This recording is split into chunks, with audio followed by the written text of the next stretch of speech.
McCracken, Johnny, Universal Adjustment Bureau. Well, hiya, Pat.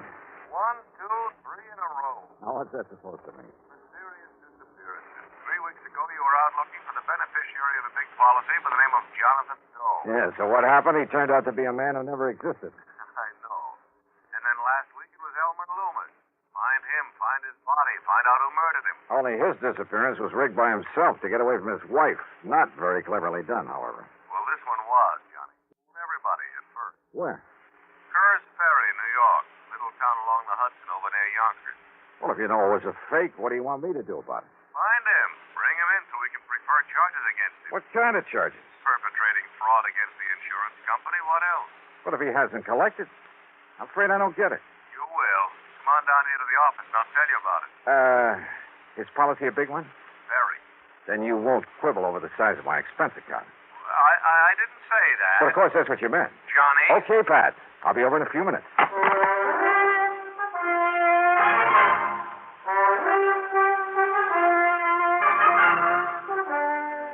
And now, Act One of yours truly, Johnny Dollar.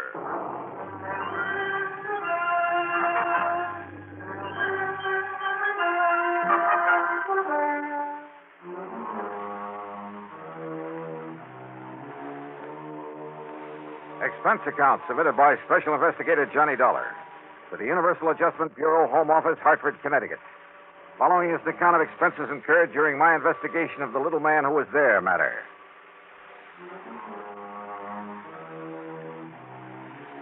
Three mysterious disappearances in a row. I almost wish somebody'd set a fire, rob a bank for a change. But expense account item 1, $1.20 for a cab to the office of Universal Adjustment Bureau. As usual, Pat McCracken got straight to the point.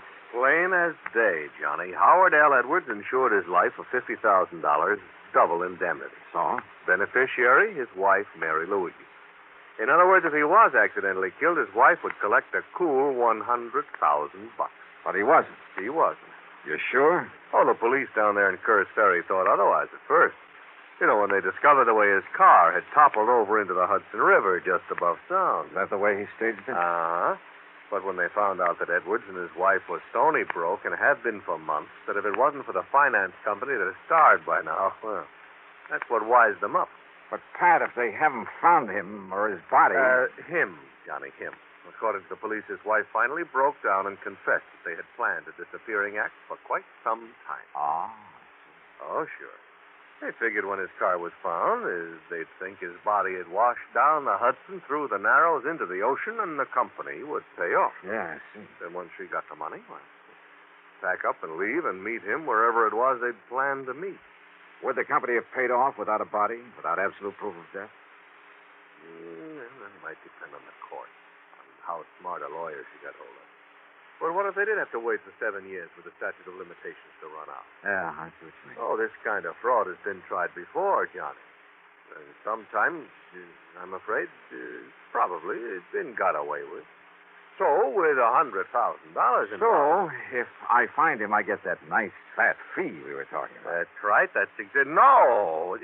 Look, and you take it easy with that freewheeling expense account, will you, for once? Why, Pat, I never do. Well, you find him for us, huh, Johnny? Just bring him in so we can throw the book at him. Okay.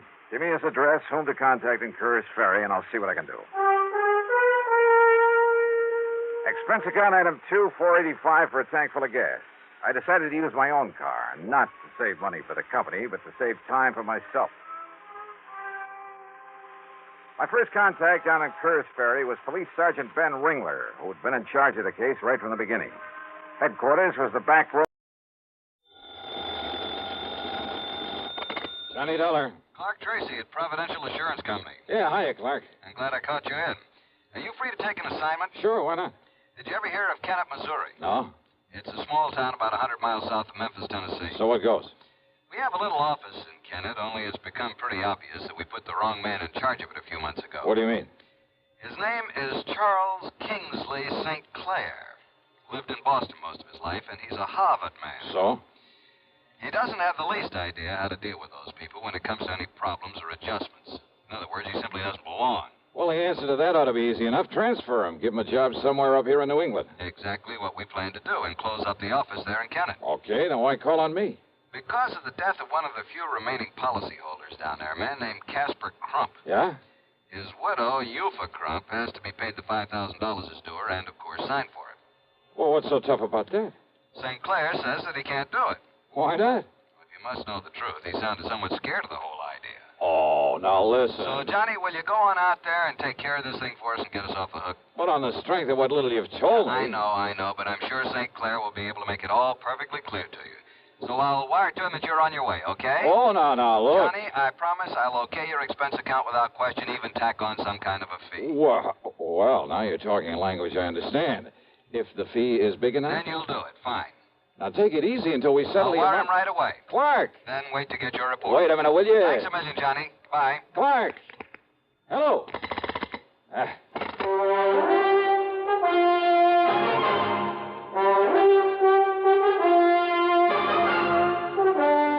CBS Radio brings you Bob Bailey in the exciting adventures of the man with the action-packed expense account, America's fabulous freelance insurance investigator. Yours truly, Johnny Dollar.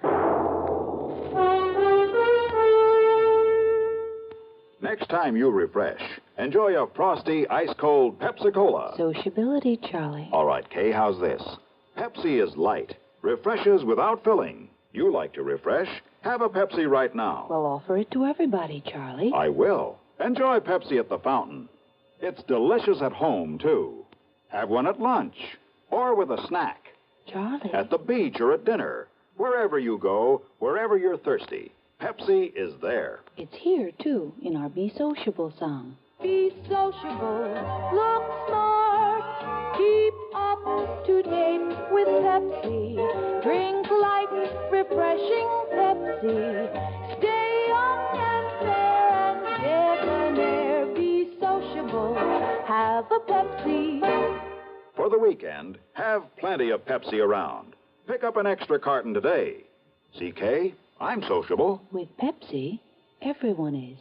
And now, Act One of yours truly, Johnny Dollar.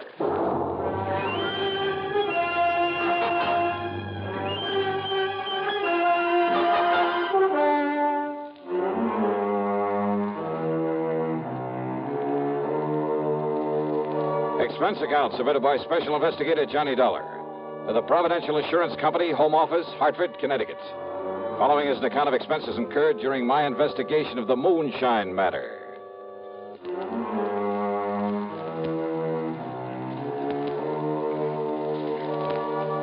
Expense account item 1, $75.45 plane ticket from Hartford to New York to Memphis, Tennessee. Item 2, $301 for a bus to Kennet, Missouri. I arrived shortly after noon. Yes, Mr. Dollar, I shall be glad to get away from here and get back to civilized country again, where I won't be looked at askance because I choose to dress for dinner. I see. I must admit that some of the natives living here in town are fine people, intelligent people. Oh, I'm sure they must be. This looks like a nice town. But the ones out in the country to whom my predecessor sold insurance, life insurance. Yeah, what about them, St. Clair? Poor white trash is all they are, ignorant, illiterate. Moonshiners, for the most part. Oh? Only half a dozen of the policies he issued even have signatures on them. The rest are signed with an X. The people didn't even know what they were buying. Your predecessor must have been quite a salesman. Hardly a fit representative for a large insurance company, which, of course, is why the company got rid of him. Yes, Mr. Dollar, I shall be glad to get away from this, but until the insurance payment can be made to Mrs. Eupha Crump. Well, any reason why you just can't call her in here and hand her a check? Call her? How? What do you mean? She lives in the swamp, Mr. Dollar. In the swamp? 20-mile swamp up north of here. It's terrible country. It's hardly fit habitation, even for the wildcats and coons and otter and the cottonmouths that infest it. A treacherous, swampy jungle. Ah, I see. A veritable nest of moonshiners, too. And if you think a gentleman would dare to simply walk in among those people... So I'm no gentleman, so you sent for me. And don't forget that Casper Crump died under, shall we say, questionable circumstances. Oh, now, what do you mean by that? The natives all said it was murder. What do the police say? The police have sense enough to leave these people alone. They stay away from them. Oh, great. But, Mr. Dollar, if you can somehow clear up this one remaining account, get this money in to Mrs. Eupha Crump, and I have it here in cash all ready for you. Stick my neck out to save yours, huh? To be honest about it, yes. Okay. Let's say I'll try. How do I get to this 20-mile swamp?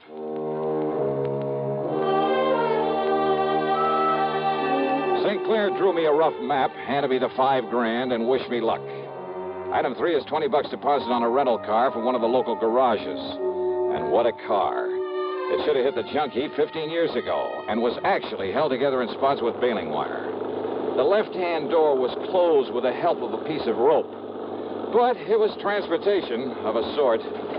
I headed west a few miles and then north into some of the wildest country I've ever seen. It reminded me of the Everglades in Florida. The so-called road I followed was a deeply rutted set of wagon tracks full of mud and potholes. On both sides, the brush-covered, soggy swamp. There were huge, rotting logs crawling with water moccasins out sunning themselves. Yeah, I was glad I had some kind of a path to follow. And then up ahead, I saw a shack sitting on stilts to keep it above floodwater. But as I slowed down to make a turn over toward it, the gunshot from over by the cabin smashed into the windshield. I stepped on it and spun the wheel to get away. But the second shot caught a front tire. The car went into a skid.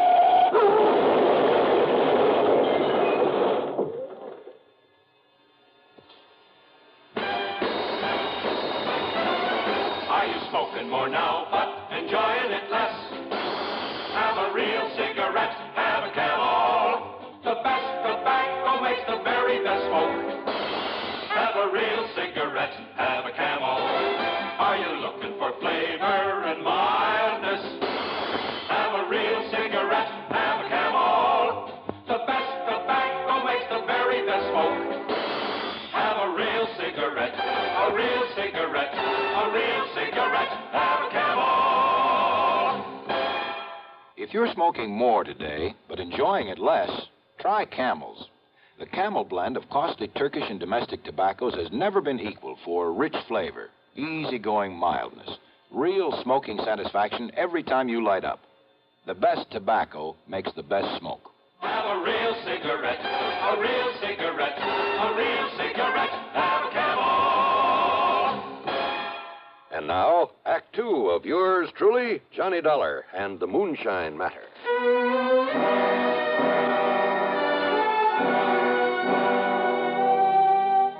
When I came to, I was lying beside the car at the edge of the muddy wagon tracks. As for my gun, well, it must have been thrown out of the holster into the swamp. I started to rise to see how much damage had been done to the car. But then I saw them. Two lanky, hard-faced men dressed in tattered jeans. One of them, the taller of the two, carried a long rifle, a vintage I'd seen only in museums. The other had picked up a piece of a tree limb for a club. And so as they came warily over to where I lay, I decided wisdom is the better part of valor. I played possum. I tell you, you made a mistake, Morphy. He ain't no revenue. Can't you see that? Maybe cash and maybe not. Of course he ain't. I know every revenue in these parts, Morphy, and he ain't one of them. You think I killed him, Cass? He didn't hit that there tree hard enough to hurt his car none serious. And who is he, Cass? First we finds out if he's still alive or if he's dead. Well, I'm keeping this here gun on to him. You still alive, mister? Oh. See that, Morphy? Ian's still alive. What happened? Now, you watch him, Cass. Who are you? Me. My name's Cass Dingle, and this here is Morphy Teed. Now, you put down that gun, Morphy. You ask him who he is, Cass. Who are you, mister? Name is Dollar. Johnny Dollar. What you doing out here, Mr. Dollar? Well, I've come with some money. Some insurance money for Mrs. Eufa Crump. What's that mean, Cass? It mean that Miss Eufa gets some money on account of Casper was killed. She's a mighty fine woman, Mr. Dollar. She's a mighty fine woman, Mr. Johnny. You shut up, Morphy. Just 'cause I got a fancy for taking care of Miss Eufa now that Casper's gone, it's none of your business. Now, how much you got for Miss Eufa, Mr. Johnny? $5,000. What's the matter, you, Cass? Can't you see we got to get Miss Johnny and all that money over to Miss Eufa? Now, come on now. If and he be all right. You all right, Mr. Johnny? Well, give me a hand and we'll find out. Yes, sir. There you are, Mr. Johnny. Why, Mr. Johnny. What's the matter? That now holster. Ain't you got a gun for hit? I'm afraid my gun is somewhere out in that swamp. Now, that's too bad, ain't it, Captain? Morphy's right, Mr. Johnny. There's some folks around here liable they'd shoot first and find out about you after. Some folks, huh? Now, I made a mistake, Mr. Johnny, and I'm real sorry. But Cass, he meant somebody like Dade Whopper. Yeah, who's Dade Whopper? Why, he's the one that killed off Casper Crump. You sure of that? Yes, sir. Dade Whopper. But no matter who you are, you better look out for him, Mr. Johnny. Why do you say that? No matter who you are, he ain't gonna believe it. He's gonna think you come in here after him. Even if you tell him different? Even if the good Lord himself told him different. But now I got a jug in that cabin, Mr. Johnny. It'll fix you up real good. Then me and you can take the money to Miss Eufa. And then you better come back here and find your gun in case Dade Whopper shows up. Oh, don't worry about it. As soon as I turn over that money to you for Crump, I'm on my way.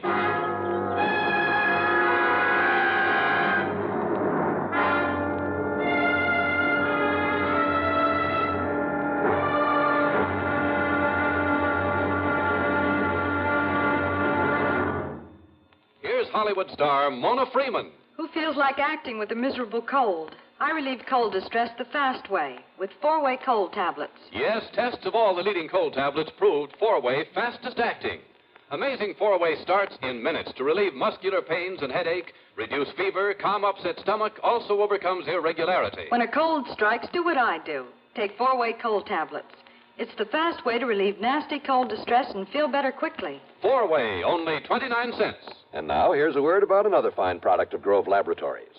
To get rid of embarrassing dandruff in 3 minutes, change to Fitch Dandruff Remover Shampoo. 3 minutes with Fitch regularly is guaranteed to keep unsightly dandruff away forever. Apply Fitch before wetting hair. Rub in 1 minute. Add water, lather 1 minute. Then rinse 1 minute. Every trace of dandruff goes down the drain. 3 minutes with Fitch and embarrassing dandruff's gone. At the same time, Fitch can brighten hair up to 35%. Get Fitch Dandruff Remover Shampoo today. And now, Act 3 of yours truly, Johnny Dollar.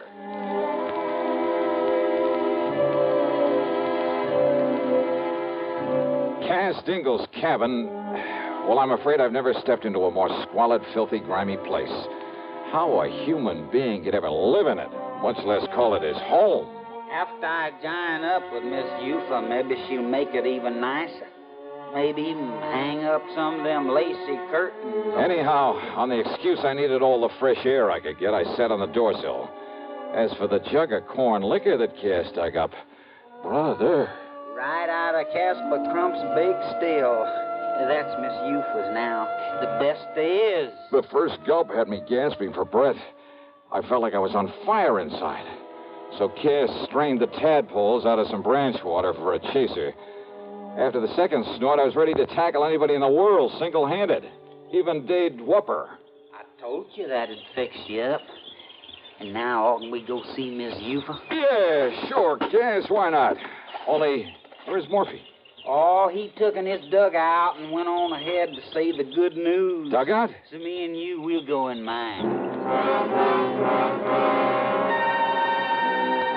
Well, sir, if you've never ridden in one of those tiny dugouts, you have something not to look forward to. Every minute as he pulled us along through the swamp, I was sure the narrow little craft would tip over. But he handled it well, and after a quarter mile or so up the slough, as he called it, we landed in front of another, a larger cabin. But then... Mr. Dollar? Yeah? What is it, Morphy? One of Eufa's young uns, the spoilt one. You mean that no-good lazy, huh? That's the one, Cass. He heard me tell Miss Johnny's here. He run off to tell Dade Whopper. Oh, that ain't good, Mr. Johnny. He'll be coming here after you. Ah, so what? Stop worrying about it, Cass. We'll just take things as they come. But Dade Whopper's poison. Dade Whopper's poison? Yeah, well, stop worrying. Let's go in and see Mrs. Crump. Now, Mr. Johnny, I hate to say this. Well? But when somebody says stop worrying about Dade Whopper... Yeah? I sure hope none of that white mule ain't gone to your head, Mr. Johnny.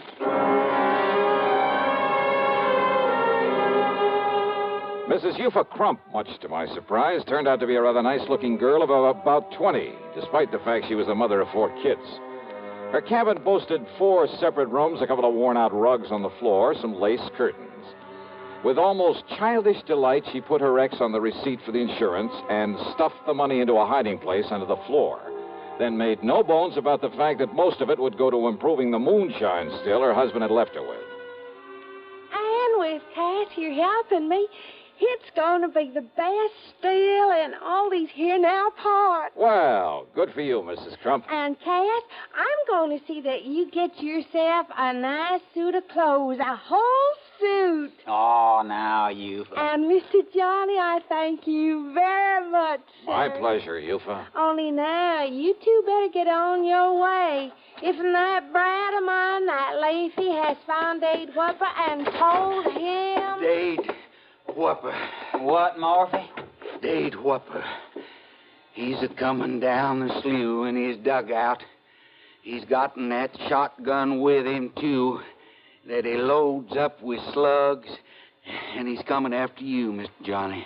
Mr. Johnny, me and you, we better get out of here. Oh, now listen to me, Cass. He's all liquored up, and he ain't going to stop to argue with nobody. Then, Cass, you and Mr. Johnny get on out of here real fast. With 3 of us here? Now listen, all of you. No, sir, Mr. Johnny. Now, you come on with me.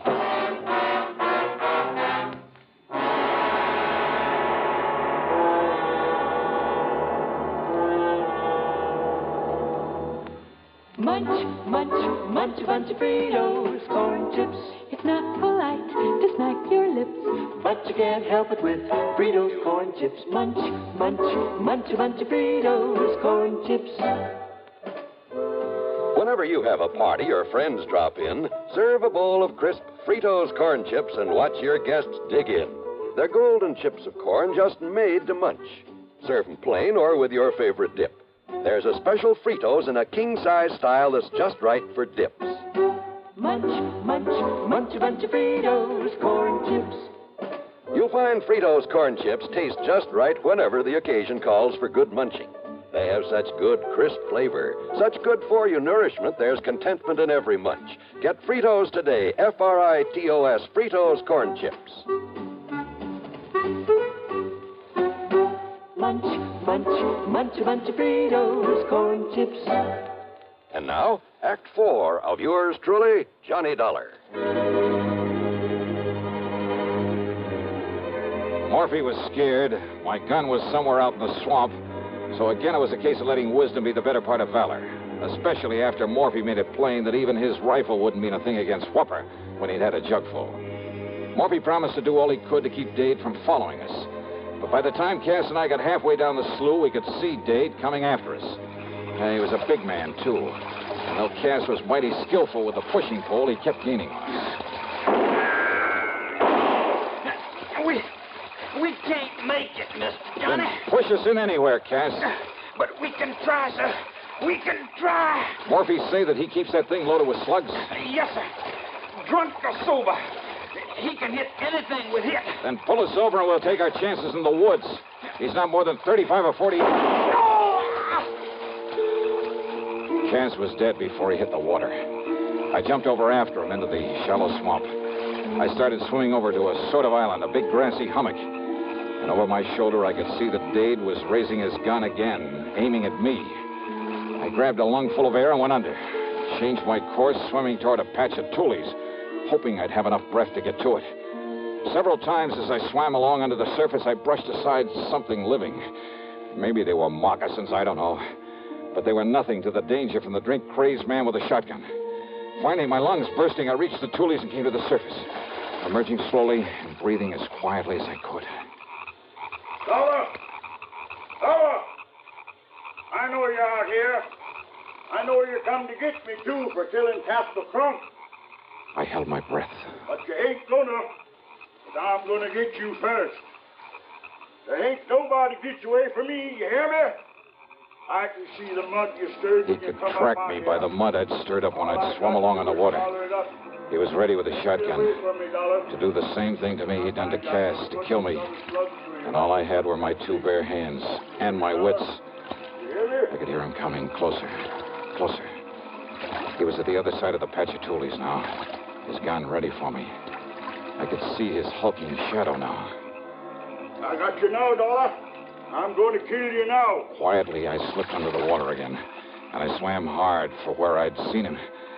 And then I found his legs, and with all the strength I had, I lifted him. No, you dirty! But he missed, and I struck him, and I struck him, and I struck him.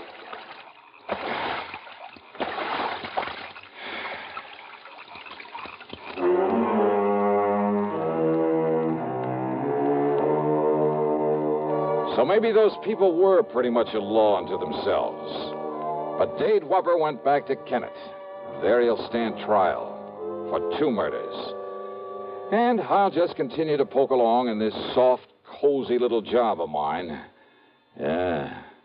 Expense account total, including some new clothes and a trip back to Hartford, $340 even. Yours truly, Johnny Dollar.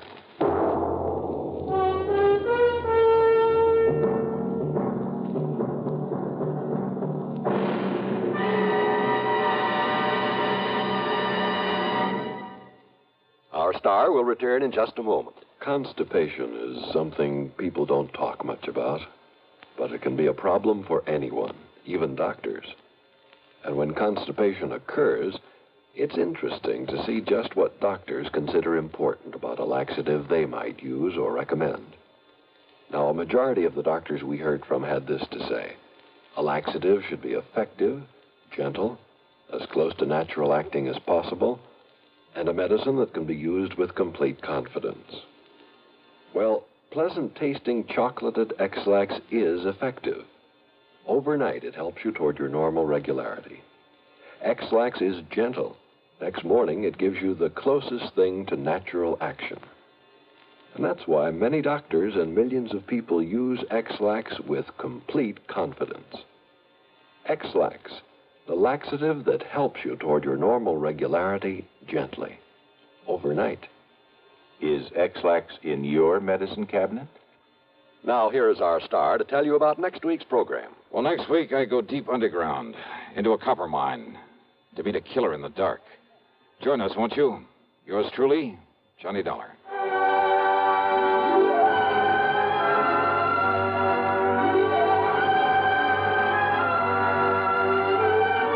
Yours truly, Johnny Dollar, starring Bob Bailey, originates in Hollywood and is written, produced, and directed by Jack Johnstone. Heard in our cast were Virginia Gregg, Harry Bartell, Ben Wright, Sam Edwards, Vic Perrin, and Ralph Moody. Be sure to join us next week, same time and station, for another exciting story of yours truly, Johnny Dollar.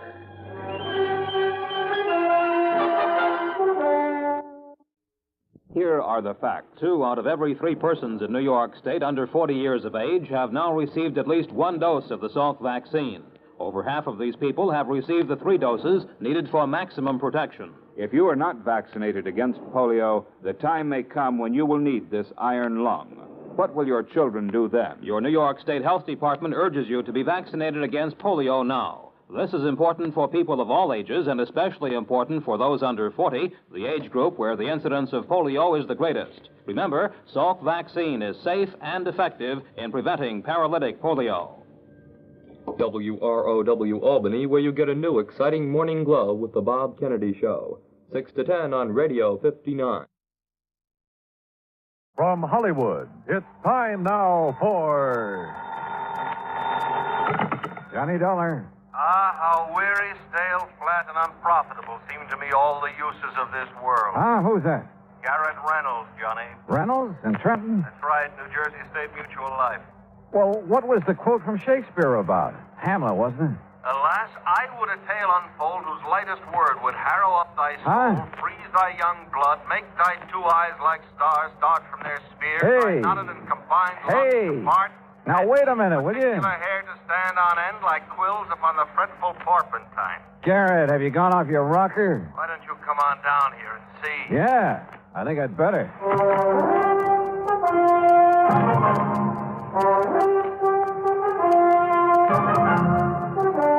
Todd Bailey in the exciting adventures of the man with the action-packed expense account, America's fabulous freelance insurance investigator. Yours truly, Johnny Dollar.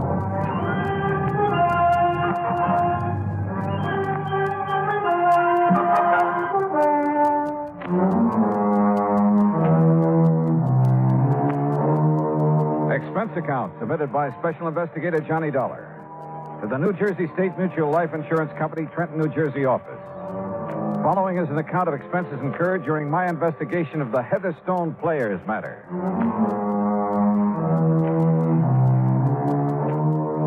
Expense account item 1, $9.80. Train fare, lunch, and incidentals on the trip from Hartford to Trenton, New Jersey. Item 2, 70 cents, taxi to Garrett Reynolds' office. Glad you wasted no time, Johnny. Sit down. I'll get right to the point. Big rush, huh? If I read the signs right, yes. Okay. Whom are you expecting to get bumped off this You ever time? hear of the Heatherstone Players? Huh? Sounds like a summer theater or a traveling stock company. It's Cyril Peter St. George Heatherstone. Cyril And he's Peter. just as bad as he sounds. An old Shakespearean actor, a real ham. Oh, friends, Romans, Oh, no. countrymen. Don't do it. What's the matter? It'll be bad enough when he gets here. Any minute now. What do you mean?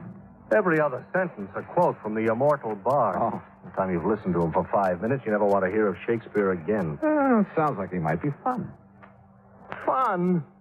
He's poison. And if he gets knocked off, it'll cost the company $10,000. All right, come on, tell me all. He keeps traveling around, conducting classes in Shakespeare and putting on occasional performances with the local talent. After he gets all their dough from them, that is.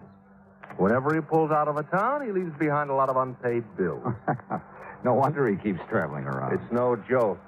He also leaves behind a lot of enemies and a lot of broken hearts. He thinks he's Romeo himself or Casanova. Ah. Anyhow, he's back here in Trenton. He's putting on a Shakespearean festival over radio station WVGR. Oh, well, hey now, maybe I can join the cast. But soft, what light through yonder window breaks? It is the east, and Juliet is Will the you sun. cut it out? This is serious. So am I. But go on. There is not one of his cast or crew there at the radio station doesn't hate every bone in his body. Except maybe young Joni Carter. And who's she? Oh, she's the girl he picked to play Juliet and Ophelia. He's promised her a shining career on the stage and stardom in pictures and that sort of thing. Well, maybe she's good. Oh, don't kid yourself. It's part of his act to charm her away from Charlie Cubberly. And who is he? He's also in the cast. He's getting nothing but bit parts. Well, I still see no cause for alarm. Oh, you will, Johnny, if you ever attend one of those rehearsals. Well, look, if they all hate him so, why don't they just walk out on The him? old shyster's got him tied down to contracts. Must have signed them with their eyes closed. They're stuck with him, Johnny, until the festival is over. Or until somebody kills him. You think it's that serious? Johnny, one way or another, he has taken everybody he's ever come into contact with. Even you? Even me. Number of times I've had to go through the operation of changing the beneficiary on his policy. Who is the beneficiary? As of the moment, Joan Carter. The actress you mentioned. The girl I mentioned. He uses the policy as a come-on to charm the poor, unsuspecting young... So, what has this day deserved? What has it done that it, in golden letters, should be set among the high tides of the calendar? What the Sam? King John, my boy, Act 3, Scene 1. Mayhap for your plebeian ear, I should have asked this churlish fellow next to you why for he sent for me this hour. Heatherstone, this is Johnny Dollar. Oh? And here's my hand. And mine, sir, with my heart in it. Uncle. Good man, that's from the Tempest, Act 2. Oh, not that I give you a charge. Look, Heatherstone, I've asked Dollar to act as your bodyguard until this play of yours is over and you can get out of town. Play festival, dear sir, in which the immortal Shakespeare's works, beneath my practiced hand, shall so enchant. Yeah, wait a minute, Heatherstone. Garrett, I'm Yes, not going to Johnny, serve us I any... said bodyguard. I've received 3 anonymous notes telling me in no uncertain terms that his life isn't worth a plugged nickel around that studio. Threats, huh? Well, just warning. What matter? To quote the bard, I bear a charmed life. Have you given those notes to the police? Yeah, but I haven't heard back from him. That's why I sent for you in such a hurry. How fitting that my end should come there, on stage, so to speak. What? Blow wind, come rack. At least I'll die with harness on me back. Which is to say, my friend, that I'll die with me boots on. Yeah, I got that. Has anybody threatened you in person, Heatherstone? Yeah. And what about that girl, Joan, and the way Charlie Coverly... Her beauty makes the vault a feasting presence full of light. Oh, listen, will you? I'm talking about Charlie, the boy she's thrown over for you and your phony promises.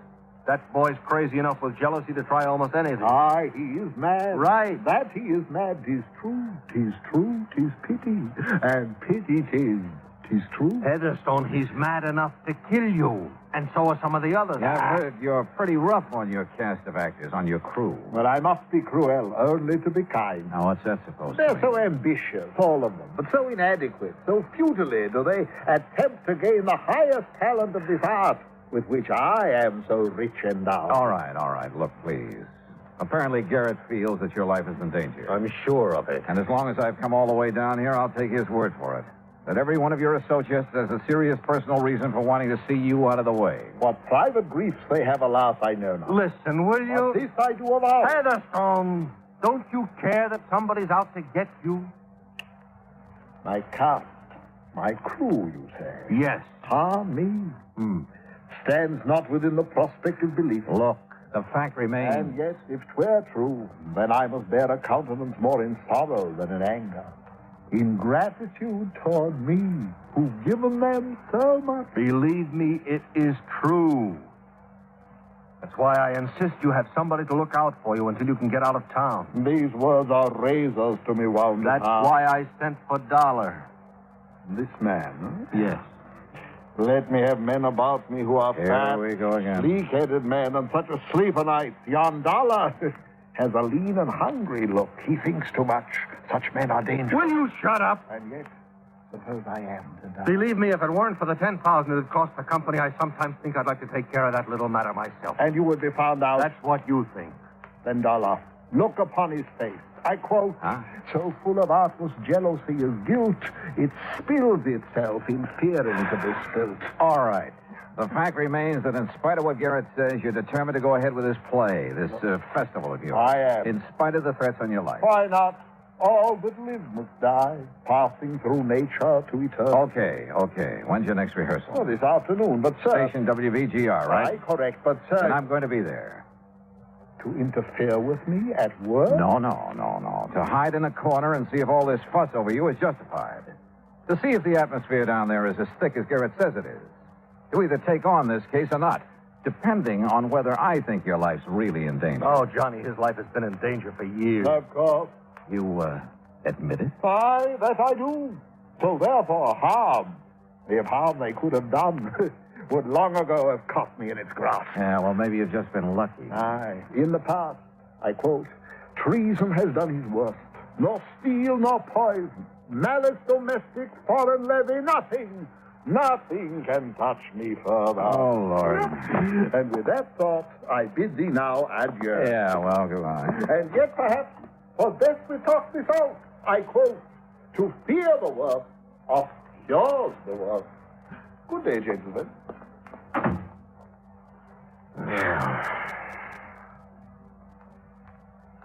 You want a drink?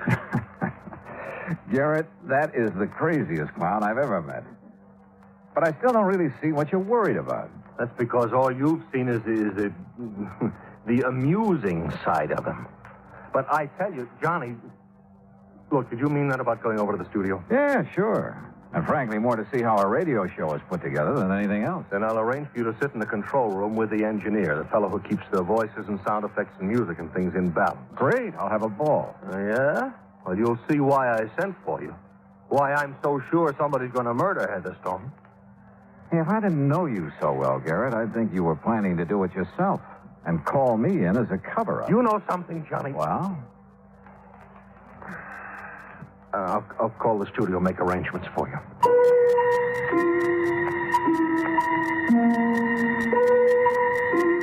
I couldn't help feeling that Garrett's own resentment of Cyril Heatherstone was for a lot more than the mere fact he'd have to revise his policy a few more times. But if so, he wouldn't admit it to me. Item 3, $1.25 taxi to the studios at WVGR. There I was escorted backstage, so to speak, to the control room. It was a small room, facing into the main studio through a large soundproof plate glass window, and it was loaded with complicated equipment.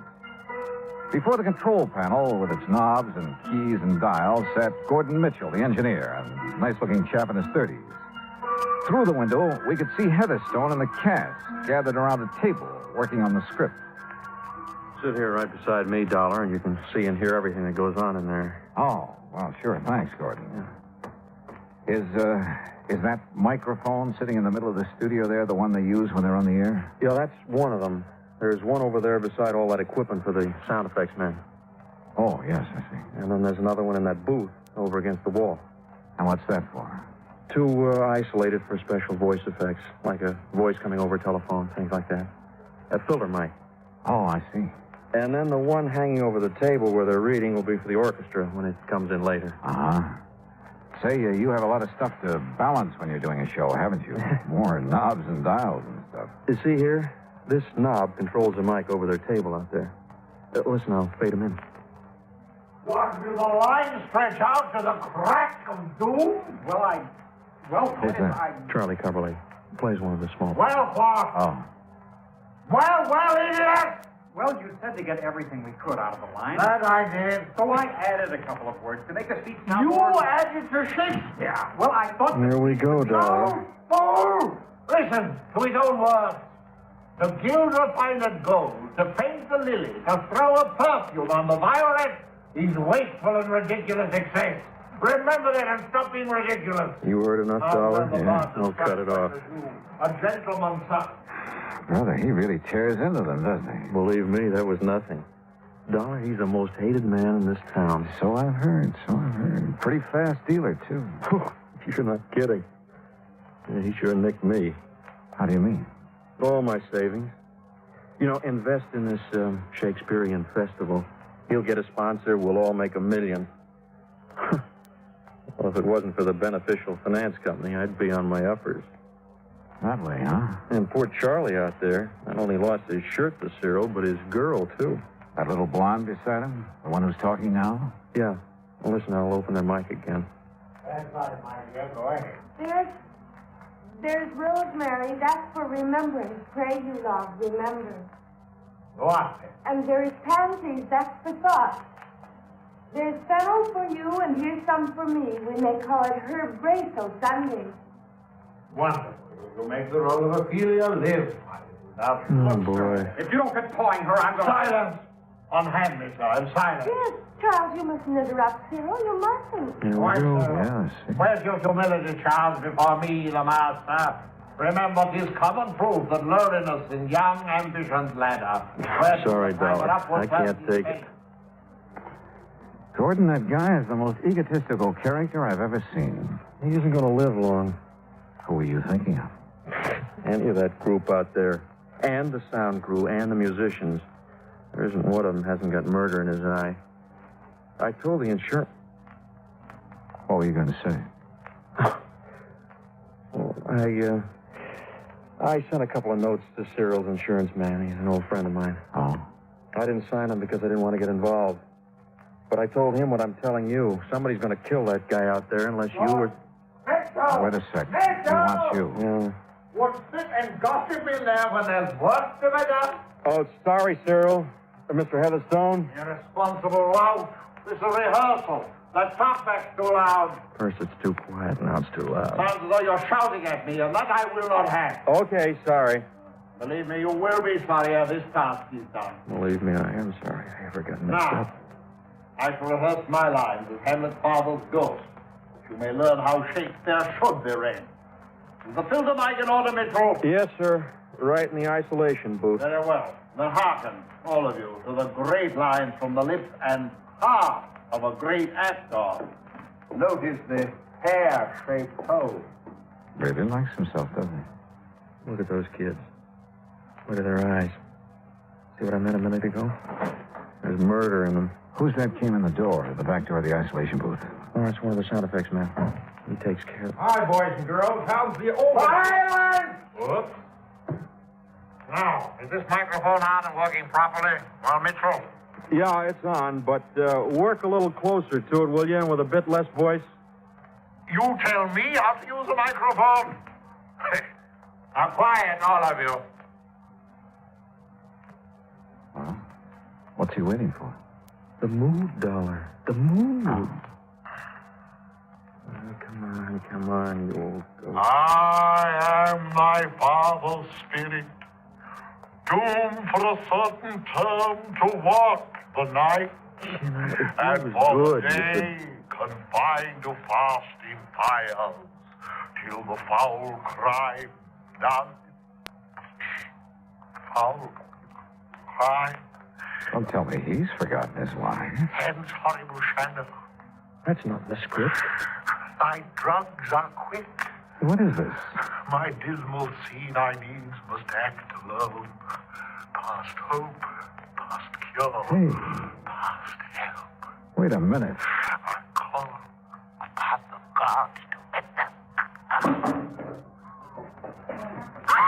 to Gordon, what's happening? I don't know, Dollar.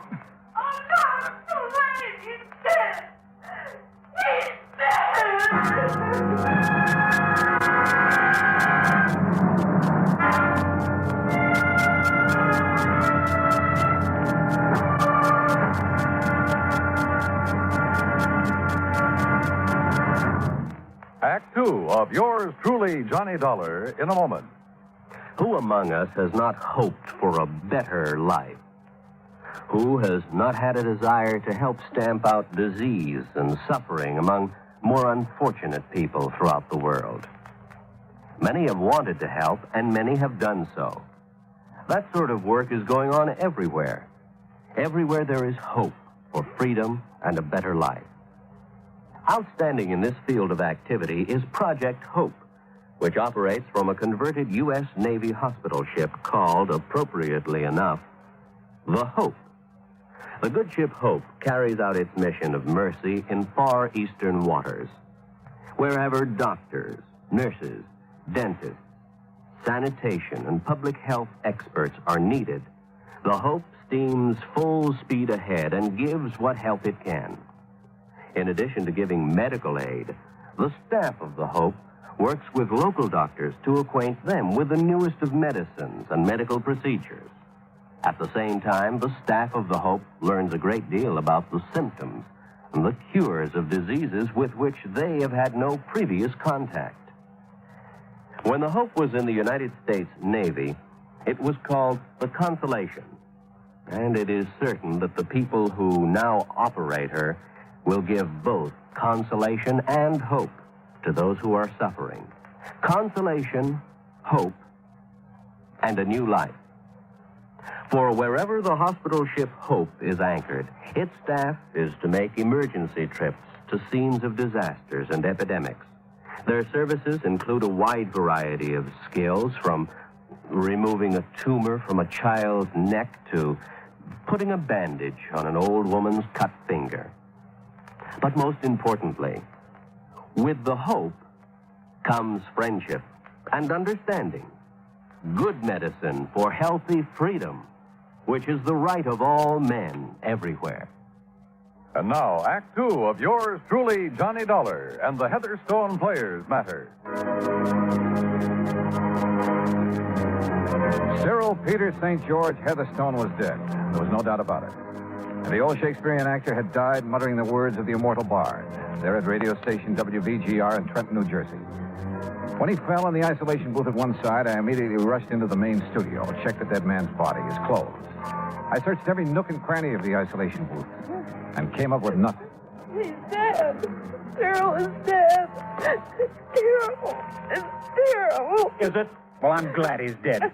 He's had it coming for a long, long time. Oh, stop it, Joan, stop it. But he was going to make me an actress. A great actress. A star. Oh, don't kid yourself, Joni. He was taking you like he took the rest of us. And me, I'm glad to see him lying there. Who are you? Huh?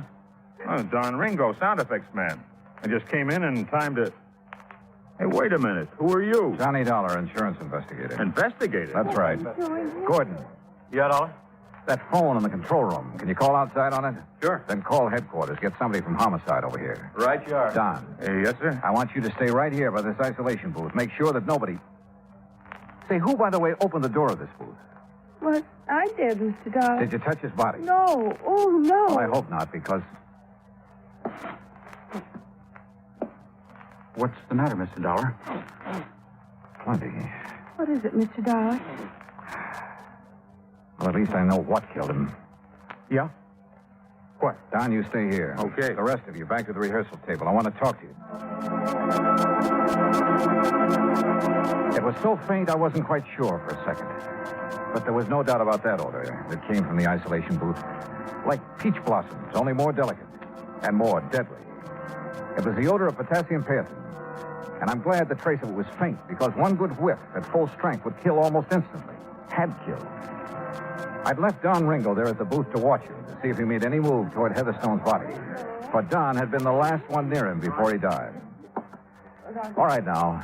Officially, there's nothing I can do until the police get here. You said you know what killed him, Mr. Dollar. Yes. Potassium perpetrators, Charlie. Ever hear of it?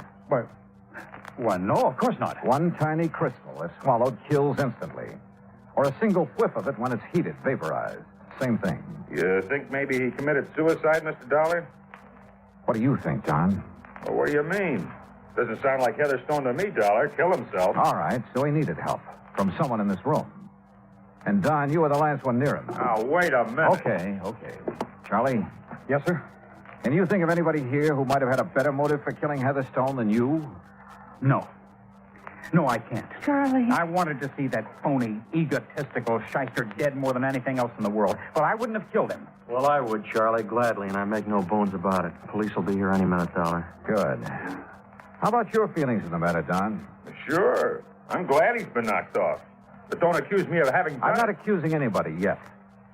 But isn't it kind of funny? The only one who admits he would have killed Heatherstone is Gordon here.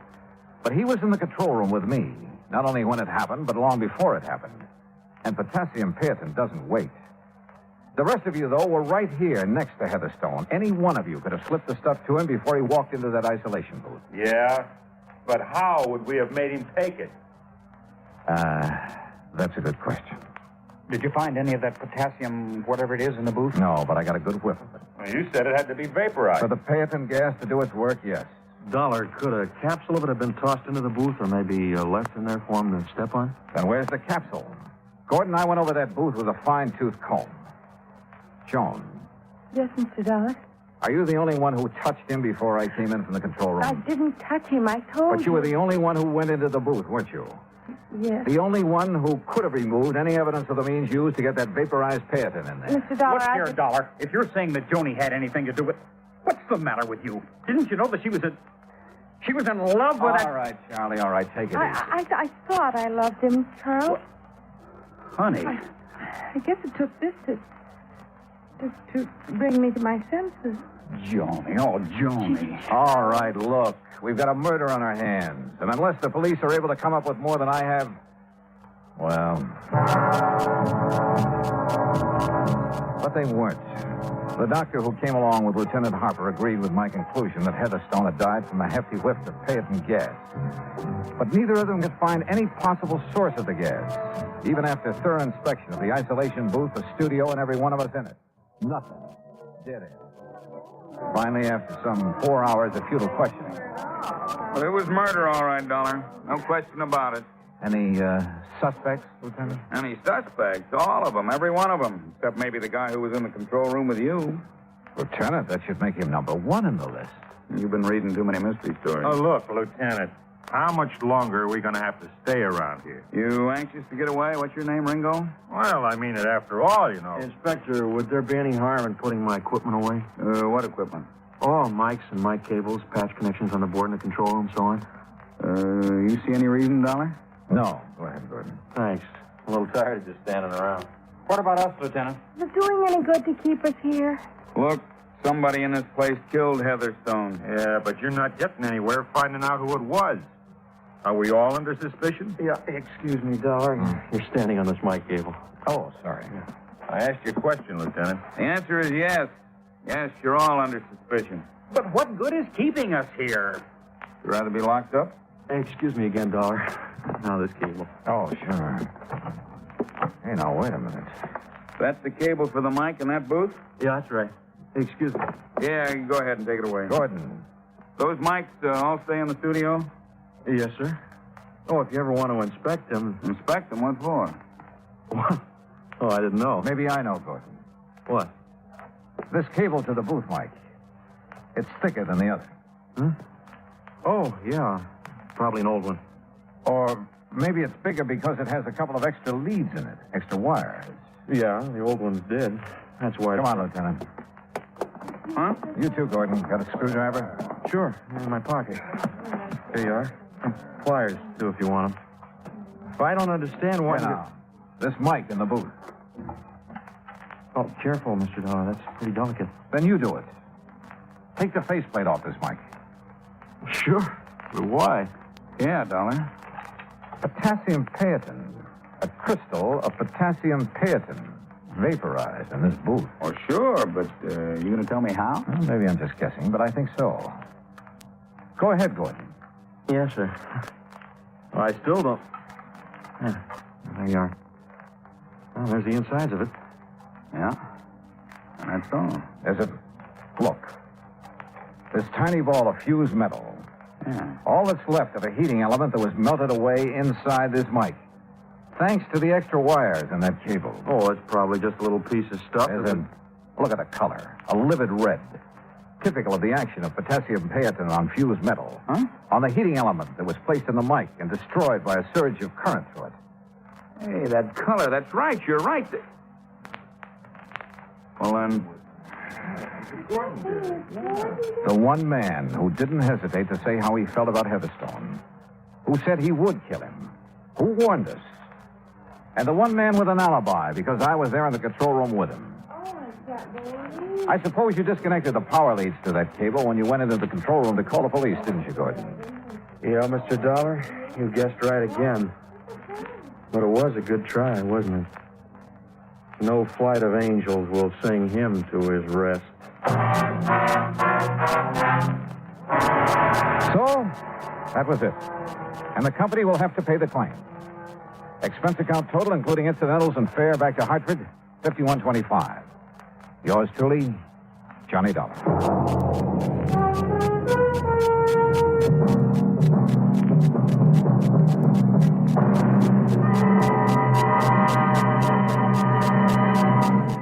Now, here's our star to tell you about next week's story. Next week, the Yours Truly matter. And I give you one guess about the name of the victim. Join us, won't you? Yours truly, Johnny Dollar.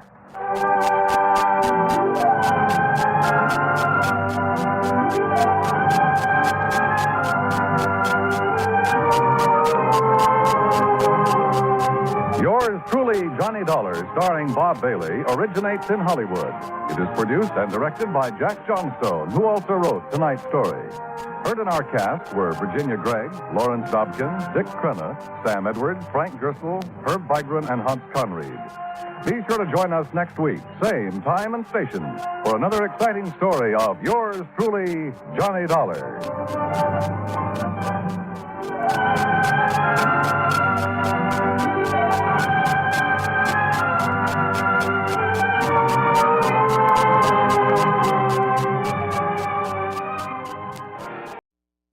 From Hollywood, it's time now for... Johnny Dollar! Johnny Dollar! Yeah, I'm Johnny Dollar. There's a phone call for you in the office, Mr. Dollar. But my plane's about to take off. He said it's very urgent, sir. Well, it better be. I don't get back to Hartford. 372. Hey, look, my name's Dollar. I understand you have a... Oh, thanks. Johnny Dollar. Todd Swam, Johnny, at the Chamber of Commerce. Oh, Todd, look, I'm sorry I didn't have a chance to say goodbye to you, and I appreciate all your Johnny. help. Like your city, too. Nice people, good fishing. But I barely had time to make my plane reservation, pack my stuff, Johnny, and... you've got to cancel your reservation. Cancel? My plane's all ready to leave. Earl Poorman is on his way to the airport now to pick you up and bring you back here. Look, we proved that the accident in that rocket fuel laboratory was an accident. I know. Dr. Allworth's technician, that Leon I know, Salkov, is Johnny, not a I Russian know. spy. So the company will pay for the damage, and that's that. Will the company also pay a claim on Leon Salkov? Don't see why not. Now, look, I gotta catch my... What? Salkov is dead? Johnny, it looks like murder.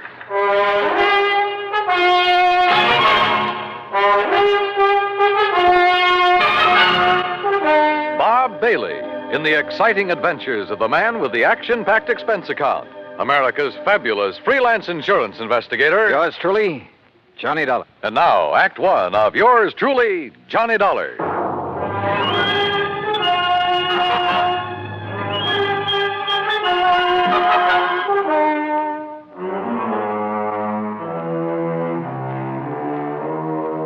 Expense account submitted by Special Investigator Johnny Dollar to the Tri-State Life and Casualty Insurance Company, Sarasota, Florida. Following is an account of expenses incurred during my investigation of the Salkoff sequel matter.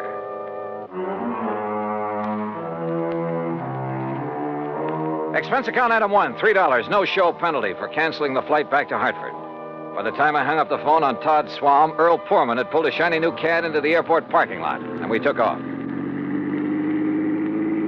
I'm glad Todd caught you before you climbed aboard that plane, Johnny. Earl, he said that Leon Salkoff had been murdered.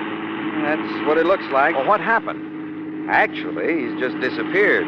But under circumstances that make it look like he's been murdered. Any idea who? Johnny, you know as well as I do that he was pretty deep in subversive activities during the last war. Yeah, but he's been given a clean slate, at least so far as our country is concerned. Right. But then, wait a minute. If some of his old pals, and we know there are plenty of them in this country, working for the other side. Right. If they know he's working for us, the first thing they'd do for the sake of their great and glorious cause would be to eliminate one Leon Salkoff. Yeah, or at the very least persuade him, and I mean torture him, into telling the formula of the stuff he's helped Dr. Allworth develop. Exactly. Where and how did it happen? Well, you'll have to get the details from Todd Swam. Us common people aren't even allowed to know where Allworth's lab is hidden away, you know. That's why I'm taking you to see Todd. Then drive on.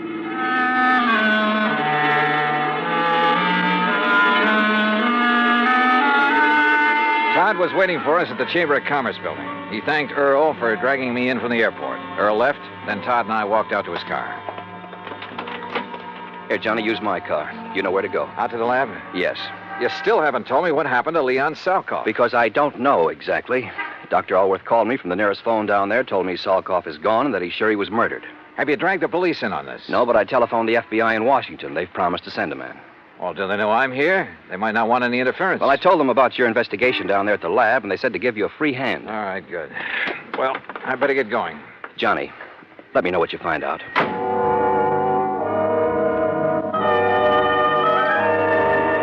Once again, I headed south on Route 41, down through Fort Myers, where I swung left on 82 and on into the heart of the Everglades. I found the old wagon trail leading into the swampy jungle, and finally came to the shack of the Indian, Ben Osceola. There, I hopped aboard one of his airboats, one of those strange little contraptions driven by an airplane-type propeller. 50 minutes later, I pulled up at the brush-covered island in the middle of that vast, wet, soggy swamp. Dr. Allworth was standing in front of the well-hidden laboratory. Mr. Dollar! Mr. Dollar, I'm so glad you haven't left yet. Well, what's happened out here, Doctor? Oh, it's been terrible. A terrible thing, like a nightmare. Here, come inside. I'll show you and tell you everything I know. Oh. Our living quarters are down this corridor. Yeah, I remember. After you and Mr. Swam left us yesterday, Leon and I went to work immediately to replace the rocket fuel additive we had lost in the accident you investigated. Yes? Oh, if only I'd paid attention when he told me about the man he'd seen in Fort Myers the day before. But we were so busy. Wait a minute. What man? Someone he'd known in Europe during the war. A man he suspected of now working for, well, for those who'd like to sabotage our... Go on, Doctor. Look, Mr. Dollar, this is my room. And this, right next to it, is Leon's room. Great Scott. Yes, there must have been a terrible struggle. And, Doctor, this looks like blood on the floor. Now, what happened? Well, it was early this morning before dawn. I heard voices in here. At first, I thought Leon was shouting in his sleep. Yes? But then he began to call for help, and I heard the furniture being knocked about. Well, didn't you come in here? Something had been shoved against my door. This table. I couldn't open it. Then I heard the shot. I heard Leon scream with pain. Then another shot. Oh, terrible, terrible, terrible. Go on, Doctor. Then I heard them drag poor Leon's body away outside. But how did you get out of your room? By placing my bed as you see it now, I was able to brace my feet against it, force the table away from my door. Now, come, Mr. Dollar. All right. I pursued them down this hall, but by the time I reached the outside door, they were gone. But unless they had an airboat. They must have, hidden somewhere on the edge of this little island. Oh, there are 1,000 places in the brush and trees where it could have been hidden. Do you see? Look, 1,000 places. I don't see Leon's airboat out here, only yours. They took it. That's why I think there was more than one of them. And now I must leave you. You what? I must go into a telephone. I'll be back as soon as possible. Well, now, look, wait a minute. Dr. Allworth. Now that you're here in charge, I must telephone the FBI. No, wait. They've already been notified by... Well, I'll be darned if I'm going to chase him. What's more, I doubt if I could have caught him in the old airboat that I had. So, all right, it would give me a chance to look around alone. Sometimes that's the best way. I poked around outside for a while, looking for where Leon's attackers might have concealed the boat they'd used. In that swamp and brush, it was like looking for a needle in a haystack. Then I walked back to the laboratory building. The front door was closed. Funny. I thought we'd left it open a minute ago. Oh, well. Huh? Oh, no, you don't! Oh!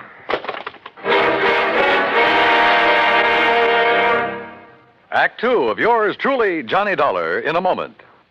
And now, Act two of yours truly, Johnny Dollar, and the Salkoff sequel matter. I don't know how long I was out after the attack on me at the hidden laboratory in the Everglades. But when I came to, I was lying in Alwa's bed. Across the room at a desk sat a well-dressed man going through files of papers and folders. I played possum because I wanted time to think. If Leon Salkoff had been murdered by subversives, then this man must be one of them. But how had he got here without Allworth knowing? Or did Allworth know? After all, now that I had time to think about it, his explanation of what had happened to Salkoff had been pretty glib. And the doctor's sudden departure a while ago to phone the FBI, he'd said. Didn't he know that Todd Swam had called him? In any event, he'd run off to leave me alone like a sitting duck. Who was the man sitting here? And why hadn't he killed me when he had the chance? I rolled over and groaned. My head felt like it was split down the middle. Oh. Well, Mr. Dollar, you finally come around. Yeah, I guess so. Oh, brother. We were quite concerned about you. We? I'm terribly sorry about what we did to you, but until we frisked you and discovered your identity... Who are you? Walter Brenman, FBI. Oh. When we found you prowling around, we thought you might be one of the people we hoped to trap here. The killer of Leon Salkoff? Salkoff is not dead, Mr. Dollar. What? Have you forgotten a case here in Florida that you handled last year? Parley Barron. Yes, another scientist who apparently disappeared. Actually, we had arranged the whole thing so that his whereabouts would not be known while he continued with his nuclear research. Yeah, I remember. The report of his death and disappearance was to throw off our pals behind the Iron Curtain. Precisely. So now you've done the same thing? Ouch. Again, I'm sorry, Dollar. But we didn't know who you were. We didn't want to take any chances. You say we, Mr. Brenman. My colleague, Mike Crucian, who's in searching the laboratory. Oh, for what? There are two groups. Agents from behind the Iron Curtain who would like to get to Leon Salkoff, either to gain the secrets he's learned in this laboratory or to get rid of him because of his help to this country's defense and missile programs. So if he's reported dead, each will think the other did it and they'll stop chasing him. Exactly. We had to act fast because Leon has already spotted some of his ex-pals, as you call them, in this general area. Does Dr. Allworth know this whole thing was rigged? No, and you mustn't tell him. He's a great scientist, but... well, he might let the cat out of the bag. Stall him, Dollar. Stall for time. Drag out your pretended investigation. It'll delay Allworth bringing in the police, that sort of thing, until we can take care of Salkoff. That is, install him in his new place. Well, maybe I'm a little muddled because of this wallop on the head, but I should think you'd tell everybody you can. You know, to make sure his so-called death is publicized. Make sure these people who are after him will get the word. Don't worry, they know. I'd stake my life on it. And needless to say, if any of them come out here, we'll be ready for them. Oh, Michael, what did you find? Nothing. Not a single Oh, I see Mr. Dollar's come too. Yeah, almost. Say, I'm sorry about the way I slugged you, Dollar. Yeah, me too. I'm sure Walter told you why. You find anything in here, Walt? No. I'm afraid we'll have to go back. Oh, Dollar. Yeah? I take it Dr. Allworth is in on one of his usual all-day trips for supplies? Yeah, something like that. We've got to leave you for a while. You have your gun. You know what to do if anyone suspicious comes around. Well, now, look, when the doctor comes back, I'll have to tell him you've been here. Fine, and that we'll be back. Well, yes. We'll be back. Oh, sure, yeah. Well, Dollar, we'll see you later, huh? Now, you rest. You need it. You're not kidding. Come along, Michael.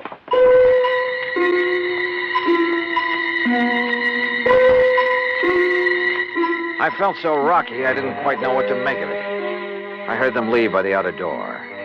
Then a couple of minutes later, from off at one side, I heard their airboat leave. Wait a minute. It wasn't going out by the channel I'd been given to understand was the only way out of this place. Strange. Painfully, I rose and walked out. My head ached so much I could hardly think straight. There was something wrong here. Oh, sure, they'd left me a gun, but... Yeah, they'd left it with me all right, but the chambers had been emptied. My airboat was still where I'd parked it in front of the building, too. Yeah, but it wouldn't start. Tamper with, maybe. Then I heard it. Another boat coming into the regular channel. In the distance, I could see there were two people in it. Quickly, I crouched behind a clump of brush until I saw who the two men were. Mac! McLaughlin! Oh, hi, Dollar. Dr. Always said you were out here. Mr. McLaughlin was already on his way when I telephoned. Why didn't you tell me the FBI had already been sent for, Mr. Dollar? I tried to, but you Good took off Lord, in such a Johnny, hurry. what happened to you? Oh, a couple of your own boys did this, Mac. What? Men from the Bureau? That's what they said. And I was so addled from this knock on the head. Johnny, that that's impossible. What do they look like, Walt? What are their names? Walter Brenman, for one. Brenman, 5'11", sparse gray hair, blue eyes, about 150 pounds, mark of spectacles on his nose. Perfect description. And the other? Michael Crucian. Heavy set, maybe 5'6", about 200 pounds. Right. Small scar above the right eye, heavy, almost gravelly voice. Yeah. Brenman and Crucian, huh? So they said. We're in trouble, Johnny. What? Unless I'm completely cockeyed, those are the boys who kidnapped and probably killed Leon Salkoff. Mac. We've been waiting a long time to catch up with them. Their real names are Brenmanoff and Krushinsky, spies and killers from, well, you know where.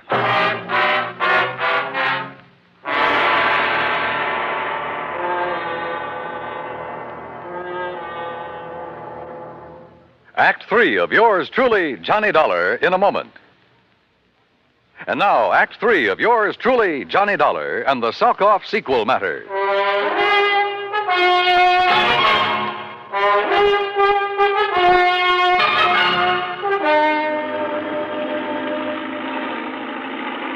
McLaughlin, my old friend of the FBI, gave Dr. Allworth a gun with instructions to lock himself into his lab and shoot on sight anybody who set foot on the island before we got back.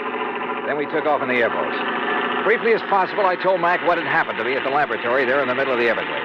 Only a pair like Brenmanoff and Krushinsky would have the guts to impersonate FBI agents. After that beating, I was too muddled to even ask for their credentials. What I don't understand, Mac, is why they didn't kill me.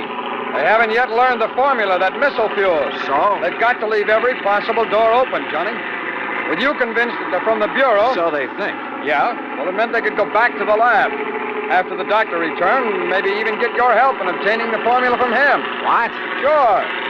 The abduction of Leon Salkoff would indicate the doctor himself is in danger. Well, that's true. But if he wanted his work carried on, if anything should happen to him, well, who better to give the formula to than agents of the FBI? On the way out to the lab, he was ready to give it to me. Hey, Mac, he and Kay's little visit, they're prowling through the lab and Allworth's papers. It means they didn't get the formula from Leon Salkoff. Which probably explains their sudden departure. They couldn't find the formula at the lab, so they'll go back and put the pressure on Leon again. Makes sense, Mac. And I sure hope he's still alive. But where? Well, let's hope an all-points bulletin will help us catch up with them when they leave this swamp. Got to come out of it somewhere. They've had a big head start on us. Yeah, but this channel we're taking is the most direct route to the highway. Any highway. They carried off their pose pretty well. They even knew about that Parley Barron matter I handled with you boys. Well, why not? You broadcast the whole thing on your radio show. You gave me clearance. Sure. But just keep mum about this affair, huh? Until after the boys on the East Coast launch a space satellite successfully. Don't worry.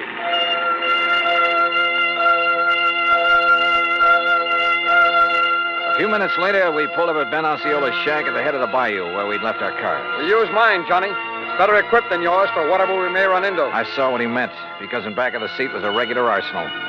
As we tore out of the jungle and headed south on Highway 29, Mac short-waved in all points to every town in the area and to the state police. Keep me posted. Over. We're heading south, Johnny, because you said that's the way they left the island by airboat. Right, Mac. But with the way those rivers and bayous twist around in the swamp, they could come out anywhere. Well, I know this country pretty well. They'd almost have to go south to hit this or any other highway. Now, you keep your eye peeled for any side roads that might lead into where they could land their boat, will you? Hey, look, what about this car that's coming at us? Man, he's really stepping on it. That's okay, Johnny. It's a police car. Police, huh? Sure. Sure. But did you see who was driving it and who was sitting beside him? What? Yeah, Khrushchevsky. And our old pal Brenman. Hold on to your hat. They must have heard the all points. Well, if they didn't, they're hearing it now in that car. And if that thing is souped up like most police Don't cars... worry, boy. They won't get away from this old boiler.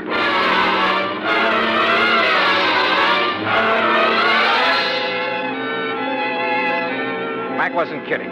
How we held the road at over 100 miles an hour, I'll never know. Thanks to the siren on the stolen police car, the road ahead was kept clear. They must have recognized me, though, when we passed. When we finally started to pull up on them, they fired the first shot. I can't weave at this speed, Johnny. Stay down low. I've loaded this gun from the stub in the back. Watch. Put that lemon squeezer away. Grab the Tommy gun in back of the seat. Right. You got it? I got it. All right, Mac, keep your hands on the wheel. Those boys can really shoot. I told you, the killers. Let them have it. Right. Aim for the tires, Johnny. Aim for the tires. Hold it. Hold it. You've got them. They're going off the road. Mac, if they hit that row of cypress trees, they're gone.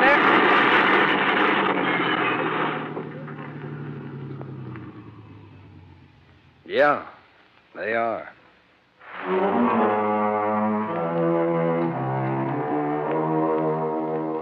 Leon Selkoff? Well, I'm afraid he gave more than his skill and efforts to the country he loved that had taken him under its wing. His body was found trussed up and floating face down in the bayou from which Brenmanoff and Khrushchevsky had launched the airboat. Dr. Allworth? Well, now that a U.S. space satellite is carrying out its mission, he's safely and officially working in a government laboratory. Expense account total, including incidentals and the trip back to Hartford? Oh, forget it. If in any way it helped to get the Explorer out in space, in orbit, it's on me. Yours truly, Johnny Dollar.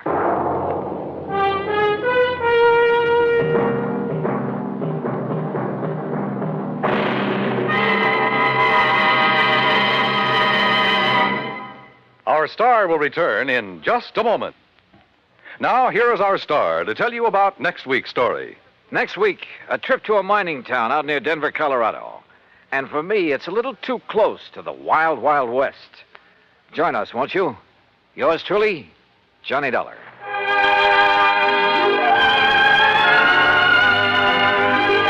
Yours truly, Johnny Dollar, starring Bob Bailey, originates in Hollywood and is produced and directed by Jack Johnstone, who also wrote today's story. Heard in our cast were Herb Ellis, Vic Perrin, Harry Bartell, Jack Crucian, Lou Merrill, and Stacey Harris. Be sure to join us next week, same time and station, for another exciting story of yours truly, Johnny Dollar. This is Dan Cubberly speaking.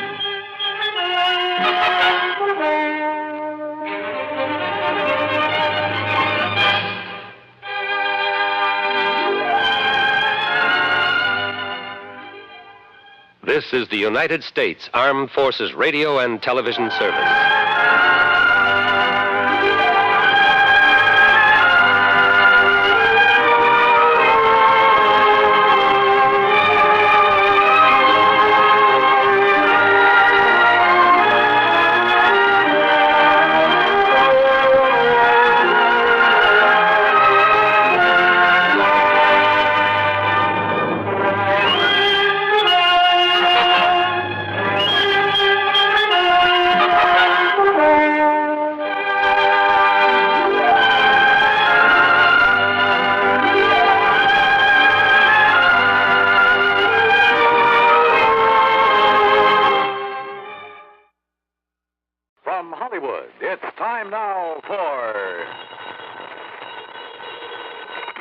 Johnny Dollar.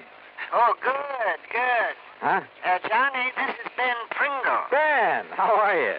Still selling insurance for Star Mutual? No, not anymore. Oh, that's right. You were talking about retiring. And I have retired.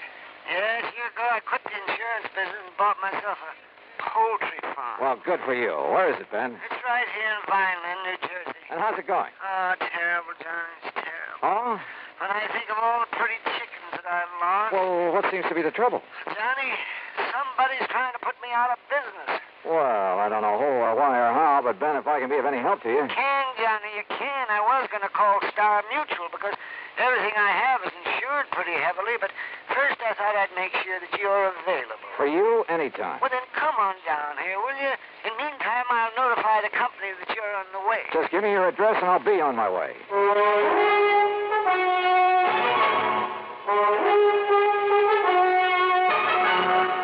Bob Bailey in the exciting adventures of the man with the action-packed expense account.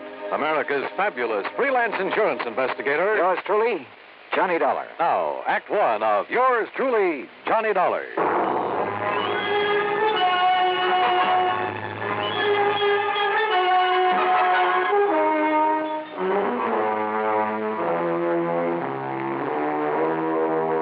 Expense account submitted by Special Investigator Johnny Dollar to the Star Mutual Insurance Company, Home Office, New York, New York. Following is an account of expenses incurred during my investigation of the sick chick matter.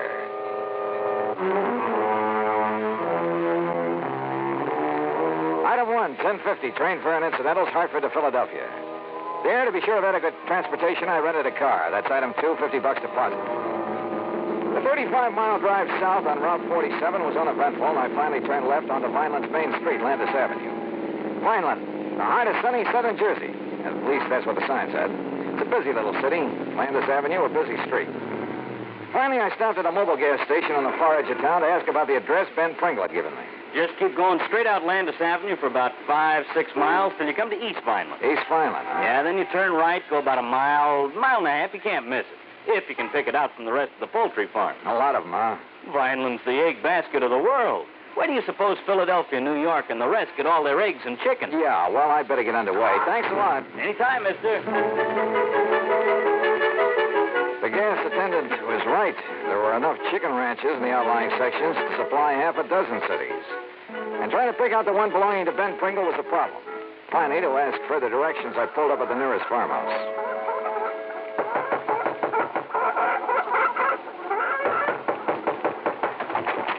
Yeah? What do you want? I'm looking for Mr. Ben Pringle's place. Oh, Ben Pringle. He's right next door. Oh. Yeah, the poor man. Poor man? Yes, he's coming down here from New York.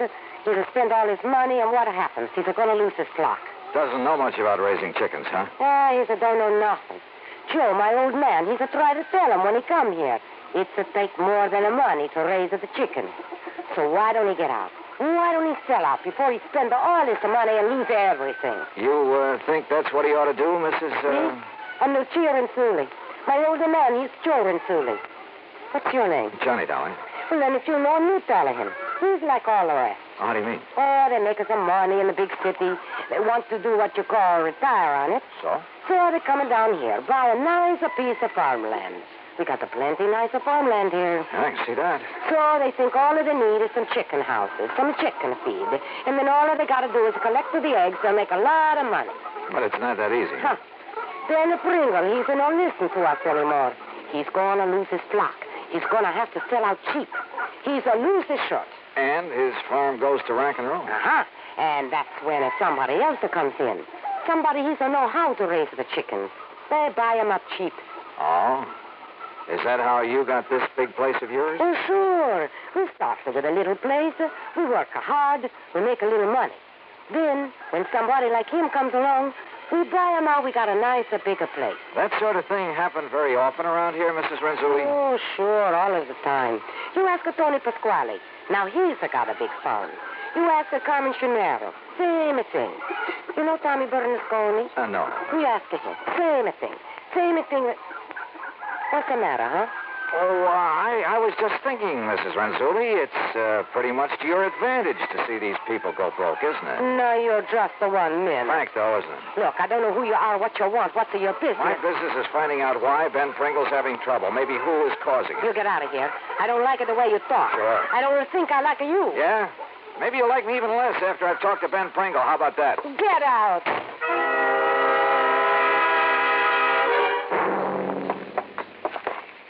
By golly, I'm glad you can make it, Johnny. Yes, sir. Sit down. Yeah. Well, for what I hear, Ben, you're having a pretty rough time of it. Oh, I suppose it's my own fault, Johnny. walking into a project like this without knowing more about it. Well, how deep have you gone into this layer? Oh, my, too deep, Johnny, too deep. All in all, I spent nearly $40,000. That's just about all I have. And most of us had to go for replacing my herd. Herd? Yeah, my herd of chickens. Oh. And I thought it'd be so easy, just buy a few hundred chickens. Yeah, throw them some feed, collect the eggs, collect the money. Yes, and I'd be fixed up for life. Oh, dear, there are more diseases a chicken can catch. There are more lice and bugs. Oh, and now this. Hey, Ben, you said something about somebody's trying to put you out of business. That's right, Johnny, and I'm sure of it. But why, I don't know. I didn't know I had an enemy in the world. Oh, what's going wrong? Well, just wait till you see my herd of chickens. And if you don't agree with me that... Oh, I'm sure you'll agree with me. About what? That they're being poisoned, that's what. By whom? I think I know. Oh, yes, sir. Well? By somebody who'd like to see me go broke. So that he could buy you out cheap. Who, Ben? I'll tell you who. Because he wants to add my property to his. And he's right next door. And his name is Joe Renzulli. Act 2 of yours truly, Johnny Dollar, in a moment. And now for another episode in the life of Sergeant Donald Bellwether, my husband.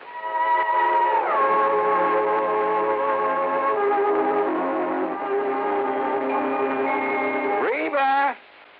Reba! What is it, Donald? Confounded Reba, I can't find the fountain pen. I've looked all through this desk. Here it is, dear. Here it is. You must have used it as a marker when you were reading this book. Let's see, this great literary classic, Six-Gun Showdown at Powder River Gulch. All right, never mind about my reading habits. Just look at the coverage we're going to get with this new auto accident policy. Let's see. Yes, collision. $50 deductible. Fire, theft, public liability, property damage, medical benefits. In other words, we have complete coverage. That's right. Of course, it's going to cost us money. I'm sending the company a check right now. Gee, it's too bad we don't live in Rhode Island. Rhode Island? Why? Oh, because then our rates would be lower. Rhode Island has less accidents per capita than any other state. Oh. Well, which state has the highest? Let me see. Here it is, Nevada. No, by golly, Nevada's second highest. Alaska has the most. Really? I didn't know that. Mm-hmm. It's just too bad we can't eliminate traffic accidents completely. Not only would it save life and limb, but it'd be a lot less strain on the pocketbook. Yeah, that's for sure. These automobile accident policies get more expensive every year just because there's so many costly accidents. Well, I'm glad we've got some good insurance coverage, Donald, but just remember one thing. Oh, what's that, honey? Well, some auto accidents ruin a fender, and some ruin a family. Yeah, that's true. Very true. But as far as I'm concerned, I don't want any of your old insurance money. I want you here at home, safe and sound. You'll always drive carefully, won't you? Yes, I will, dear. Oh, that's my Donald. That's my doll.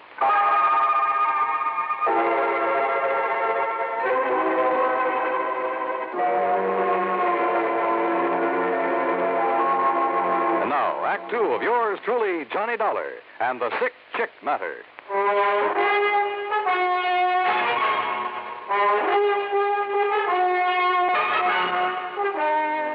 Sure, it's Joe Renzulli. Trying to kill off your flock, put you out of business. Yes, sir, Joe Renzulli, and I'm sure of it.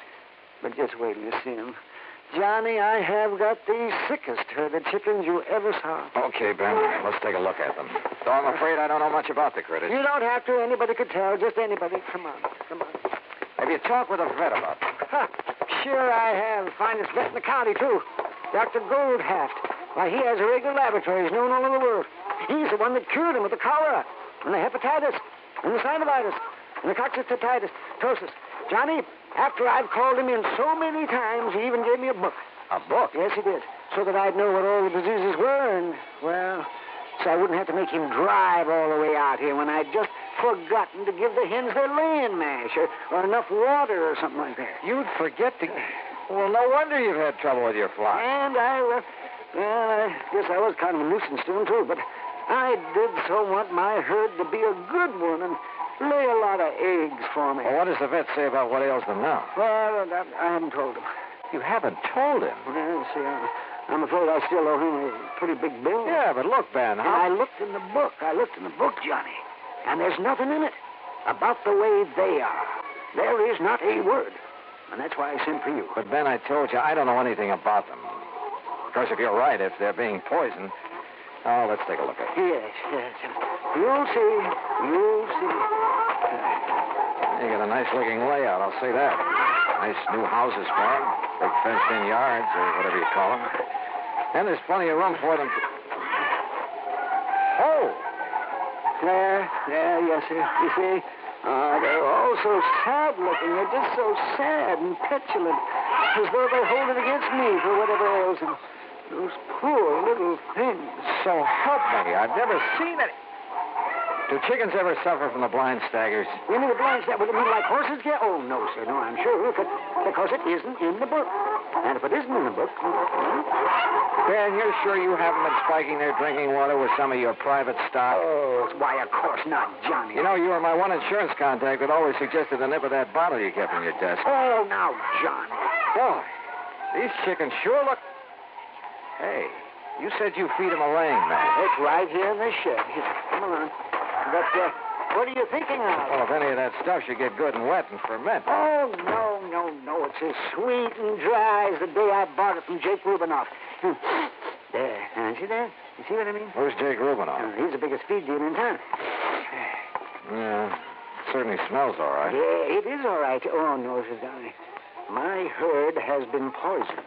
And you suspect Joe Renzulli on the next farm? Of course I do. Wasn't he one of the people who tried to help you get started when you first came down? Oh, sure. Yes, he pretended to. But I can see now is just to look over my nice place and see how much he can get his hands on when I go broke. Well, if you had some concrete reason for thinking he might be poisoning your flock... I've seen him. Yes, I have. I've seen him with my own eyes. Come right over here at night, several times. What? And scatter something over the fence into my pens out of a big sack. What was it? Now, the time was daylight and I could see.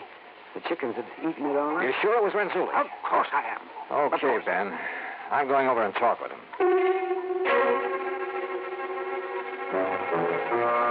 I went back to the farm next door. I found Joe Renzulli in one of his sheds. Tall, husky, and well-tanned. He was hard at work building some kind of an affair with a large wooden frame. There. He's finished. Like I say, Mr. Dollar, you keep the chickens in a cage up off the ground. They're more healthy. You get them more fat. Bring a better price in the market. Yeah. How you like that, huh? I asked you a question, Mr. Renzulli. I'd like an answer. Now. All right, I tell you. I think you better. It's because I try to help the poor man without he to find out. So I throw it over the fence at night when he's in O.C. Throw what over the fence? Well? Yeah. I move this sack. There, you see? In this one. XLNC Vitagrow supplement. That's right, the vitamins. Vitamins? He's a chickens. They're sick. He don't know what to do. He's a waste all his money. He's a nice fella, so I help him. You sure that bag doesn't contain some kind of poison? Poison? Yeah. No. Where'd you get that stuff? Jake Rubinoff feed store. What are you trying to accuse me of? Nothing. Yet. I'm going to try to help the poor man, that's all. You don't like that? I want a sample of that stuff. Sure. Take all you want. So what are you going to do? Well, it's too late now, but in the morning I'm going to take it into town to the feed place and check on it. You go ahead. And believe me, if there's anything wrong with it, I'm coming back here with the police in tow. Police? You better talk, Renzulli. You don't understand. You don't know. It's smaller place like this. You got to stay friends with everybody. Huh? You make trouble for people, it's no good. What are you talking about? Your neighbor is your friend. Oh, sure. Just like you're a good friend of Ben Pringle. Yeah, that is so. But you're protecting somebody who's poisoning his chicken. No, that's a big lie. Then what's all this double talk? Why are you so afraid I'll bring the police out here? I'm not. I mean... Or maybe you've done something you're afraid they'll tag you for. Is that it? No, that is wrong. Fact remains you know something about Ben Pringle's trouble with his flock. I tell you. You've told me nothing. Okay, I'll find out for myself. Good. That is good. Huh? You no live here. You find out. That's all right. That's good. Find out what? You find out. And that's all I could get out of him. And on the way back to Ben Pringle's farm, I suddenly began to wonder if I hadn't stepped into something more than just a bunch of sick chicks. You know something? As it turned out, I certainly had.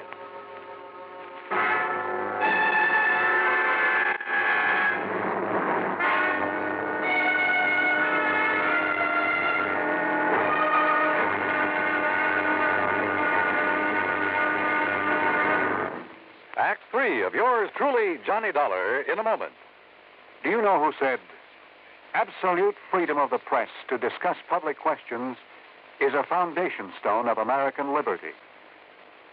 Those words were said by former President Herbert Hoover. Mr. Hoover was well aware of the important role that freedom of the press had played in the creation and growth of the United States of America.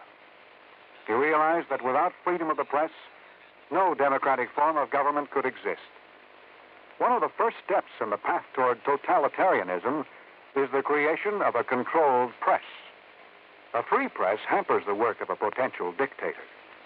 When the press is free, the people of a country are free.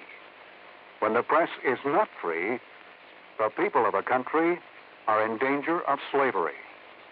Remember the words of Herbert Hoover. They are part of your American heritage. Freedom of the press is a foundation stone of American liberty. And now, Act 3 of yours truly, Johnny Dollar and the Sick Chick Matter.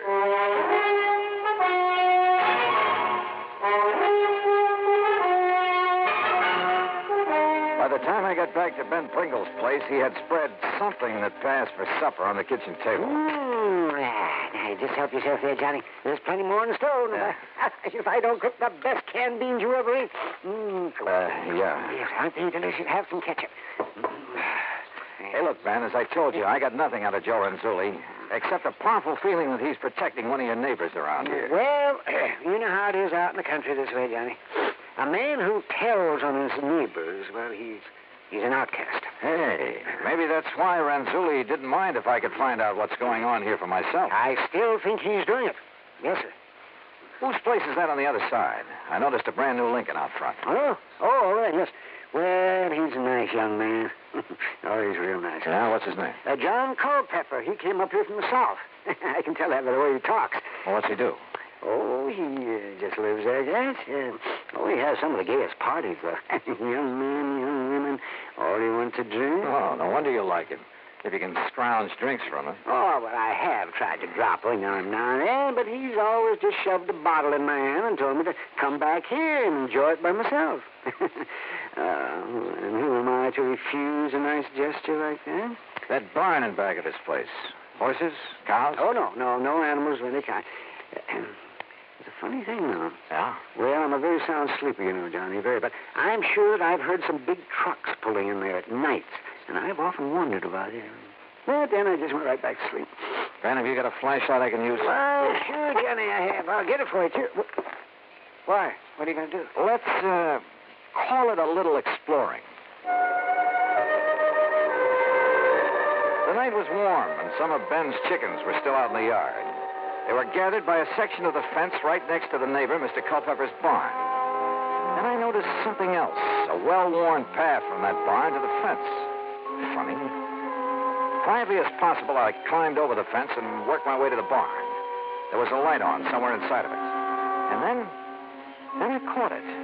A faint, piercing odor that I hadn't smelled, so help me, since I'd worked on a case down in the hillbilly country of Kentucky. I sneaked over to a crack in one of the barn doors. Inside, I could see cases and cases of bottles and the outline of a huge copper still. Moonshine. Stand still, mister. Huh?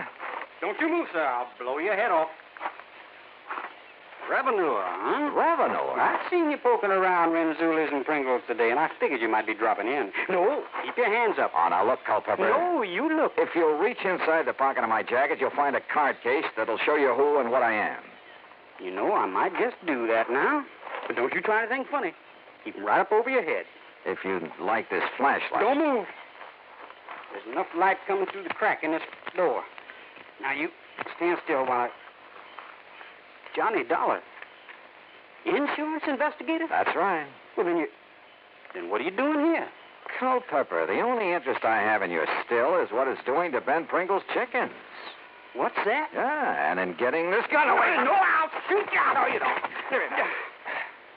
Look, I'll make a deal with you. Say a couple of $1,000 to keep your mouth shut about my still. I told you, I don't care about your still. Then I don't get it. That's out of my bailiwick. All I care about it... Wait a minute. You make whiskey out of mash. Have you been dumping sour mash over Pringle's fence? Oh, sure, to destroy the evidence. Holy smoke. Then all that's wrong with Ben's chickens is that they're drunk. Boiled to the gills. You mean to say that old used? Yeah, I mean to say. Now, come on. I think you and Ben had better have a little talk. So they talked, Ben and Culpepper. In exchange for not being reported, Culpepper agreed to pay my expense account, Ben's veterinary bills, and to move out of the county. Oh, I suppose I should have notified the local authorities of what was going on. But isn't that really a job for the company? After all, like I said, it is out of my bailiwick. Hey, you know something? The stuff Culpepper was turning out in that old barn wasn't half bad. Expense account total to the company, nothing. Yours truly, Johnny Dollar.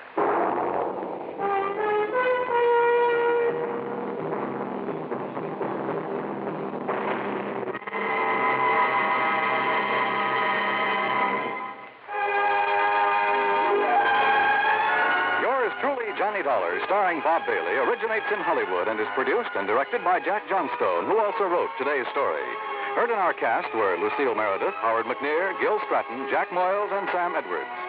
Be sure to join us next week, same time and station, for another exciting story of yours truly, Johnny Dollar. This is Dan Coverly speaking.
Johnny Dollar has been a presentation of the United States Armed Forces Radio and Television Service.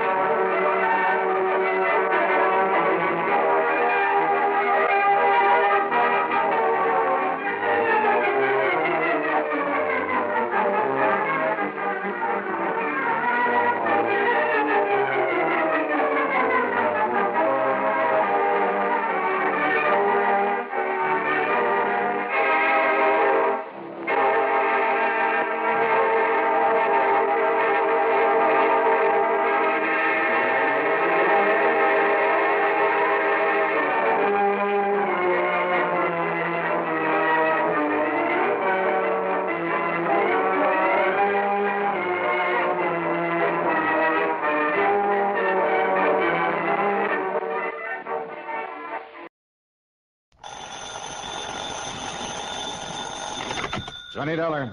Byron Kay, Intercoastal Maritime and Life. Why? How are things in dear old Boston? Here in Boston, fine. But Cod Harbor, something else again. Cod Harbor? It's a little fishing village up north of here, up near Gloucester. Yeah, I know. I handled a case up there a couple of years ago. Oh, yes, that's right. It was for Meg McCarthy, a big, blousy, brawling old gal who ran a joint she called Meg's Palace. Well, it's Meg McCarthy. After that dingy dive she was running burned down, she took the insurance money and moved away. Johnny, listen. It was Meg McCarthy who called me. Oh? Yes. Insisted that I have you go up there and see her right away. Well, she's back in Cod Harbor? And running another restaurant and rooming house. We wrote the insurance on it. What's happened up there? All she'd tell me was that if you didn't show up in a big fat hurry, she'd cancel out on us. So what do you think? I'll tell you this. Meg is used to handling things pretty much by herself. I mean, she wouldn't have called for help unless there's something pretty serious going on. The last time, you know, it turned out to be a murder. I know. So if you're willing to pay my expenses... Go to it, Johnny. Right.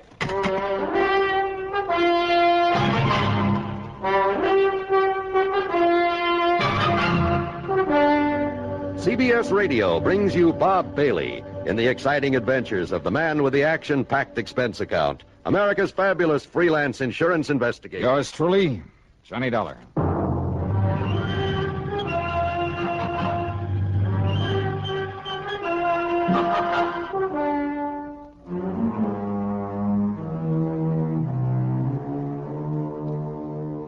Expense account submitted by Special Investigator Johnny Dollar to the Intercoastal Maritime and Life Insurance Company, Boston office. Following is an account of expenses incurred during my investigation of the Silver Queen matter.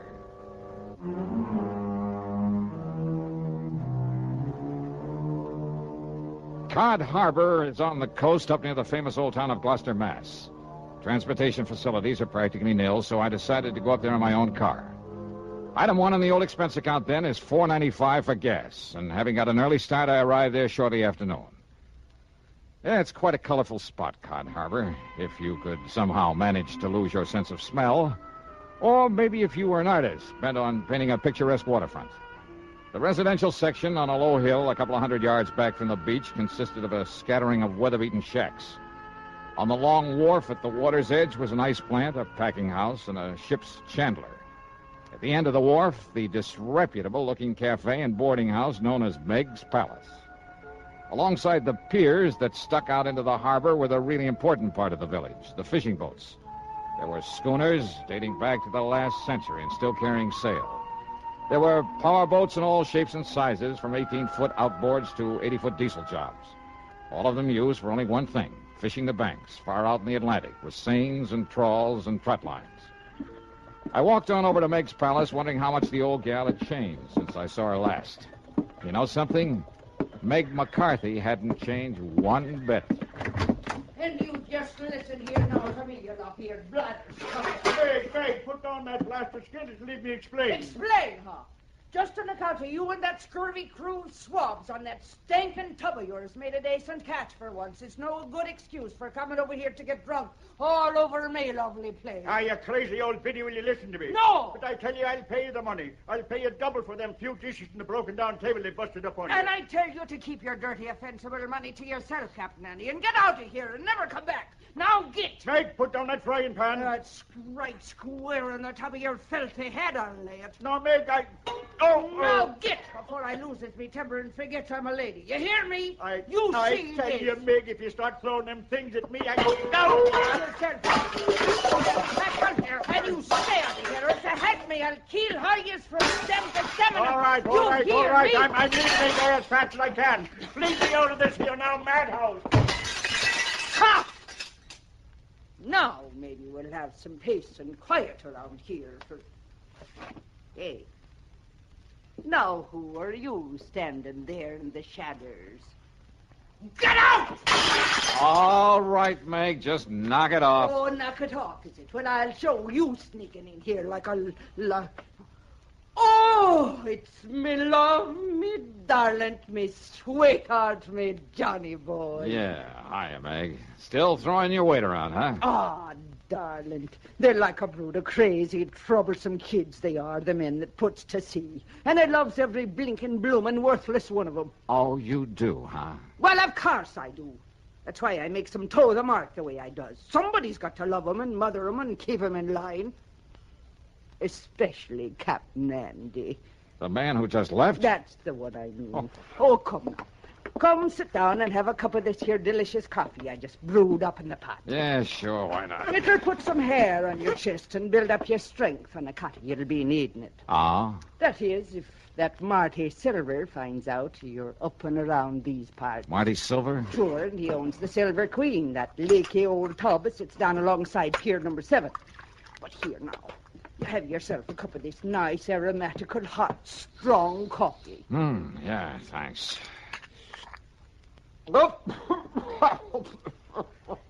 Holy, what are you trying to do, murder me? Hey? Good grief. Well, now, just a minute, me fine young, fair-feathered friend.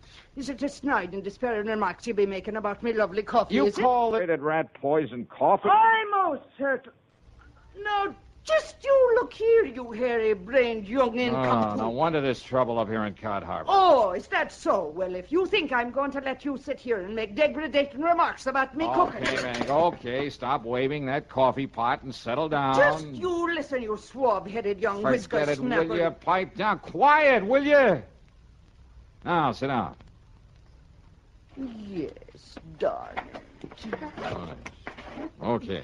Oh, Johnny, Johnny, you reminds me so of me dear, dead, departed, overbearing husband when you talks up to me like that. Oh, I'm sure. And I tell you, if I was a few years younger and maybe a mite prettier looking in the face, oh, I tell you, there wouldn't dare another girl so much as set her eyes on to you. Oh, that's true, Johnny. Okay, Meg. But now what about this Marty Silver? Captain Marty Silver, he calls himself. And he sailed in here a few days ago from up to Gloucester, he says, in that tub he calls the Silver Queen. Says he wants to sell the old wreck. Aye, and that he will, Maggie. And who invited you in here again, Captain Andy? There's already 2 or 3 suckers bidding up to buy the old wreck from him. He's pushing them hard to make a sale, he is. Then Andrew P. Hogginham, you keep them from buying it until Johnny Dollar here gets through his investigation. Investigating? Well, now, where's your manners? Shake hands with him. This here's Mr. Johnny Dollar, me lover boy from way back. Hiya, Captain. Lover boy? Him? That pasty-faced landlubber like him? Just you mind your manners, Andy, and get out here and don't let none of them boys buy the Silver Queen. Not yet. Now, look here, Meg. Go on with you. Or do I got to throw you out again? Whatever you say, Meg. But I warn you, woman, if you're being untrue to me in favor of this here Johnny Dollar... Ain't he handsome, Johnny boy? And we don't make it generally known, but Captain Andy is me very own fiancé. No. Yes, sir. And all this time I thought you only had eyes for me. Oh, well, now, Johnny... Okay. Now, just tell me about this Captain Marty Silver. Well, now, listen, darling. If Marty Silver finds out that I sent for you, if he finds out you're here to investigate him... Investigate him for what? Come on, Meg, you're beating around the bush. Oh, it's because I hate the word. Because I'm afeard of it. What word? Murder. Oh, well, I can't say that I... What? Yes, Johnny. Murder. And now, Act 2 of yours truly, Johnny Dollar.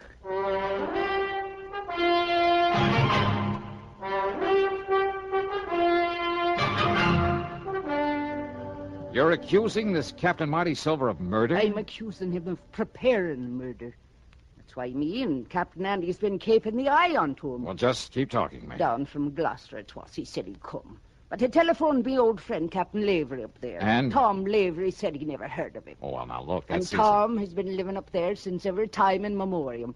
Never heard of any Captain Marty Silver. So I says to myself, says I, if Captain Marty ever was there, he was using another name and maybe on forged papers. When I thought I had a suspicious mind. So then last night, I takes a real good look at his boat.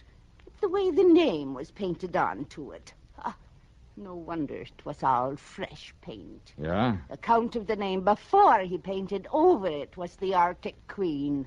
Well, so what's wrong with changing the name of his boat? So I phoned up Captain Tom again, and you know what he told me? What, Meg? It was the Arctic Queen was supposed to have disappeared in a storm up there not 3 weeks before with the loss of all hands on board, consisting of only 2. Go on. Them 2 was the skipper and the deckhand by the name of Marty Flagg. So you figure that Marty Flagg and Marty Silver are one and the same? That I do. And that somehow, under cover of the storm, he did away with the skipper of the Arctic Queen. Then he changed the name to Silver Queen and brought her down here to sell her. Dearie, that's exactly what I figured. And you could be right. Now, look, if his papers are forged, and that includes the registration on his boat... Oh, many's the time it's been done, Johnny boy, and you knows it.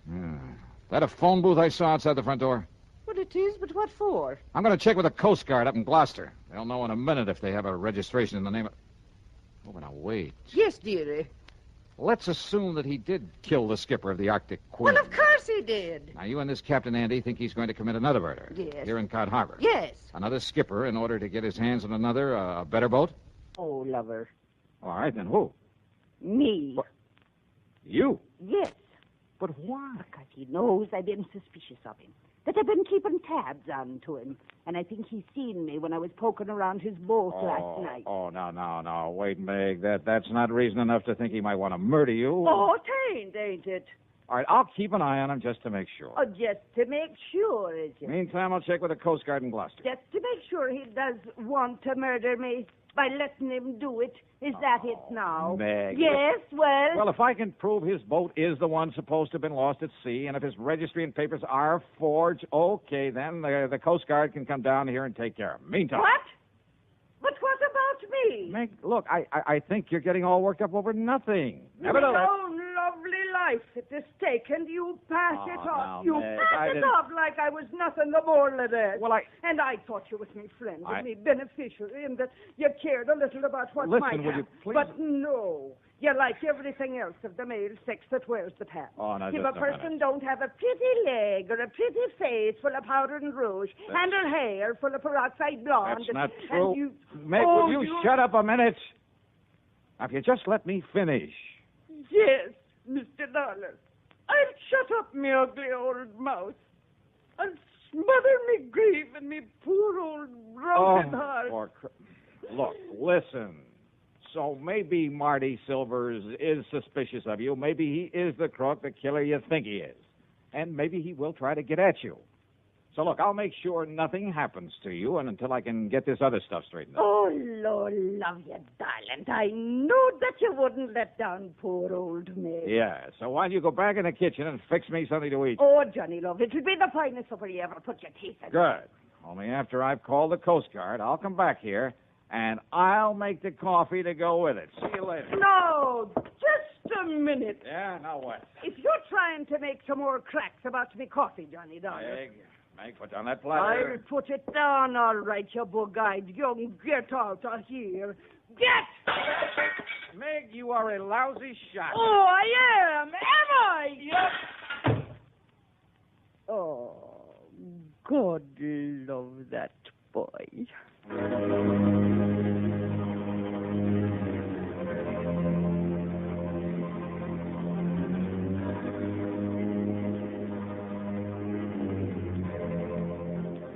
My call to the Coast Guard proved that Meg was right, 100%. They'd never heard of a Captain Marty Silver, had no record of him whatsoever.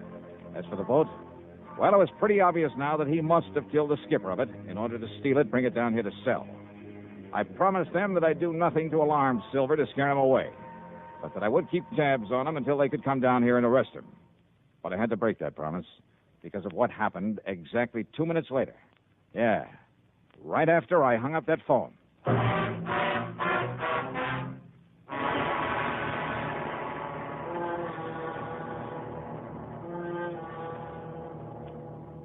And now, Act 3 of yours truly, Johnny Dollar.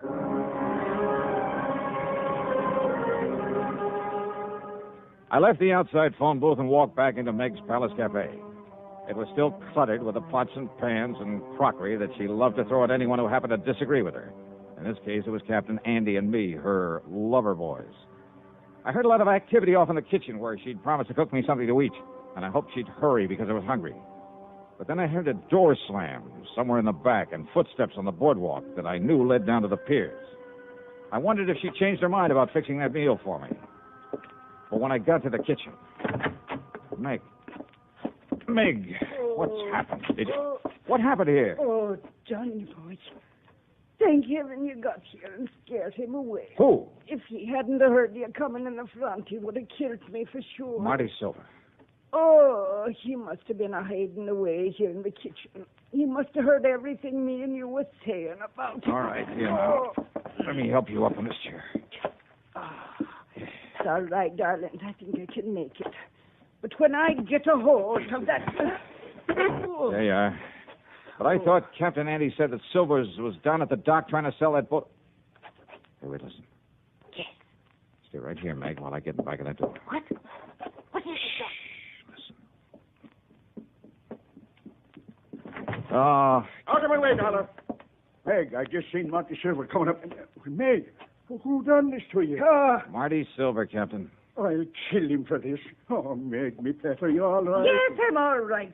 But where was you when Marty Silver come in here and attacked me? Like you told me to. I went back to the dock to keep an eye on him. He was right here in the kitchen. And when I went out to phone the Coast Guard... Oh, Maggie, darling, did he hurt you I bad? told you I'm all right. But if Johnny hadn't come back in here... Oh, I'll kill that dirty Hey, rotten... Captain, you said you saw him leaving here. That I did. Where'd he go? Down to the dock, to the Silver Queen. Well, he may have ideas for taking off, getting away from here. Well, of course, you barnacle-brained pair of... Look, Ah, what? look there, out of the window. You're right. Of course I'm right. That's the Silver Queen headed out to sea. Come on, Captain Andy, we're going after him. But he's got a start on us, a head start. And with the darkness and night coming on... Well, standing here talking about it won't get us anywhere. Come on.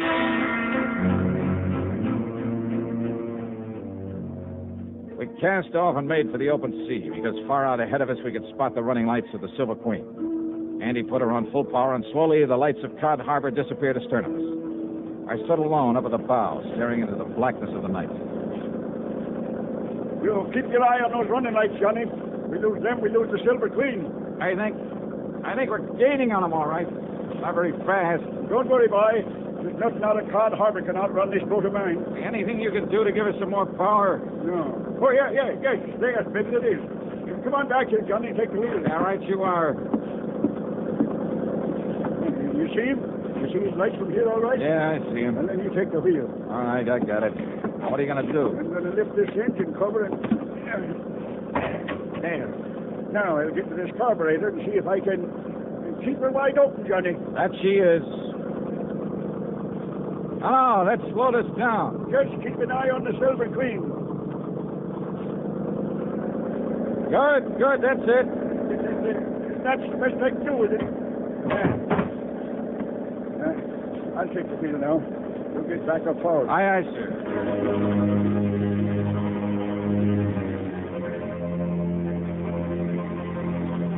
As we slowly but surely pulled up on her, I could see the vague shape of Captain Marty Silver at the wheel. I could see him turn and look back at us now and then. Just a few more minutes and we'd overtake the Queen. But if Silver had a gun, I eased my .38 out of the holster, made sure I had a full load, just in case.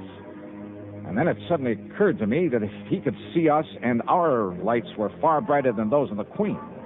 I went on back to Captain Andy at the wheel. Keep going for long now, Johnny boy. Hey, where's the switch to the cabin lights? Yes?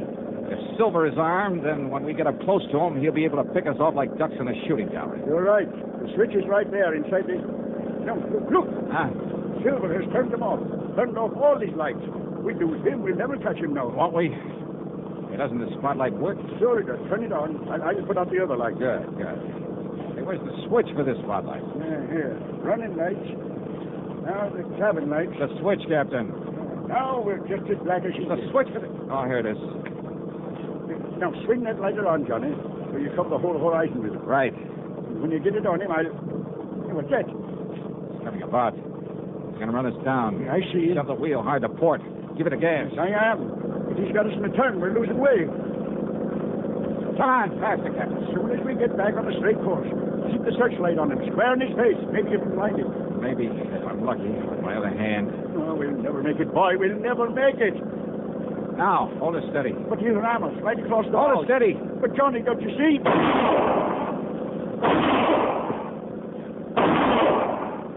You hit him. He's hurt. Yeah. Now, more power, Andy. He's let go of the wheel. Hey, he's reaching for the Andy. gun. Maybe the Queen will well away from us. Power, I tell you. Full power. But no, we're too late. Too late.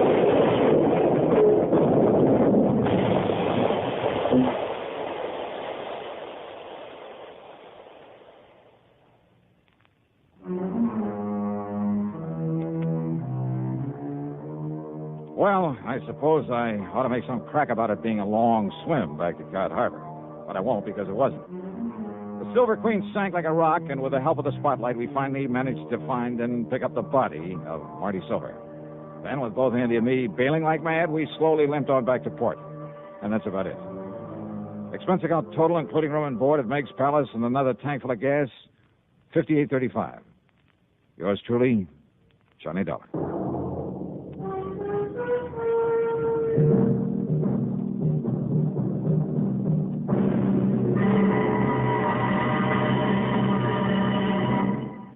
Now, here's our star to tell you about next week's program. Next week, murder A real weirdie, because there was no one there to commit it. Join us, won't you? Yours truly, Johnny Dollar.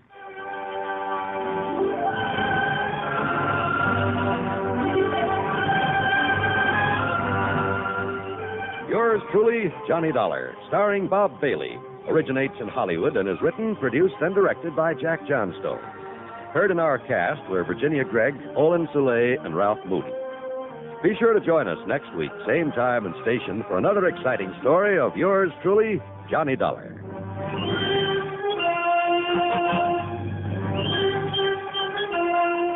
This is John Wald speaking. Johnny Dollar has come to you through the worldwide facilities of the United States Armed Forces Radio and Television Service.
From Hollywood, it's time now for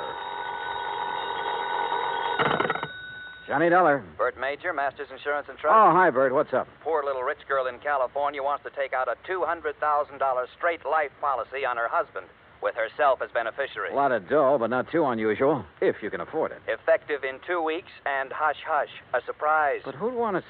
Why? Exactly. Nice piece of change for the company in commissions, or for her in payoff, if she's playing that kind of a game. You talk like you don't know her. Name only. Deal was arranged pending through her lawyer in Los Angeles. You could be out there in the morning, Johnny. All right, Bert. Who gives me the fill-in? Our agent out there, Roger Hackey. He'll meet you at International Airport.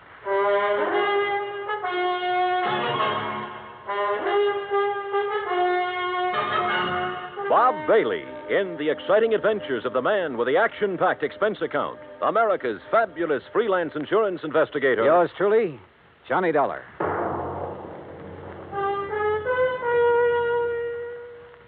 And now, Act One of yours truly, Johnny Dollar.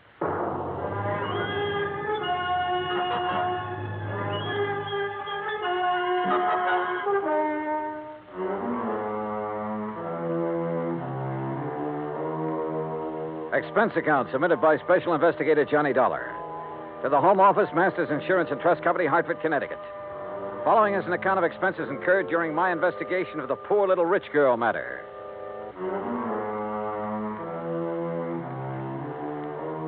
Expense account item 1, $280 round-trip plane ticket and incidentals, including sunglasses, Hartford to Los Angeles. I arrived, rested, ready, and right on schedule. Also on schedule was Roger Hackey, Masters Los Angeles agent, who turned out to be a repressed comedian become insurance salesman. Yep, I said to myself, that's Johnny Dollar, I said. You are Johnny Dollar, aren't you? In person. You Roger Hackey? In person? Say, you got the old feel, haven't you? Simpatico, we call it out here. Have a nice trip? Yeah. Good, good. Airplanes scare me. Don't like being up there in the wild blue yonder. Terra firma's my dish of tea. Slow but sure, they call me. Yeah, well, look. Now, if you'll just follow me, we'll jump in my jalopy, and I'll have you at the Beverly Hilton before you can say happy hooligan. You said. Huh? Oh, yeah. Well, here we go. Cloud of dust and all that.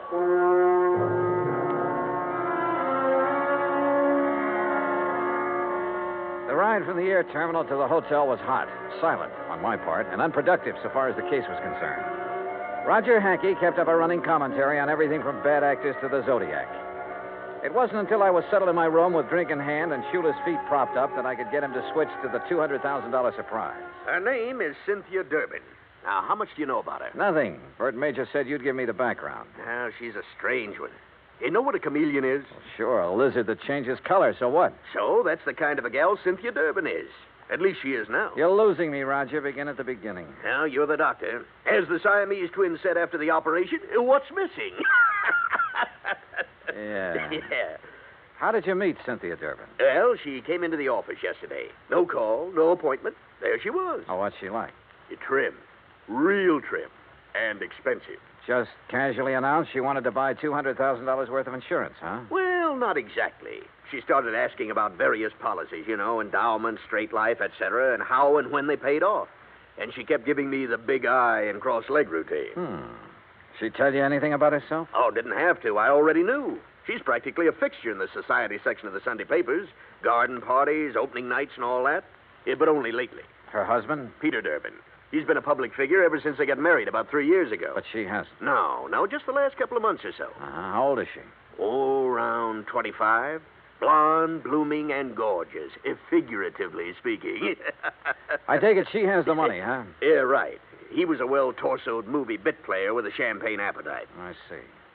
Now, what about this surprise angle? Well, she came right to the point. Said her husband had just had a complete physical. Asked if his doctor's report would be acceptable. If so, okay. But you didn't sign her up. Why?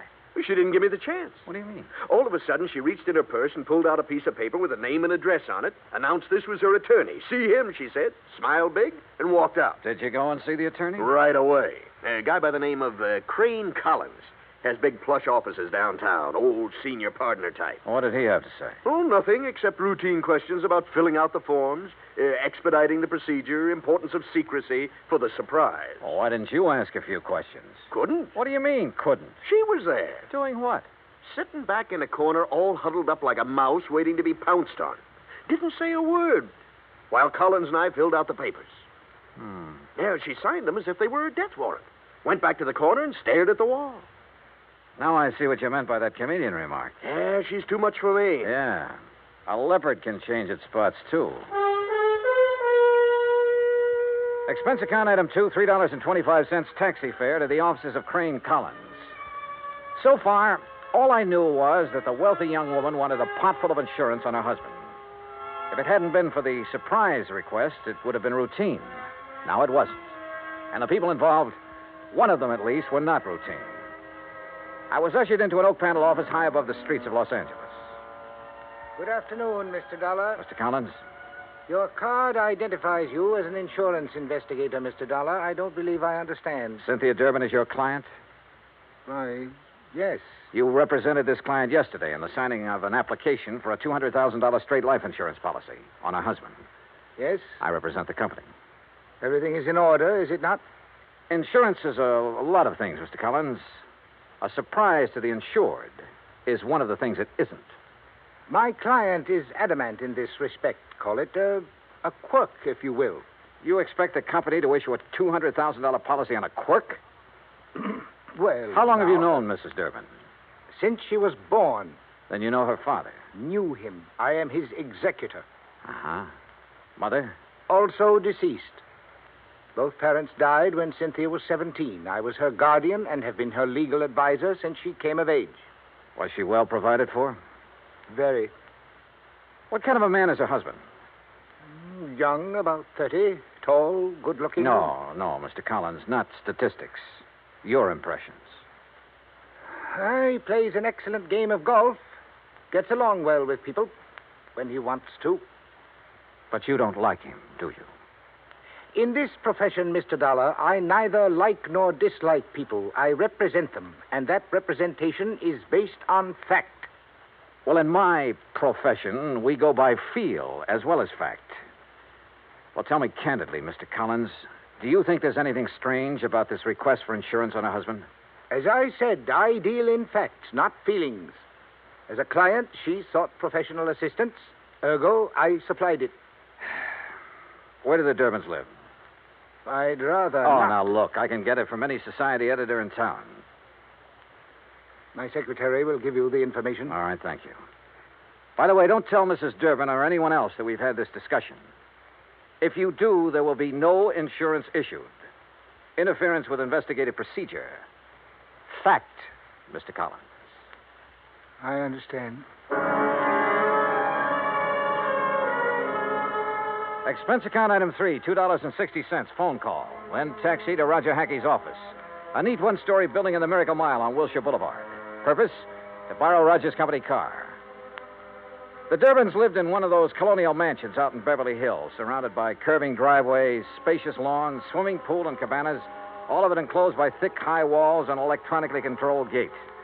The mention of insurance on the intercom got me in. Cynthia Durbin was everything Roger said she was. The first time he met her, that is. Please excuse my appearance, Mr. Dollar. I've been swimming. Oh, I don't mind at all, Mrs. Durbin. Really, you shouldn't have come here to deliver the policy. What if my husband had been home? No surprise. No, that would have spoiled everything. Well, may I have it, please? The paperwork has not been completed yet. Then what are you doing here? What do you want? Get to the point. Well, just a few questions, Mrs. Durbin. My colleague, Mr. Hackey, should have handled these details yesterday, but he was somewhat rushed. Oh, then there's nothing wrong with... Would you care for a drink, Mr. Dollar? Thanks.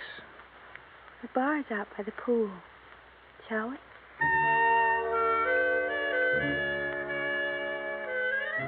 She was wearing a bikini and high-heel beach sandals, and she led the way. I was hoping it was 2 miles to the pool instead of the 75 yards it turned out to be. I mixed the drinks, and we settled down in a couple of sun lounges. Ah, those details, Mr. Dollar. Just formalities, actually. You're to be the beneficiary? Yes. That was discussed yesterday. Oh, yes, so it was. What does your husband do, Mrs. Durbin? He doesn't work, if that's what you mean. He doesn't have to. I have enough for both of us. Johnny. Yeah? Freshen my drink, will you, please? Oh, sure. Say, tell me, did you ever contemplate divorce? Divorce? Whatever makes you ask a question like that? Well? Of course not. We've had our differences, minor ones. What couple hasn't? Yeah, I suppose you got a point there. Here you are. Thank you. Johnny. Why did you pick 2 weeks from today to be the effective date of the policy? Isn't that my business? His birthday, Mrs. Durbin? What? Your husband, the surprise. Well, yes, it is, but all these questions... Plan to throw a big party for him? Yes. No, I don't know. Johnny... Your husband would be worth a lot more to you dead than alive, wouldn't he, Mrs. Durbin? Hand me that robe, please. Sure. There you are. But you haven't answered my question. I'm sorry, you'll have to excuse me. I have a headache. A terrible headache. Something was definitely wrong here. A girl of her age should have flared at my questions. Should have snapped back at me instead of blindly running away. Yeah, something was wrong, all right. But I'd seen what I'd come to see. Both facets of Cynthia Durbin's personality. And was one of them actually thinking in terms of murder? My job, find out.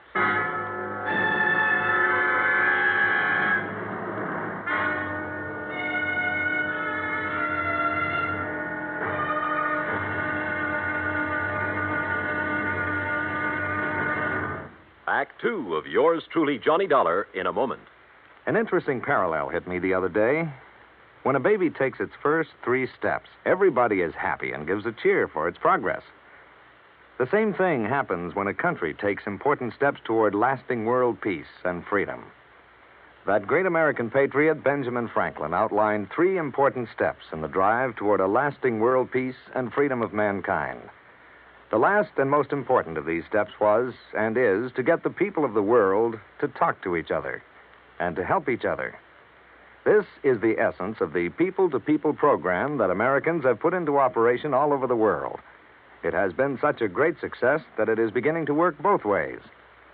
Not too long ago in Korea, Tom Lawrence, a yeoman in the United States Navy, lost his wallet on a street in Seoul. The wallet was found by a 15-year-old Korean boy who gave it to his father. The father promptly returned it to Lawrence with nothing missing. Tom Lawrence decided that this kind of honesty should pay off. He visited the 7 members of the Korean family and gave them 80 pounds of rice. He then promised to bring the family 50 pounds of rice each month he remained in Korea. The Korean father said, "I think this is much more than I deserve." Maybe it was, and maybe it wasn't. But who can put a price on better understanding among the peoples of the world? For through better understanding of each other comes an understanding of freedom, the right of all men, everywhere. And now, Act Two of yours truly, Johnny Dollar, and the Poor Little Rich Girl matter.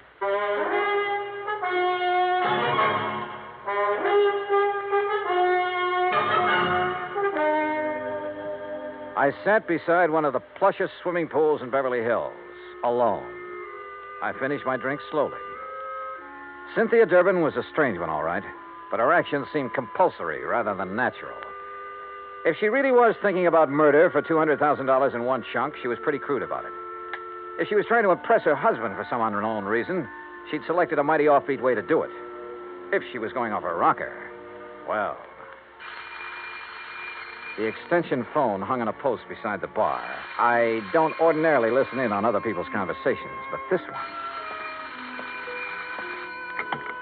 Thing wrong, darling? Eric? Oh, Eric, I've got to talk to you. Something has happened. I think No, Cynthia, not on the phone. Meet me here in half an hour. But, Eric... Half an hour. Here. Goodbye, Cynthia.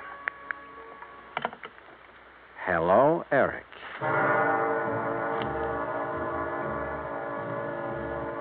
As I strolled to my car, nobody asked me to come back again sometime. Not that I expected it. I parked a block down the street, adjusted the rearview mirror, and got comfortable. A cigarette later, she came zooming out in a CAD convertible and headed my way. I've tailed a few cars in my time, but this kid was either scared silly or she'd learned her evasive tactics from Bull Halsey. I lost her in the first 10 blocks. So I drove Roger Hackey's car back to his office and prepared for the horse laugh I had coming. It came. She lost you, huh? Oh, that's a dandy, a real dandy. Hey, tell me, do you always laugh when you're about to lose the commission on a $200,000 policy? Yeah? Oh. Well, what are you going to do now, Johnny? Who is Eric? Well, he's not a brother, that's for sure. Oh. I don't know. You know, for 2 cents, I'd turn in a negative report and go on back to Hartford. Oh, wait now. You can't do that. This is a big deal. For you. For me, it's a pain in the neck. But you can't turn in a negative report just because she's got an extracurricular boyfriend. You don't even know who he is. And what about her husband? Yeah, what about him? Here. I got the dope right here. Today's paper, and it's a good picture of him. Read what it says. Peter Durbin, one of Los Angeles' better amateur golfers, plays out of Silver Oak Country Club where the State Open is being held this week. He's expected to finish in the top. Roger, what time is it? 4:30. Thanks. Huh? Hey, where you going? I'm going to try my hand at being a reporter. What? What are you talking about? Roger, I'm going to interview Mr. Peter Durbin for the Interstate Publicity Press Association. Huh? Expense account item 4, $2.40, cab fare to the Silver Oak Country Club, which nestled in a big ravine north of Sunset Boulevard, some 15 minutes from Roger's office. The last players were coming in for the afternoon round when I got there, and Peter Durbin was among them. I waited until after the radio and TV boys had got through, and then caught him in a corner of the locker room. Yes? Who are you? Johnny Dollar, Interstate Publicity Press. I'd like to ask you a few questions, please. Well, I've already given my interviews. Well, sure, I know, but this is feature stuff. Best part of the day. There's the gallery body or stuff like that. Oh, all right, but make it quick. Yes, sir. Is your wife here? No, she never watches me play. Oh? Where is she now? Well, at home. Where else? But now, see here, don't you think... You're playing a great game, Mr. Durbin. You figure you're going to win this tournament, huh? Yes, I think so. McMahon has turned into 69, of course, but I'm still 3 strokes up on him. I play a much steadier game than he does. Oh, yeah, sure. This is your home club, isn't it? Oh, yes. It's one of the best in the country. Yeah, mighty fine course. You must be pretty well heeled. Well, That's none of your readers' concern. Oh, I'm sorry. Say, you have a birthday coming up soon, haven't you? How did you know? Oh, well, you're a prominent personality, Mr. Durbin. We keep a file on this sort of thing, on important people like you. Oh, I see. Well, sure. I suppose you're going to have a big affair. No, as a matter of fact, the annual Western Road races fall on my birthday each year. As a reporter, you should recall that I won both last year and the year before. Oh, yeah, sure. Well, happy birthday, Mr. Durbin, and good luck. Well, is that all you want? That's all I need to know. Thanks. Act 3 of yours truly, Johnny Dollar, in a moment. No folklore could be all boastful and dynamic. Some of it is about the man at the bottom of the pile, like the one they tell of the traveler who just had to get across a river. He argued with the boatman, but that boatman wasn't about to move. Nope, not with the spring thaw making it a mighty ugly river. The traveler was insistent. Finally, the boatman agreed, but it was going to cost a whole quarter to get across. But I ain't got but 15 cents. You gotta take me for that. Your regular fare's only 10 cents. The boatman stood firm. I ain't going, that's all.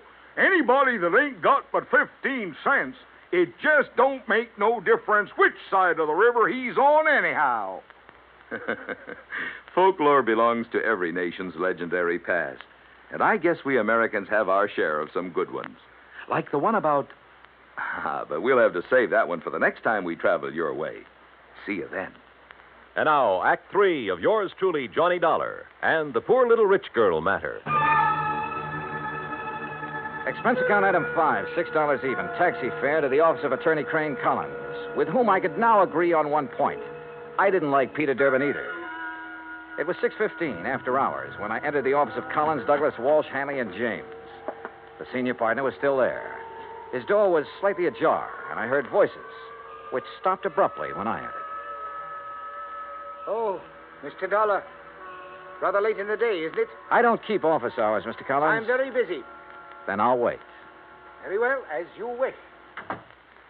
I wished, so I waited. But not for long. Because about 3 minutes later, Collins came out, carefully closed the door of his office behind him, and strode easily toward me, oozing his most charming professional smile.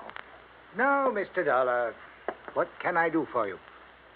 Why didn't you tell me the first time I was here that Peter Durbin, in addition to being a first-class golfer, was also a racing enthusiast? Why, it just didn't occur to me. Do you know any insurance company in the world that would issue a $200,000 policy on a man who risks his life in a racing car? Then your company will not issue the policy? What do you think? Now tell me something. Who is Eric? Eric? That's right. Well? The name is not familiar to me. Now, look, Mr. Collins, I have a feeling that even you will admit that withholding information in connection with a possible murder is punishable by law. Fact. I am fully aware of that, but I fail to see what that... What are you doing? You didn't invite me into your office. I just wondered why is all. Have you no ethics, man? Cynthia Durbin was in there a few minutes ago, wasn't she? Mr. Dollar. Wasn't she? If it is the intention of your company not to issue the insurance to my client, I will so inform her, and that will end the matter so far as you are concerned. Now, please be good enough to leave. You really don't know or care what's going on, do you? You're so wrapped up in the letter of the law that preventing a possible murder doesn't even occur to you. Another one of your feelings? Well, I don't have the remotest idea what you're talking about. Good night, Mr. Dollar. Good night, Mr. Collins. Expense account item 6, $9.50, cocktails and dinner. I should have written my report negative and hightailed it back to Hartford. But when you see in your mind's eye the possibility of a racing car careening off the road at 125 miles an hour exactly 2 weeks from now, you don't just stick to business and call it quits. Eric, wherever he tended bar, was the key. But how to find him? I was on dessert in the evening paper, giving my subconscious mind a chance to work it out when all of a sudden I was looking at it on the society page. Expense account item 7, $19, including taxi fare to Los Angeles Police Headquarters, where I had a pleasant chat with the captain on duty. Then a tuxedo rental in the same taxi to the Statler Hotel. A special pass let me in as guest at a crowded and bejeweled society benefit. Enjoying the party, Mr. Collins? Dollar, what are you doing here? Enjoying the party, too. Have Mr. and Mrs. Durbin arrived? You are the most annoyingly persistent individual I have ever... Please, no compliments. See you later. After a few minutes, I spotted her, dressed to the teeth. She turned suddenly and saw me. I expected surprise, chagrin, fear, most anything but what I got. Mr. Dollar, Johnny, I am glad to see you. I was such a bore this afternoon. Forgive me. Well, your exit was rather sudden. My headache's all gone. Isn't that wonderful? Fine. Will you dance with me? Pleasure. Dollar. That's such an exciting name. Is your husband with you tonight? No, poor dear. He's playing in a golf tournament and has to get his rest. You came alone? Yes. Don't you find it warm in here, all these people? Let's go out on the terrace, hmm? Sure. Why not? Once more, I was following her. And it was just as interesting as the first time. But my mind and eyes were elsewhere. Somewhere in this crowd was the Eric I was looking for. He had to be. Then I spotted him. 35, big and broad, hawk-nosed, circling toward the terrace from the left. She threaded her way to a potted palm in a far corner of the terrace, turned and looked at me. Her eyes were feverishly bright in the moonlight. She was beautiful. You're a very charming man, Johnny. I wish. You wish what? Do you find me interesting? You haven't answered my question. Oh, I find you interesting, Cynthia. Who is Eric? Eric, The man you went to see this afternoon after you left me. this afternoon. You know who I'm talking about. Because you and Eric, I don't know how, were planning to kill your husband 2 weeks from now and collect $200,000 insurance. 2 weeks from now in the road race. Make it look like an accident, no doubt. No, Eric, no! I ducked and whirled around as a fist grazed past my ear and brought up one from the floor with all I had. Oh! Cynthia stood there a moment, then quietly folded up and lay on the floor in a heap, sobbing. Oh, there you are, Dollar. What have you done to this poor girl? And that man? Very simple, Collins.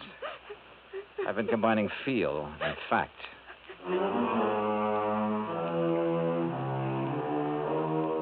The house dick and I got them out of there. Hawk-nosed to police headquarters, Cynthia to a hospital.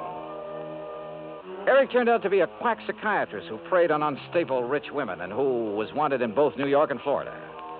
He had a perfect setup in Cynthia Durbin until he went for murder and the big money. Mrs. Durbin, well, the doctors tell me she ought to be normal mentally in a couple of years with proper psychiatric treatment. Expense account total, $317.75. Yours truly, Johnny Dollar.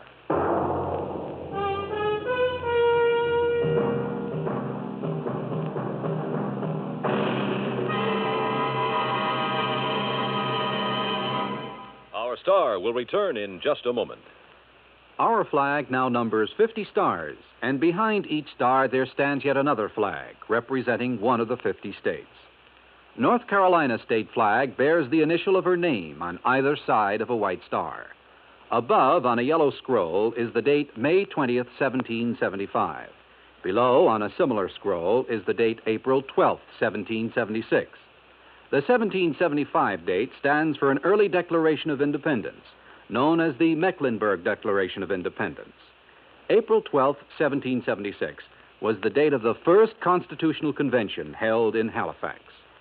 The Halifax Resolve was a document that placed the Old North State in the front rank, both in point of time and spirit, among those colonies which demanded unconditional freedom and absolute independence from any foreign power. North Carolina's state flag, the flag of the 12th state to enter the Union, was adopted on March 9th, 1885. Now, here's our star to tell you about next week's story. Next week, a beautiful yacht, a beautiful, charming girl, and a man who wished he'd never heard of either of them. Join us, won't you? Yours truly, Johnny Dollar.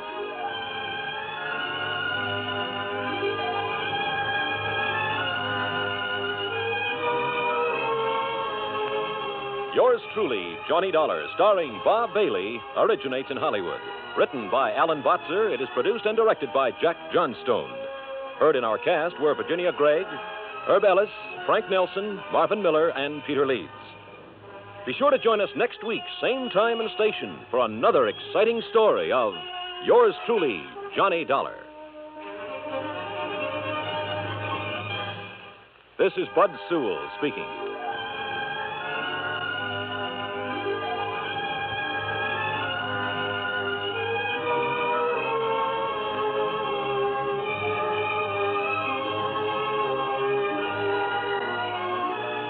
This is the United States Armed Forces Radio and Television Service.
From Hollywood, it's time now for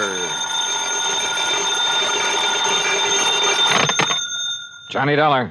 Johnny, this is Ed Barrett at Tri-State Life and Casualty in New York. Oh, hi, Ed. How are you? A little sick at the moment. Oh, what's the matter? I was planning to go up to the fishing lodge of a friend of mine over the weekend, Tommy Hargrave. Oh, but now you've had to call it off, and, brother, I know exactly how you feel. No, Johnny, I don't think you do. Look, Ed, I'm a fisherman myself, and when something interferes with going... What was that? I just received word that Tommy had a car accident up there. Car rolled over on him. He was killed instantly. Oh, I'm sorry, Ed. Yeah. And company policy being what it is, since he carried $70,000 in insurance, double indemnity, since there was an accident involved, well, I got to order the usual investigation. Yeah, sure, I see. Who's the beneficiary? His wife, Mary. They get along all right? No, as a matter of fact, Now, look, Johnny, don't get any crazy ideas. Just go on up there and help her all you can. Oh, sure. Where, Ed? Place is called Shadow Hill, near the little town of Bethel. New York? Yeah, up in Sullivan County. The police department is a man named Skinner. Police? If everything's okay? It was Skinner who called me, that's all. Oh, yeah. Okay, Ed, I'm on my way. And if I dig up anything... Johnny, I assure you that everything's all right about this one. Oh, sure. You say that as though you don't believe it. Well, just my suspicious mind showing, I guess. Forget it.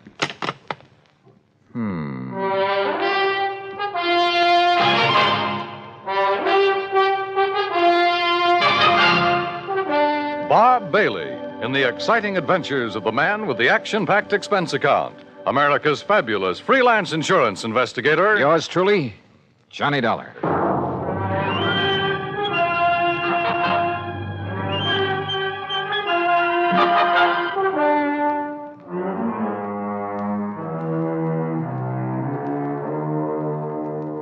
Expense account submitted by Special Investigator Johnny Dollar to the Tri-State Life and Casualty Insurance Company, New York, New York.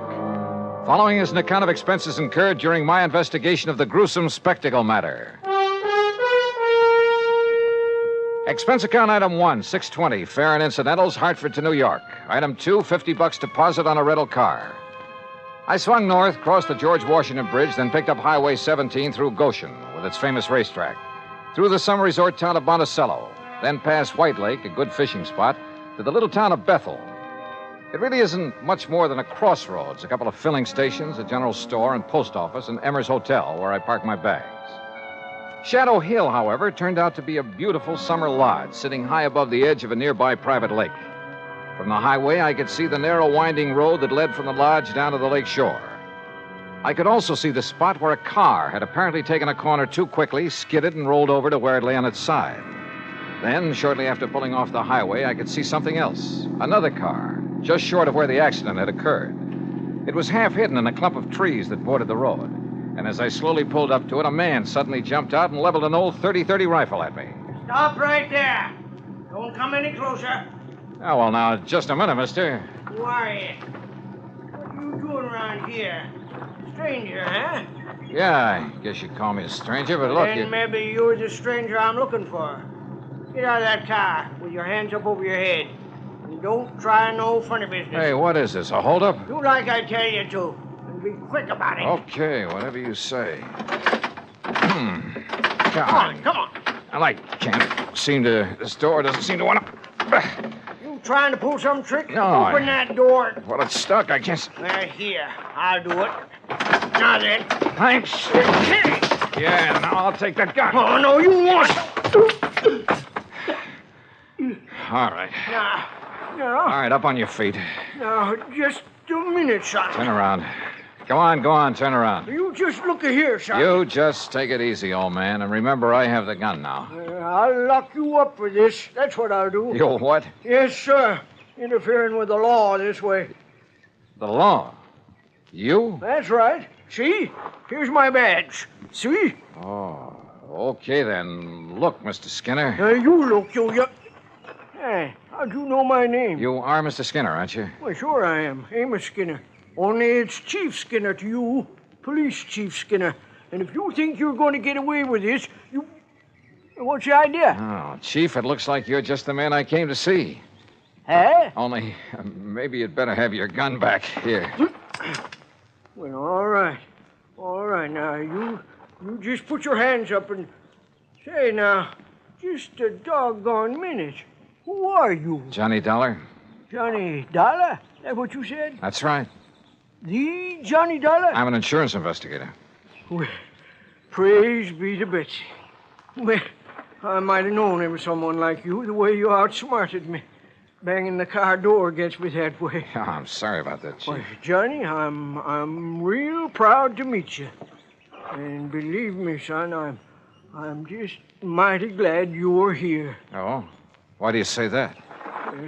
Just you look here, Johnny, over the edge of this road. Look. You see it down there? That car? Is that the car in which Mr. Thomas Hargrave was killed? Oh, you know about that? That's what I came here to investigate. Well, all right then. Now, you listen here to me, Johnny. Well? I'm the one that telephoned down to Mr. Hargrave's insurance company down to New York. So I understood. I did it as a favor to Mary. That's his wife. On account of she was so broke up and all. Never did like her, but she was pretty upset. Very considerate of you, Chief. And I told the insurance company just what I told everybody else. That Tommy Hargrave took this turn in the road too fast. Now, you see the turn right above here?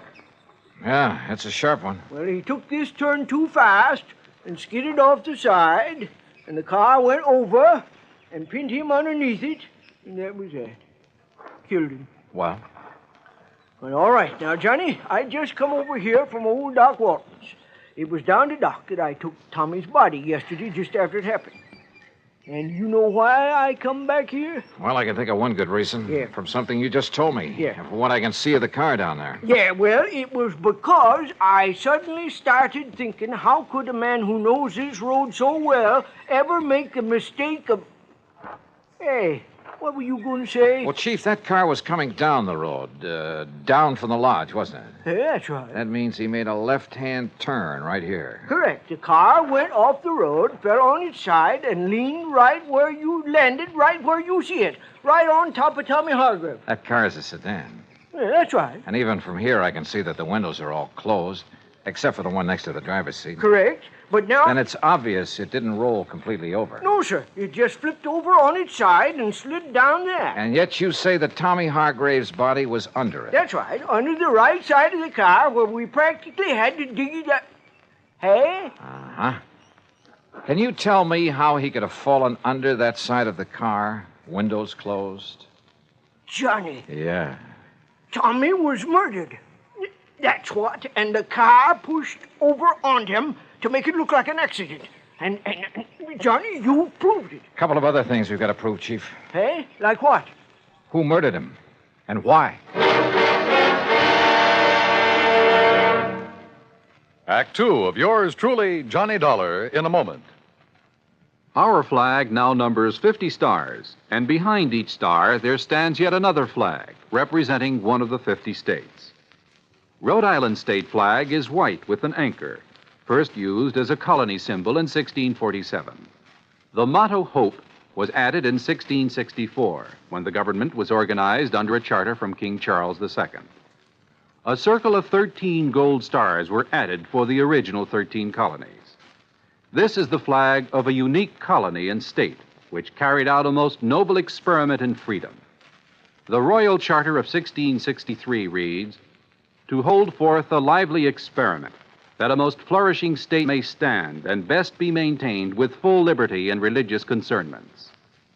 Rhode Island's state flag, the flag of the 13th state to enter the Union, was adopted on May 19th, 1897. And now, Act two of yours truly, Johnny Dollar, and the gruesome spectacle matter.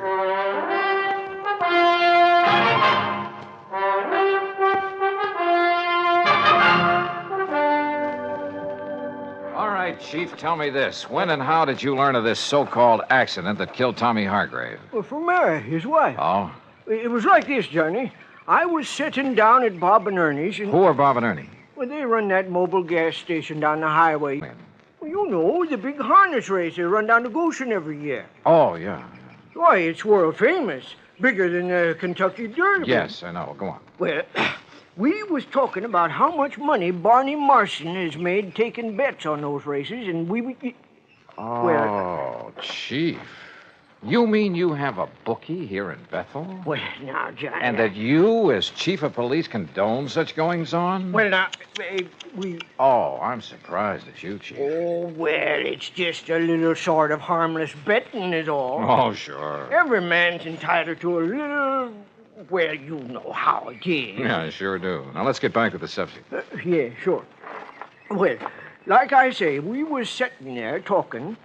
And we seen Mary Hargrave driving by on her way back from New York, where she'd gone to do some shopping that day. She wasn't here when it happened? Well, no, sir. She couldn't have been. You're sure? Well, like I told you, she was in New York.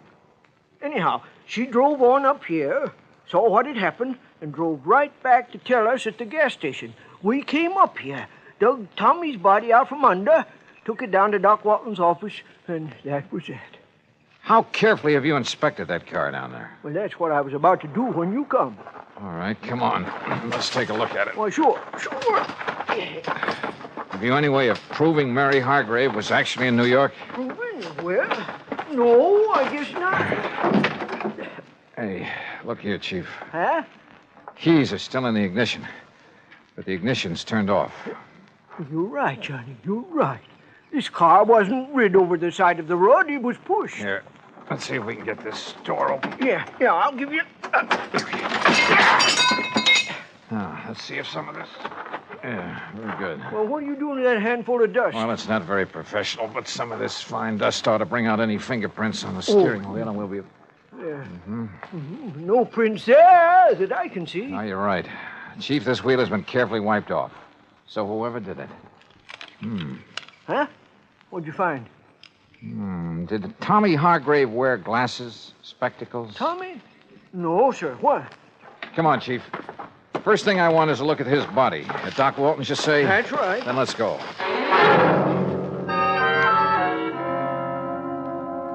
Well, as a matter of fact, it was I who suggested to Amos, to Chief Skinner, I should say, that he go back and have another look at that car, Mr. Dollar. Just why, Dr. Walton? Because a couple of things about this body made me wonder. Look here, the way the clothes are torn, as though he'd had some kind of a struggle. Scratches and contusions on his hands. But more important, here.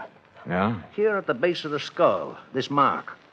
Up where that car is, there are no rocks, no stones, no anything that could make a mark like this. And there's another on the face below the eye. You know what that looks like to me, Doctor? Oh, what's that? The mark from the butt of a .38 automatic. And I've seen plenty of them. My Betsy, Johnny, you're right. Then that would indicate Hargrave was murdered. And the car pushed over on him to make it look like Yes, sir. And Johnny and me found a few other things around that car that would indicate the same thing. Doctor, I understand Tommy Hargrave did not wear glasses. No, not that I know of. Of course, Mary, his wife... She wears them? Yes, she does. Can't do without them. What kind? Well, just regular tortoiseshell, you know. Something like these, maybe? Well, no. Granted, one lens is smashed and part of the frame is broken, but is this the kind she wore? Yes, Mr. Dollar, I'd say so. Of course, a great many Johnny, surely you don't think his own wife... They didn't get along too well, did they? Well, no, but after all, when any couple's been married 10, 11 Also, years... she just happens to be the beneficiary of his sizable insurance policy. Good heavens, Mr. Dollar. Yeah, I think we'd better pay a little visit to Mrs. Mary Hargrave.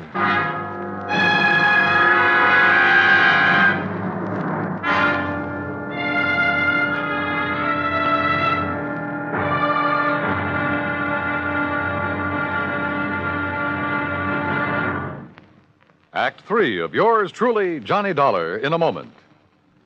Many times in the history of mankind, nations have pooled their forces to exert a greater strength against a common aggressor.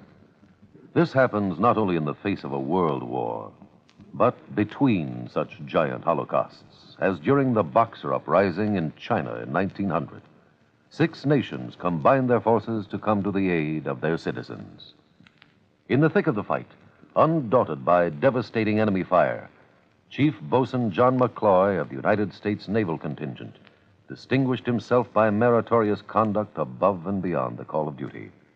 For his valorous action, he was awarded his first Medal of Honor. But a man of action doesn't get the job done because of possible awards. It is the spirit of his code of conduct that guides him. John McCloy was guided by that code again and again. In June 1914, during the Mexican campaign, when the government of the United States was put upon once more to aid its persecuted citizens, Chief Bosun John McCloy was constantly risking his life. Our landed troops were in danger of being annihilated on the beach at Veracruz, when McCloy voluntarily filled 3 picket launches with riflemen and led them along the seafront to draw the enemy fire. Though badly wounded, he remained at his post and gallantly directed his part of the campaign. For this action, Chief Bosun John McCloy was awarded a second Medal of Honor. But he hadn't been concerned with medals. His only concern was conducting himself as a man should, and that is according to the code of the American fighting man. And now, Act 3 of yours truly, Johnny Dollar, and the gruesome spectacle matter. The 3 of us, Dr. Walton, Police Chief Amos Skinner, and I drove up to the lodge outside the little town of Bethel, New York, to see why Mrs. Mary Hargrave had killed her husband, made it look like a car accident. That is, if she did it. And what little evidence we had pointed right straight at her. The obvious fact the car had been pushed over on him after he was killed. The marks showing he'd struggled for his life, had been struck with the butt of a pistol. The fact he and his wife hadn't got along too well, that she was his beneficiary. And finally, there were the glasses I'd found in the car. My Betsy, I wonder if she found out you were here, Johnny, and has flew the coop. Isn't that her car in the yard? Yes, Mr. Dollar, it is. All right, then. If she is here, well, sir, I'll arrest her right on the spot. No, let me handle this. But, Johnny... I said please, let me handle it. Yes? Oh, Dr. Walton and Chief Skinner. That's right. And this here is Mr. Johnny Dollar. Oh, yes, Mr. Dollar. Mr. Barrett at the insurance company phoned that you'd be here. Won't you come in? Well, Surely. Thank you. I'm sorry to have been so slow in answering the door, but I seem to have mislaid a pair of my glasses. Yeah, that, Johnny. I'm blind as a bat without them. Won't you all sit down? Thank you. Yes, thank you, Mary. I've been using an old pair of steel rims with an old prescription, but they look so terrible. When did you lose your glasses? Oh, I must have mislaid them a couple of days ago. Ha! Now, what do you mean by that, Amos? You know very well what I mean. You don't seem terribly upset about your husband's death, Mrs. Hargrave? Why should I, Mr. Dollar? We haven't been exactly getting along for years. All he seemed to care about was his fishing and betting on the horses day after day. Oh? And I never did care about spending every summer up in this stodgy little town with all its stodgy people and... Well, Oh, I didn't mean you, Dr. Walton. oh, yes, thank you. The first thing I'll do when I collect the insurance is sell this place and go back to the city where my friends are, where there's some excitement and... Mr. Dollar, are those my glasses you have there? Are they? Well, they look like mine. Only what happened to them? Sure, they are hers, Johnny. What? No, Dollar. No, I don't think they are. Let me have them, please. Sure. Here. What's going on here? Johnny, we're just wasting time. No, wait. These can't be hers. I should have realized. Sure they are. Gentlemen, please. I've seen your glasses, Mary, many times. Very thick at the edges, very thin in the center of the lens. Well, isn't this pair? This lens, the one that's still intact, bears no resemblance to yours at all. Oh? No. Wait a minute, wait. Listen, Mrs. Hargrave. Will somebody please tell me what's... Listen, will you? You say your husband was always playing the horses. Yes, of course he was. But do you mind telling me what Even that... while he was up here? Yes, all the time. Mr. Dollar, I don't see what you're driving at. I sure don't. Oh, brother, this is probably the wildest hunch I've ever had. What? Mrs. Hargrave, did your husband owe a lot of money on his betting? Oh, a lot? I should say not. Just the opposite. He's been going around for nearly 2 weeks boasting about the big killing he made, if he ever collected. Doctor, let me have those glasses. Oh, yes. Look, here, this little mark inside the temple. Oh, that's the mark of the optometrist over in Monticello. Here, you see? The same mark as in mine. Yeah, okay. Now, just sit tight, the three of you. Oh? No, Mr. Dollar. Now, you look here now, Johnny. And Amos, don't try arresting anybody while I'm gone. But, it Johnny... might make you look a little foolish when I get back. Back from where, Dollar? I'll see you all later.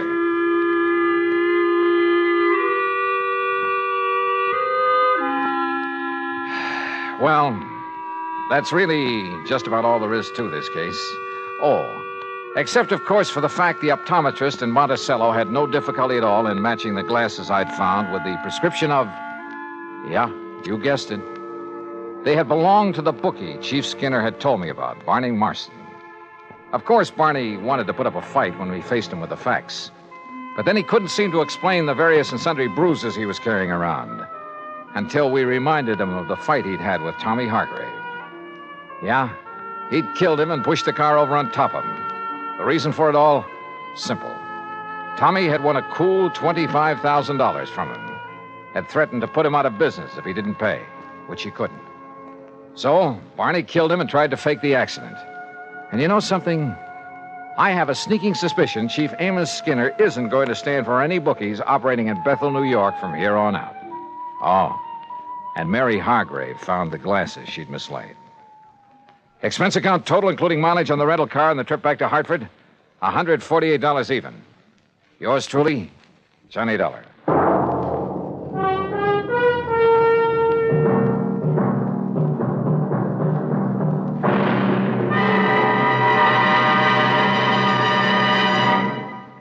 Our star will return in just a moment. Our flag now numbers 50 stars, and behind each star there stands yet another flag representing one of the 50 states. Kansas' state flag is dark blue, and in the center is the state seal, surmounted by a large sunflower, the official state flower. The seal reflects the history of Kansas, the train of ox wagons going west, for most of the great roads passed through Kansas. An Indian is depicted chasing a herd of buffalo, recalling the words of the official state song, "Oh, give me a home where the buffalo roam." For this truly was the home of the buffalo and Indian. The East is represented by a rising sun, and the promise of future prosperity is indicated by the steamboat on the river and the farmer plowing the field.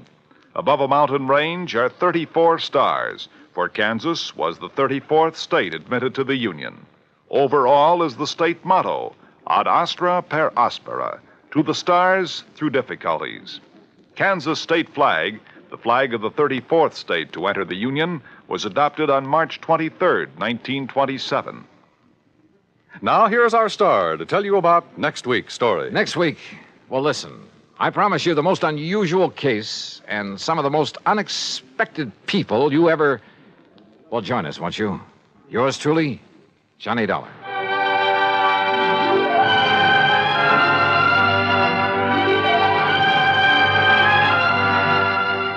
Yours truly, Johnny Dollar, starring Bob Bailey, originates in Hollywood and is written, produced, and directed by Jack Johnstone. Heard in our cast were Virginia Gregg, Harry Bartell, Junius Matthews, and Joe Kearns. Be sure to join us next week, same time and station, for another exciting story of yours truly, Johnny Dollar. This is Dan Coverly speaking.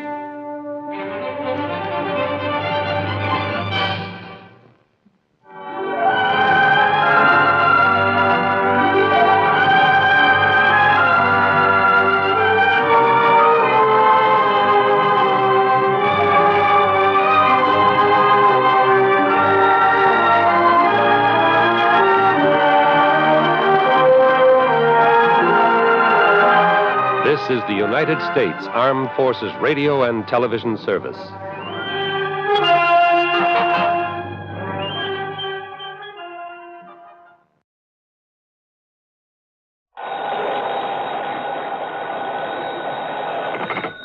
Johnny Dollar. This is the Milford Advertising Agency in Denver, Colorado, Mr. Dollar. Advertising agency? Mr. Horace W. Milford would like to speak with you. Hold on, please. Hello, Dollar. That's right, Mr. Milford. Yes, can you come out here to Denver to see me right away? Well, now, look, sir, if you're interested in buying commercial time on my weekly radio program, you'll have to contact CBS Radio in New York. No, Dollar. This is a purely personal matter that I wish to see you about, that I must see you about. Well, I'm sorry, Mr. Milford, but unless there's insurance involved... Well, yes. Yes, there is. The same company that's insured my life. One of the outfits I work with? Tri-Western Life Insurance Company? Yeah, that's one of my clients. Well, then, please, come out here right away. Well, I'd better check first with the company and get their authorization to... What was that? No, by all means, do not contact the insurance company. Not yet. Well, there's a little matter of my expense account. That will be taken care of, most adequately. Okay, whatever you say. Now, what's this all about, Mr. Milford? Mr. Dollar, here on the phone, I can only tell you it's a matter of preventing... Yeah? Yes? Of preventing a murder.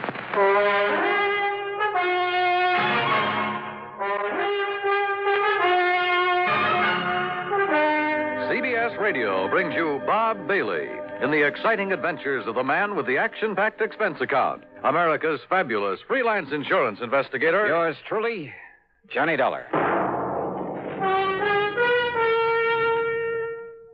And now, Act One of yours truly, Johnny Dollar.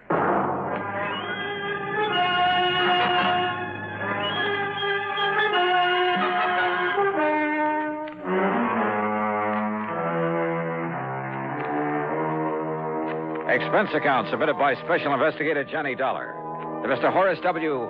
No, to the Tri-Western Life Insurance Company. You'll see why later on. And following is an account of expenses incurred during my investigation of the hired homicide matter. Expense account item 1, $77 plane fare.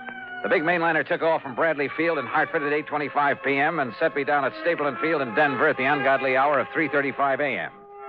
Item 2, $5 for a cab into the Brown Palace Hotel, where I added some sleep to the few hours I'd had aboard the plane. Breakfast was item 3, $1.50. And then I walked over to the office of the Milford Advertising Agency on California Street. Horace W. Milford was tall, gray-haired, and with a very dignified bearing. He got to the point immediately, and yet in a kind of roundabout way. Mr. Dollar, I must emphasize that this whole thing must be completely confidential. Oh? Well, now that depends. I will pay you well, very well. You sound as though there might be something illegal about whatever it is you want me to do. I can only hope that you can prevent something illegal from happening, something terribly wrong. You mentioned murder. I said prevent a murder. Whose, Mr. Milford? Yours? I'll be as brief as possible, Mr. Dollar. Time is of the essence. But first, you must know some background. Right ahead, sir. Since my wife passed away some years ago, this advertising business and my daughter Claire have been my sole interests in life. How old is Claire? She was 27 on her last... now, listen, please. I'm listening. I built this business by myself. Until 2 years ago, I made all the client contacts, planned the campaigns, wrote the copy. I bought the space and radio time, everything. And then Tony came along. Tony? Anthony Ferringer. He's my son-in-law. And he works for you, Mr. Milford? Out of pity for a young man who seemed to be struggling to make his way in the world, I gave him a job. Oh. And then, by way of repaying me, I thought, He brought the Bonar Electronics account to this office. Bonar Electronics Corporation. Yeah, I've heard of them. Pretty big outfit, I understand. It means annual billings of some $2 million to us. That's a sizable advertising account. Now, the point is, well, he told me later that his means of getting it were somewhat unorthodox. Unethical is a better word. No, how do you mean, sir? He told me that he had something on officers of the Bonar organization, that he threatened exposure and ruinous scandal if he weren't permitted to handle their advertising here. Well, now, that doesn't seem possible with a big company. Thanks largely to my own efforts and ideas, we have established them as one of the most important companies in their field. Don't ever underestimate the value of advertising, huh? Yes, to the public as well as to the company. Yeah. Well, now, Mr. Once Milton... I took over the account, young Tony was content to sit around, collect his salary and a big commission and do nothing. Nothing, that is, but constantly remind me that he had brought the business here. I see. But, Now- Mr. Dollar, were the account suddenly to go to some other agency, it would ruin me. Oh, how so? Buying this building, setting up the organization adequately to service such an account cost me everything I had. I'm not a young man anymore.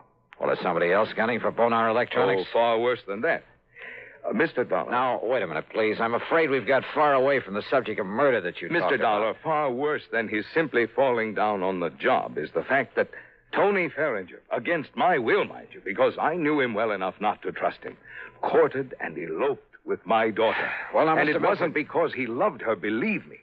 It was only a further step in a plan to get his hands on this advertising business of mine. You're sure of that? He had the nerve, the audacity to say so himself. I can see him now, sitting right there where you are, with a smirk on his face, blandly telling me that now that he'd lost her, he'd have to resort to other tactics. Oh, wait a minute. That he'd have to take this important account away from me by opening his own agency, and that I couldn't stop him. Wait a minute, please. You said lost her. What did you mean by that? Because of his duplicity, what he'd done to me, because of the miserable way he treated and tortured her. Claire, my daughter, my only child. Claire took her own life. Oh, I'm sorry. Oh, the shock of it almost killed me, Dollar. Tony Ferringer was bringing my whole life crashing and crushing down upon my head. I hated him. With every fiber of my being, I was beside myself. I could see only one thing left for me to do. Mr. Milford, please, But if then, you're leading up to then what my I think clients you at are. Bonar came to me 2 days ago, and they told me they realized what had happened and why. And they assured me there was nothing Tony could do or say that would hurt them and that they would stand by me. Well, that straightened me out, Mr. Dollar. It made me realize that killing Tony, there was no point, no use in it. Well, I'm glad of that, sir. But then I'm afraid I don't see why you sent for me. Because it was too late. What? Because I had already hired a man, a professional killer. To murder him? Yes. Well, then, good heavens, man, call him off. I can't. Sure, get in touch with him and... What do you mean you can't? There's no possible way for me to reach him, contact him, until after he's murdered Tony Ferringer.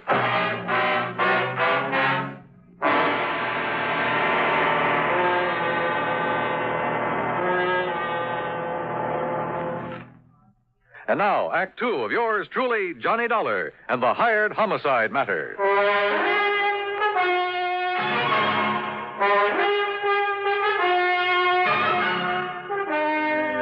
Now, wait a minute, Mr. Milford. You mean there's no way to reach this hired killer to call him off, to tell him not to murder Tony Ferringer? No, none whatever. But look here, you can't just Mr. stand... Dollar, when the only thing I wanted in life was to see him dead for all the terrible things he did to me and to my daughter, I went about arranging it very carefully. How? By means I don't need to go into here, I finally established a contact in the underworld here in Denver. Sort of a stool pigeon, I suppose you'd call him. A man named Eric Blinker. Yeah? For a price, Blinker had the killer contact me at my home. Do you know the name of this killer? Well, he only told me that if he felt it necessary to phone me or to contact me in any way before the job was done, he would identify himself as Blackie. Oh, great. Then the only thing you can do is contact this Eric Blinker again. No. Tell him to call off Blackie. Have Blackie get in touch with you. No, Mr. What do you mean, no? Eric Blinker's body was found floating down the Platte River yesterday afternoon, just before I called you. Oh, but don't you see, Mr. Dollar? Unless we can somehow contact this Blackie, he'll go ahead with the murder. The murder I arranged. It must not happen. All right, how much do you know about Blackie? What does he look like?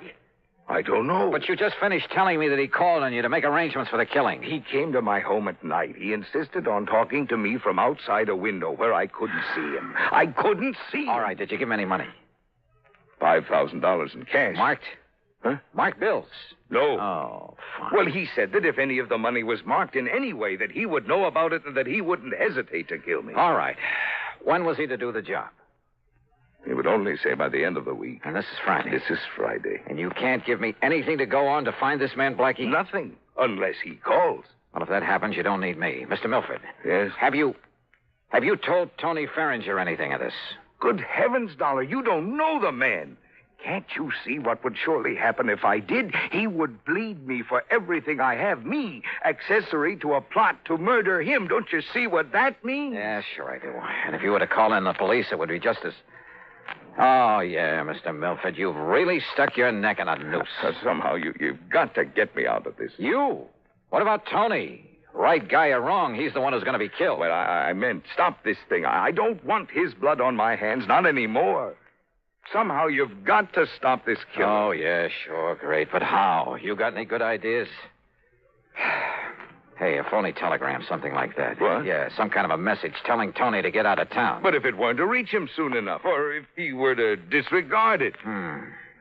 If you were to go to the police. Oh, I'd sooner kill myself. I might as well. Or contact them. An anonymous warning, maybe. There is only one place from which Tony Ferringer might expect trouble. From me. Mr. Milford. Well...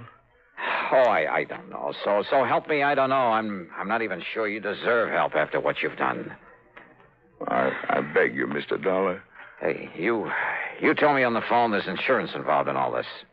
Well, when he first came with me, Tony had his life insured. He named some distant relative as the beneficiary. Through Tri-Western Life? Yes. But he didn't even name Claire in it when he married her. Yeah, well, that's beside the point now. Do you have an idea, Mr. Dollar? Is something, is some way... No. I was just thinking it's not only your neck I've got to look out for now, but I got to keep the insurance company from having to pay off on Tony. Well, you could watch over him. Oh, yeah, sure. Sit on his lap for 24 hours a day without his knowing it? Where is he now? I don't know. Well, where does he live? Well, then you will watch over him. We'll see. Scribble down his address and phone number for me. Oh, yes, of course. He lives at 425. Now, what does he look like? About the same height and weight that you are. Here. Very good. 425. But his hair and complexion are somewhat different. Tony! That's right, Papa. And who are you, mister? I take it you're Tony Ferringer. That's right. Oh, Tony. Oh, listen, you old fool. I just found out you spoiled my chances of starting my own agency. That you can't bone our electronics into staying with you. No, it's because you lied to me about the way you got us that account. Oh, but so Tony, you finally caught on. Tony, will you listen to me? You listen to me. I'm not going to let you get away with this. Please, Tony. Or maybe you will. Maybe I can't stop you. But believe me, you're going to pay me plenty. Tony, will you How? please Why? I haven't figured that out yet. But you'll pay me, Papa. Just remember that. Wait. Oh, dear. I don't know. I don't know what to do. Just keep your shirt on, Mr. Milford. Yeah. What? Yeah. And wish me luck.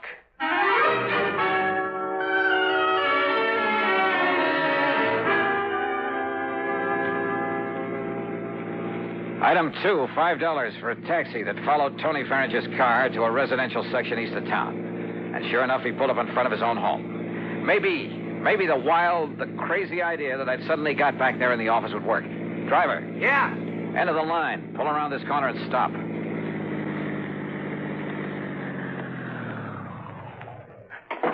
All right, here's a 5 spot. Stick around for a while.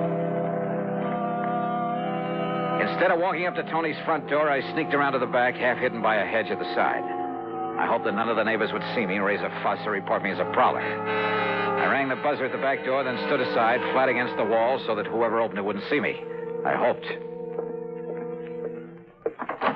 Yes? Yes? Hello, somebody ring this door buzzer? Yeah. And now if the rest of this wild plan works out, in you go, Tony.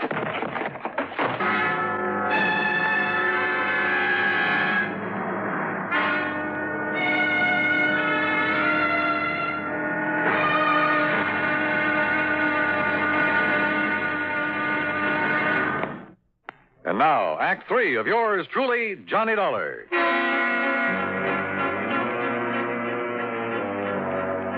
After wasting some fine Scotch whiskey, pouring it on Tony Farringer's clothes, item 3 was another 5 to the cabbie for helping me haul my apparently drunken friend to a cheap rooming house over on the other side of town. A place run by a frowsy old dame who called herself Ma Letcher. Sure, mister. Just carry him up and let him sleep it off in this room here at the top of the stairs. Here, I'll open it up for you. Yeah, thanks. Only you ask me. Somebody must have hit him with a bottle. Here you are. Well, you can lay him onto the bed. This room will cost you $1.50, though. All right, here's a fire spot. Well, thanks. And who'll I tell him? And here's another for telling him a taxi driver brought him in here. Somebody you never saw before. Oh, don't worry. I know how to keep my mouth shut when I get paid for it. Paid good, that is. Okay, I'll make it 10 here. Well, mister, you ain't got a worry in the world. Want to bet?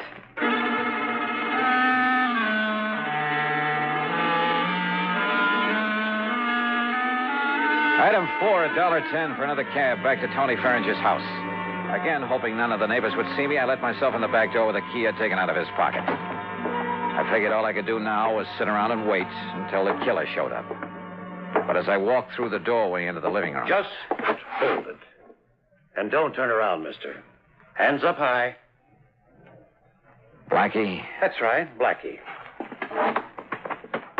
Well, carrying a gun, huh? No, don't turn around. Just walk over to that bench now and sit down. The piano bench. There, in front of you. Now, look, if you think I'm Tony Farringer... Sit down. Now, keep facing that way. Well, I suppose I haven't got much choice. I know you're not Tony, but you know who I am. That means you know what I was hired for.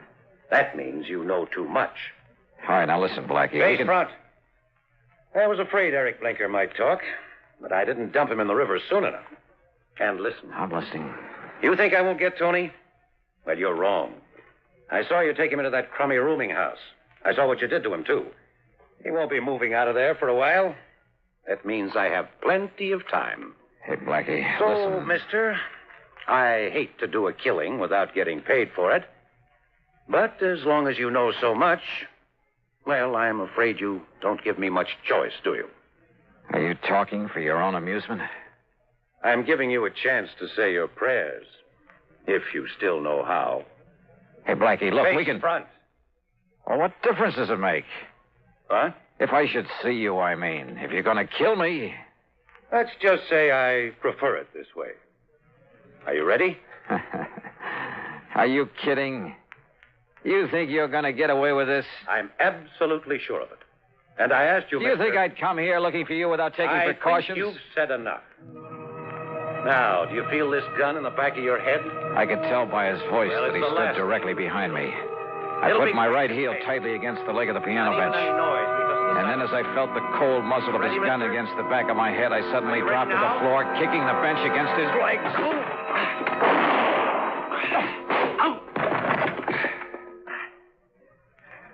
Well, Blackie, I'm afraid your rather unique career has finally come to an end.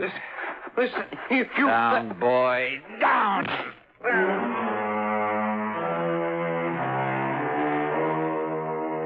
Nailing Blackie for the murder of Eric Stooley made it easy for me to keep Mr. Milford out of the picture completely. Nor did Blackie talk. Some code in the underworld, I guess. As for the expense account, well, in view of the fee that was handed to me, you can forget it. Tony Farringer, incidentally, never did quite know what happened to him. Now, will somebody please give me a nice, clean case to work on? Yours truly, Johnny Dollar.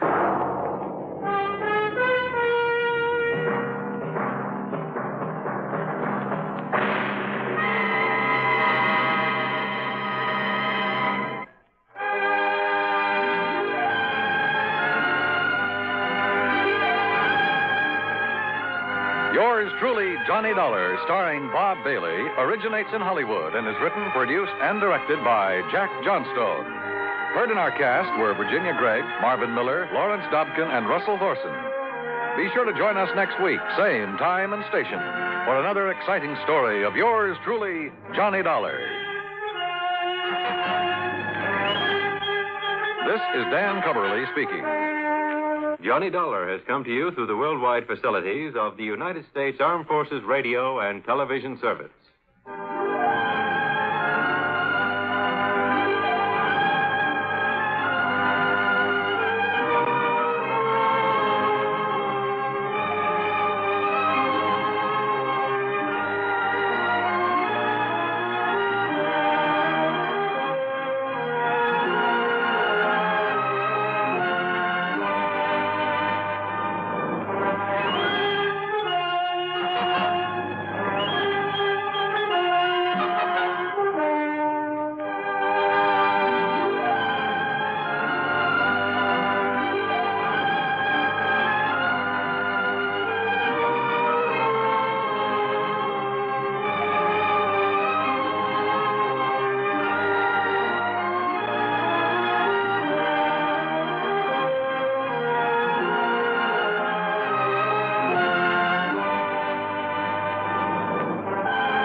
From Hollywood, it's time now for... Johnny Dollar. Lud Barlow, Johnny. I'm on a spot. What's the matter? The Templeton house in Boston was knocked over sometime during the night. We have a $100,000 loss on our hands. Can you go over there right away? Well, I'll see what the plane situation is, Lud. And Never if I can... mind the plane situation. Just pack up and get out to the airport. I'll meet you at Hangar 12. What? I'm chartering a plane for you.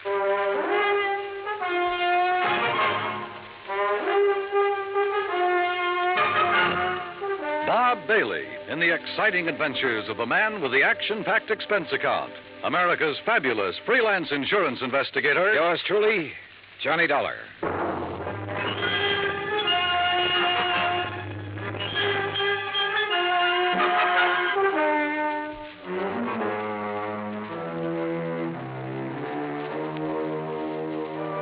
Expense account submitted by Special Investigator Johnny Dollar to the Mideastern Indemnity Corporation, Home Office, Hartford, Connecticut.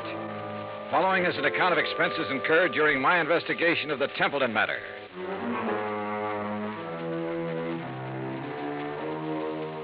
Expense account item 1, $5 even, cab fare from my apartment to Hangar 12 at the airport. A twin-engine Bonanza had been rolled out and a fueling truck was pulled up alongside. A man in a sheepskin seemed to be supervising things. The man who seemed to be supervising him was Lud Barlow. When he saw me, he waved his briefcase. Hey, Johnny. Hi. Are you all set? Well, I'm here. That's what you mean, Lud. That all your luggage? Yeah, this is it. This is Tommy Clark, Johnny, your pilot. How are you? Hi, Tom. I'll stow this gear for you. Oh, thanks. The faster we move on this, the better off we are. You know that. I know. This is the blanket policy. This is the itemized list. This is the itemized list broken down. You'll have to check the itemized against the sales. Your authorization procedure.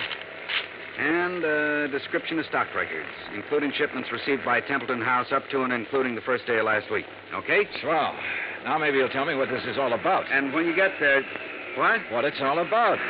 Let's start with Templeton House, huh? It's the biggest jewelry firm in Boston. You said they were robbed last night. Burglarized, broken into somewhere between 5 and 7 o'clock in the morning. All set, Mr. Dollar. What'd they get away with? Well, that's for you to find out, Johnny. We carry a blanket policy on all their stock. Anything in the store in the way of merchandise is covered. On the phone, you said something about $100,000. It may be $200,000, Johnny. I take it you talked to somebody in Boston. Yeah. Did you talk to the police? Yes, for a minute. I told them I was sending a man. They're expecting you. Give you a hand, Mr. Dollar. Oh, thanks, Tom. Okay? Yeah. Thanks. Who's in charge, Lud? Lieutenant Roebuck. Roebuck? Yeah. Get your seatbelt, Mr. Dollar. Oh, sure. You'll want to see those contents records. You be sure and tell them they're up to date. Who's the man with the company? What? The man at the company. Templeton. Stand clear, Mr. Barlow. Remember, Johnny, a client can face a thing like this a lot better if a man from the insurance company standing by. I'll try to remember that. Good luck and keep me informed.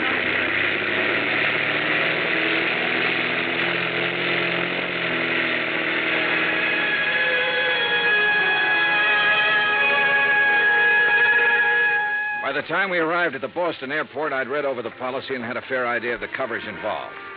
Expense account item 2, $10, more cab fare.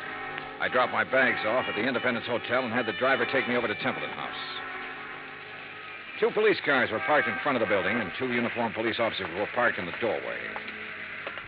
I'm sorry, mister. The store's not open today. Well, I'm from the insurance company. Oh. Lieutenant Roebuck's in the back. Go ahead.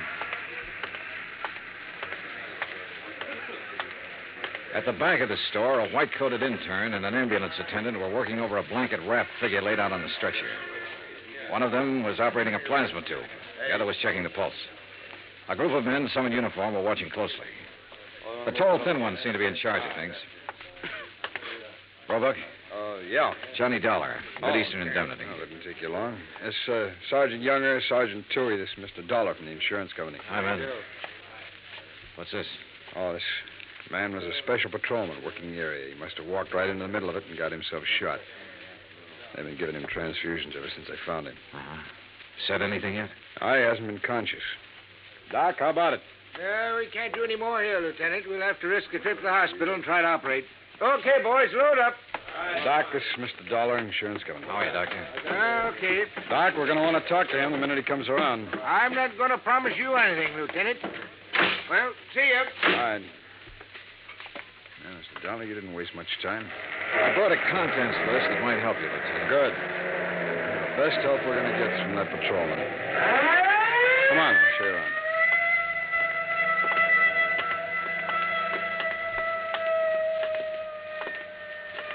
This is where they got in.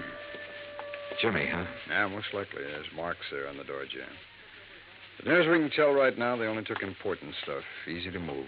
Easy to break down and unload, you mean? Yeah. Here you can see where they snipped the alarms, grounded the wires. Mm-hmm. Showcases aren't touched. No, they went straight for the safe, Dollar. Well, we really got something on our hands, huh? You don't just break into a store and open one of these things very easy. Someone did.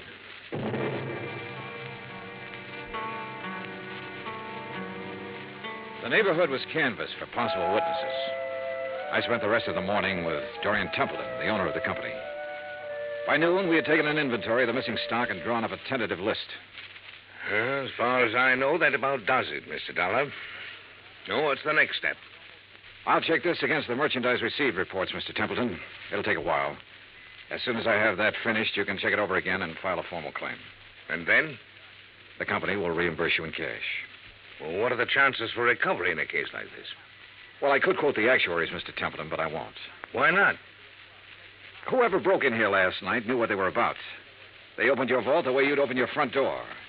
They took what they wanted and got out very quickly. No alarm, no witnesses. The chances are they planned the rest of it just as well. They've probably scattered. The police aren't sure how many men were involved.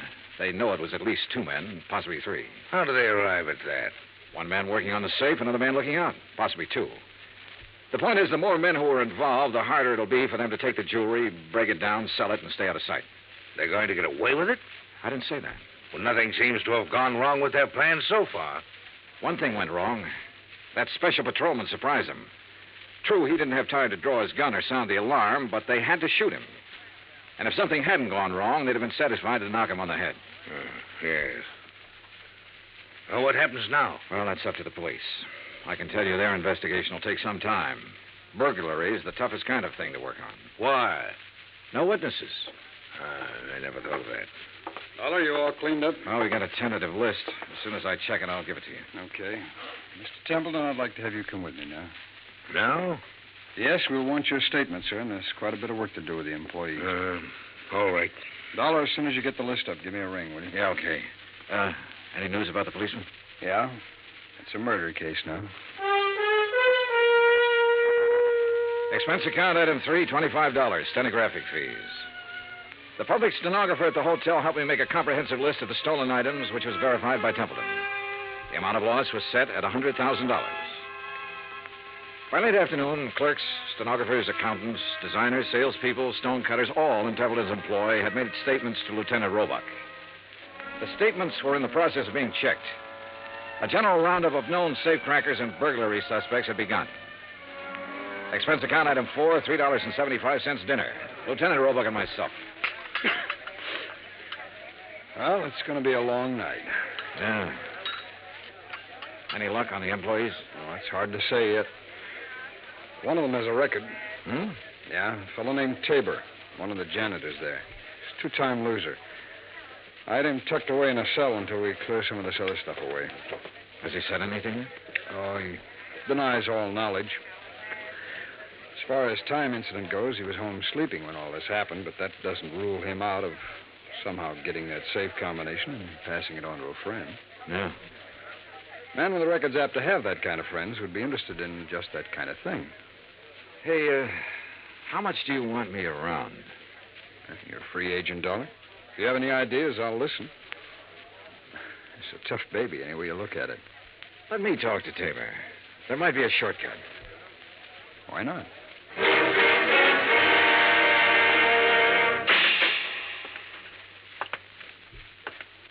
Well? John Tabor? That's right. Who are you? Johnny Dollar. I'd like to talk to you a minute. Okay, talk. You might be in a lot of trouble, Tabor. That'd be too bad. They tell me you're a two-time loser. If you don't believe what they tell you, you just go look it up for yourself. It's right down there in the books. How did you get that job at Templeton's? I asked for it. They know about your record? No. You keep it from them? I didn't broadcast it, would you? No. Okay, what other dumb questions have you got?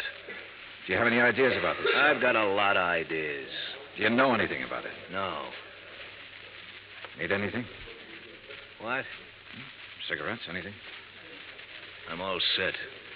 Okay. My company faces a big loss in this case. We'd like to avoid that loss. There's a standard offer I'm authorized to make in some instances. I'm going to make it to you. If you have any knowledge of this crime and can furnish any information that will lead to the arrest of the persons involved and recovery of the merchandise, my company will guarantee you the best possible legal assistance in the event that information should incriminate you. That's pretty generous. Well, I have to say it to you. You can use your own judgment. Hey, guard. It's a pretty good offer when you think about it, Tabor. You have a record. The police can't pass you up without a lot of scrutiny. You know that. That record makes me a real hot one. I swiped a couple of cars, and now they think I might have opened that vault. No, they don't think that. But they have to find out if you might have contact with somebody who did open it. I don't know anything about it. In that case, you'll be released. Oh, sure. Sure, I'll be released when every cop in town had a go at me twice. I'll be released when the guys who did the job walk into the station and say we didn't mean it, we want to give it back. They've always got to have somebody to throw to the newspapers. Maybe. You know it and I know it. Nothing better than to throw some old ex-con in a can and hold him for questioning.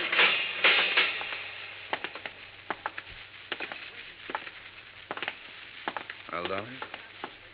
You go for it? No. Any more ideas? Turn him loose, Lieutenant. See whom he talks to and whom he meets. John Tabor was released without bail, and a 24-hour watch was put on his residence. By 10 o'clock the next morning, the police had located 3 witnesses to the shots that had killed the special patrolman.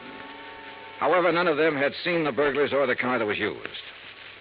The district attorney's office issued an order impounding the financial records of Templeton House. A complete audit revealed that its affairs were in excellent shape. It also revealed that Templeton himself was the only man in the jewelry firm who had the combination to the vaults. His statements emphatically denied giving the combination to anyone. As far as the police were able to determine, he was telling the truth. The search for all known safecrackers extended into New York and Philadelphia and Chicago. On the morning of the 3rd day, a claims adjuster arrived from Hartford with a check for $100,000, full payment on the claim. 2 hours later, we had the first break on the case. Hey! Dollar, hey! What? Oh, hello, Lieutenant. Come on, get in. What's up? Well, the Harbor Division found a body down by the docks early this morning, all weighted down with 38 slugs. They were fired from the same gun that killed that special patrolman. They match, huh? Like the dimples on your knee.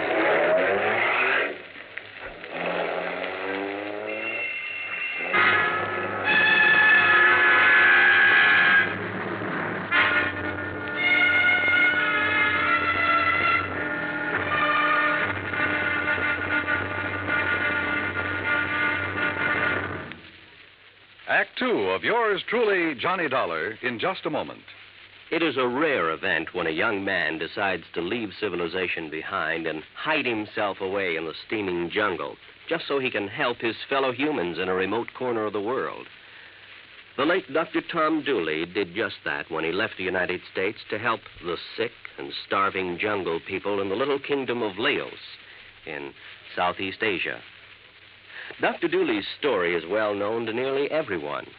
And all over the world, people talk of his little jungle hospital on stilts. That's where he treated the dread diseases of the jungle and trained native medical technicians so that they might help their own people. Dr. Dooley wrote and lectured to many people so that the work of his medical assistance program, Medico, might go on. It was not easy for someone so young and so talented to give up the bright lights of the city and plant himself down in an unknown jungle just for the purpose of helping unfortunate people he didn't even know. But through Medico, Dr. Tom Dooley wanted to help people. He wanted to help people to help themselves. Today, the work of Medico is going forward in a number of countries besides Laos. Young men are being sent to the United States to be schooled in medicine with the idea of returning to their own countries to help their own people.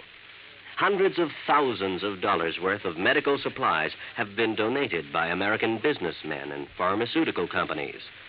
Today, Dr. Tom Dooley's work is being continued for him. It is helping to create better understanding. It is an injection of the spirit of freedom, the right of all men everywhere. Now, Act Two of yours truly, Johnny Dollar and the Templeton Matter.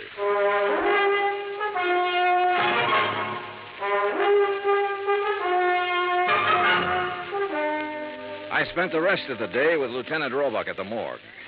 The body that had been found in the harbor was a man about 35 to 40 years old, slim build, dark hair. The labels had been cut out of his clothes and the laundry marks torn off. His fingerprints didn't check with anything in the local files.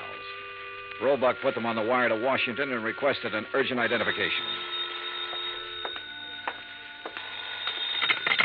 Johnny Dollar. Blood Barlow, Johnny. What's this in the paper? Well, the special patrolman and the unidentified man were killed by the same gun. As soon as we get an identification, we can go to work. How about that ex-con that turned up working at Templeton's? Tabor? Well, they're still watching him. He might have been the case man. So far, it's just an idea. I'd like a recovery on this one, Johnny. So would I. What do you think is possible? Well, 2 days ago, I would have said no. Today, things look better. For one thing, none of the merchandise has shown up on the market. For another thing, there has to be some kind of connection with this unidentified man. I just read your report on Templeton himself. He's out of the question as a suspect? So far, yeah. He's the only one who had the combination to the safe. There's no apparent motive for him to rob himself. But he's the only one Don't who start yelling at me, lad. I know what you're thinking. Find a motive. Well, give us time, boy. Give us time on everything. Lad? Oh, I guess I hate to pay off big claims. You may get it back. Keep your pants on. Expense account item 5, $50 deposit for rented car.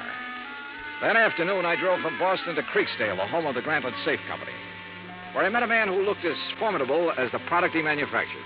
I am Grantland, sir. I found him standing inside a shiny new vault, ready for shipment. Beautiful thing, eh? On its way to South America tonight. Well, I never thought of a safe exactly that way, Mr. Grantland. Ah, beauty, strength. Think for a moment, sir, the treasures it will someday hold. But I bore you, sir, with my enthusiasm. Now then, you say you are here on a matter of vaults? One vault, Mr. Grantland. No? The one your company sold and installed at the Templeton House in Boston 17 years ago. Yes? Have you read about the burglary? No, sir, I have not. Templeton House? Yes. The vault was opened. Blasted? Opened. Someone had a combination. I am bewildered, sir. Indeed I am. You want a thorough accounting from my organization, of course. Well, that's up to the police, Mr. Grantland. Right now, for my own information, I wonder if you could tell me who might have the combination to that vault. Well, in answer to your question, I would first have to inspect our records. Well, I brought the serial numbers. Oh, well, let me see. That's as good as...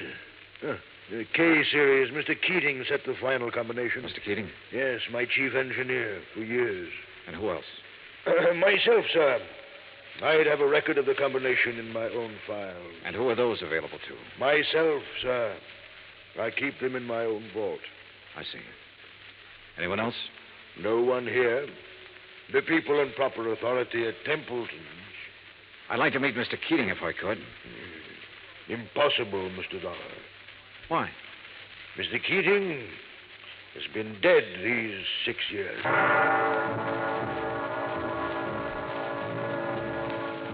I drove back to Boston, phoned Roebuck, and told him about my interview with Grantland. He said he'd already started looking into Grantland's background and expected to have a report within 36 hours. I was a little surprised when Dorian Templeton called half an hour later and asked me to have lunch with him. Would you like a drink? No, not now, thanks, no. I didn't know whether to call you or the police, Mr. Dollar. I finally decided on you. Uh-huh. What's the matter? Well, it's one of those strange things. I'm not a particularly observant man, and I don't know why I observed this. Go on.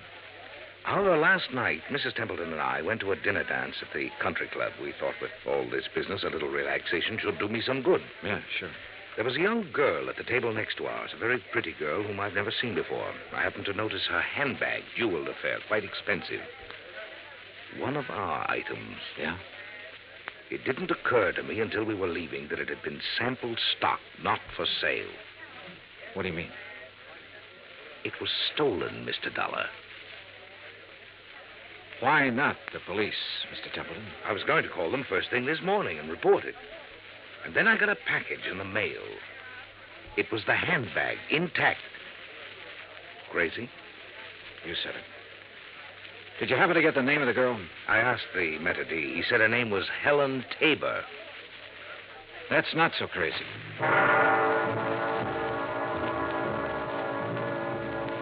Expense account item 6, 10 cents, one phone call. To Lieutenant Roebuck to see if John Tabor was still being watched. Roebuck said that 2 men were on duty watching his house at all time. I saw them when I drove up an hour later. They were parked across the street.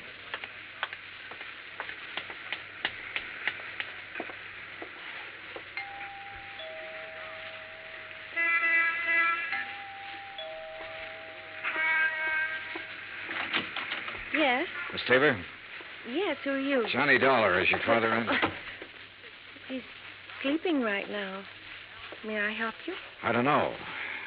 Didn't I see you at the country club last night? Why, yes, were you there? Couldn't keep my eyes off of you. Or your handbag. Oh. I'll talk to him, honey. Dad, is anything wrong? Nothing I can handle. Go ahead, fix up a pot of coffee. All right, Dad. Nice girl, Tabor. Yeah. Templeton was at the country club last night. He saw her. You can talk to me or you can talk to the police. I don't have to talk to anybody. The way it looks is that you cased the job. You might even have killed a special patrolman. He was shot close range. Could have been somebody new and trusted. You've got your share of things. That handbag was part of it. A little part of it. The way it looks, huh? And that's about it. Of course, I don't understand why you sent the handbag back, but then you've probably got a good story for that. Oh, I've got a good story. Nobody will believe it, but I've got a good one. It starts off by me saying I didn't help in that heist. I had nothing to do with it.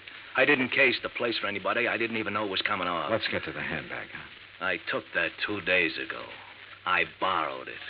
I've been borrowing stuff right along whenever my kid needed anything. They always come back in good shape.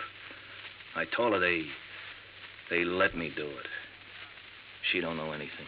Borrowed, huh? That's kind of a strange philosophy. I don't even know how to spell the word. I do know my kid's got a life ahead of her. I got to give her every chance to look good, act good, use her brains, meet the right people. Not just because the right people have money, but because they know more right people. It takes a little extra to let her do things like that. You let her use the handbag because she had a date to go to a dance. You guys are all the same. I didn't expect you to believe it. Oh, relax. Maybe I do believe you. What? It sounds nutty enough to be the truth. It is the truth. All right. You taking me in? I'm going to tell Roebuck about this. He'll probably want to talk to you. He can check it better than I can. Now, I haven't any authority to take you in. I wouldn't take you in anyhow. I'm interested in guys who walk into vaults. See you around. Hey, wait a minute. What? I never thought I'd see the day when I try to help a cop or anybody like a cop. Maybe this is the day. I saw the paper last night. Oh? The picture of that guy they found floating in the harbor. They tagged him yet? He's a John Doe until we hear from Washington. His name's Kiley. Billy Kiley. How do you know? I used to know him a long time ago. Billy Kiley? Yeah, from Philadelphia. Thanks. A check with the Philadelphia police and a comparison of fingerprints identified the man as William H. Kiley. His Boston address was on Parker Street. I drove out there with Lieutenant Roebuck. It was an ordinary, undistinguished apartment house.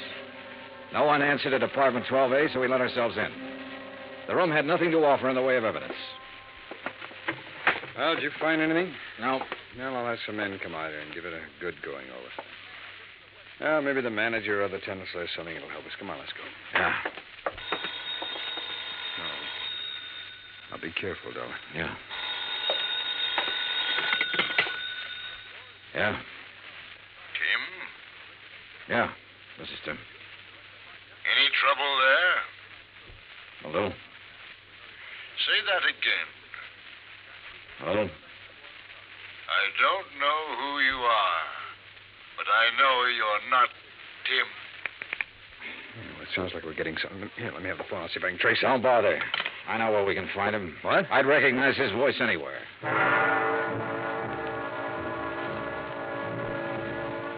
It was dark by the time we got to the Grantland Safe Company factory in Creeksdale. There was a single work light spreading a sickly yellow glow over the main floor loading platform. We were expected. It went off somewhere in the darkness of the building. You okay? Yeah, I'm okay. All right, let's try for that stair railing. Right.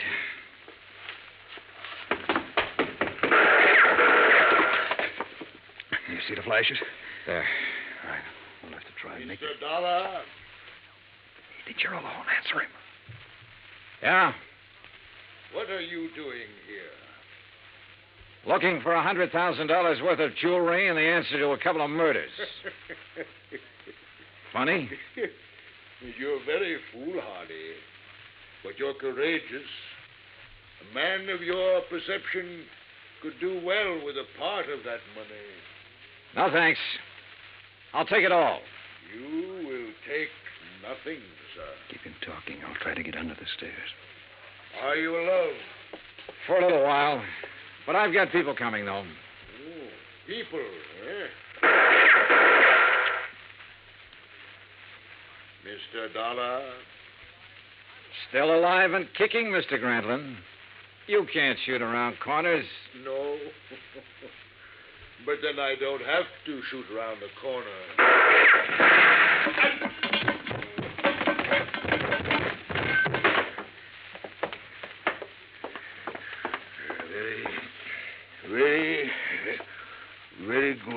Very good shooting, sir. Grantland, I want a statement. No statement. No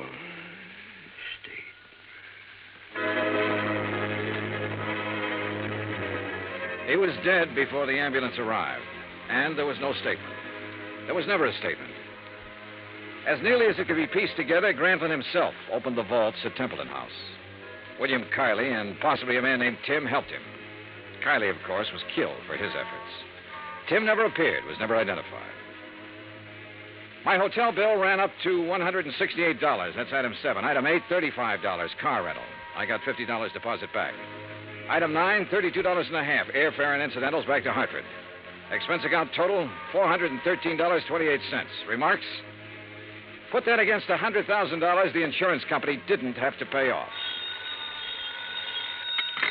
Johnny Dollar. This is Barlow. I just talked to Roebuck in Boston. There's not one scrap of that jewelry anywhere in that whole safe factory. Not one piece. I know. What? Just about now, there's a safe at the port of New York being shipped to South America. It's a Grantland safe. And if you hurry over there, you can... Yours truly, Johnny Dollar.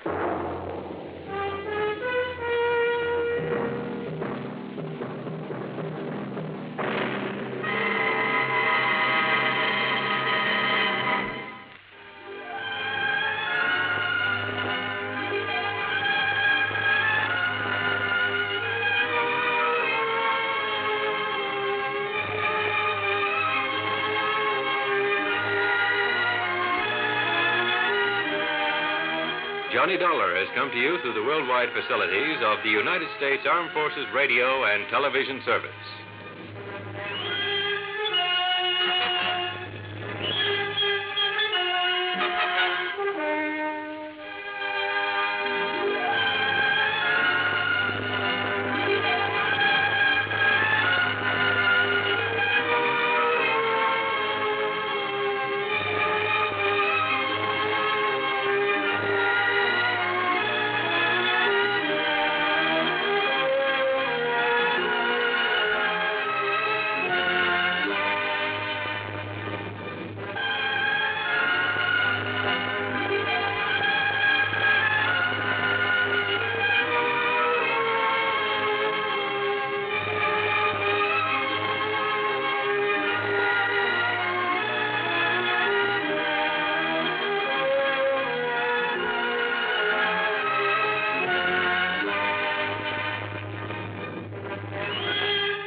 Johnny Dollar.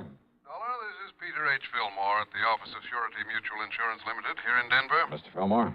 Dollar, I want you out here.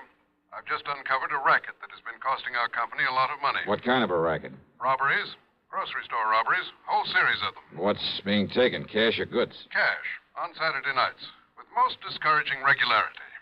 But, Dollar, with all the facts I can give you, well, I see no reason why you shouldn't be able to round up the gang that's doing this in short order. You think there's a gang involved? That's my conclusion, and I'm certain you'll agree with it when I give you the information I have. I see. Which means there may be some danger involved in this investigation. Oh, that's the understatement of the week. However, I understand you're quite used to that sort of thing. Oh? And in view of the importance to our company of putting a stop to these robberies, of bringing the criminals to justice... Now, Mr. Fillmore... Well, we shan't quibble over your expense account, or even any extraordinary expenses you may incur. Now, look. And, Dollar, there will also be the customary fee. The commission for any recovery of actual money you may be able to effect. Listen, would you please? More than ample compensation, I would say, for the fact your own life may be endangered. So, Dollar... Mr. Fillmore, Dollar, I'll expect you out here on the first possible plane flight. Goodbye, sir. Huh? Oh, sure. Goodbye. Maybe forever, huh?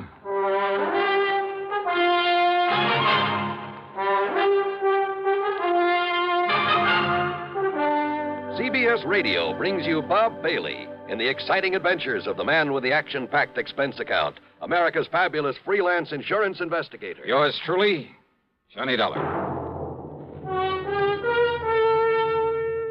Thirsty people everywhere prefer ice-cold Pepsi-Cola. And because it's light, it refreshes without filling. Charlie, be sociable. I am, Kay. Pepsi is a favorite of thirsty people from Maine to Hawaii, from Alaska to Florida. Charlie. It's perfect for parties or picnics, so serve Pepsi to your guests. That's helpful, but... This is the sociable part. Keep plenty of Pepsi ice-cold and ready. Remember, it goes fast because everybody likes Pepsi. Singing still sounds more inviting. May I? Be sociable, look smart, keep up to date with Pepsi. Drink light, refreshing Pepsi. Stay young and fair and debonair. Be sociable, have a Pepsi. But singing doesn't say, pick up an extra carton of Pepsi today. Better yet, get a case. You do that. And now, Act One of yours truly, Johnny Dollar.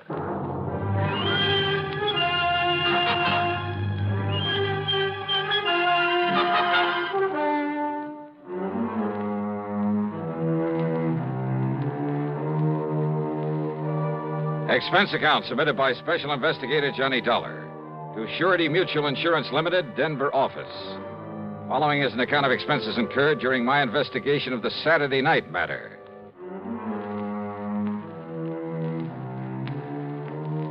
After including an extra box of 38 shells in my luggage, I spent item 1, $77, plane fare, Hartford to Denver, Colorado. Item 2 is $1.95 for a cab to the office of Surety Mutual and Mr. Peter H. Fillmore. Here in Denver? No, Dollar. All over the state. In a regular pattern.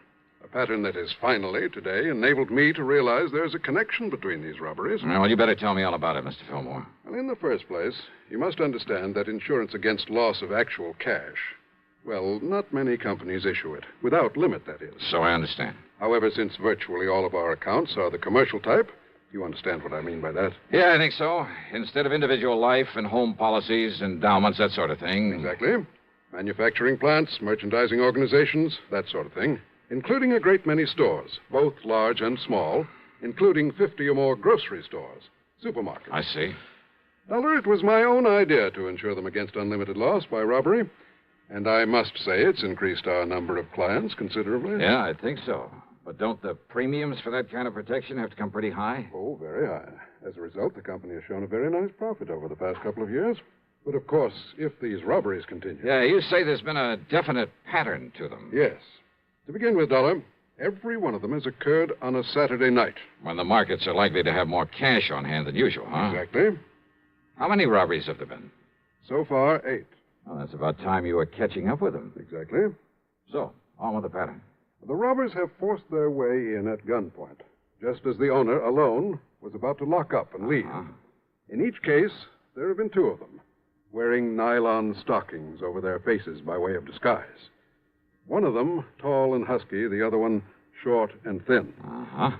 That's about as much description as we've been able to learn from the store owners. And don't forget, Dollar, there's been no real coordination of police effort in these robberies. Because they've all occurred in different towns. Exactly.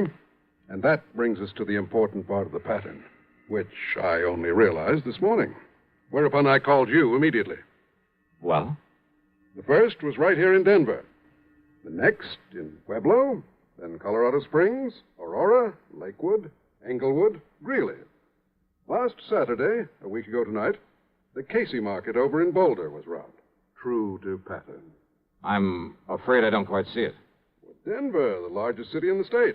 Then Pueblo, the next largest. I'll take your word for it. Then Colorado Springs, next in size to Pueblo. Then Aurora. And so on down the line? Exactly, Dollar.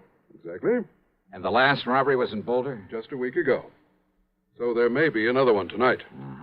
All right. If you know the population of the various towns in the state as well as you seem to, you ought to be able to tell me where they'll go next, whether it's tonight or next Saturday or whenever. That's just the trouble. What? Until I get the latest population figures, well, I don't know. It'll be either in Wheat Ridge, barely northwest of Denver here, or in Grand Junction. How far away is that? Some 260 miles. Oh, great. Now, the last figures I have show 18,014 in Wheat Ridge, 18,021 in Grand Junction.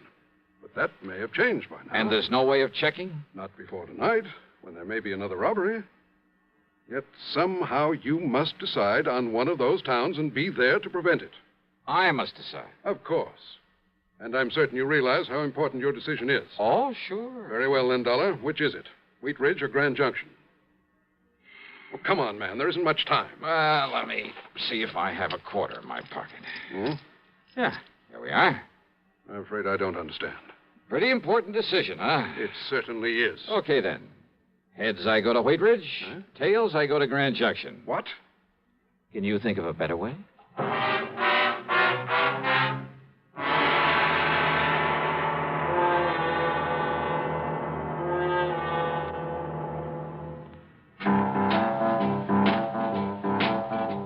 Talk about best-selling records.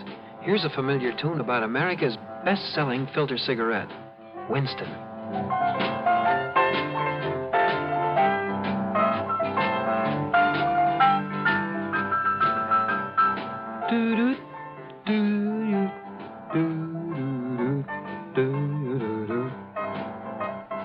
Winston gives you real flavor, full, rich tobacco flavor. And you know, that's because only Winston has filter blend up front. Choice, flavorful tobaccos, specially selected and specially processed for filter smoking.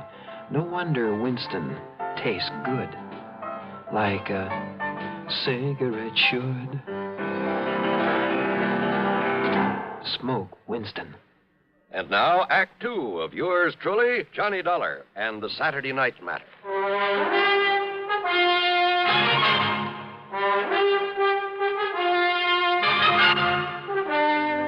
Now, Dollar, do you mean to say you think you can determine which city this gang of grocery store robbers will hit by the flip of a coin? This is ridiculous. I asked you, can you think of a better way? Well? All right, Dollar. Okay, then. But don't you see, if you go to Wheat Ridge, they strike in Grand Junction. Be kind of too bad, wouldn't it? Exactly. We'd have to pay off another big insurance claim. Perhaps thousands of dollars. And, Dollar, I'd hold you responsible. Me? Yes. Responsible for what, Mr. Fillmore? Huh? And I take it you're Johnny Dollar. Now, in look that here, case, Dollar, right? this is the most... Easy, PH. Dollar, this is Albert Berry, my assistant. How are you, Johnny? Al? Albert is the one who really built up this plan of mine for insuring the stores against loss of cash. I see. And if you want my opinion, PH, and I've said this before, we'd better stop issuing any more such policies right away. No. Cancel those that are outstanding. Give them a rebate and forget this whole thing. No, Albert. Admit that we're beaten by a bunch of crooks? You know I wouldn't. Yes, I know you wouldn't. But I still think you should. If we have to face any more of these losses... Let me worry about the losses. You just keep running up your nice big commissions on those policies and be glad you're getting them. No, sir. What do you mean by that? I mean that I won't let you. PH. Well? PH, I'd rather leave the company than have to continue feeling responsible as I do. Responsible? For what? Don't you understand, sir? I'm the one who sold the policies.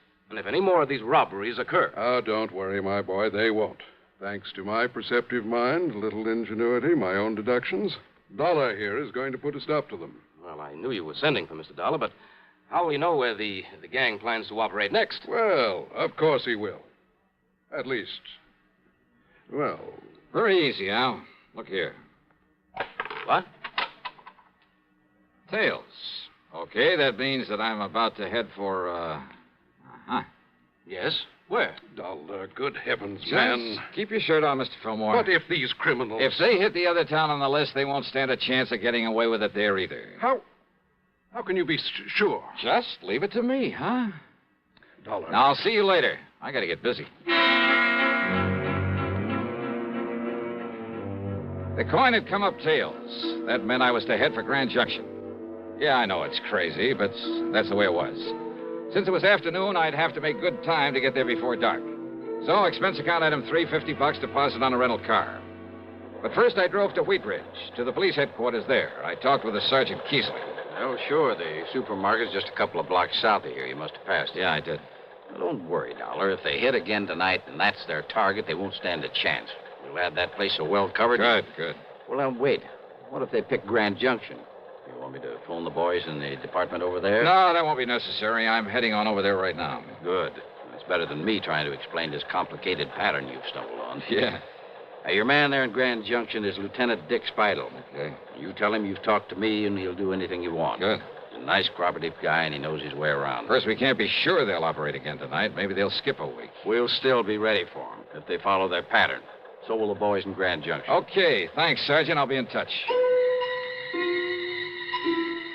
I picked up Route 6 and headed on west. Fortunately, the traffic was light, and I made good time over the broad winding highway. And I'll say this, it's a mighty beautiful drive through that country. More than once I spotted clear, cold streams where I knew darn well there were plenty of fighting trout to be taken during the season. And maybe with luck, I'll be able to go back someday and wet a line, there in the shadow of one of the imposing mountain peaks. I stopped at Glenwood Springs long enough to gas up and grab a sandwich. That's item 4, 5 1/4. Then drove on, hoping an early sunset wouldn't spoil the view of the scenery. But you know something? Keeping at that scenery was my undoing. Yeah, too much attention to it had caused me to disregard another car on the road following me. And it finally caught up with me at the beginning of a short detour, only a few miles from Grand Junction, about where Asbury Creek joins the Colorado River. The highway was wet from the melted snow. It slowed down to cross a narrow temporary wooden bridge when the other car pulled up to me, then swung into my left rear and threw me into a skid. Hey, what the devil?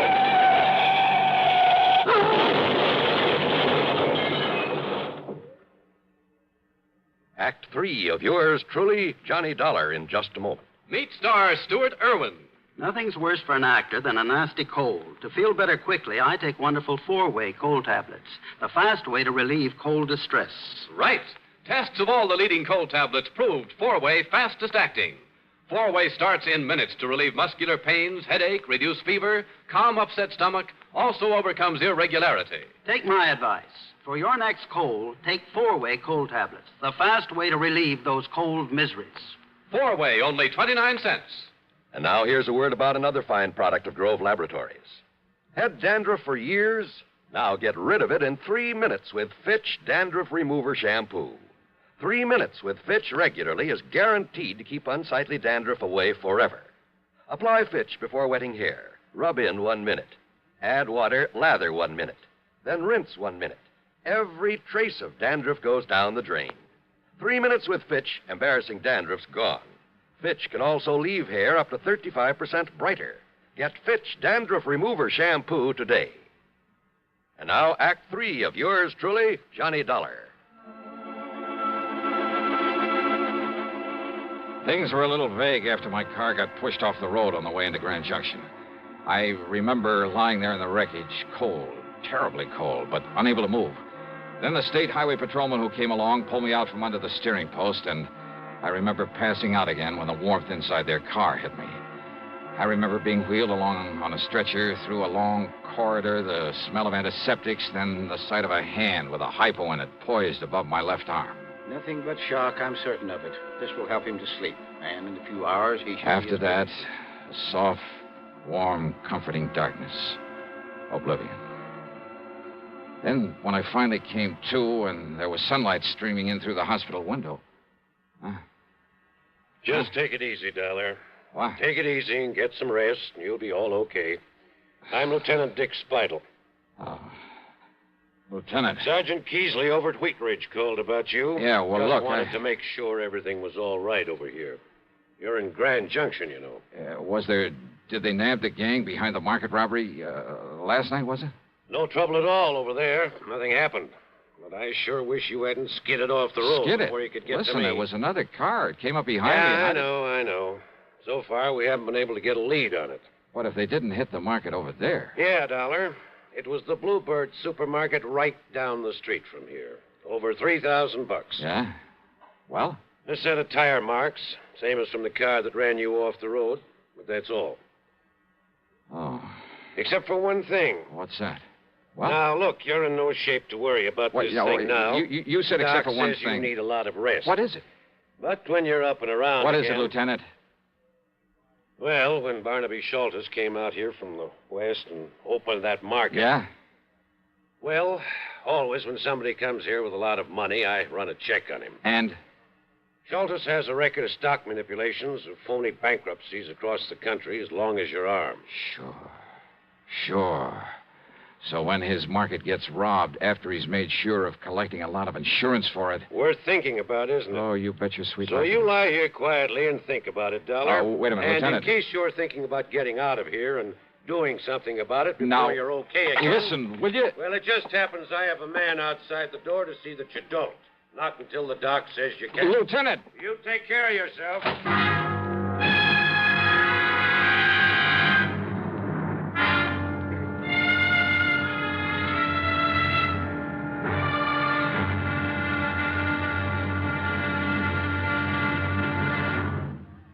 Munch, munch, munch a bunch of Fritos, corn chips. It's not polite to smack your lips, but you can't help it with Fritos, corn chips. Munch, munch, munch a bunch of Fritos, corn chips. Fritos are the perfect after-school or between-meal snack. Golden chips of corn just made to munch. A nutritious treat for children and grown-ups alike. Fritos corn chips are full of such good, crisp flavor, such good-for-you nourishment. There's contentment in every munch. Munch, munch, munch a bunch of Fritos, corn chips.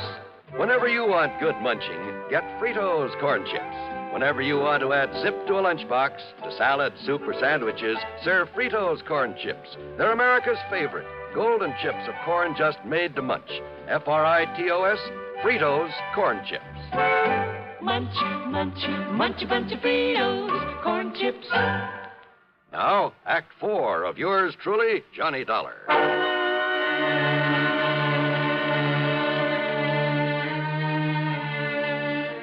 Early the next morning, I was out of the hospital and back in Denver at the office of Peter Fillmore. I was sure I had a lot of the answers to this case and told him so. Yes, go on, Dollar. Well, sure, it's an open invitation to robbery. Well, don't you see, the market owners could arrange these robberies themselves. Not only collect the insurance, but get a cut on whatever was taken. Good heavens. Yeah, sure. And look, didn't you tell me the owners couldn't seem to come up with a very good description of the crooks? Couldn't or wouldn't? They've done it themselves. Every man has a price. No, that isn't the answer. Well, not all of it. Each one of them, arranging himself, wouldn't account for a whole string of them in various different towns. So it means that somebody's been getting to them, that somebody's been running a robbery ring. But that means... Well, don't you see, Dollar? That means the ringleader must be someone who knows exactly which of the markets has bought this type of insurance from us. To quote you, Mr. Fillmore, exactly. So you'd better start thinking of somebody right here in your own office. Exactly? Sure. No, I mean... You mean exactly, because he could clean up on this operation both ways. By getting a nice fat commission on all the policies that he sold. But the only and then man... by arranging the robberies, then taking a cut on them. But good heavens, I simply can't believe that... Al Berry, collecting both ways. Real smart about it, too. He told you he wanted you to give up this silly insurance, but he knew that you wouldn't. Albert. But even if you did, he wouldn't care, because he's already cleaned up enough to walk out of here a rich man. And you'd better not move, either one of you. Albert. Well, hi, Al. I heard everything, Dollar. Good for you. You shouldn't have made it so obvious that you went through my files before I got here this morning. Well, now, that's right, I did. To see how your list of policies compared with the markets that have been held up. It was a dead giveaway, Al. Was it? I mean, you're pulling those jobs in the same order as the insurance you sold. Starting with the biggest accounts in the biggest towns and working on down. Pretty stupid, Al. All right, Dollar. Oh, no. Ever seen a gun with a silencer? Now, look, don't be silly, please. Do you think I'd be foolish enough to have come over here alone, knowing what I know about this? What are you talking about? The police. What else? Oh, sure. Standing right outside the door, waiting. That's right. Don't try to be cute, Dollar. It won't work. Huh? That's right. No, now, listen, Sergeant. Just relax, Al. Enough to let that thing drop out of your hand. Gently. Thanks, Sergeant.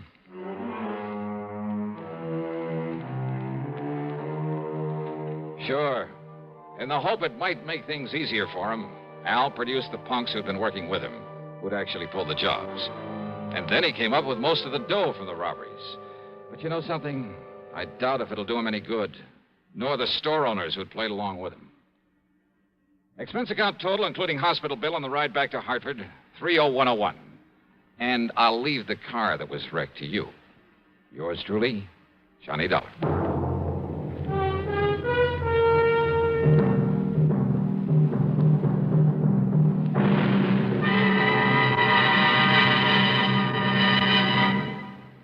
Our star will return in just a moment. Constipation is something people don't talk much about, but it can be a problem for anyone, even doctors.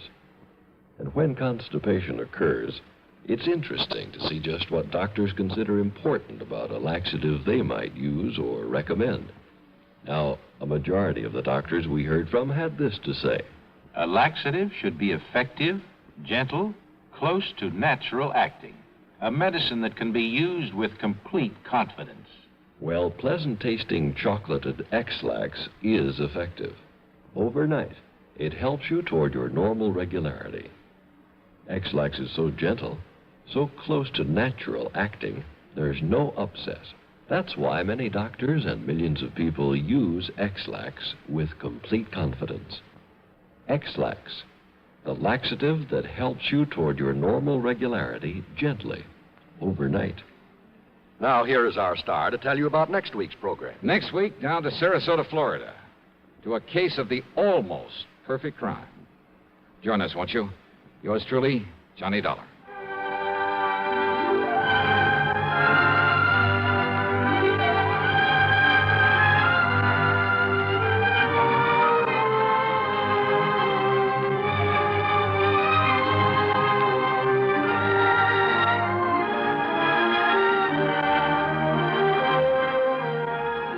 Yours truly, Johnny Dollar, starring Bob Bailey, originates in Hollywood and is written, produced, and directed by Jack Johnstone.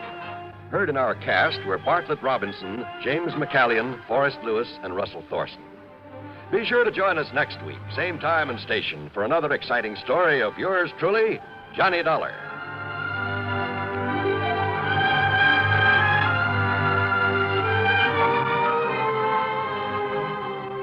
This is John Wall speaking. This is the CBS Radio Network. This is Jim Amici, and this is 1960. Experts say it'll mark the beginning of the world's most productive years, a boom time, years of plenty. Well, that's good news for us in America, but let's remember that there are still millions in this small world who do not have enough to eat. People who need shelter, people who need medicines, people who need a kindly helping hand. So it's time to give like 60. This is the week of the Catholic Bishops' Relief Fund Drive, a time to renew the treasury of the worldwide organization which last year helped 40 million people in 40 different countries. This year, there's a new magic in giving. Every dollar you contribute to the Bishops' Fund releases $30 worth of stockpiled surplus supplies. Give now.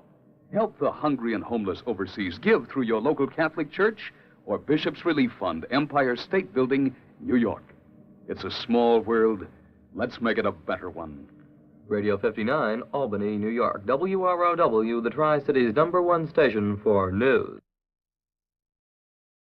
From Hollywood, it's time now for...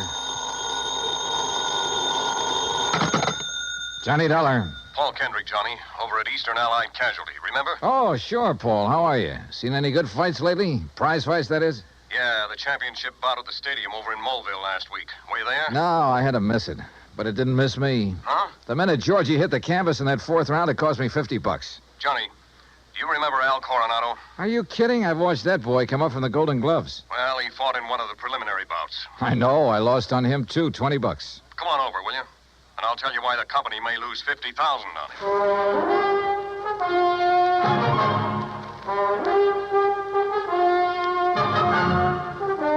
him. Bob Bailey in the exciting adventures of the man with the action-packed expense account. America's fabulous freelance insurance investigator. Yours truly, Johnny Dollar.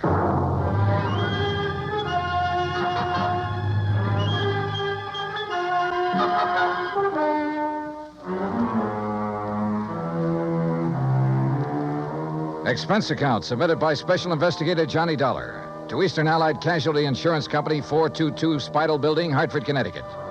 Following is an account of expenses incurred during my investigation of the Squared Circle matter. Expense account item 1, $1.10, cab from my apartment to the offices of Eastern Allied. When I got upstairs into his personal cubicle, I found Paul Kendrick pacing the floor. Sit down, Johnny. Have a drink if you want one. No, thanks. Hey, looks like you're the one who could use a drink. What are you worried about? Don't tell me you've been hitting the company till for big money to bet on the fights. Johnny, I'm worried about murder. Listen. I'm all ears. How long since you've seen Al Coronado fight? Oh, 6 months, a year, maybe. But before that, when he was working all the local arenas, you and I were present every time he put on the gloves. So? We knew him when he had reflexes quick enough to...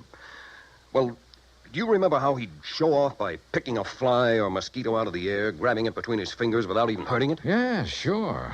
He was no mental giant, not by a long shot, but he had the fastest eyes and hands I ever saw in a man. Right. But something has happened to him, something very wrong. And I think I know what it is. Listen. I'm listening. A few years ago, his manager, Ricky Malone, took out a $50,000 policy on him. Annuity. So what? A lot of managers take out policies on their boys. And then get them killed? Look, Al is fighting again tomorrow night in a small town outside of Joplin. Joplin? Missouri? A little place just across the state line. Johnny, I want you to be there. You mean as a sort of bodyguard? I want you to see the fight, that's all. See Al Coronado fight. Yeah, but this murder correct. I'm having a copy of the policy made, and you can pick it up at the Joplin post office. General delivery. Now, Paul... I know. I may be all wrong. This may only be a hunch, without a single legitimate reason for suspicion. That's why I took a whole week to think it over before calling you. That's why I want somebody who knows Al as well as you and I do to... Look, will you go down there and see him? Well, We'll pay the freight. Pad your expense account, anything you like. Oh, now that's an attractive But do offer. it, Johnny. Will you?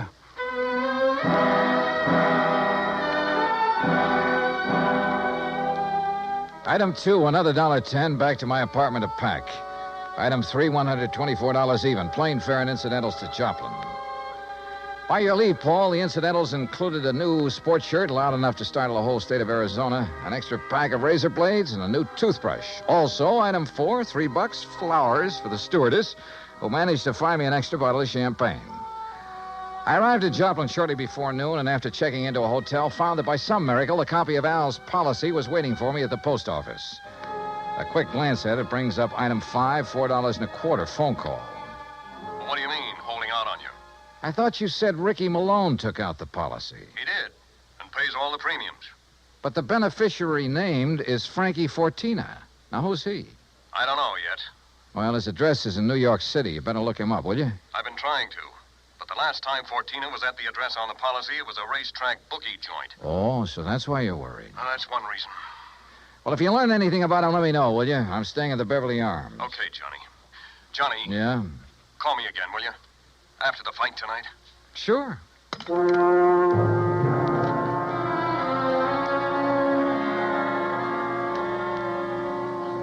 I was tired, so I had a big lunch. That's item 6. Went up to my room and slept. I overslept. It was nearly 9 o'clock when I woke up, so I grabbed a cab. That's item 7, and went out to the arena in the nearby town of Mount Elba. For $5, item 8, I managed to get a seat at ringside in time to catch the end of the last preliminary. The winner in 1 minute, 10 The program seconds told me of the Al third was round, scheduled for the main event against some local boy named Rafe Cummings. I never heard of him, and I doubt if anybody outside of Tucson ever had. I understood why when he stepped into the ring. This kid looked like the rankest kind of amateur. Strong, sure, and in good condition, but clumsy. He almost tripped over his own size 15 feet. And it was no act of fooling an opponent either. Al, when he came in, looked as good as ever. He gave me a quick glance of recognition, though I'm sure he knew nothing about me except possibly my name. At the opening bell, he came out fast. All the old speed and timing were there. Faint weave and flick out that light, but punishing left. Same old pattern, same old... Wait a minute. Those quick left jabs were only landing about 1 and 4. As though he touched Cummings only when the clumsy ox happened to walk into him. But because of his speed, Al took nothing but a few light ones on the body. He kept his face well out of reach. Oh, yeah, his timing was perfect, but his aim was terrible. Every time he shot out his fist, he was 3-4 inches wide. Then a funny thing happened. At the end of the round, when Al went back to his corner, and remember, Rafe had only tapped him a few times on the body. When he went back to his corner and started to sit down, he almost missed the stool. Would have if one of the seconds hadn't aimed it under him. Funny. The second round got underway the same as the first. Al was all speed, dodging, weaving, keeping his face out of the way. But again, he wasn't hitting his mark. And then it happened. He missed Cummings wide, then practically ran into his glove, catching it hard in the cheek, and down he went. Why, there wasn't enough steam behind Cummings' glove to hurt him. But Al took the count. He'd been hurt by that tap on the face. Then another thing. The second he was counted out, his handlers practically hauled him out of the ring and back to his dressing room. And believe me, Al looked terrible. His eyes had a strange, almost far-away look, as though that little smack had knocked his brains loose.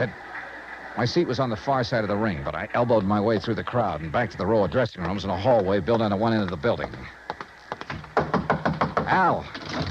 Al Coronado. I told you on the way up the aisle, Doc, Huh? we don't need you. The boy's all right. Go on, Doc, beat it. You hear me, Doc? Listen, this is Johnny Dollar. Huh? Old fan of Al's from Hartford. I want to see him. Some other time. No, now, right away. Come on, open up. I said some other time. Don't you understand? We're pulling out of this, Berg, and we ain't got time to stand around and talk. Now, look, buddy. Malone's the name. I'm Al's manager, see? And when I say get out, I mean vamoose. Al, are you okay, boy? This is Johnny Dollar. Oh, no, you don't. Brother, that's where you're wrong. Hey, Al. Al. Good Lord, Al, what's the matter with you? Oh, hello, Johnny. Hey, Al, look at me. No, I mean straight at me. Here. Al. I'm all right, Johnny. You're in bad shape. You should never have fought tonight. Oh, that's all right. Where are your seconds, your trainer? Ricky, he don't let nobody in after fight. Look, Al, can you get up off that table, stand up and walk? Oh, sure, Johnny. Then come on, I'm taking you out of here to No, a doctor. Johnny. Easy, Al. No, look behind you, Al, Rick. please, He's come on. up, he's good. You bet I am, Dollar.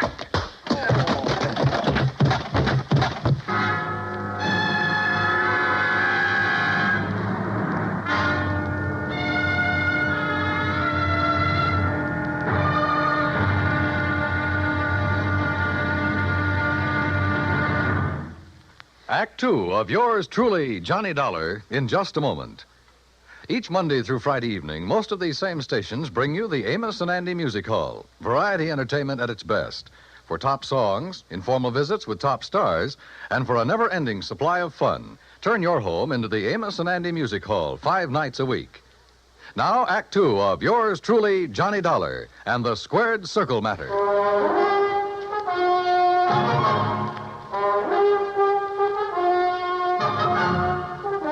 When I came to, the dressing room was dark and quiet. After carefully falling off the table where they'd left me, I groped my way to the light switch, stumbling incidentally over the remains of the chair Ricky Malone had used on me. It was well after midnight, so I left by the dressing room window.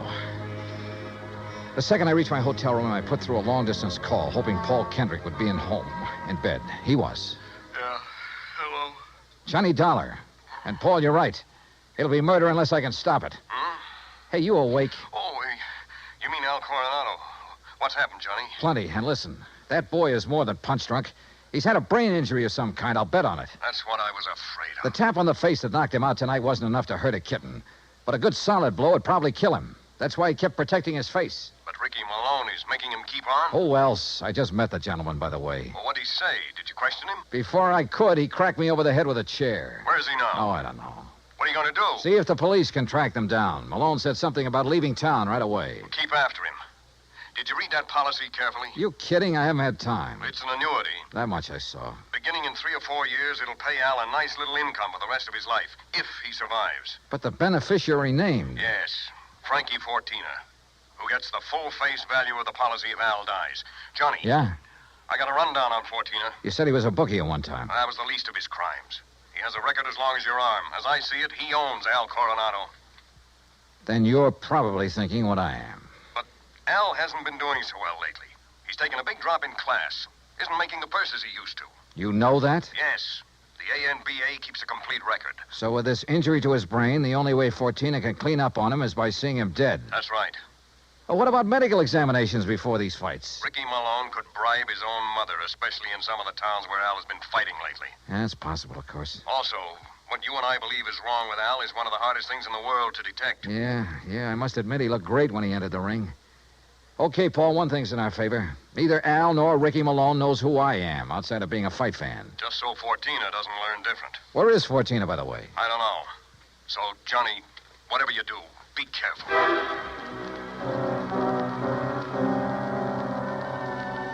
Expense account item 9, $370 for a couple of phone calls, some breakfast, then a taxi to police headquarters. I'll say this for the Joplin police. When they go into action, they really get things done. Within less than 2 hours, Sergeant Danny Ruskin dug up all the information I wanted. Well, that ties in with what Conroy found out at the airport. No, that does it, Herm. Thanks very much. Something? And I think it gives us the whole story, Johnny. Al and his manager, Ricky Malone, checked out of their hotel, the Rayberry, at 1 o'clock this morning.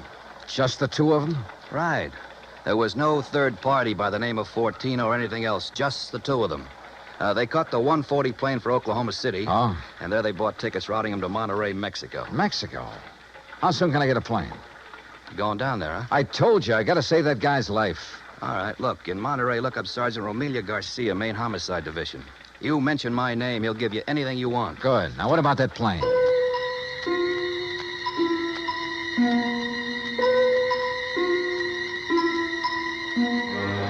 The deal on plane connections turned out to be bad. The best time I could make was by way of El Paso. That's item 10, $127, including incidentals. I finally pulled into Monterey shortly after 8 p.m.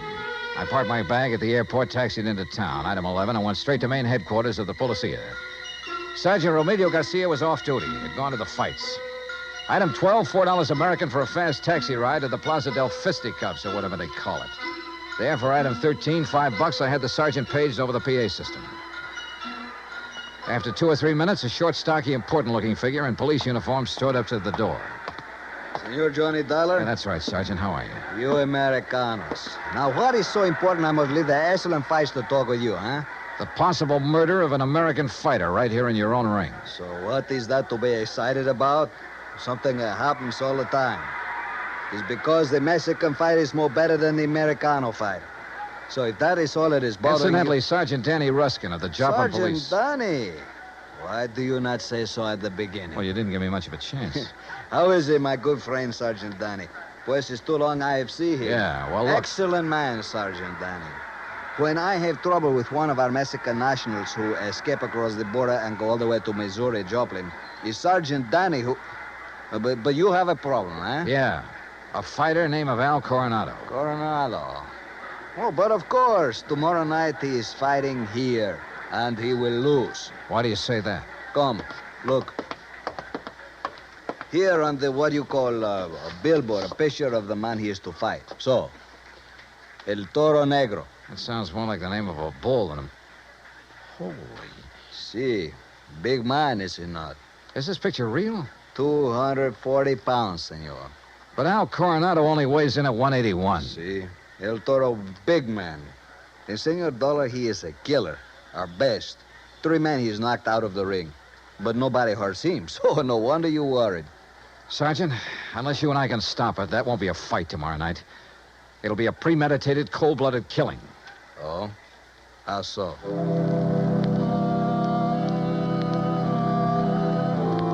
I showed Garcia my credentials, then told him what I knew and what I suspected. But until we have proof of this, senor, to start what you call an international situation, you are not now in your own country, you know. Still, he agreed to cooperate. First thing, of course, was to locate Al and his manager. In this city of nearly 200,000, that could be pretty rough. But he said he'd try. He drove me by the airport to pick up my bag, then to a hotel. And there, as the bellhop unlocked the door of my room, I got a real break. The next door down the hall opened. Hey, kid, how'd you like to bring me up a glass of warm milk, huh? Al Coronado. Huh? Oh, hi. Here, boy. Just put in my bags inside and leave the door open. Gracias, senor. Hey, Al, are you alone? Oh, sure. Hey, you're Johnny, ain't you? Yeah, that's right, Johnny, and I want to talk to you. I used to see your rig side all the time up in Hartford, huh? You saw me in Joplin, too. Only you don't remember. Where's Ricky Malone, your manager? Oh, he said he had to go meet somebody. He's always going out. Look, Al, I'm an insurance investigator. Oh? Oh, I got some insurance. Yeah. One more fight and somebody's going to collect it. No, Johnny, that's my retiring money. The only one who'll retire on it is Frankie Fortina. Hey, Frankie, he's my owner. You know him? Hey, who takes all the aspirin around here? Me. I get a lot of headaches all the time. Maybe that's why I ain't been hitting so good lately. Yeah. Here, catch this bottle. Hey, now... now look what you did. No, Al. You look what you did. You missed that bottle by 3 inches. For the same reason you haven't been hitting well. Why you have these headaches. All right, I'll give it to you straight. You've had a brain injury, Al. One good wallop on that head will kill you. And that's just what Ricky and Fortina want. No. Ricky always says to keep my head protected, so you must be wrong. Am I? Well, Ricky's good to me. Why, you numbskull, he's trying to get you killed. Johnny, you're all wrong. You know the man you're up against tomorrow night? Well, I know his name. Well, he's the one scheduled to finish you off. Johnny, I don't believe that. Al, listen, you gotta believe it. Now, where's the telephone? Here. Who you gonna call? Hello, this is an emergency. Get me Sergeant Romilio Garcia at Central Police Headquarters. Cops? That's right, Al, and a doctor. No, look, Ricky says to stay away from doctors. All they do do is stop you from ever fighting again. And that would make you worth just $50,000 less to Frankie Sergeant Johnny Dollar. I found Al. Hotel room right next to mine, room 915. Bring a doctor, a brain specialist if you can, even if you have to drag him out of bed. Oh, look, we'll fight the international situation when we come to it. You get a doctor up here, you hear me? You hang up or I'll blow your head off. Well, Mr. Fortina, I believe. Frisk him, Ricky. Sure, boss. He's clean. Huh? I hate to shoot an unarmed man, Dollar, but if you make one phony move... So you know who I am, huh? Well, Ricky here may be stupid in some ways, but he had sense enough to call me from Joplin after you broke in on him there. Finding out what you're up to wasn't difficult. Finding out what you're up to wasn't very tough either, Fortina. But it's all over. Not for me, Dollar. That's where you're wrong. That phone call I made was to the police. I know, to Central Headquarters. That's over 3 miles from here. By the time your sergeant finds a doctor and gets here, you'll be dead. And I will be gone. Have you forgotten that you have a border to cross, You Fortina? think I'm stupid? Frankie Fortina has never been here. Has never been even in Mexico. Because my tourist card reads Charles Edward Smith. And since the next plane leaves for the States in about 20 minutes, Ricky... Yeah, boss? I think Mr. Dollar had better have an accident. Fall out of the window, perhaps. Oh, now, wait a minute, What? boss. I mean, well... Listen to me, Malone. I had 2 reasons for coming down here. To see if you were right about Dollar and to make sure of that fight tomorrow. You've been stalling with Al. You've taken too long. The heat is on up north. I need the dough. I told you, boss, that El Toro will do it tomorrow. fellas, Shut up. And look, if you take care of Dollar, what about me? What? Maybe you can get back to the States, but me, with Dollar laying dead here, and if Al talks... Al won't talk. You won't either. Frankie. Dollar has given us a perfect setup. He came here to Al's room. You found him here. You had a fight. Dollar ends up in the street below. But what happens to me Haven't then? I always taken care of you in the past when you were working for me? You know what will happen if you ever try to cross me. No, All right, listen, all right, Frankie. all right. I have contacts down here. I have plenty of them. I have lawyers, good ones. It's going to be self-defense, pure and simple. But what if Al talks? I told you before, Ricky. You've taken too long with him. Frankie, listen. While I hold this gun, you're going to take care of Al, too. The way you should have a long, long time ago in his fights. I don't No, understand. no, listen to me, Frankie. You listen. I You've can't been do in it. this whole thing just as deep as I have, and deeper. Because you're the one who's kept Al fighting. You've paid off all those phony medicos. You set him up for this El Toro tomorrow night. You'll do it, Ricky. No. Then I'll use the gun on all 3 of you. Frankie. You're out of your mind, Fortina. Am I?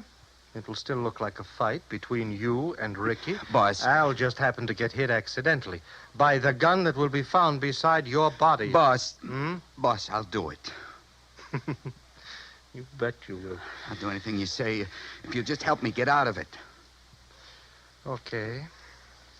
Go ahead. Dollar is first.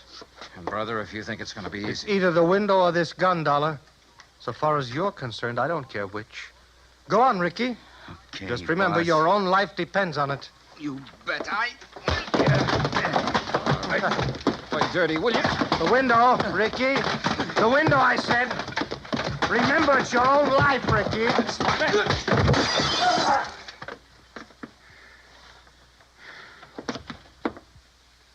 All right, Fortina. So you have got a gun. Al. Yeah, Johnny, I hit him. Well, don't be. Si, Senor Dollar, with one very fine, clean left hook. While Fortina was watching you and the unfortunate Ricky. Yeah. You got here a little late, Garcia. You see, but tell me, senor, what makes you think this Al Coronado has lost his punch? Expense account item 13, $100. Legal expense, mainly a deposition for a lawyer to take to court. Just how Garcia got me out of having to stay in Monterey for a hearing, I will never know, but he did. As for Al Coronado, I suggest the company make some adjustment in his policy that'll permit paying his annuities immediately. And why not? The company should have investigated more thoroughly before issuing this policy anyway. And if it doesn't show a little heart, but I'm sure it will. Item 14, $224.50, hotel and incidentals and transportation back to Hartford. Expense account total, $491.20. Yours truly, Johnny Dollar.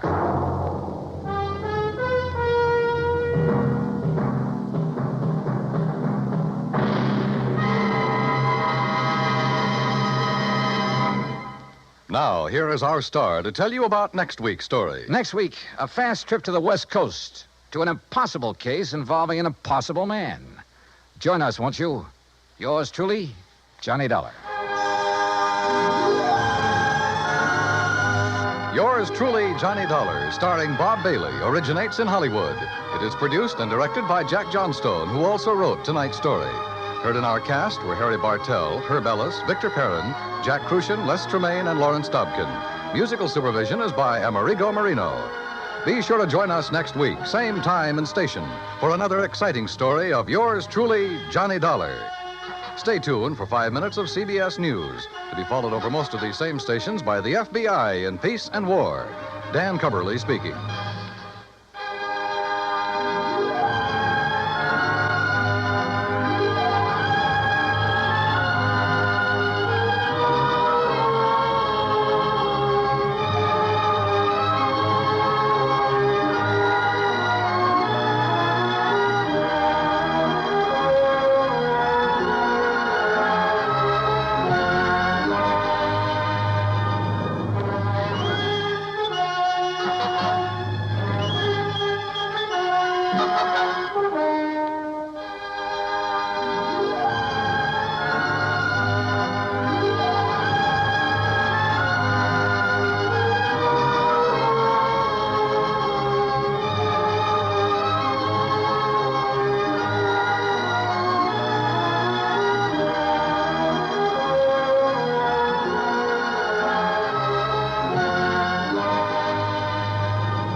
Johnny Dollar. This is Carol Carson, Mr. Dollar. Oh? You don't know me, and I'm sorry to be calling so late. What time is it anyway? About 1 a.m. A friend of yours, Mr. Ralston, mentioned your name to me yesterday. What, Ralston? He said you were here in New York for the weekend and mentioned your hotel. Look, Miss Carson, is it? Yes, Carol Carson. Yeah, it's nice talking to you and all that, but it is rather late. When I realized what had happened a few moments ago, you were the first person I thought of. Maybe you can help me, Mr. Dollar. I need help badly. What's the trouble? I'm at the apartment of Everett Reed on East 67th. Could you come over? Any particular reason? Yes. I think I've just killed him, Mr. Dollar. I'll be right over.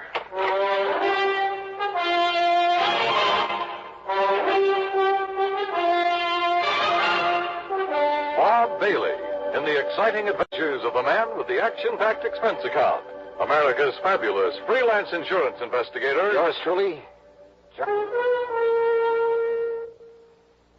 And now, Act One of yours truly, Johnny Dollar.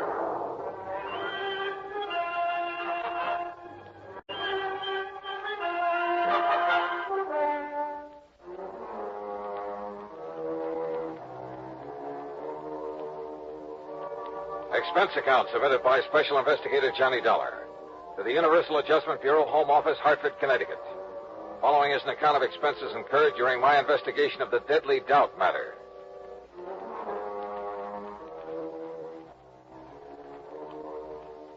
Expense account item 1, $1.80, cab from my hotel to the apartment of Everett Reed on East 67th. Carol Carson was waiting for me at the door. She looked sort of dazed as she pointed to a body on the floor. He's dead, Mr. Dollar. Everett Reed? Let's see. Yes. This is his apartment. You said over the phone you thought you'd kill him. Well, he's dead, all right. That's not what I meant. I meant I thought I was the one who killed him. I'm not sure. Oh? I don't know. Doesn't seem to matter. He's dead. I guess that's all that matters. He's dead. Come on, now, get hold of yourself, Carol. I'm sorry. I guess I'm not making much sense. I feel sort of funny, lightheaded. All right, yeah. Better sit down. Thanks. Now, why don't you start at the beginning? All right. I came to see Everett tonight about 11 o'clock, I guess. He was a friend of yours? No. He sent for me, and I had to come. Mind telling me why? He insisted that I have a drink with him. Then I started to feel funny. How so? Dizzy. I had to get some air. You think there was something in the drink? There must have been. He didn't want me to leave, but I had to. What time was that? Around 11:30, I think, a little before, maybe. Go on. I wandered around the streets. I was in kind of a daze. How long were you wandering around? It seemed like a long time. Then what? I came back here to the apartment. I had a terrible headache. I remember walking in the door and... Well, that's all. That's all? What do you mean, that's all? That's all I remember. I must have passed out. When I came to, I was lying on the floor, and that gun was near my hand. In front of me was... That's when I called you. That's all you can tell me? I'm afraid so. It isn't much, is it? Sure isn't. Mr. Dollar, I can't believe I killed him. I couldn't have... Now, look, Carol. You say you left this apartment a little before 11:30. The police medical examiner will be able to tell the approximate time of death. If you weren't here at that time... But that's just it, Mr. Dollar. I don't know how long I was on the streets. It seemed like a long time, but... Oh, my head was spinning and everything was pretty hazy. Now, look, you gotta remember where you went. Try to think. Oh, it's no good. Wait. Coffee. A cup of coffee. You stopped somewhere for a cup of coffee? I think so. Where? I remember a neon sign on 3rd Avenue. Oh, you gotta do better than that. That's all I remember. Did you talk to anyone while you were walking around? I don't... Yes. Yes. Somebody was following me, I think. A man. He was following me for quite a while. He told me his name. Ted? No, Tom. Yes, it was Tom. What did he look like? Curly hair, I remember that. Dark eyes. Oh, look, that description fits thousands of guys in New York. I know, Mr. Dollar. The whole story, well, it doesn't sound very convincing, does it? I called Detective Lieutenant Mike Tovich of Homicide, and he was there 10 minutes later. He was still questioning her when I left. Item 2, $1 drinks for me while I thought about the whole deal. Of all the guys in New York, why did she have to pick on me? But yeah, I'd do what I could to help her. Because that story of hers, it sounded so phony. It just might be true. Act 2 of yours truly, Johnny Dollar, in a moment. Act 2 of yours truly, Johnny Dollar, and the Deadly Doubt Matter. Item 3, $2.20, a telephone call to Pat McCracken at Universal Adjustment Bureau. Yeah, Everett Reed had been insured by one of Universal's member companies, so I got myself officially assigned to the case. Then I went to work, checking out Carol Carson's story, what there was of it, and it wasn't much. All she'd remembered was wandering around the streets, getting a cup of coffee somewhere on 3rd Avenue, and being followed by a guy named Tom. I started checking every joint on 3rd Avenue from 60th to 70th Streets. An hour and a half later, I hit pay dirt at Eddie's Bar and Grill. Yeah, I think I remember all right. Carson. Carol Carson. Her name don't mean nothing, but from the description you give me, yeah, sure, I remember now. I remember thinking she looked kind of funny when she walked in, like she was in a daze or something. All right. Now, what time was it when she came in here? I don't know, 2 or 3 hours ago. That's not good enough. Was it 11? 11:30? Midnight? Well, what? Well, maybe around midnight, maybe. Was she home? Yeah. You sure about that? Well, as far as I can remember, I kind of remember somebody in the doorway after she come in, but I didn't know if it was somebody with her or not. All right, what happened then? So she asked for a cup of coffee, so I poured it and set it down in front of her, so she left. She what? Yeah, got up and left, still acting sort of funny. I see. How much of her time can you account for then? Huh? I mean, how long was she here in your place? No more than about 1 minute, Mac. Oh, great. Item 4, $1.80, cab fare to police headquarters and Lieutenant Mike Tovich in Homicide. Look, Johnny, you're not trying to tell me I should buy an alibi like Carol Carson's, are you? So it is pretty vague, Mike. Vague enough to be true. At least she was telling the truth about going into that joint on 3rd Avenue for a cup of coffee. So she's covered for 1 minute out of 2 hours. 2 hours? She said she went to Reed's apartment about 11 o'clock. Right. The medical examiner says time of Reed's death was between 11:30 and 12:30. She called you at 1 o'clock. But if she can prove she was out of that apartment for that hour... She's only proved she was out of it for a minute plus the time it took to get to 3rd Avenue and back. Say, 5 minutes each way.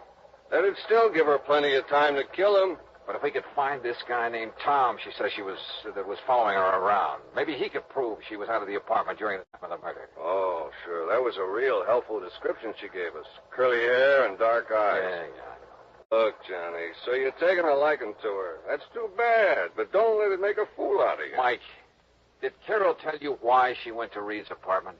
No, she wouldn't talk about it. She also wouldn't explain a lump she has on the side of her head. Lump she has? Yeah, we think she got it fighting with Reed. What do you know about him? Bad boy. A big gambler. And the way we heard, he'd been winning pretty big lately. Maybe somebody he won from couldn't pay off, except with a bullet. Maybe anything, Johnny. Prove it, and I'll listen. Who did Reed run around with, you know? Usual crowd, Johnny. Jack Vissel, that outfit. Vissel? Huh?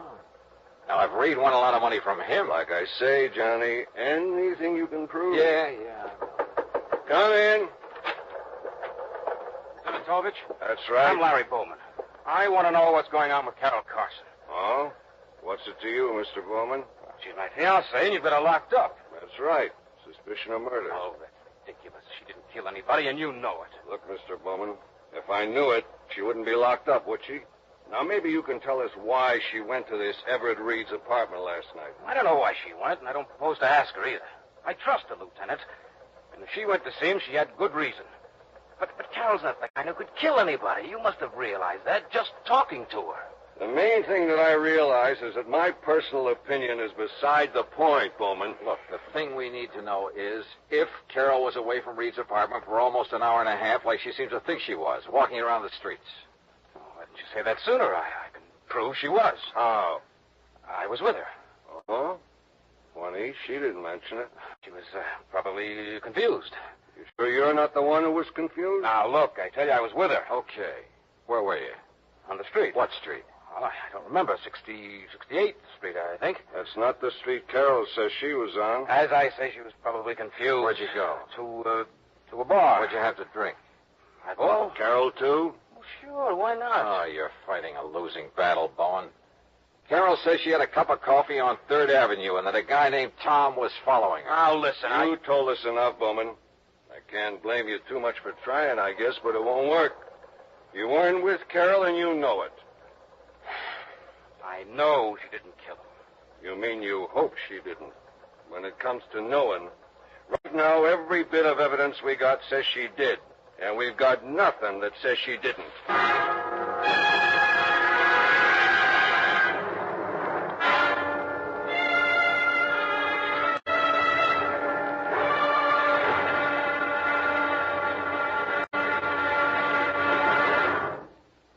Act 3 of yours truly, Johnny Dollar, in a moment. Yours truly, Johnny Dollar, and the Deadly Doubt Matter.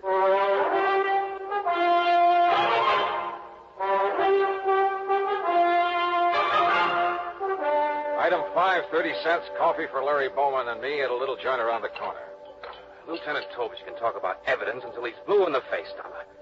Carol's not a killer. You prove that, and Tovich will be the first to listen. But cooking up phony alibis for Carol's not going to help any. Okay, so it was a stupid thing to do. But I can't just stand by and do nothing. Don't you have any other leads you can follow up? One, maybe. Well, what is it? Reed was a gambler. Could be somebody was losing big to him. Carol's my fiancée. I know she doesn't have that kind of money. Anyway, she doesn't gamble. I wasn't thinking about Carol. Who then? Jack Vissel, for instance. We found out Reed's been seen with Vissel several times lately. Well, you gonna question him about it? I may as well. After all, at this point, we got nothing to lose.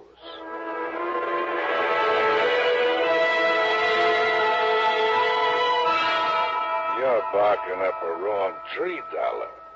What reason would I have to kill Reed? Could be a real good reason, Vissel. Maybe you lost money to him gambling.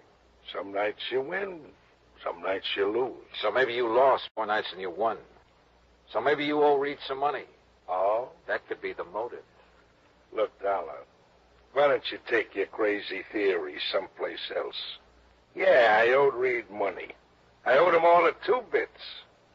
Now, is that enough to bump him off? So I started making the rounds along 3rd Avenue again. But I got nowhere. Nobody remembered seeing her, and nobody remembered the guy named Tom, the one she told me had been following her. 2 hours later, I gave up. I was beat. I went back to my room and flopped on the bed.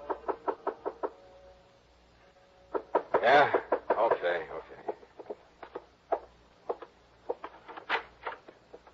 Yeah? Johnny Dollar? That's right. Who are you? Well, I'm the guy you've been looking for. What? My name's Tom.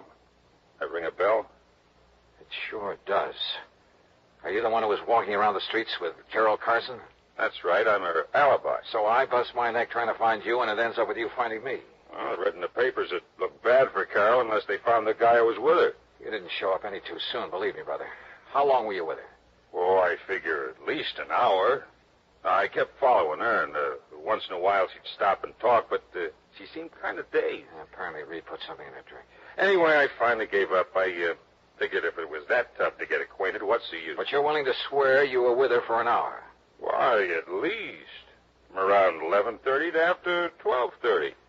That clears her. Come on. Item 6, $1.80 cab fare to headquarters. Tom repeated his statement, and Carol identified Tom as the man who'd been following her. So, it looked like it was all over. I guess I'll never be able to thank you enough, Johnny. Well, if it hadn't been for you... Well, let's just say I'm the stubborn type, Carol. Once I believed your story, I had to follow through on it. Oh, it's hard to realize I'm free. It's been like a bad dream. Yeah. I'll bet Larry Bowman's glad it's over, too. Have you called him yet? No, I'll call him from my apartment. Johnny, all I can say is thanks again.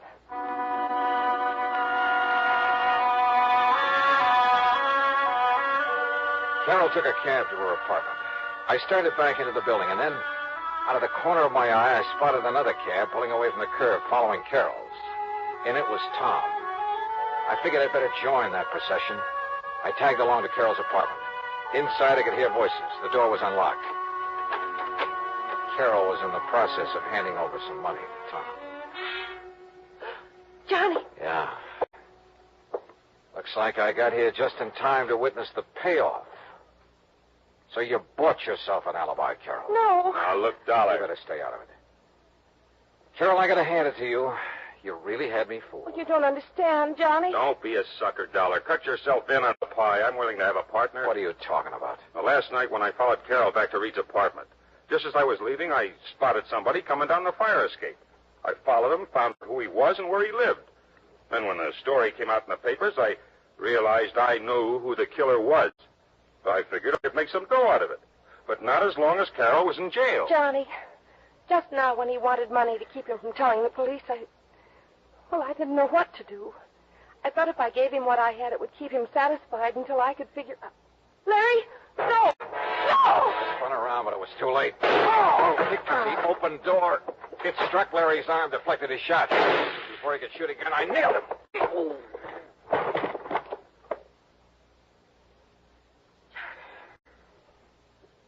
Johnny, are you all right? Yeah. Larry Bowman's the killer. I guess I was afraid of that right from the start. You see, Larry'd been gambling with Reed and losing to him. I tried to make him stop, but he wouldn't. Finally, he lost more than he could pay. So you went to Reed's apartment to try and square it, huh? Reed told me maybe something could be worked out. When he put something in my drink, I realized what he meant. That's why I got out. And Larry entered the apartment when you were away, killed Reed, slugged you when you came back, and planted the gun on you. I guess so. I wasn't sure until Tom told me he'd seen Larry climb down that fire escape. At first, I just couldn't believe that Larry would... How do you figure a thing like that, Johnny? How do you figure it?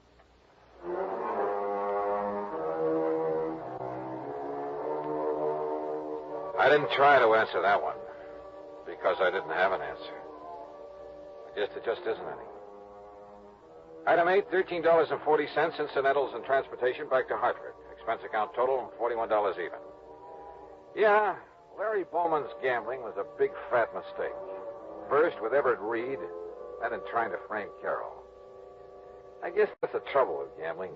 You push your luck too far, and sooner or later you're bound to lose. Yours truly, Johnny Dollar.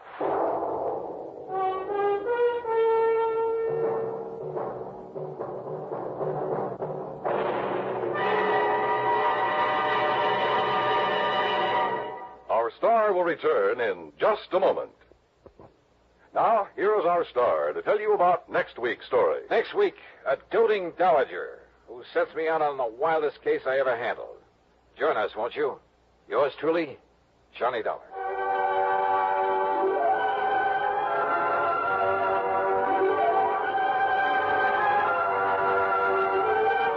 Yours truly, Johnny Dollar, salutes station KRMG in Tulsa, Oklahoma. KRMG is our newest affiliate station and serves nearly 1 million families in the Southwest. Yours truly, Johnny Dollar, starring Bob Bailey, is produced and directed by Jack Johnstone.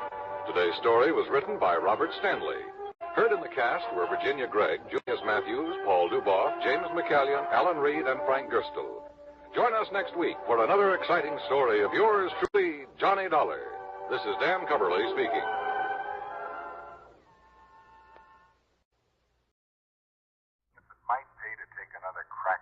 Diamonds along about now. Hey, Ted, you mean you got some kind of a lead on him? No, I'm afraid not. Oh. But I just got hold of some information on Rocky Harrison. Yeah? I told you after his probation was over, he disappeared. Yeah, you told me. But now, in view of this new information, plus the fact that you probably know him and his habits better than anyone else, and since Rocky is the only one who knows what he did with those diamonds... Oh, hold everything, Ted. I'm on my way down to see you.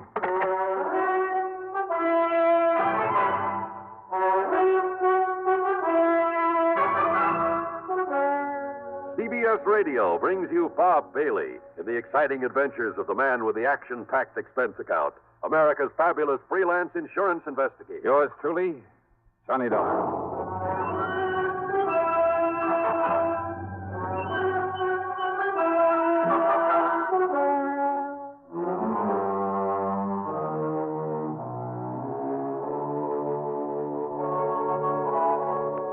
Expense account submitted by Special Investigator Johnny Dollar to Eastern Liability and Trust Company, New York City office.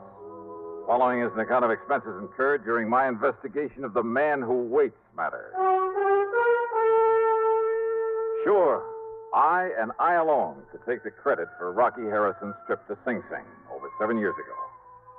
But the fact I'd not been able to recover the Olney diamonds really stuck in my craw. So what if I was still fairly new in the business at the time? There was no excuse. Okay, then. Expense account item 1, $395, a taxi to the station, then train fare to New York. I walked over from Grand Central to Ted Bessum's office at 500 Fifth Avenue. You know, I thought the mention of Rocky Harrison would bring you here in a hurry. Sit down, Johnny. Yeah, sure, thanks. Use a little drink? No, thanks. Cigarette? Now, just tell me what you know about Rocky and why you think I might be able to get on the track of those jewels again. Well, during his trial, Rocky played it smart. He knew you'd pinned the robbery on him, so in order to draw a light sentence, he admitted everything. Except what he did with those diamonds. Well, apparently he and his lawyer managed to convince the jury... Oh, that cock and bull story about his having had them stolen from him, that's a lot of hogwash. You know it, and I know it. Rocky was far too smart for anything like that, and too dangerous. And if that servant there in the Olney household who caught him blasting that wall safe, if that servant fell down the staircase accidentally, I'll eat my shirt. Rocky killed him, Ted. I'm sure of it. Same as he tried to kill me. The fact remains he wasn't held for murder. The jury believed his tale about losing the diamonds, and he got away with a short term. All right, now let's... During his 2 years probation, he behaved like an angel.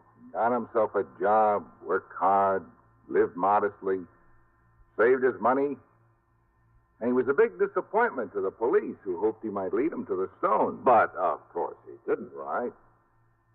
And I'm afraid by now even the cops believe his story about what happened to him. Yeah, well, I don't. Anyhow, probation over, he dropped out of sight. Yeah, so you said over the phone. The cops apparently figured he'd moved somewhere else and breathed a sigh of relief. But you figured otherwise, Ted? I guess I think the same way you do, Johnny. Probably because of my work in narcotics before I got into the insurance business. Yeah. And sometimes we'd hunt for years all over the country for some character, only to find he was right underfoot all the time. Couldn't see him for falling over him, as the saying goes. Yeah, I know what you mean. Well, anyhow, I figured that instead of making himself conspicuous in some small town, the best place for a man like that to get lost, the best place in the world, would be the biggest place in the world, right here in New York. I can't argue with you. So?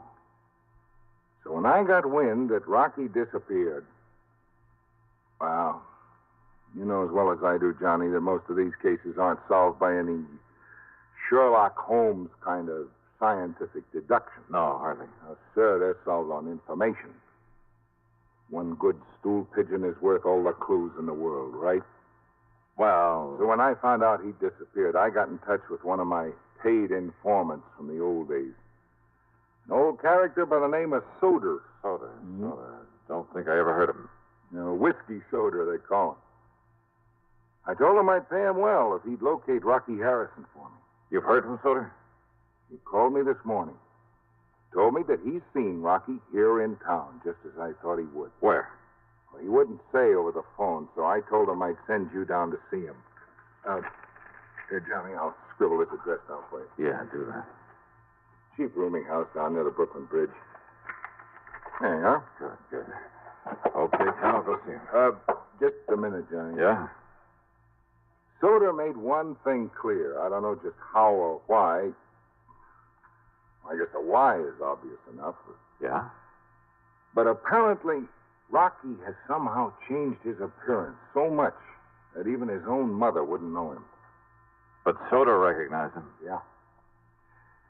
And one other thing, Johnny. Yeah, what's that? I'm sure you know Rocky well enough to be careful. Sure. Yeah. Watch your step.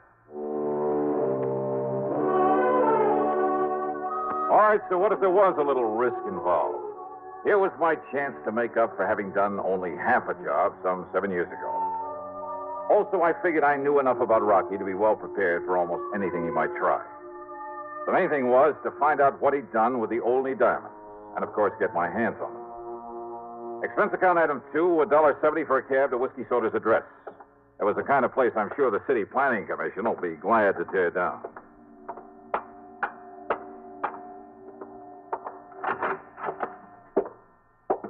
The word manager was scrawled across the door in the hallway marked with the number 1. And as for the manager... Yeah, what do you want? My rooms are all filled up. Well, now, what's a gent like you doing around here? I'm looking for a man named Soder. Ha! That whiskey's smelling old. You'll find him down the hall in number... Say, he's getting real popular today. Well, now, what do you mean by that? You're the second gent's been here to see him. Oh? Who was the first? Well, I didn't get a good look at him, but I heard him go on back towards Which his is Soder's room? What's the number? Number 7 down the hall. Okay, thanks. Didn't see the man leave, though. Maybe he's still in there with... Now, who left that window open there at the end of the hall? All right, number 7. Maybe I better close it. Hey, you sure that Soder didn't leave? Sure, I'm sure. Well, then come on. Let me have your key. Come on. Key to his room? Now, just a minute. Okay, don't bother. Well, just a minute, you. Who do you think you are, busting down this butt? Oh. Yeah. He's dead. Yeah. Somebody shot him. Right through the side of the head.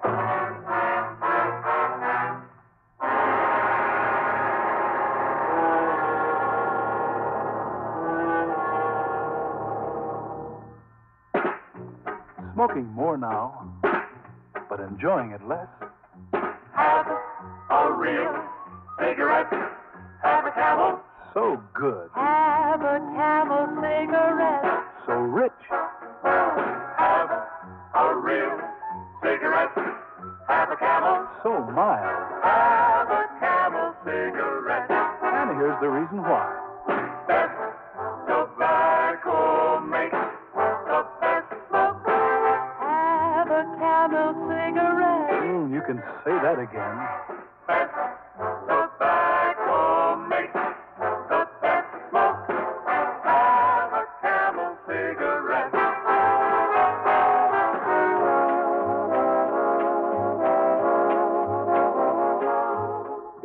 smoking more these days, but enjoying it less, then change to Camels, the best tasting cigarette of all. Have a Camel. Start to really enjoy smoking again. Now, Act Two of yours truly, Johnny Dollar, on The Man Who Waits Matter.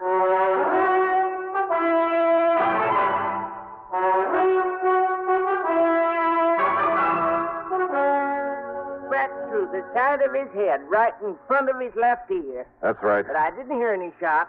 I've been up front in my room all afternoon. Because whoever did it used this pillow to muffle the sound. One of my best pillars, too. Look here. Look what it done to it. The man who was here before, what did he look like? Huh?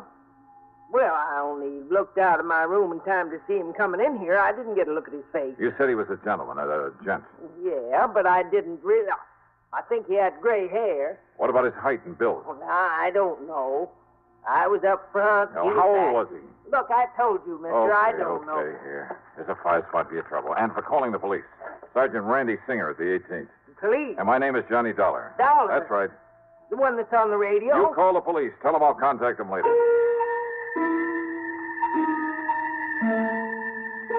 Rocky Harrison had changed his appearance once before, 7 years ago. He'd never known how I'd got on his trail. The only one who did was Randy Singer at the 18th Precinct.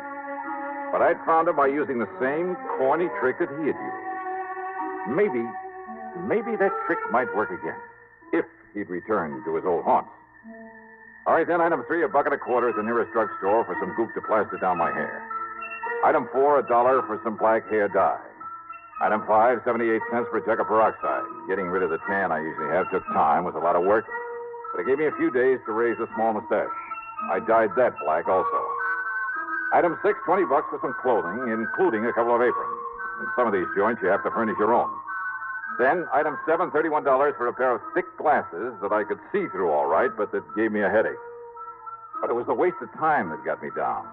Working there 4 solid nights, hoping nobody gets suspicious of me. Working where and why, and the reason for the silly getup, well, you figure it out. Okay, there you are, Willie.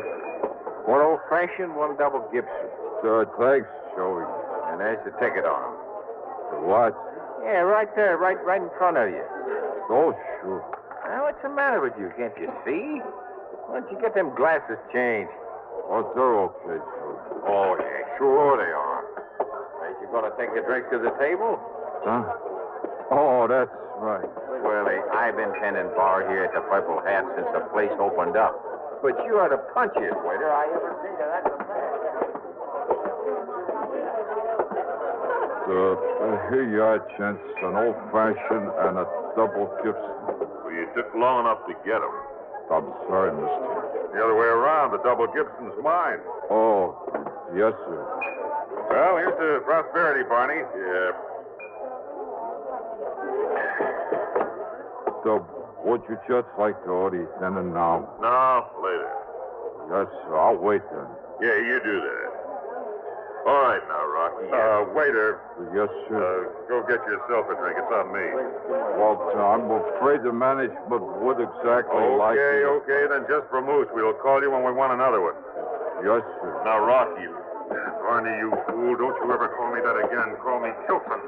Sorry, Mr. But it's tough, Mr. Tilson. Rocky Harrison. Oh, it was luck, dumb luck. He'd been in there alone 3 nights running, but believe me, I hadn't recognized him, wouldn't have recognized him now if his pal there at the table hadn't slipped up and called him by name. Since probation, he disappeared for only one reason, to change his appearance completely. He'd grown a beard, a full head of hair, and he bleached it almost white. He'd put on 20 or 25 pounds, had his buck teeth fixed, and it made a big difference. What's more, of course, I hadn't seen him since he'd been sent up the river. As for his pal, Rocky had called him Barney. Sure. Bernard Little, one of the cleverest big-time fences the NYPD had ever known about, on whom they'd been able to pin absolutely nothing. Sure, it was a natural. Rocky had the jewels stashed away somewhere. Barney knew it and was willing to recut him and fence him out for him. Maybe if I was real lucky, I could nail them both. During their meal, I stayed close to them as much as possible, but it got me nowhere. Whenever I was in hearing, their conversation was meaningless. That's right, Barney. Just tell them that Edward Tilson said it. Of course, Mr. Tilson. glad to use your name. Well, I'm certain they'll do all right by you. Give you anything you What's want. more, they were both trying to make it oh so plain that Rocky's name was Edward Tilton. And I wondered, had Rocky by any chance seen through this corny disguise of mine? But apparently not. Okay, waiter, here you are. Thank you, sir. I'll have you changed in a minute. It's all right, boy. You can keep the change. Thanks very much, sir. Well, shall we get up? Shall we leave, Mr. Tilson? I'm all ready. I'd like to look up the owner and compliment him on his chef. Why not? Good dinner, wasn't it, Tilson? Excellent. Now, if we can find the owner's office. If they could find the owner's office, they made a beeline for it. And that told me something else. The owner, Pete Monaster, had been away when I was hired. Now he was back in town. And he probably knew more about Rocky, more about the jewels, than he'd ever admitted to the police. I wished I'd planted a bug in Monaster's office, like to hear what went on in there. But I hadn't, so I couldn't. Instead, I cleared off the table, and since my hitch for the night was over, I went back into the locker room, changed into my street clothes. As I was about to leave... Don't bother, buddy. Your name's Wooly, ain't it? Yes, sir, Wooly Pagano. My name's Pete Monaster. I own this joint. I've been away a couple of weeks. Oh, how are you, sir, Mr. Here's Monaster? your pay and a few bucks severance. You beat up fight? That's right. I done something wrong, Mr.? No, it's just that we got enough waiters without you. Shouldn't have hired anybody while I was gone anyway. Just go on out by the back way. Well, sure, sir, but if I thought I'd done something No, wrong, no I complaints. could... We just don't need you. That door will tie you over until you get another job.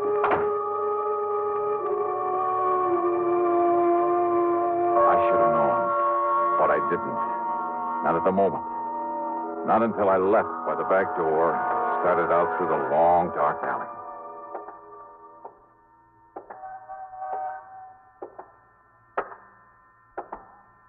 Just a minute. Huh? You're the waiter we had tonight, aren't you? Yeah, that's right. You made a real good waiter. Real good, see? So? So I got something for you, Dollar. Here. No, All right, now, Dollar.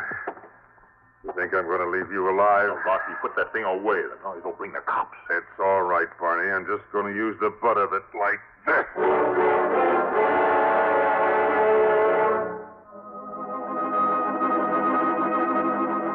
I vaguely remember something crashing down on my head. And if you think people don't see stars, you're wrong. Half conscious, I braced myself for another blow, but it never came. Instead of crazy mixture of sounds, noises, a lot of footsteps, a barrage of gunfire, sirens, a lot of cars breaking to a stop, only it was all like in a dream. I came to the next morning and found myself in a hospital bed, a doctor leaning over me with a hypo in his hand. Then, sometime later... Well, looks like the doctor was right, doesn't it? Huh? Randy. Yeah, a slug of something to make you sleep for a while really worked. You're going to be okay, except maybe for a big head. Randy Singer. Lieutenant Singer to you, Buster. Son of a gun, Johnny. When are you going to learn to let me know when you're working around this town, huh? Was it you came along? That's right, like the U.S. Marines.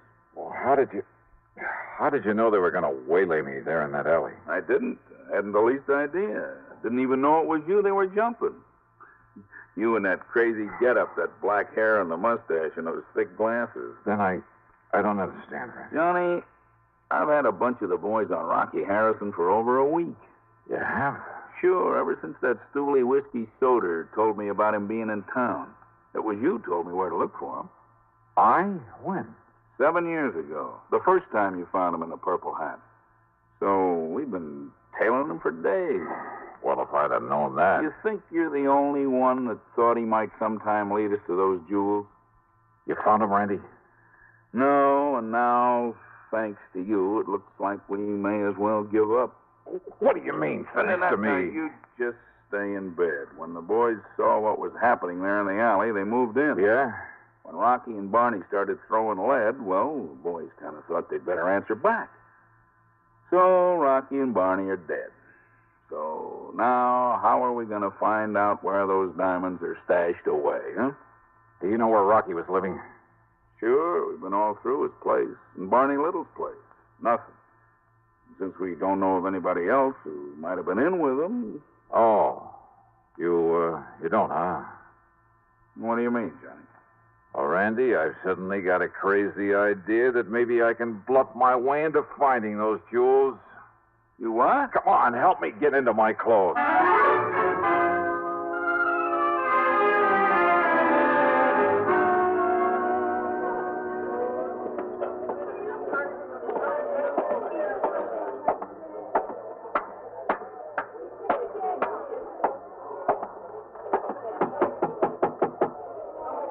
Yeah, who is it?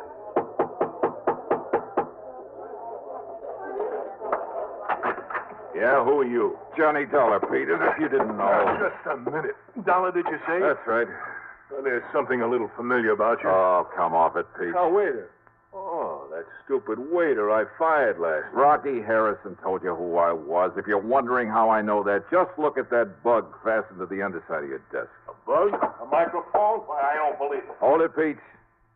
You try opening one of those drawers, reaching for a gun, I pull this trigger. Okay, Dollar, okay. I also heard them tell you when to let me go out into that dark alley. Oh, look, how was I to know what they wanted you out there for? I also heard enough to know where the only jewels are. Open up that safe, Pete. Oh, yeah? Open it. You crazy? Now, listen, Dollar, put down that gun for a minute. Open it up. Now, look, maybe we can make a deal. 7 years of hunting for him, Pete. So it's become an obsession with me. Maybe it has made me a little crazy. Now, listen, yeah, I was you crazy enough to put on that phony disguise to get into this place to find Rocky Harrison. Listen, Dollar, all you right, and I all can right. make a deal. So I'm crazy enough to blast you down and blow that safe if I have to. You understand that? And there's nothing, you or anything else, is going to keep me from getting those jewels. First you go. No. Yes. You mean it? Oh, yeah, Pete, I mean it.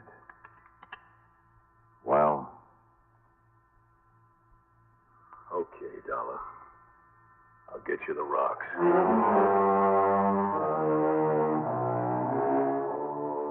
The fee on this one for recovery of the diamonds? Well, maybe the department frowns on such things, but half of the check goes to Lieutenant Randy Singer, NYPD. Good man, good friend. Expense account total, including the ride back to Hartford, well, it just about balances with what I made on my job as a waiter. Yours truly, Johnny Dollar.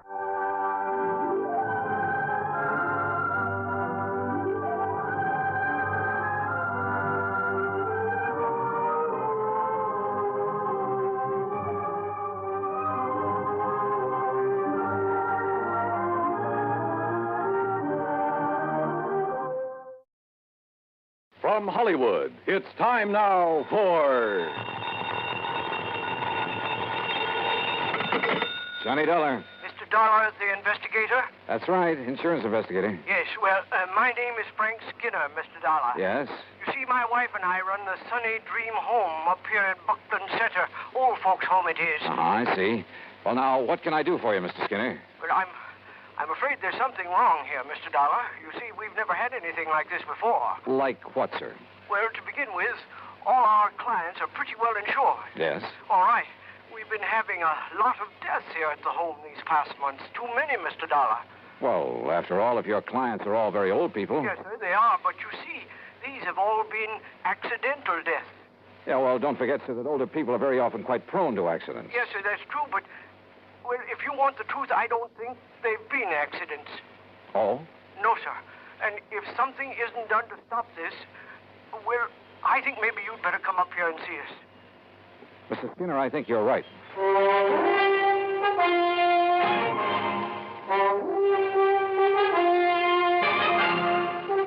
Bob Bailey in the exciting adventures of the man with the action-packed expense account.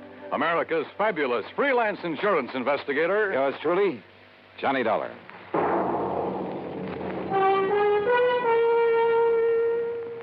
And now, Act One of yours truly, Johnny Dollar.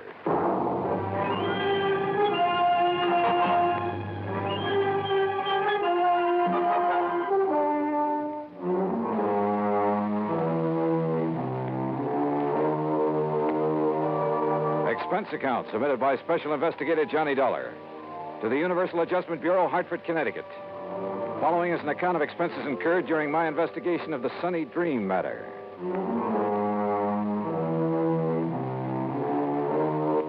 Expense account item 110 for a phone call to Pat McCracken, my old friend and contact at Universal Adjustment Bureau. Oh, say, I'm glad you called, Johnny. Yeah, well, Pat, I just want you to know I won't be available for a couple of days. Oh, yes, you will. And it isn't because of any insurance matter. Yes, it is. What's happened is that I've just received a phone call that's aroused my curiosity.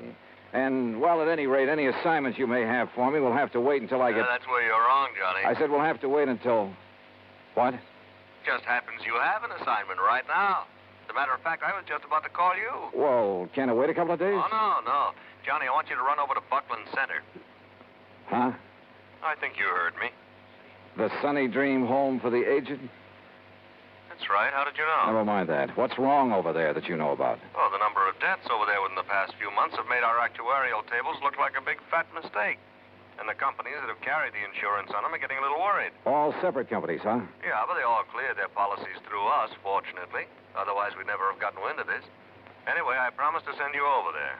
Any particular reason for thinking something's wrong, aside from the unusual number of deaths? Yes. What?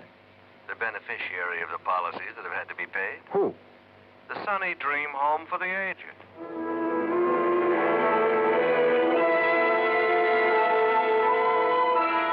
I gassed up my jalopy at the sign of the Flying Red Horse, that's item 2, 425, and drove some 30 miles south and east on Highway 2.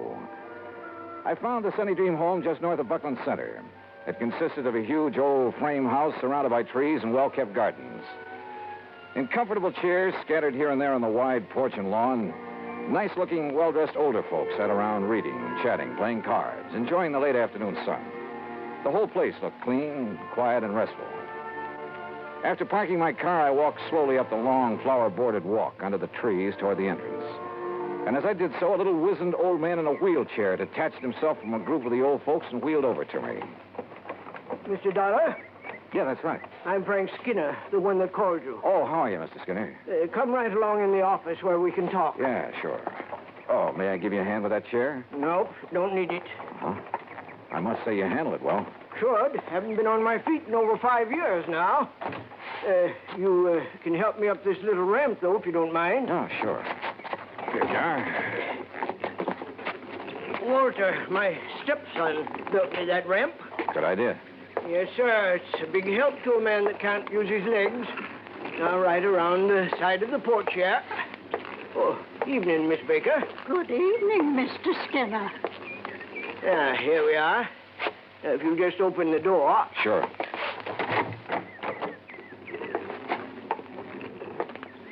You just sit down there, and I'll get right to the point. Okay, fine. Now, you listen to me.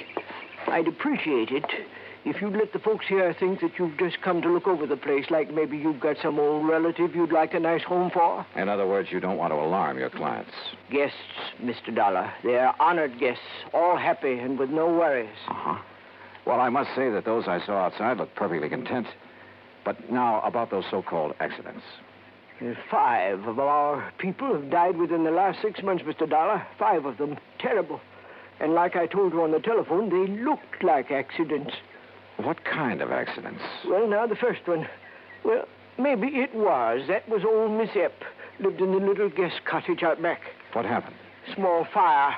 Must have started in the wastebasket or something by the time we got to her. Well, she'd suffocated. And I suppose Mr. Purley might have been accidental, too. Food poisoning it was. At least that's what the doctor called it.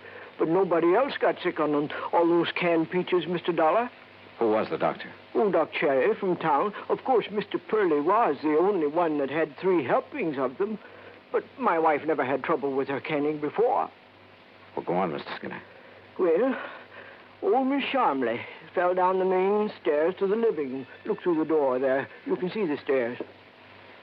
Well, that's a long stairway for elderly folks. Then Miss Lizzie-Bell. We called her Miss Lizzie-Bell, though her real name was... What happened to her? She fell out the window of her bedroom. And, Mr. Dollar, she just wasn't strong enough to get her window open that wide. She was 94. Then poor old Miss Betzler, she fell down the stairs, too. Well, Mr. Skinner, if those people aren't able to negotiate a stairway like that, you're at fault for requiring them to do it. Well, most of them are. The others had their rooms here on the first floor, like I have, too. How about Miss Lizzie Bell, who was 94? Well, she never left her room until she fell. Or until she was pushed by somebody younger and stronger than she was. Well, unless you can prove something like that. I have to prove that those others were pushed down the stairs. Afraid so. You see, from what you've told me so far, Mr. Skinner, there's no reason to suspect those deaths weren't accidental. Even so many of them, all within a space of only 6 months. Unless, as I say, you can come up with some concrete evidence to indicate otherwise. All right, then. You can tell me this.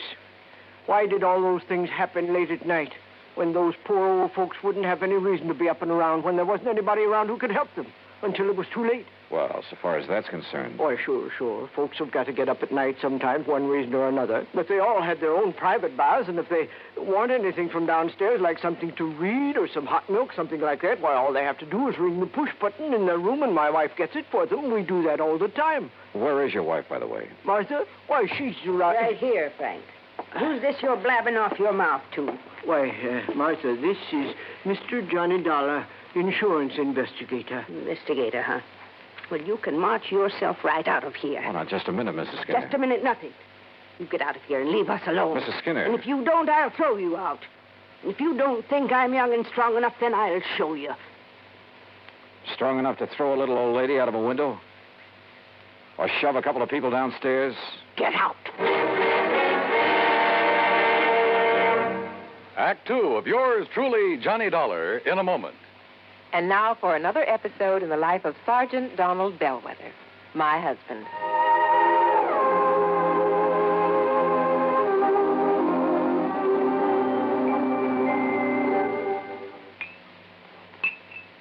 Oh, that's what I call a good dinner, Reba. Oh, that was delicious. Well, I'm glad to hear that, dear.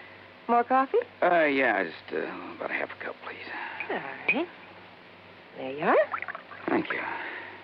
Now, tell me all about your safety class. Did the boys enjoy your speech? Oh, yeah, they sure did. Thanks to you, I did quite well. My lieutenant complimented me afterwards. Oh, good. Yeah, but that same lieutenant threw me a curve, too.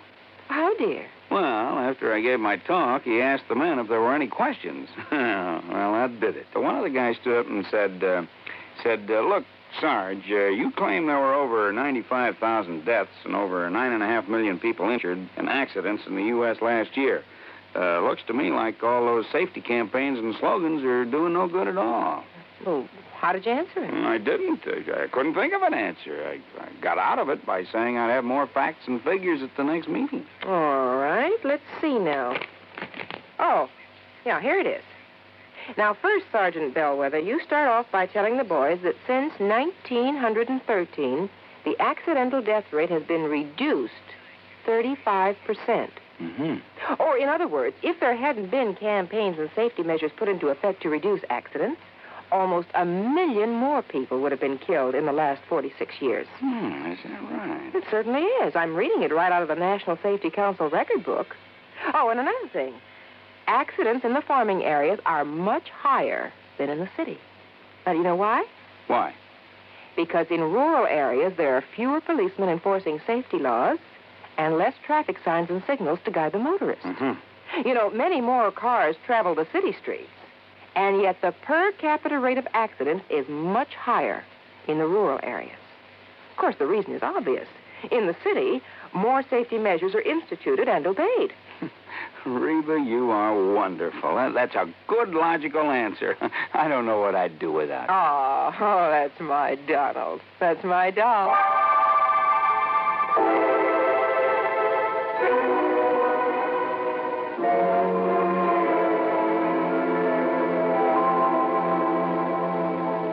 And now, Act 2 of yours truly, Johnny Dollar, and the Sunny Dream Matter.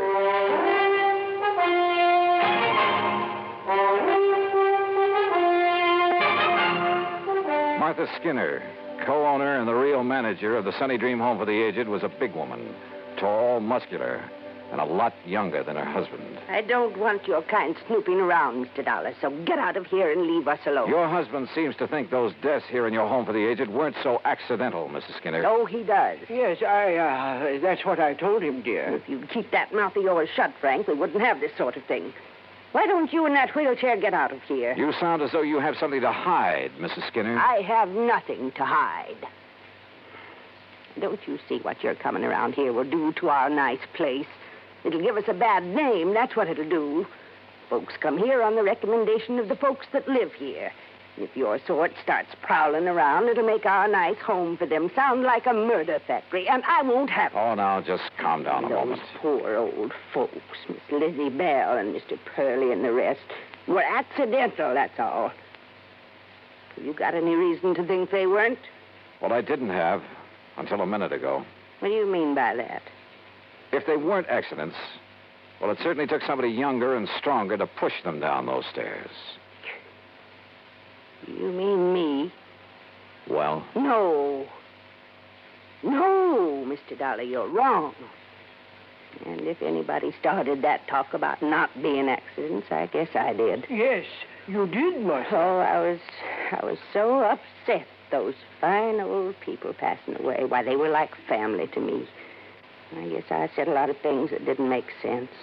Until the doctor and the police came around and told me I was wrong. The police investigated? Yes, and they made quite a stir. I guess that's why your being here has upset Martha. Well, of course, if they found nothing. Mr. Dollar, do you think that I could do anything like what you're... that I could harm a single hair of any of these nice old people? What possible reason could I have, and what sense would it make? Why, we're being paid for their living here, and if anything happens to them... Yeah. Yeah, if anything happens to them, you collect a nice, big, fat hunk of insurance money. You know about that? Insurance investigator, remember? No. No, you're wrong.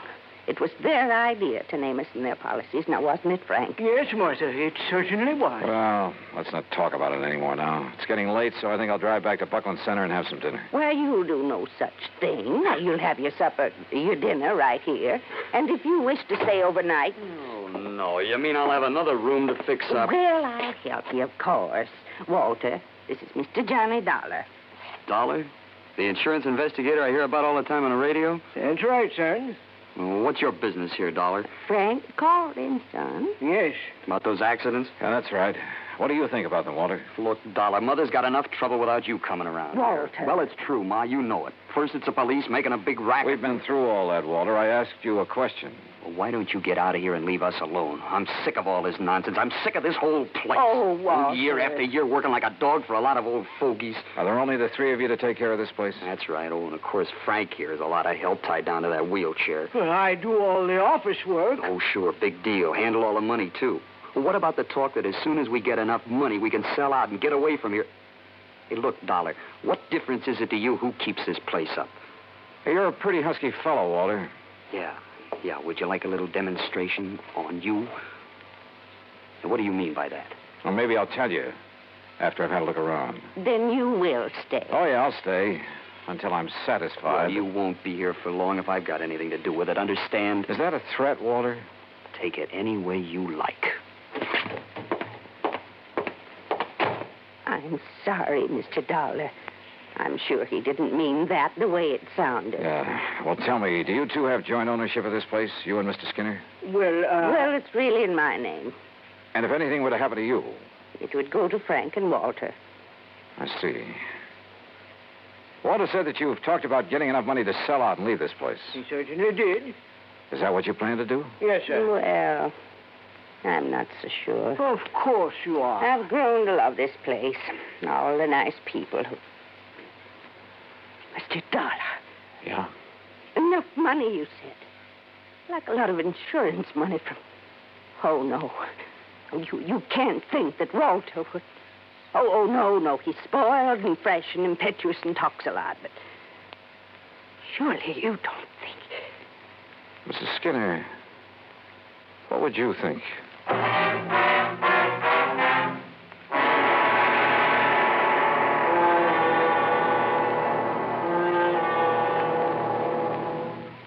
Act 3 of yours truly, Johnny Dollar, in a moment. Do you know who said, "Eternal vigilance is the price of liberty"? Those famous words were written by Thomas Jefferson. Jefferson knew that human nature tends to cause us to take for granted the freedoms for which others have fought valiantly.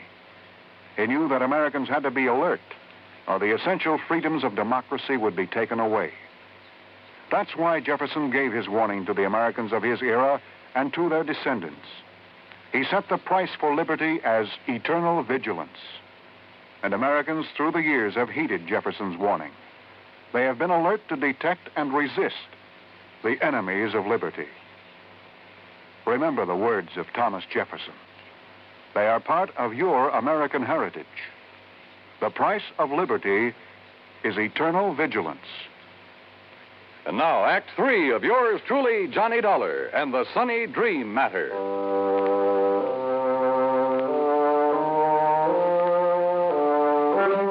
At dinner that evening, I made a point of chatting with as many guests of the Sunny Dream home for the aged as possible.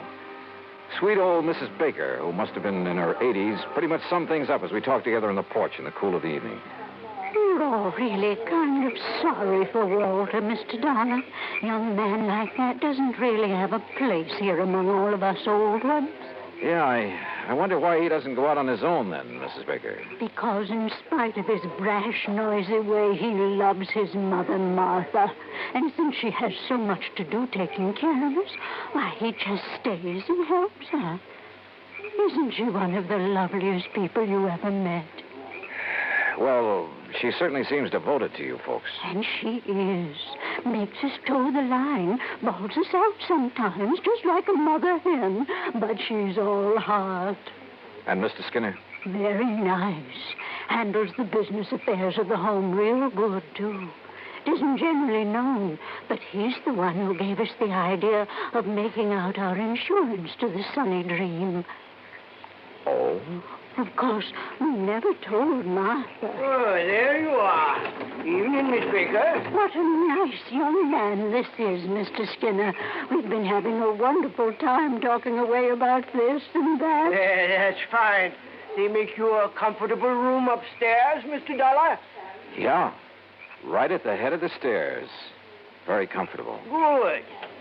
Well, don't let me interrupt. I'd like to talk to you a minute if Mrs. Baker will excuse us. Why, of course. Thank you. And we'll talk again tomorrow, won't we? Sure, of course we will. Good night. Mr. Skinner, when was the last accident when someone fell down those long stairs? Huh? Why, that was Miss Betzler early this month. Why? Well, at the head of them, as I came out of my room, I found something that, well, they were marks that looked to me as though they'd been made by some kind of struggle up there.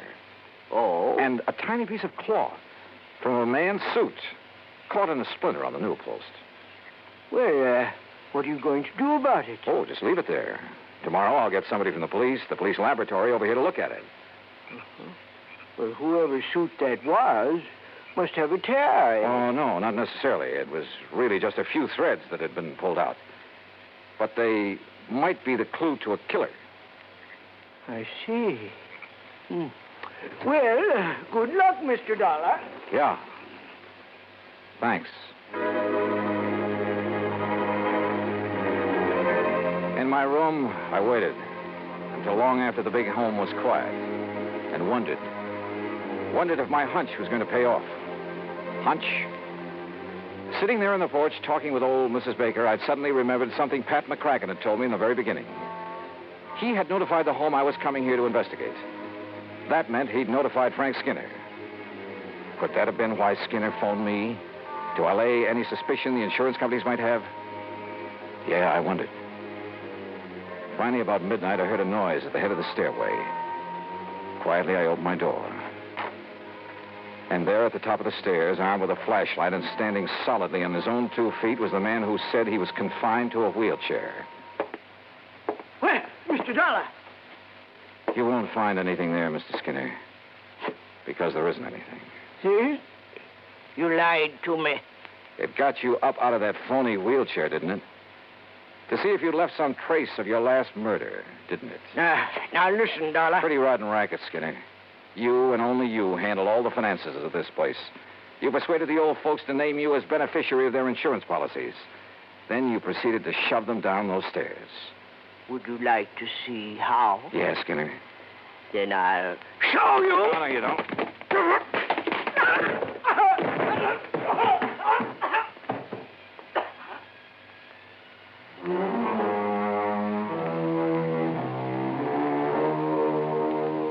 Yeah, he'll live to go to trial.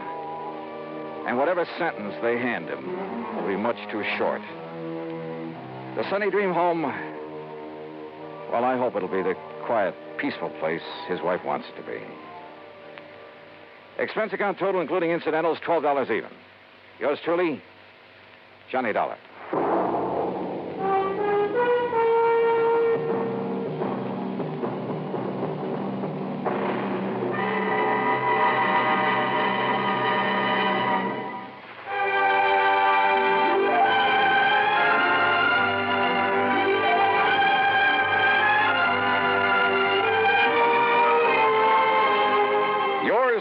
Johnny Dollar, starring Bob Bailey, originates in Hollywood and is produced and directed by Jack Johnstone, who also wrote tonight's story. Heard in our cast were Virginia Gregg, Peggy Weber, Junius Matthews, Larry Dobkin, and Bert Holland. Be sure to join us next week, same time and station, for another exciting story of yours truly, Johnny Dollar. This is Dan Cubberly speaking.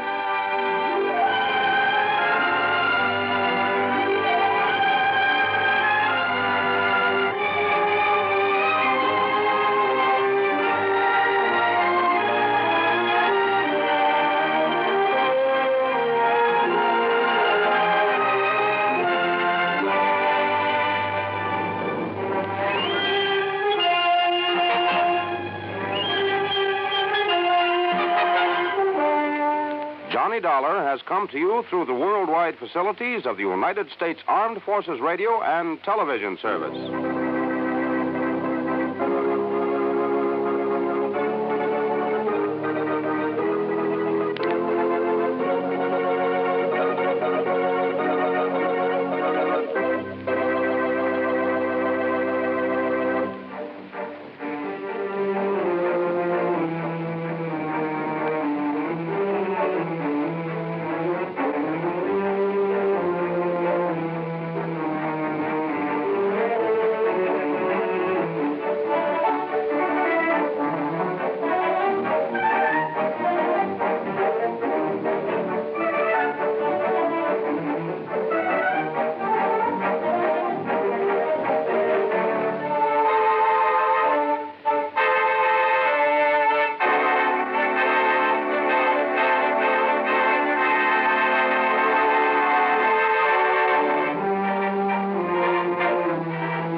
Johnny Dollar. George Reed here. Georgie, how's Floyd's of England holding up this hot weather? Fine, Johnny, fine. Tell me, does the name Franklin P. Franklin mean anything to you? No, I can't say that. Oh, no, wait. You mean the World War I fighter pilot who made such a name for himself came from right here in Hartford? That's the one. Oh, sure. One of my boyhood heroes. Yeah. Frankie the Flying Fool, they called him. Yes. Big plaque over at the library about the couple of dozen enemy planes he brought down. Yes. Which was quite a record in those days. Yes, Johnny. Something of a legend, too, because he gets shot down one day, be right back in the air the next. Yes. Just didn't know when to quit. Well, he isn't still alive, is he? No. Well, I didn't think so. No, Johnny, Mr. Franklin died a few days ago. Only a few leaving days? a considerable amount of life insurance. With our company, of course. Oh, I see. Over $110,000 that's to be divided equally between his two sons, Randolph and Philip. Or, of course, the survivor. Well, what's your problem? Well, Randolph is no problem. He lives right here in Hartford. As a matter of fact, he buried his father. But we need to find Philip. If that is, if he can be found. Now, what do you mean by that? Well, suppose you come on over here to the office, and I'll tell you what I know. Sure, why not?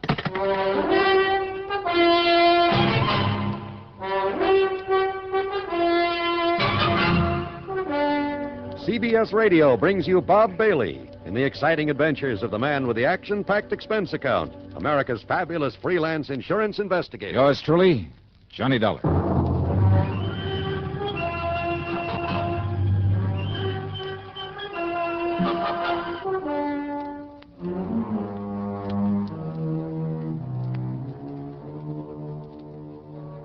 Expense account submitted by Special Investigator Johnny Dollar to Floyd's of England, North American Office, Hartford, Connecticut.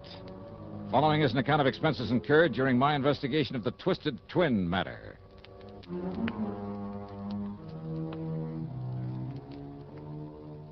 Floyd's of England hands me some pretty screwy cases, but I love them because they always put money in my pocket, sometimes plenty. So, expense account item 1, $1.10 for a taxi over to George Reed's office in the big new building on the square. Yes, Johnny, as you mentioned over the phone, Franklin was one of the wildest, most daring aviators in all of World War I. Yeah, from what I've heard and read about him, flying and fighting was a kind of obsession with him. That's exactly what it was, an obsession. It was more than that. It was a mania. Yeah. They simply couldn't keep him down.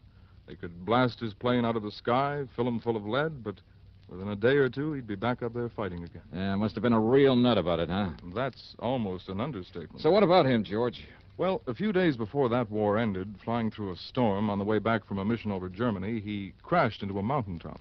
Not from enemy fire, mind you. He'd shot down 3 Fokkers that day single-handed, but because of his own wild miscalculation. Yeah, but it didn't kill him.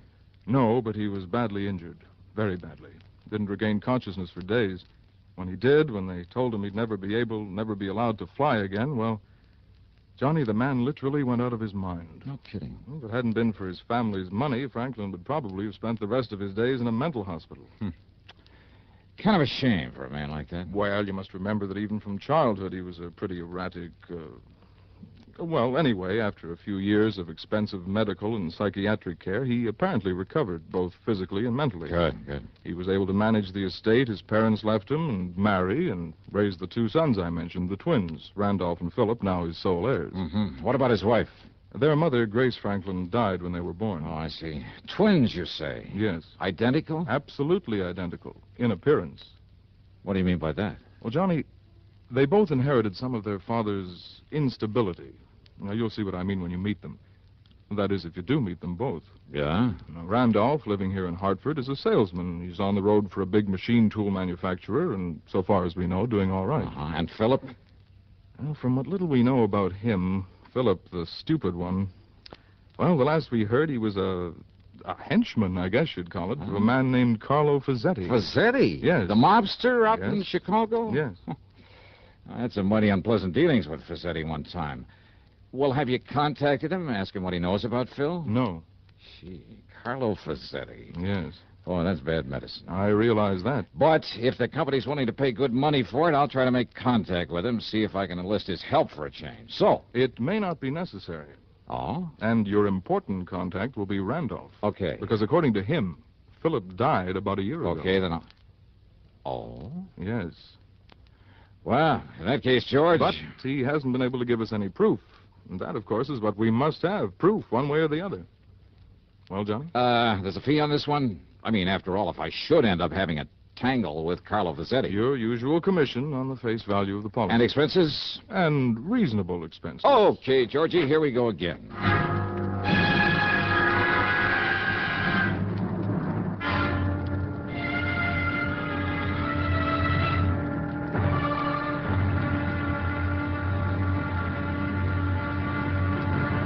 Now, Act 2 of yours truly, Johnny Dollar.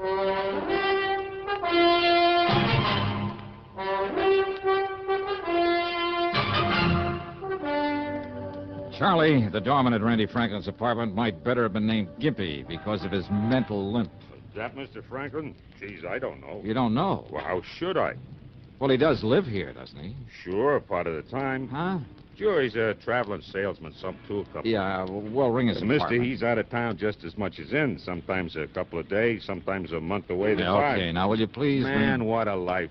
That's what ought to get me, a job like that, traveling all around. Ring his apartment, please. You See if think he's I in... like this? This standing around this fancy dump in his hot uniform? You think it ain't hot this kind of weather? I'm sure it is. Now, please, Boy, if you'll just... When I think how I could be traveling around all over, seeing the sights, meeting a lot of good-looking dames, showing them all a big time... Charlie, will you ring Mr. Franklin's apartment and see if he's in? You think I ain't responsible enough to get as good a job as Mr. Franklin or anybody else? Huh?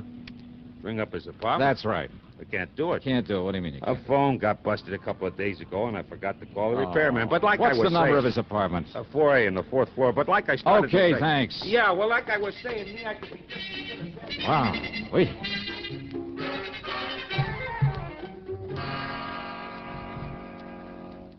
Randy Franklin was in. He was mid-30s, maybe, tall, rather good-looking, with black hair, gray eyes. But there was something about the way he used those eyes, a funny shiftiness about them. And he was nervous, terribly nervous, with a trick of twitching his head so quickly I almost expected his neck to snap. His handshake was warm and friendly enough, though, but his hands trembled. He drummed his fingers on the arm of his chair and kept adjusting his tie, touching his forehead, running his fingers down the edge of his jacket. Of course, I wish you could find Philip, Mr. Dollar, but you can't. Well, you seem pretty sure of that, Franklin. I am absolutely sure. Philip is dead. It happened about a year ago, and Mr. Dollar, it was my fault. Well, now, why do you say that? Philip lived in Chicago. He worked with a man named Carlo Vizetti. So I've heard. You know who Vizetti is? I've met him. Oh. I see. Yeah. Then you can understand why Dad was very disappointed in Philip. And when he became sick and Philip couldn't come here to see me, well, it was about that time I had to go to Chicago on business. I ran into Philip, and I told him, Mr. Dollar, I told him that unless he came back here and squared things with Dad, got himself a legitimate job and settled down, Dad would cut him out of his will, out of the insurance. Oh, is this true? Yes, I believe Dad might have cut him off. Well, now, it seems to me that would have been to your advantage. Thank you, but I prefer to get along on my own, which is why I wish you could find Philip now. But you can't. Yeah, you said that before. Of course, a share in Dad's estate, of course, I'd welcome that, but not all of it, if it meant cutting off my own brother, and you look as though you don't believe me. Well, just keep talking, Randy. The point is, the threat of losing some of the estate persuaded Philip to fly back here with me to see Dad. But then, Mr. Dollar... Yeah? Well? Mr. Dollar, Look, are you always this nervous, Randy? No, it's just when I think about what happened, that it was such a frightening, such a terrible, such a shock to me. I don't think I'll ever get over it. Well, what happened? Probably accounts for these lapses, these blackouts that occur when I can't remember things, lose track of things for weeks at a time. When what happened, Randy? The airplane, unscheduled. We ran into a storm over the Alleghenies. We crashed into a mountaintop. Oh, I see. Do you? Do you really? Do you know what it meant? The same kind of a crash that years ago caused my dad. Yeah, to lose his sanity for a while? No! You mustn't say that. He was as sane as you and I. It was just the fear, the terrible, uncontrollable fear and the shock at... Only 3 of us, so far as we know, managed to crawl away from the wreckage. The pilot, a little girl, and myself. Even we were badly injured, we didn't know about each other until much later, because we'd all crawled away in different directions. When I was found, I'd been unconscious for several days. Like your father after his crash during the war. No. Please, don't. Please. All right, I'm sorry. They found Phil's remains in the wreckage? The wreckage of that plane burned completely. That is why the morbid-minded men at your insurance company can never have the sort of proof they seem to want. Poor Philip's body. Oh, I see. In any event, though, it looks as though you're the sole beneficiary of your father's insurance. And I tell you, I don't care. Don't you understand that? If you like, I'll give Philip's share to some charity. Randy, give me the name and address of the company you work for. Why, it's in New York, at the... Oh? Why? Because I've suddenly got a real crazy hunch, real crazy. Don't use that word. Okay, then. I got myself a real wild hunch. How's that, huh? Yeah. Instead of going on back to the insurance company and telling them to pay off this policy to you, the sole survivor... Yes, Mr. Dollar. Well, Randy, I'm going to continue my search for your brother. Search? For Philip? After all, I've just finished... Are you serious, Mr. Dollar? I sure am. But I told you... Yeah, you told me. Just stick around, Randy. And now, Act 3 of yours truly, Johnny Dollar and the Twisted Twin Matter. Expense account item 2, 3820 for a day in New York, locating and checking with the machine tool company that Randy worked for. Well, by the time I got back to Hartford the next morning, I'd learned plenty about him. He'd been a good salesman for him for years, but not lately, not since the plane crash. And he never had a satisfactory explanation for long absences from his job. They were seriously considering dropping him from the sales force. Now, in other words, he had plenty of use, maybe need, for his father's insurance money. All of it, despite what he told me. So maybe if Phil was still alive. But when I went over to Randy's apartment again, he wasn't there. Okay, then. Item 3 on the expense account is $52.10, plane fare to Chicago. Items 4, 5, and 6 are 30 cents for telephone calls to my old underworld contact on, an ex-arsonist by the name of Smokey Sullivan. Item 7, $100 cash to Smokey when he dropped me off at Carlo Fazzetti's hangout, which, as might be expected, was an exclusive apartment out near the Ambassador East. What I didn't expect was the man who opened the door. Yeah? I want to see Carlo Fazzetti. My name is Randy. Huh? So this is the answer. What are you talking about, mister? Oh, now, don't give me that, Randy. So you've been playing it both ways, huh? You ain't making no sense, Buster, so go on, get out of here, get lost. Now, just a minute there, Randy. What's this Randy stuff? My name's Phil. Phil Franklin? You know, now get out. Just a minute, Phil. Who is it? Should I know, boss? This jerky comes in here and starts talking. Well, my dear old friend, Johnny Dollar. Huh? Old friend, huh? Why, of course, since you can't possibly be trying to tie me in with some of your insurance trouble. For once, Fazzetti. Come in, Dollar. Come in. Yeah, sure. Ah, Phil. Yeah, boss? Make an extra one of them drinks for Mr. Dollar here. My old friend, Johnny Dollar. Okay, boss. Whatever you say. Now, wait a minute. I want to talk. Phil. Yeah. Sit down here, Dollar. Right in here. That's Phil Franklin, huh? Yeah. Dopey Phil Franklin. You're sure of that? Of course I'm sure. He's been with me for years, off and on. Off and on, huh? One of my good boys once, but now, I don't know why I keep him around. Say, listen, Did I Fazzetti. say keep him around? Half the time he's here doing odd jobs around the place, serving the booze, helping himself to it. Half the time I get the boys out looking for him. Sometimes he's gone 2 days, sometimes for weeks. Wait a minute. Yeah, he used to be one of my good boys. But ever since somebody knocked him on the head about a year ago, see, he cracked up in an airplane. Oh, he did, huh? I know. What would Dopey Phil be doing aboard an airplane, huh? Here's your drinks, boss. Here. Ah, that's the boy. Now, Dollar, why'd you come here to see me, huh, pal? Only, drink up first. Here, Carlo. Just add this drink to yours. Huh? But if you don't mind, I'll hang on to this glass. Now, wait a minute. Sorry, I gotta get going. What? See you next time I'm here in Chicago. Wait a minute, Maybe. Dollar.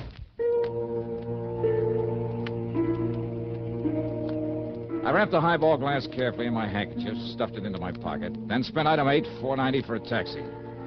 Item 9, another $52.10 for a plane ticket back to Hartford. Item 10, $1.50 for a cab to my apartment. Well, there I picked up my car and drove over to Randy's place. He wasn't there. Item 11, $10 to the doorman, Charlie, to keep his eyes open for once and to phone me when Randy came in. And to keep his mouth shut. Well, as I might have expected, Charlie's call didn't come until 5 days later. Item 12, $4.85 for a tank full of gas. At police headquarters, I picked up Lieutenant Tim Waverly, who spends most of his time in the lab, not in uniform. I gave him the highball glass, some instructions. Then together we drove over to Randy's apartment. And this time he was in. Yes? Oh, Mr. Dollar. Yeah, that's right. You've been away, Randy, huh? Away? Oh, why, yes, I guess I have. Yeah, I guess so. Oh, Tim Waverly, a friend of mine, Randy Franklin. Hi, Mr. Franklin. How do you do? Just where were you, Randy? Does it make any difference? Where? Well, Mr. Dollar, I don't know. No, I'll bet you don't know. All right, let him see it, Tim. Sure.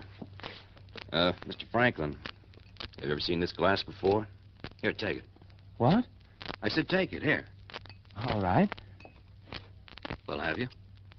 No, I can't say that I have. Okay, thanks. Let me have it back. Well, of course. Here. Want to take it back to the lab, Tim? The lab? No need to, Johnny. These prints are identical, all right. Mr. Dollar, what's this all about? Randy Franklin, huh? And Phil Franklin, too. What? Yeah, so ever since that plane crash, huh? Please, don't talk about that again. Oh, sorry. Afraid you'll get all nervous, all upset again? Yes, don't you see? This last blackout was right after you were here before. Blackout, huh? Yes. You expect me to believe you don't know where you went, where you've been ever since then? It's true, Mr. Dollar. Are you kidding? I saw you in Chicago posing as Phil. No. What do you mean, no? It's not true. It can't be Those true. identical fingerprints on this highball glass prove it. I don't know what you're talking But about. why? What kind of a racket were you trying to pull? Dollar. Did you have some crazy No. idea that maybe, No, just don't maybe... talk like that. I told you not to talk like that. Do you hear me? All right, now, you just keep your hands to yourself, No, Randy. because you're trying to upset me again, but I won't let you get out. Get out Now, of here. just a minute, Watch you. it, Johnny. I'll show you. Coming here this way. You hear me? Oh, no, you... Don't. Oh. All right, now, Randy. No. Please, please. Take it easy, Johnny. You hit him pretty hard. And that isn't all, Tim. Let me have your gun. My gun? Yeah, give me. No, wait a minute. Thanks. All right, now, Randy. Johnny, you're out of your mind. Am I? Stand back. No, Johnny. No, please. No. No.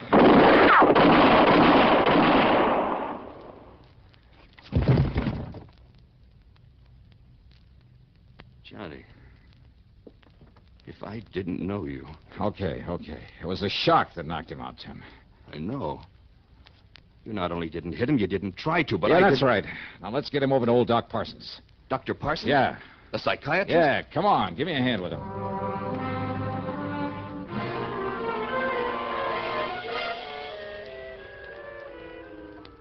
Then, Doctor, it was a guilt complex that brought it all about, huh? This condition of his. Plus shock, Mr. Dollar. You see, Randolph had built up this complex as a result of his brother's death in the plane crash. Mm-hmm. And you must remember that Randolph felt responsible for Philip's death. Uh-huh.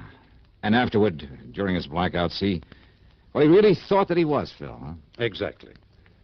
Of course, you were taking a big chance, Mr. Dollar. This new shock might have killed him. Oh, brother, don't I know it, Doc. But, you know, when I suddenly realized what it was all about, Well, fortunately, it worked.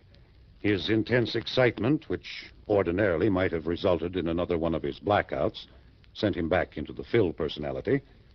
Well, that excitement, plus the shock and pain when you struck him, then his overpowering fear when you stood over him, pulling that trigger, apparently trying to kill him. Well, Dollar, they were a perfect match for the pain and the terror that existed during the plane crash that made him the way he was. But now, Doctor? Well, I'm convinced that with proper care, Randolph will now be all right. Will be himself, entirely. Good. Just, don't you ever try anything like this again, young man.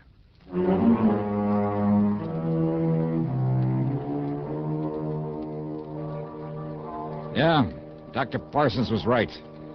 After this, I'll leave the shock treatment bit to people like him who really know what they're doing.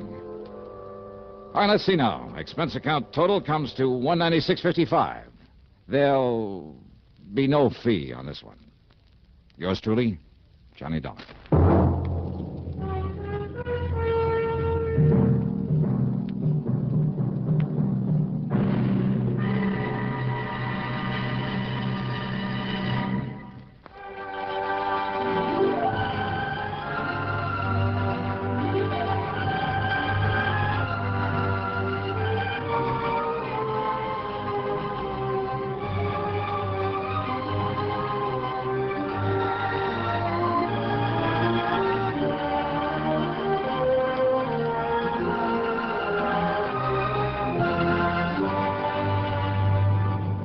Yours truly, Johnny Dollar, starring Bob Bailey.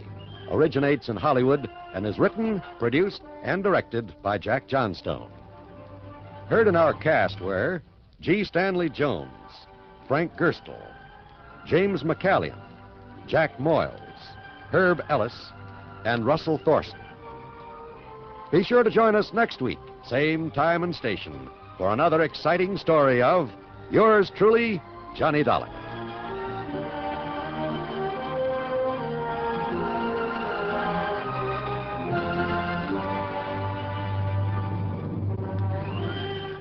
This is John Wald speaking. Johnny Dollar has come to you through the worldwide facilities of the United States Armed Forces Radio and Television Service.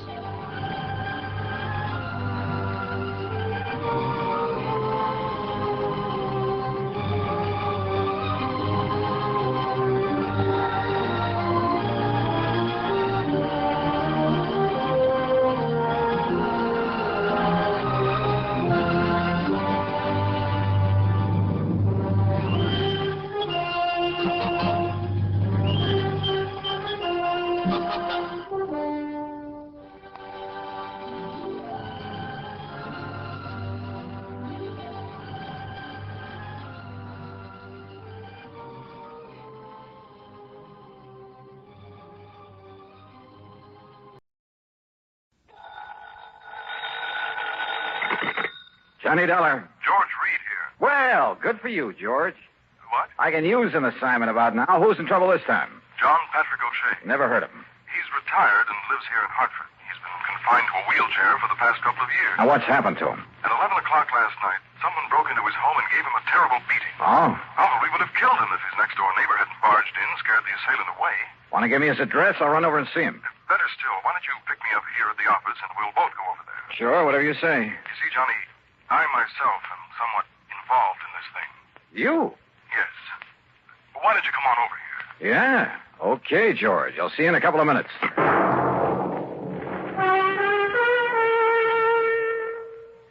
And now, Act One of yours truly, Johnny Dollar.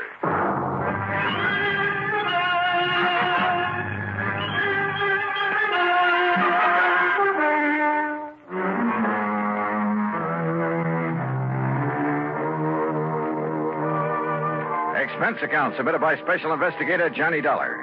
To Floyd's of England, North American Office, Hartford, Connecticut. Following is an account of expenses incurred during my investigation of the wrong man matter. George Reed, somehow involved in the beating up of a helpless old man? Hard to believe. But I grabbed a taxi that sent him $1.20 and met him at his office. Then, using his car, we drove east on Maple Drive. Yes, Harry Marshall. He's the young male nurse who's been taking care of Mr. O'Shea these past couple of years, Johnny, ever since the old man lost the use of his legs and started living in a wheelchair. I see. Last night, Mr. O'Shea sent Marshall over to see me regarding a change in his life insurance policy. What kind of a change, George? Well, O'Shea's nearest relative is a ne'er-do-well nephew, a boy of 25 or so who lives up in Boston. Beneficiary of the old man's policy? No. You see, Mr. O'Shea doesn't have much money, only a small pension and the residue of whatever he was able to collect on the accident to his legs. So? Just what he's been paying Marshall for taking care of him, I don't know. But I doubt if it's very much. Nevertheless, Marshall has devoted himself entirely and unselfishly to the old man. So to make up for the lack of fancy wages, Mr. O'Shea bought some insurance and named Harry Marshall as the beneficiary. Exactly. But Marshall felt that O'Shea ought to make some provision for his nephew, whether he liked him or not. After all, his only living relative. Well, this Marshall sounds like a pretty unusual fellow. He is. He's a very fine chap, Johnny. Anyhow, he came over to my house last night to tell me he'd finally persuaded Mr. O'Shea to change his policy. To cut in this worthless nephew? Yes. What time did he get there and tell you this? He didn't. That is, the poor fellow must have waited for a couple of hours. What do you mean? Well, my wife and I were out. We'd gone to the movies. She insisted on seeing the second feature. A horrible picture, by the way. So we didn't get home until nearly 11:30. Here, I found this note in the door. Mr. Reed, sorry to have missed you, but it's after 11 now, so I think I'd better get back to Mr. O'Shea. Please call me in the morning. I believe I have convinced him that he should name Walter in his insurance. That refers to Walter Berry, the nephew. Hope you and Mrs. Reed enjoyed the movie. Respectfully, Harry Marshall. So, by the time Marshall got back home, the old man had been attacked and his neighbor had called in the police. First thing this morning, Marshall phoned me. Now, here we are, Johnny.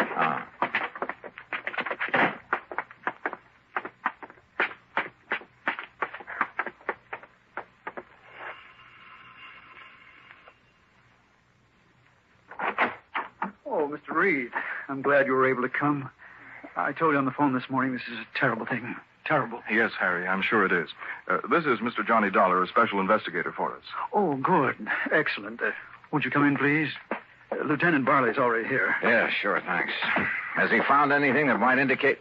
Oh, hello, Lieutenant. Hello, Dollar. Here, take a look at this. Yeah? The attacker must have come and gone by way of the living room window.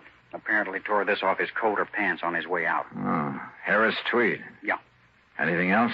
Not a thing. Where's Mr. O'Shea? Upstairs in bed. Doc says he's in pretty bad shape, but that he'll pull through. The doctor left a few minutes ago, Mr. Dollar. And O'Shea himself hasn't been able to give you anything, huh, Lieutenant? Nothing. Except that the man sneaked up on him from behind and slugged him. He didn't hear him, didn't see him. Oh, great. Somehow, Mr. Dollar, you got to find the man who did this. And when you do, I only wish you'd turn him over to me. Easy, boy. Just leave him up to us. Don't bank on that, Lieutenant. Now, I've got to go back to headquarters. Huh? What do you mean by that, Marshal? I simply mean that I could kill the man who did this. Don't try it. Find anything, Dollar, give me a call. Yeah, sure, Lieutenant. Oh, would you like to see Mr. O'Shea now? No. No, Marshal. There are a couple of other things I'd like to do first. Oh? What, Johnny? Let's just sit down here in the living room and talk for a few minutes. You have some idea? Yes, Mr. Dollar. No, I didn't say that. But come on. Let's sit down and talk.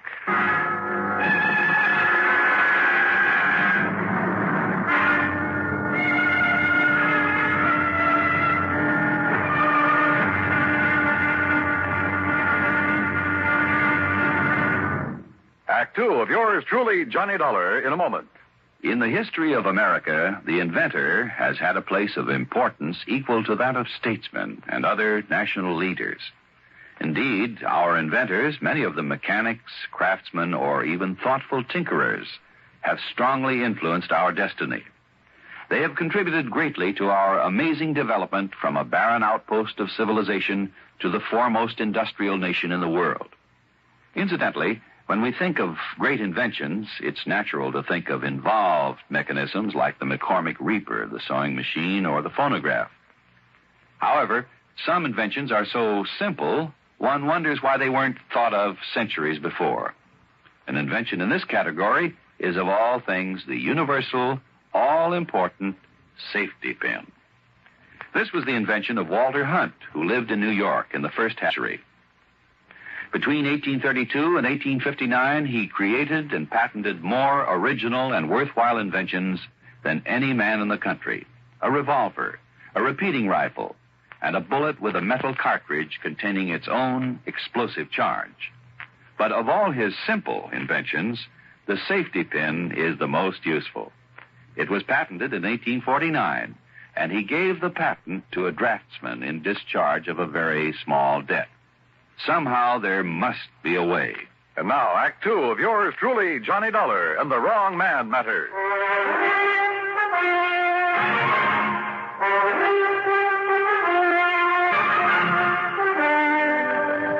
Now, what time did you leave this house last night, Marshal? A few minutes of 10.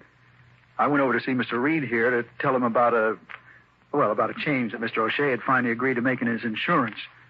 It was something Mr. Reed and I had discussed before. Yes, but as I told you, Johnny, my wife and I were at the movies. Yeah, George. Had Mr. O'Shea gone to bed by then, Marshal? No, sir. He was sitting here in the living room, in his wheelchair, of course, watching television. He always stayed up late watching television. And, well, to be honest about it, he usually slept through most of it. That I can understand. So I quietly left and I went over to Mr. Reed's home. When I found they were out, well, when 11 o'clock came around and they still hadn't returned, I decided I'd better come back here. Go on. When I got here, I found the front door wide open. Inside were Mr. Wakely from next door and a couple of policemen. And there's poor old Mr. O'Shea. That neighbor, Mr. Wakely, did you say? That's right, Stewart M. Wakely. In other words, me. I didn't hear you ring, Mr. Wakely. Time like this, you expect me to be formal, young man? And who are you, sir? Another policeman? Plainclothesman? Mr. Dollar is an investigator for my insurance company, Mr. Wakely. I'm George Reed. Why didn't you send for me, Marshal? What was that? This man Dollar would probably want to know just what I found here last night while you were out gallivanting around someplace instead of being here where you should have been taking care of that old O'Shea. I beg your pardon? Well, weren't you? I hardly see it's any business of yours. But I just happened to have been out on an errand for Mr. O'Shea. Well, all right. Which reminds me, Mr. Reed, you will make the changes in the policy, won't you? Oh, well, of course. Well, all I got to say... Yeah, go ahead and say it, Mr. Wakely. ...is that if it wasn't for me coming over here the way I did, old man O'Shea'd be dead as a doornail right now. Not that I'd cared particular. Just how was it you happened to come over here last night, Mr. Wakely? Are you in the habit of dropping in here at all hours? On that old crackpot O'Shea? Well, I am not. Good heavens, no. It's the first time Mr. Wakely ever so much as entered this house.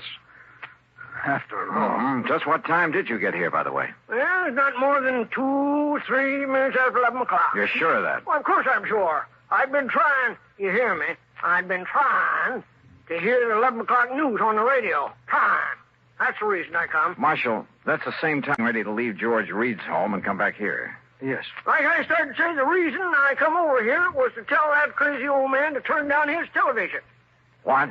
Inconsiderate old fool. Night after night, that dang thing squawking away so loud you can hear it all over the block. driving me and everybody else out of their mind. Mr. O'Shea is slightly hard of hearing, Mr. Wakely. Slightly. Now, Mr. Didn't I Wakely. call you on the telephone, Marshal, almost every single night and beg you to turn that thing down and I'd come over and do something about it? Yes, you certainly did. But a lot of good it done me.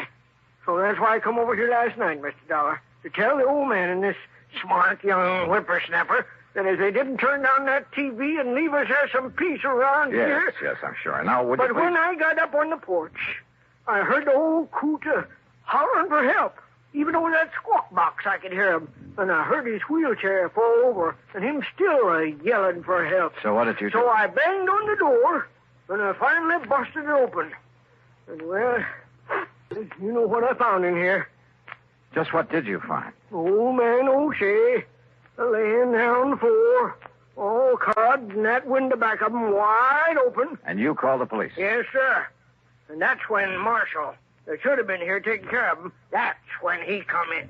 And, of course, I sent for the doctor. And, Marshal, you have no idea who might have done it. I wish to heaven I had. I'll tell you this, mister. Yes? Everybody living on the block, everybody in range of that noise machine would have been willing to murder him for it. Yes, sir. Even you, Mr. Wakely? Yes, sir. Yes, sir, I shoot. Now, wait, I didn't mean that. You sure? Now, listen carefully. Motive? Opportunity? Let's give a little thought to that, huh?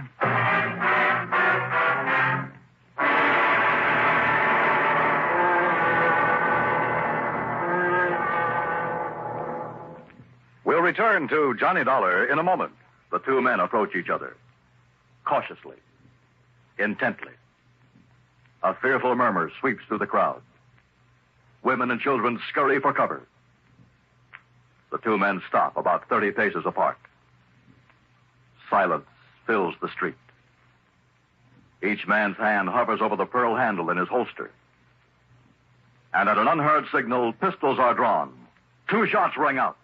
And one man falls to the dusty street, dead. The hero holsters his weapon and ambles toward the saloon. Thus ends or begins the great source of American entertainment, the Western.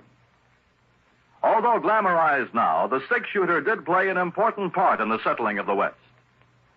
The man responsible for that ingenious weapon was Samuel Colt. Born in 1814, Colt, as a child, had an insatiable interest in gunpowder and the weapons that used it. As a young man, he was dissatisfied with the current one-shot pistols then in use. One day he remembered a sea voyage he had taken when he was 13, and how he had been fascinated by the ship's paddle wheel. Why not use a similar wheel in a pistol? Working feverishly, he finally perfected a weapon with a rotating barrel of 6 chambers. Thus, the six-shooter was born. Like most inventions, however, it took time to gain the public's acceptance. The opportunity came. War with Mexico was declared in 1846, and soldiers returning from the war told of the great success they had had with the Colt 45. Soon, the Texas Rangers adopted the repeating pistol in their many battles with the Indians. Samuel Colt, an inspired American with a philosophy that somehow there must be a way. Let's find it.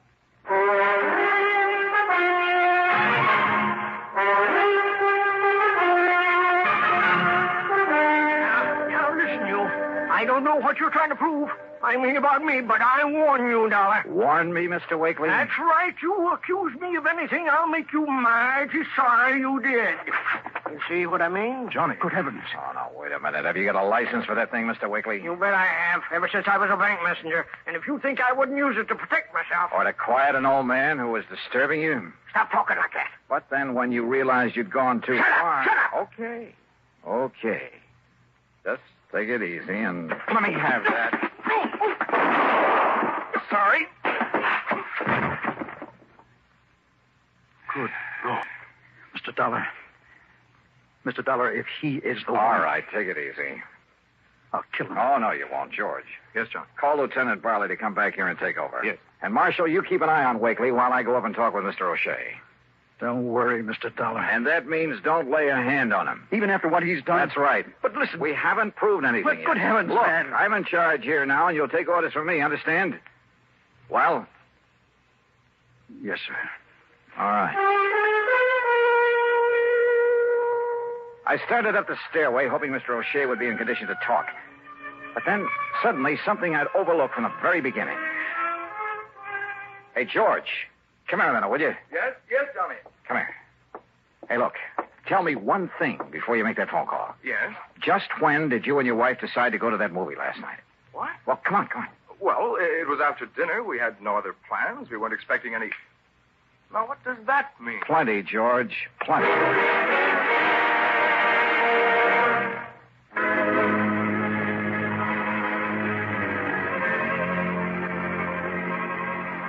A quick look in Mr. O'Shea's room told me he was out like a light. No doubt the doctor had given him something to make him sleep. But that was all right by me. I had other ideas now. I located... Meantime, you're to keep an eye on Mr. Wakely. You are, George. What? I gotta leave you two for a few minutes, and keep an eye on Marshall, too. On me, Mr. Dollar? I don't want Mr. Wakely harmed. Just see that he stays here. Marshall, if I come back and find that you've so much as touched him... I gave you my word. Okay. See that you keep it.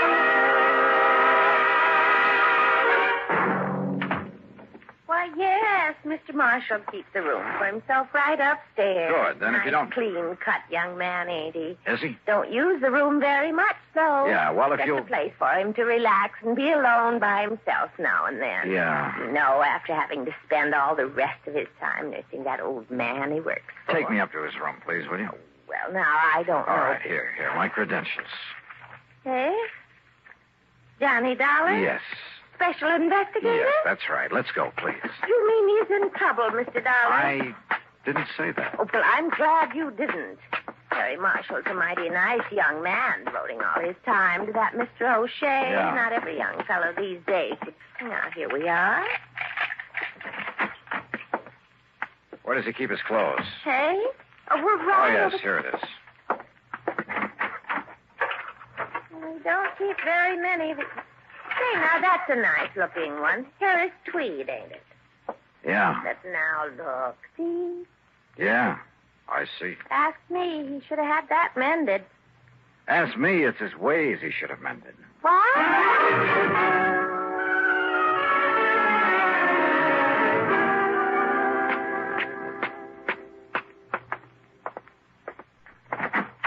Dollar, where you been? On a little errand, Lieutenant. Just got back here myself. And I see you've nailed down the man we're after.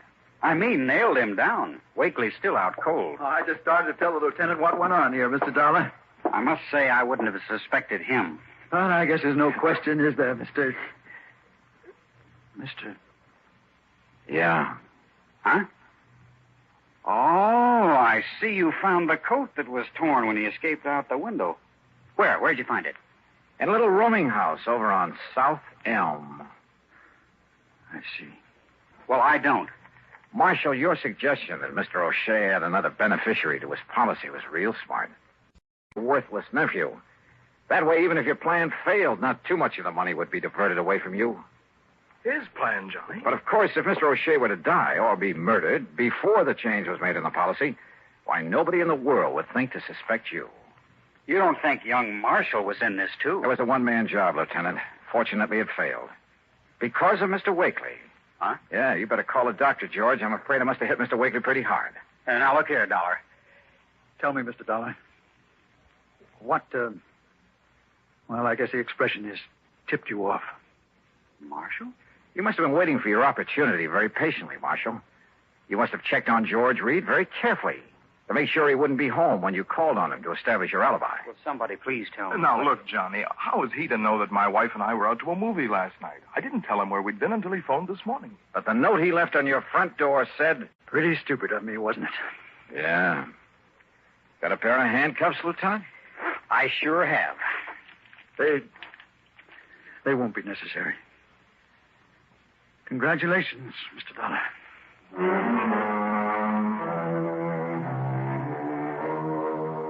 So, George, having saved your company from having to pay off the old man's insurance, well, how much is my fee going to be?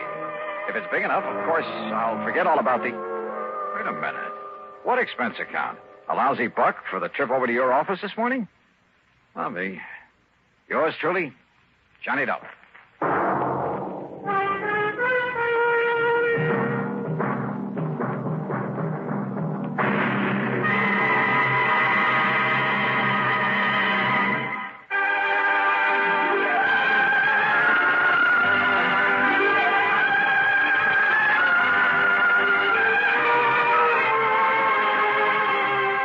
Yours truly, Johnny Dollar, starring Bob Bailey, originates in Hollywood and is written, produced, and directed by Jack Johnstone. Heard in our cast were Virginia Gregg, G. Stanley Jones, Shep Stratton, Sam Edwards, and Junius Matthews. Be sure to join us next week, same time and station, for another exciting story of yours truly, Johnny Dollar.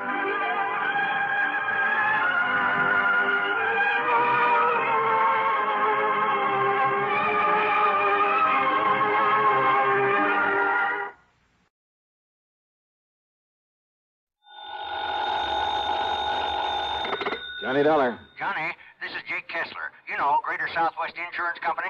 Out there in Kingman, Arizona? That's right. Well, hiya, Jake. What's on your mind? One of my clients, Johnny, insured for $30,000, has a little cattle ranch. Name is Rafe Chisholm. Rafe Chisholm. That's right. Owns a Circle RC layout. Lays over between here and that Lake Mojave resort you're always going What's to. the trouble? He losing some of his cattle? Oh, losing plenty of them. They're being poisoned. Oh? Only it's not them steers I'm worried about. It's Rafe.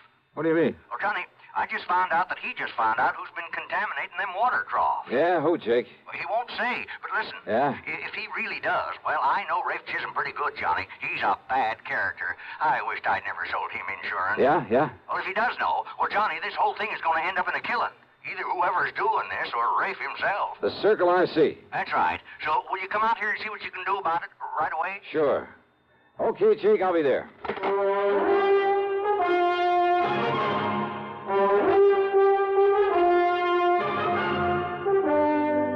CBS Radio brings you Bob Bailey in the exciting adventures of the man with the action-packed expense account, America's fabulous freelance insurance investigator. Yours truly, Johnny Dollar. Thirsty people everywhere prefer ice-cold Pepsi-Cola. And because it's light, it refreshes without filling. Charlie, be sociable. I am, Kay. Pepsi is a favorite of thirsty people from Maine to Hawaii, from Alaska to Florida. Charlie. It's perfect for parties or picnics, so serve Pepsi to your guests. That's helpful, but... This is the sociable part. Keep plenty of Pepsi ice cold and ready. Remember, it goes fast because everybody likes Pepsi. Singing still sounds more inviting. May I? Be sociable, look smart, keep up to date with Pepsi. Drink light, refreshing Pepsi. Stay young and fair, debonair, be sociable, have a Pepsi. But singing doesn't say, pick up an extra carton of Pepsi today. Better yet, get a case. You do that. And now, Act One of yours truly, Johnny Dollar.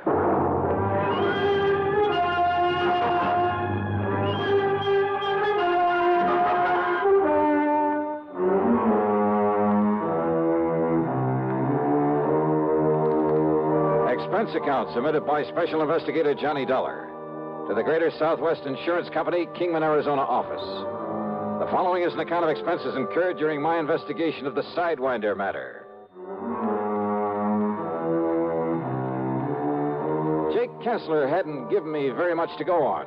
But if my old friend Buster Favor, if Buster knew about the Circle RC and its troubles, well, expense account item 1 is $350 for a phone call to Davis Dam 72, the Lake Mojave Resort. I sure do know about that water poisoning over at the Circle RC, Johnny.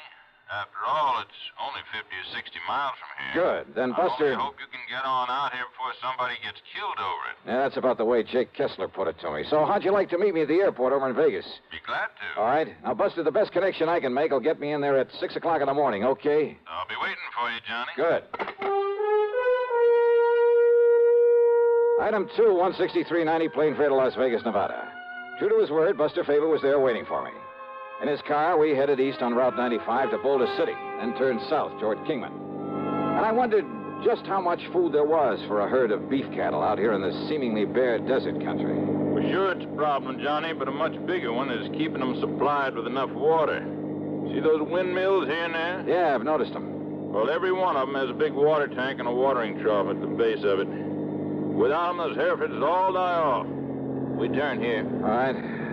Jake Kessler said this Rafe Chisholm is a pretty bad character. You ask me, Johnny, Rafe just soon kill a man as he would talk to him. The Sidewinder, they call him. And good reason, too. He's just as mean as a sidewinder. Oh? That's why nobody was very happy to see him politic himself into a lease on that good ranch land with all the water it's got on it. Doubt if a single one of his pumps ever goes dry, which is more than you can say for most of the wells out here, believe me. But now somebody's poisoning the water for him. That's right. Any idea who? No doubt about it. Who, Buster? His ex-partner in a gold mine. Another bad character. Name is Jerry McCoy. It was by cheating Mac out of his share of the mine that Chisholm got the money to lease the ranch. I see. And Mac swore if he ever caught up with Chisholm, he'd get even with him. Ask me, Johnny, Mac has caught up with him.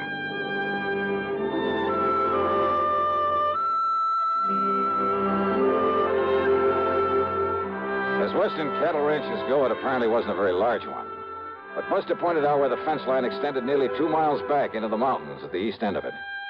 As we neared the ranch house, I could see what he'd meant about the water. There were more trees and green than I'd seen anywhere else in this desert country. The ranch house itself was a sprawling, unpainted affair, but there was a flower garden at the side that appeared to be doing quite well. A dozen or so chickens pecking away at the dirt. As we stopped, a woman came running out of the door, came over to meet us. Oh, it's you, Mr. Favor. Howdy, Miss Chisholm. I'd like you to meet Mr. Johnny Dollar. Howdy, Mr. Dollar. Hi. Listen. Johnny's now, a special investigator for your husband's insurance company. Oh, then you gotta do something, Mr. Dollar. Do something about my husband, about Ray. Well, he's the one I came to see. Is he here? No. No, that's the reason you gotta do something about him. You've got to stop him. From what?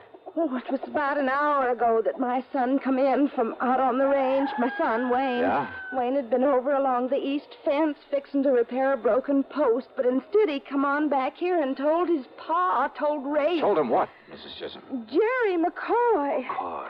Wayne had saw McCoy out there fooling around the trough at the windmill, fixing to poison it, he must have been. And it is McCoy. Oh, what did your husband do about it? Oh, he grabbed his pistol, that old 45, and that knapsack of his'n, and he rode out there after him. Rafe'll kill him, Mr. Dollar. Oh, he'll get killed himself, Mr. Dollar. Yeah, knapsack, did you say? Oh, yes, sir, that knapsack. Oh, why do you say it that way? What's in it? I don't rightly know, Mr. Dollar. Last few days, ever since he heard that McCoy was in these parts, he wouldn't let anybody touch it.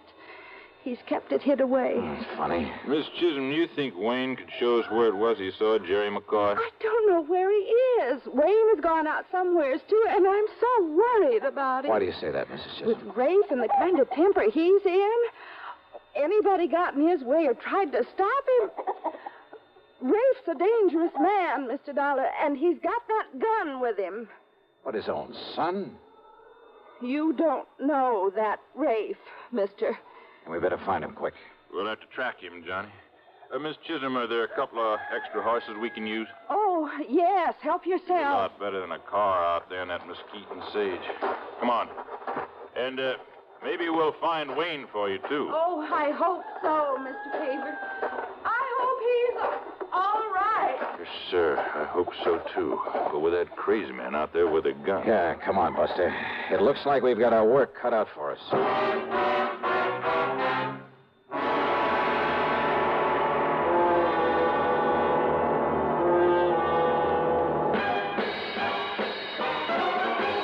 Smoking more now, but enjoying it less.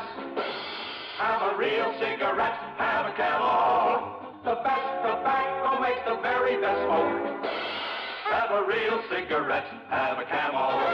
Are you looking for flavor and mildness? Have a real cigarette, have a Camel. The best tobacco makes the very best smoke. Have a real cigarette, a real cigarette, a real cigarette, have a Camel.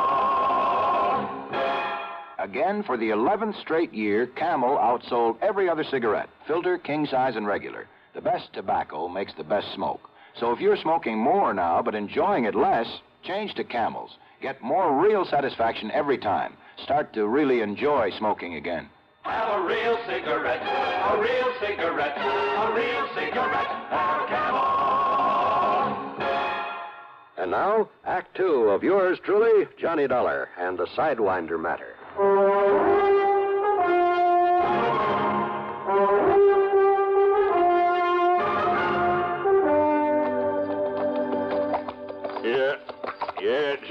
was afraid of this. Afraid of what? Those tracks down there, those hoof prints. I still don't see how you spot 'em, Buster, among all the cattle tracks and the other hoof prints. They're real fresh, Johnny. And Rafe's mount turns out his left forefoot a little. See it there? No. The other tracks that follow his, that must be the boy's horse. If Wayne catches up with him or old Rafe sees he's being followed, you got a gun with you, haven't you? Yeah, right here. Good. But I sure hope you don't have... Oh, yeah, I heard that. Gunshot, huh? Pistol shot. Must have been that 45 Rafe's carrying. And it probably means that he's found McCoy. Or you discovered that Wayne's trailing him. Only we had some way of knowing where that shot came from. Only I hadn't been so busy talking my fool head off. So, well, I guess the only thing we can do is to keep following those tracks. Hey, wait. Oh, boy. Johnny, that shot came from over there at Black Canyon, way over there to the right. Rafe has a windmill and a water trough and an old feed shack, too. Then let's go. Oh, boy. Come on.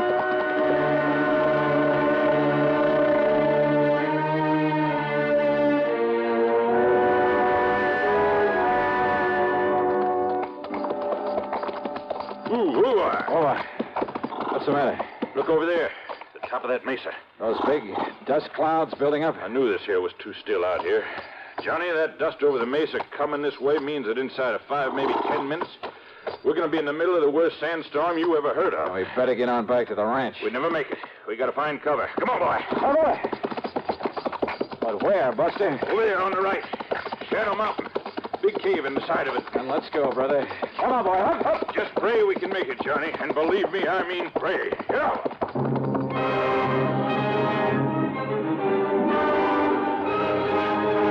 It was less than a mile to the cave in the side of Shadow Mountain. But by the time we'd covered half the distance, the sandstorm came roaring in on us. The hot, dry wind pounded and pummeled us at 50 or 60 miles an hour, hurling clouds of blinding, cutting sand ahead of it. How the horses were able to take this, I'll never know. Bent low in the saddle, our hats pulled down with handkerchiefs over our faces. We not only couldn't see, we could hardly breathe. As the storm got worse, we were forced to dismount, to cover the heads of the horses with our coats, to leave them on foot.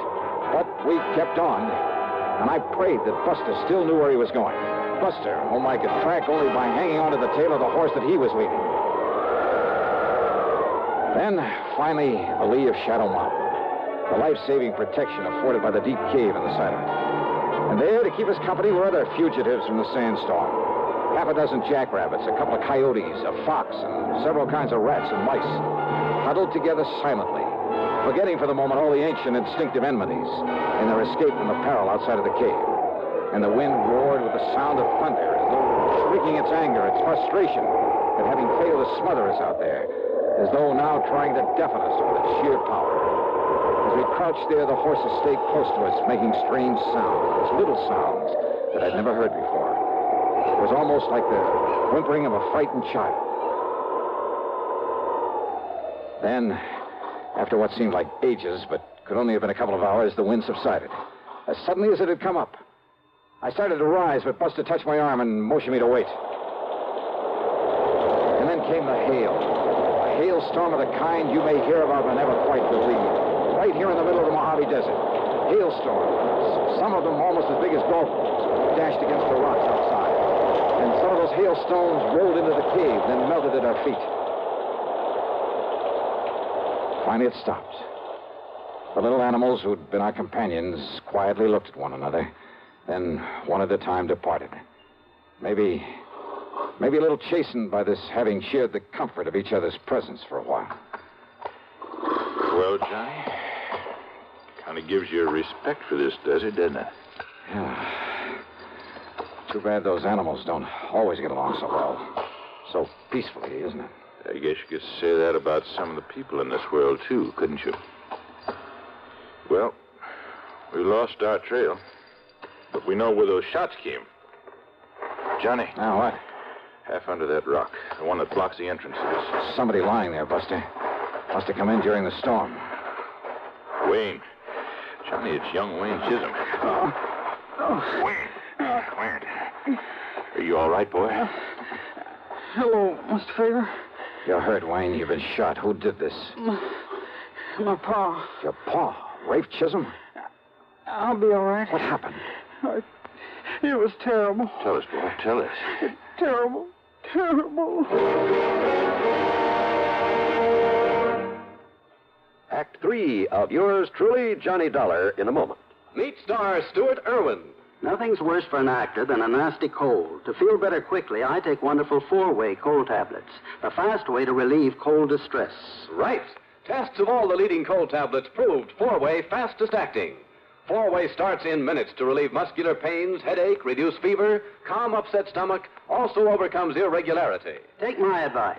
For your next cold, take 4-way cold tablets, the fast way to relieve those cold miseries. 4-way, only 29 cents. And now here's a word about another fine product of Grove Laboratories. To get rid of embarrassing dandruff in 3 minutes, change to Fitch Dandruff Remover Shampoo. 3 minutes with Fitch regularly is guaranteed to keep unsightly dandruff away forever.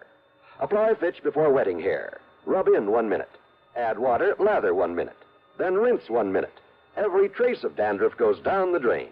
3 minutes with Fitch and embarrassing dandruff's gone. At the same time, Fitch can brighten hair up to 35%. Get Fitch Dandruff Remover Shampoo today.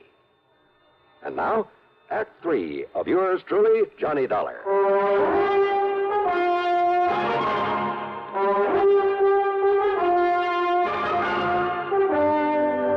Wayne, boy, listen to me. You mean your own father shot you? Yes, sir. But it's all right. He only nicked me. What happened, Wayne? Well, I don't think he meant to hit me, Mr. Favor. Well? But when he saw that I'd followed him after he got there looking for Jerry McCoy... Did he find McCoy? Well, he told me to go back, and he cursed me, and he fired a couple of wild shots at me. The 3 we heard. But I don't think he meant to hit me. I wonder. Then I hid behind some deer brush, and then worked my way down again so as I could see what he was doing. Well, what about McCoy? Oh, Pa found him all right. There in the feed shack, there in Black Canyon, where he was skinning out one of our young steers, in there out of the sun. Okay, then, Johnny, we better get on over. No, wait, Buster. Then what happened, Wayne? It was terrible, mister. It was awful. I was close enough I could see him. I could hear him through the open window of the feed shack. You think I didn't know all the time it was you, McCoy, that was poisoning the water for my cattle? Yeah? Well, I told you I'd get even for what you'd done to me over in that gold mine, Rafe, and now I've got you just... No, put down that gun. Don't kill me, Rafe. Kill you? And get myself in real trouble? Then put it down, put it away. See, I got no gun on me. I ought to kill you, Mac. I've been thinking about this a long time, about what I'd do when I caught you. But what's the use? What's the use of killing you? Now, listen, Rafe, I'll make it up to you for the cattle I poisoned. Make it up? Yeah. The insurance takes care of that. So, Mac, I'm going to let you go. Yeah. Mean you ain't going to turn me over to the police? Only if you do exactly what I tell you to do. Yeah, Rafe, I'll do anything. Sure you will, because I got this gun on you. Now start cutting a lot of strips, a lot of thongs off of that steer hide. Yeah. You're going to tie me up? You're going to leave me out here to die? Do like I tell you. Go ahead. Or maybe I will pull this trigger. But you said you'd let me go, Rafe. Hurry up. You're going to need a lot of them. Me? Well, I don't understand you. You think I'd want anybody to know I let you go? The man that was poisoning my cattle? Keep cutting them strips. I am, Rafe, I am. Yeah, it's got to look like you got the best of me. Tied me up and left. What? You're going to tie me up to this post in here. Tie you up? Go ahead, do like I tell you. Go ahead, Mac. Unless you want a bullet in your head. Go ahead.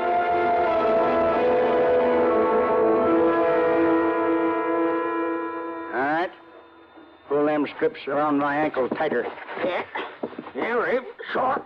Put another one around my neck, around the post. Yeah. But if this is some trick on me, Rafe... There ain't no trick. But now listen, a couple of days out here, with no water, you die. Come on, tighter.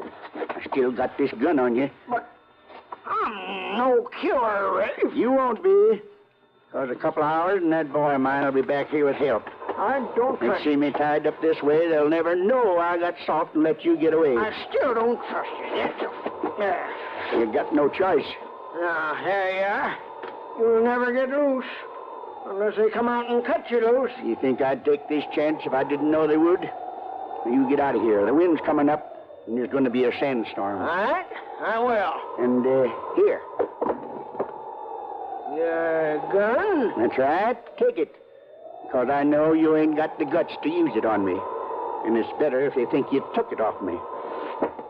I don't get it, Rafe. But I better get out of here before they come for you. That's right. You can take my horse, too. Your horse, too, huh? Well, sure I will. Don't touch that knapsack out there on the ground. Knapsack? Why, Rafe, that's the one you carried when we was prospecting. You mean... No.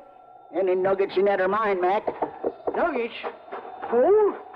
Ah, yeah, some of the gold you cheated me out of, huh? I'll see for myself. No. Mac, you open that knapsack and you'll be sorry. Eh? Will I? Well, you can't stop me. Tied up that way, you can't stop me. Now, because now, open it up. what's in here rightly belongs to me.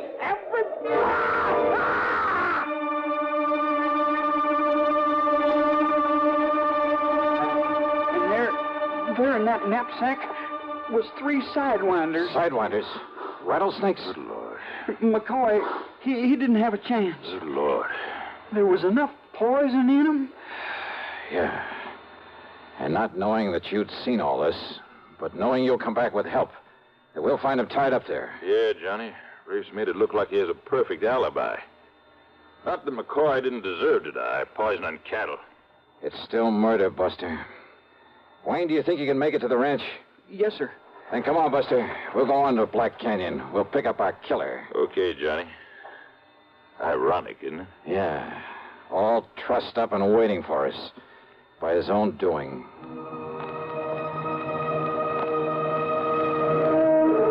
It was late in the afternoon by the time we reached the watering trough in the old feed shack. And the body of Jerry McCoy, already half buried by the sandstorm. And I wondered what sort of punishment could possibly be enough for the man who'd done this to him. Yeah, I wondered until we found Rafe Chisholm tied to that post. Wait a minute. Johnny. We're too late. I know. Rawhide. Green steer hide. As it dried out, it shrank tighter and tighter around his body. Around his neck until...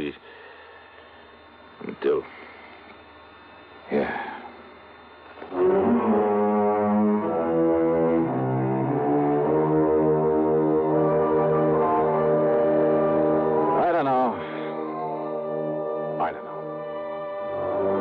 To question the ways of justice.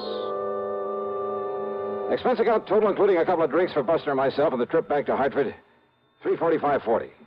Yours truly, Johnny Dollar.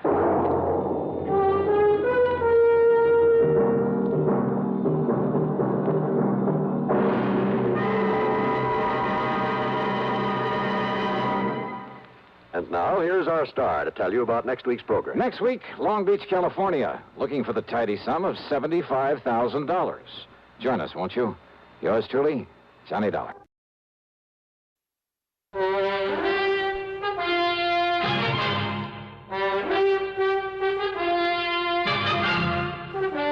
CBS Radio brings you Bob Bailey in the exciting adventures of the man with the action-packed expense account, America's fabulous freelance insurance investigator. Yours truly, Johnny Dollar.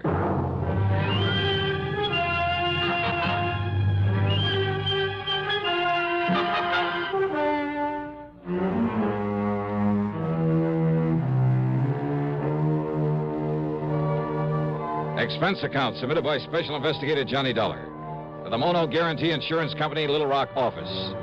Following is an account of expenses incurred during my investigation of the double deal matter. Expense account item 1, $14.10, plane ticket from Hartford to Philadelphia, PA. Item 2, $6.25, taxi and tip for the ride into Eastern Trust and Insurance on Walnut Street. Hiya, Ted.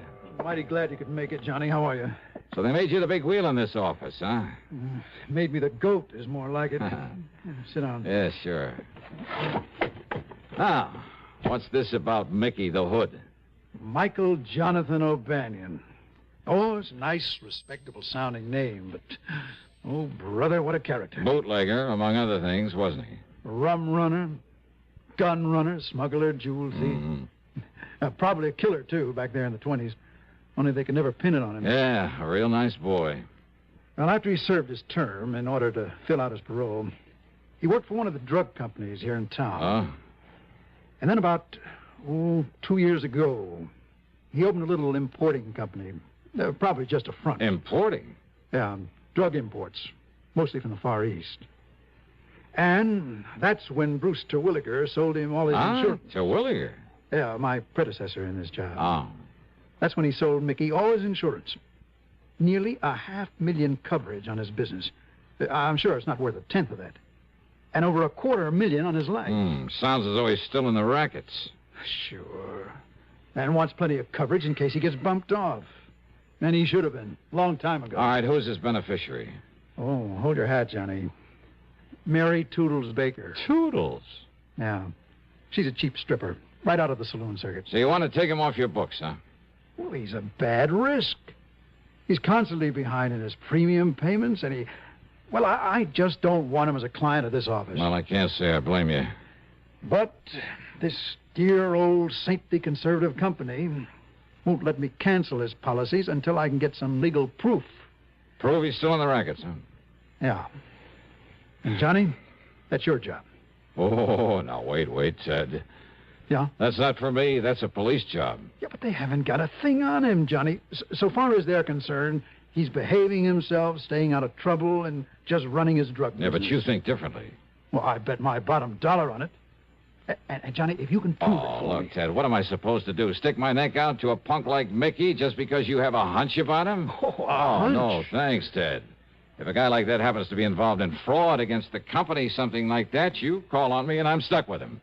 But to try to frame him for you when there's no real evidence against him... Frame him? Now, wait, I didn't say that. Just show him up for a wrong guy. Look, when he commits some offense against the company, okay. But until then... Look, Johnny... No, sorry, Ted, but it's no go. No, you mess around a character like that without legitimate reason, I'd end up with a hide full of lead. No, so Johnny, thanks a lot. I want nothing to do with him. But, Johnny... Sorry, Ted. Okay. I suppose all I can do is wait until it's too late. And we have to pay him a lot of money on some fraudulent claim or on his rotten carcass. Afraid so. Oh, Johnny, if you'd only... Oh, excuse me. Ted Plainer. Well, that's all you wanted me for. Dollar? Hmm? Why, yeah. What did you... Look, talk a little slower, will you? Well, yeah, he's right here. What's that? Here, look, you talk to him. Here, Johnny, it's for you. For me? Oh, some crazy... He said he traced you here through your call service back in Hartford. Okay, let me have it. Ask me, the guy's off his rocker. $20. Hello? Evan only knows what might happen. Hello? Well? John Dollar? Yeah, that's right. John, you must come to see me at once. Who's that? The most terrible thing has happened. Oh, yes. Yes, what? This is Harry Branson at Philadelphia Mutual Liability and Casualty. Oh, I might have known. What? Nothing. What seems to be the trouble, Harry? Disaster, John, disaster. Can you see me at once? What about? The famous Canary Diamonds. Listen, Oh, John. now, wait, Harry. I brought those things back from France some months ago. I know, but now they've been stolen again. They what? Yes. John? Okay, Harry, I'll be right over. No, who the devil was he? Well, now that insurance man wants to hand me a case that I can really do something with. Oh? And he'll pay me a pile of dough if I can solve this theft for him. Theft? Yeah. Hey, wouldn't it be nice if I could sort of tie Mickey the Hood in on it? Johnny, are you serious? You really think you could? Ted. Yeah, Johnny. Fat chance.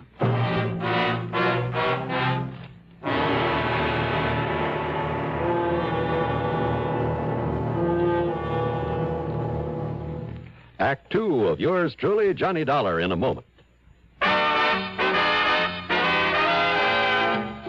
Have a commander, welcome aboard.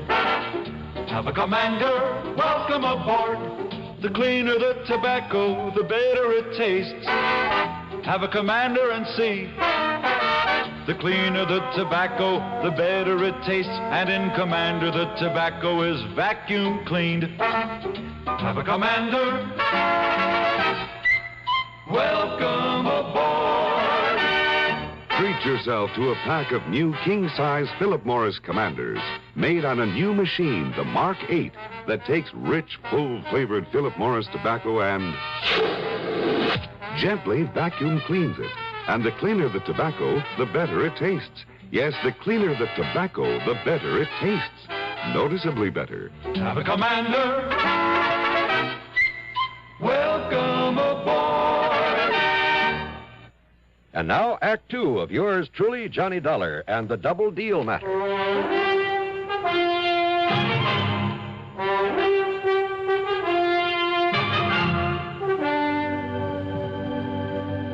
I found Harry Branson pacing the floor, wringing his hands. John, thank heaven. So the Canary Diamonds have been stolen again. Terrible, terrible. But I thought they were insured by They got so much publicity when you recovered them from that smuggler over in France that one of our important clients, Mrs. Arthur Pierpont Galloway, just had to have them. So she bought them and then insured them with us. How much, Harry? $515,000. Wowee. She received a phone call that one of the national magazines wanted pictures of them there at her home. The call was a phony? She thought her chauffeur and butler would be protection enough, but when the man came, well, he tricked her into being alone with him, and, well, he just walked off with the diamonds. Well, they must have a description of him. Of course they have, but a rather confusing one. They were all so excited. So, what about the police? Oh, dear, the police have showed Mrs. Galloway and the chauffeur and the butler so many pictures of criminals that, well, they just don't know which is which. Oh, fine, fine. But the police seem to think if they have some ideas about who this terrible thief might be. What about fingerprints, that sort of thing? Oh, he was far too clever for anything like that. I suppose so. Hey, I wonder if the chauffeur or the butler could be in cahoots with this man. Absolutely not. Well, you sound pretty sure of that. I know both of them myself, have known them for years, ever since they went with Mrs. Galloway, and I'm certain they are absolutely honest. After all, John, I am an excellent judge of character. Oh, yeah, I'm sure of that. Now, who's in charge of this case at headquarters? At Central Headquarters, Lieutenant Bernard Barry. Bernie Barry? Sure, I know him well. Now, here, I'll give you Mrs. Galloway's address. Don't bother, Harry, not yet. Oh? John, you mean you might have some idea who might have done this? Not the least. But unless you see and talk with her... But as long as the police have some ideas, why don't I see them first? Oh. Yeah, I'll give it a fling, Harry. Give it a fling? Sure, as long as I'm already here in Philly. John, how can... Don't you... $515,000. Yeah, that's a lot of dough. Then how can you be so casual? You don't even seem to be really interested. John, think of what your commission will be if you effect a recovery. Do you think I'm thinking of anything else?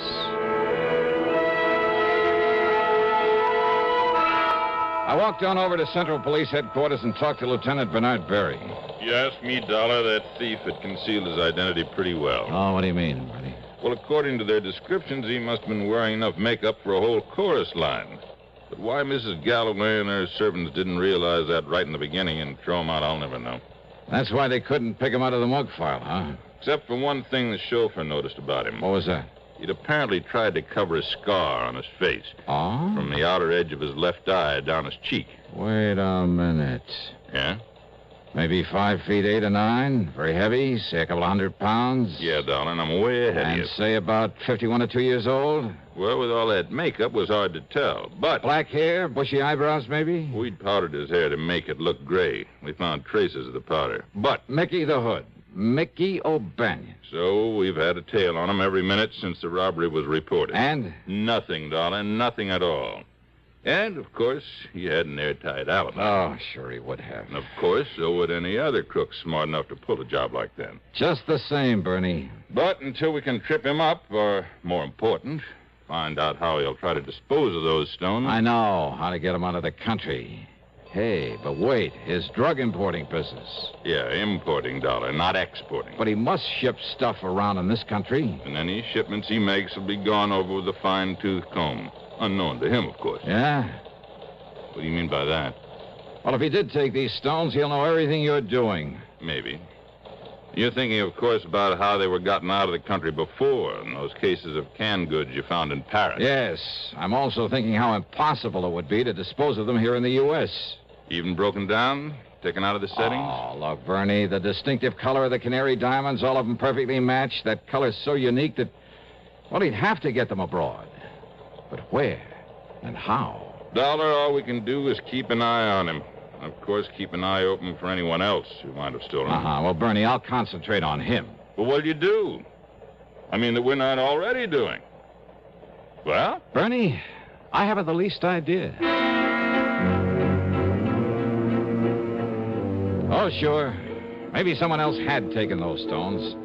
But I've played my hunches before, and somehow they've usually paid off.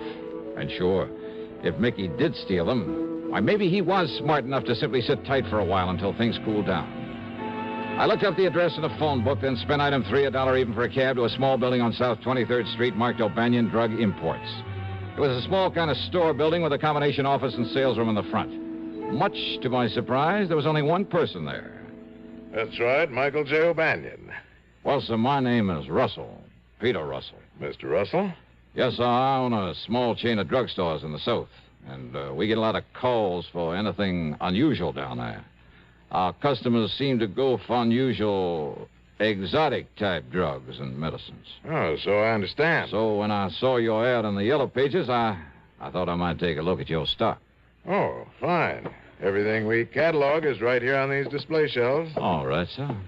Yeah, pick out whatever items you like. I'll be glad to ship them to you. Everything from dried seahorses and kelp, the Oriental people go for those things, to rare items like oil of rhodium, lovage, musk. Yes, sir. I see y'all import a lot of things from China, Japan. Well, I have contacts in Hong Kong and Kowloon that furnish me with many unusual items. Excuse me, Mr. O'Banion. Yes, I'll be with you in a moment, madam. Oh, Mrs. Peterson. Yes, that's Is that right. Yeah, we met at the travel office, and you promised me some Yes, of those... of course, Mrs. Peterson. I have the bottle of nerve pills I promised you right here. Oh, I'm so glad. And how much do I owe you for them? Oh, not a thing. Not a cent. Well, Glad to have been able to make them up for you. well, Here you are. aren't you nice?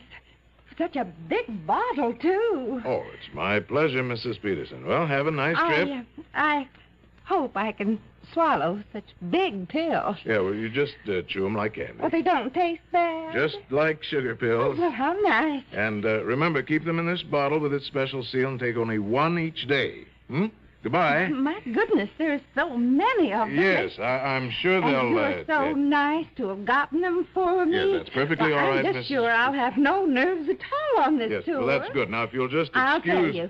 I'll send you a postcard when we get to Hong Kong and let you know how That's they not work. necessary at all. And goodbye, Mrs. Peterson. Well, I certainly thank you. Well, it's my pleasure. Goodbye. Well, now we can get back to business. Are you always so nice to your customers, O'Banion? Just a minute. Yeah?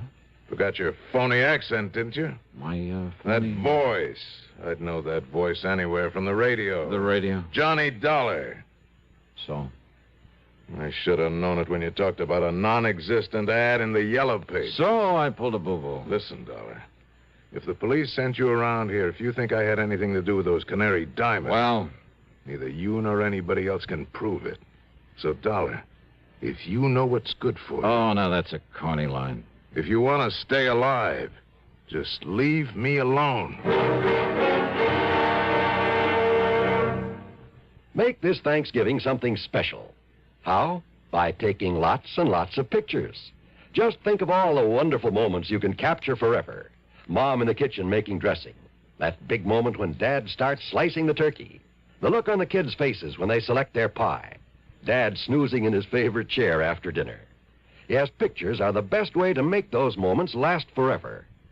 But only with flash can you capture all the fun and color of those moments at their best. Anytime, anywhere. That's why now, today, you should pick up a pack of Sylvania Blue Dot flash bulbs, the world's largest selling brand. Sylvania Blue Dots work with any film, with any camera, and you can always be sure they'll work. Simply look at the little blue dot. Sylvania puts it there as your assurance that it will fire. If by some rare chance it has turned pink, then return the bulb to your dealer. He'll make good on it. But hurry, Thanksgiving is this Thursday. Get your Sylvania Blue Dot flash bulbs today. And now, Act 3 of yours truly, Johnny Dollar. There in Mickey O'Banion's phony import office, things began to add up. Before he recognized me, he'd said something about contacts in Hong Kong and Kowloon. Great smuggling country. And the little old lady, Mrs. Peterson, to whom he'd given the nerve pills. She said she'd met him in a travel office. Was he making arrangements for a trip out of the country? Yeah, another thing. That bottle of pills. He'd made them up, he said. Big pills. Remember that? Take only one of them a day, he told her. Well, by the time she got to Hong Kong, she could only use a few of them off the top of that bottle. It must have held a couple of hundred of them. And once in Hong Kong, one of his contacts? Or would he himself be there by then? Yeah, but I needed proof. And I certainly couldn't trick an old hand like Mickey into a confession. Far from it. You think I don't know the cops are watching me every minute, going through every package I try to ship out of here? All right, now listen, Mickey. Do you think I'd be fool enough to touch those stones in the first place? Fool enough or smart enough? Oh, I'm smart enough, darling. Don't you forget it. And until you can show some kind of proof I know anything about it. Okay. All right, now go on, get out of here. And you stay away from me before I... Before you what? All right, go on, get out. Sure. Why not?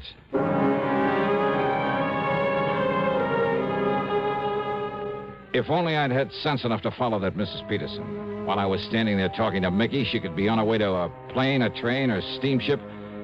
Item 4, $1.30 in a phone booth, calling every travel agency, airline, steamship, company, railroad I could find listed until I got the one who'd arranged her round-the-world tour.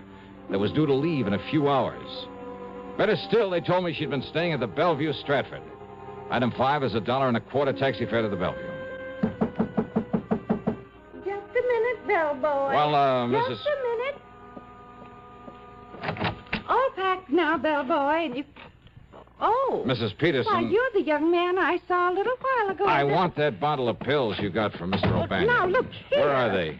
I'm a very nervous woman. All right, my name is Dollar, special investigator. Investigator? That's right. That's like a detective. That's right. Now, please, those nerve pills. I haven't done anything wrong. You will if I don't stop you. What?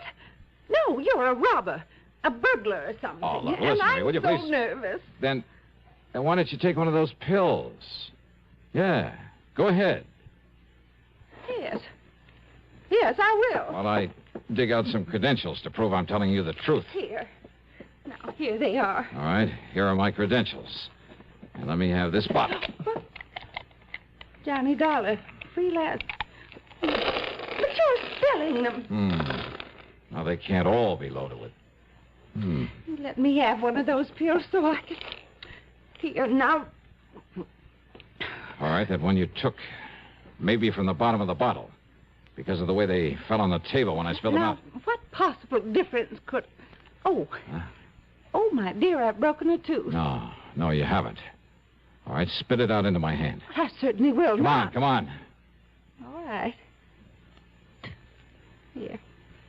Broken tooth, huh? What? Ever see a more perfect yellow diamond than this? Diamond? Over a carat, I'd say. No wonder he had to make the pill so big. But I don't... Oh, and what a beautiful stunt. Who would ever think to question a bottle of nerve pills carried to Hong Kong by such a sweet, pretty little old lady? Well, but... And once there, either Mickey or one of his pals would take them away from you. Mr. Dollar? But instead, we'll just dissolve the sugar coating off the rest of these and... Mrs. Peterson. Well, yes, Mr. Dollar? How would you like some extra spending money on this trip? Say, a couple of $1,000? A couple of $1,000? And all you have to do is come along with me and tell the police where you got this bottle of pills. But I'm afraid I still... Well? Well, of course.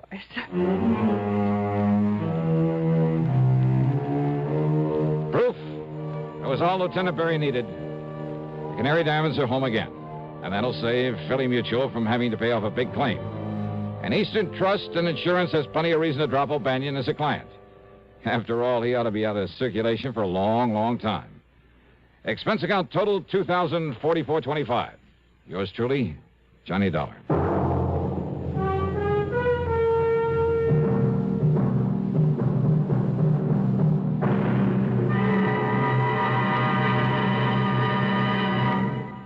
Our star will return in just a moment.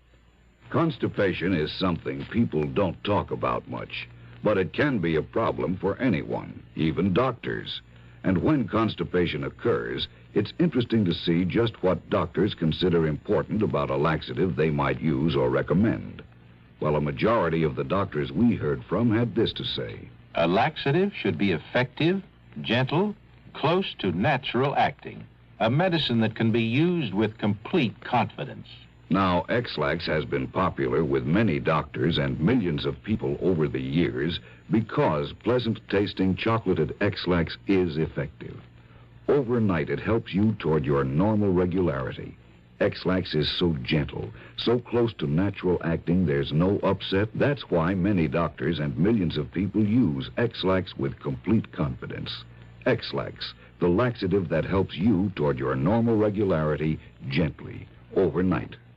Now, here's our star to tell you about next week's story. Next week, one of the roughest, toughest, and most unusual investigations I ever get involved in. Join us, won't you? Yours truly, Johnny Dollar.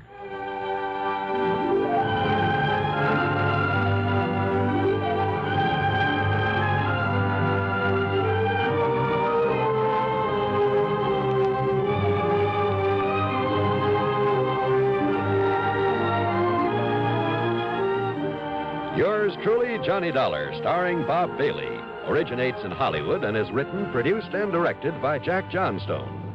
Heard in our cast were Virginia Gregg, Chet Stratton, Harry Bartell, Barney Phillips, and Paul Frees. Be sure to join us next week, same time and station, for another exciting story of yours truly, Johnny Dollar.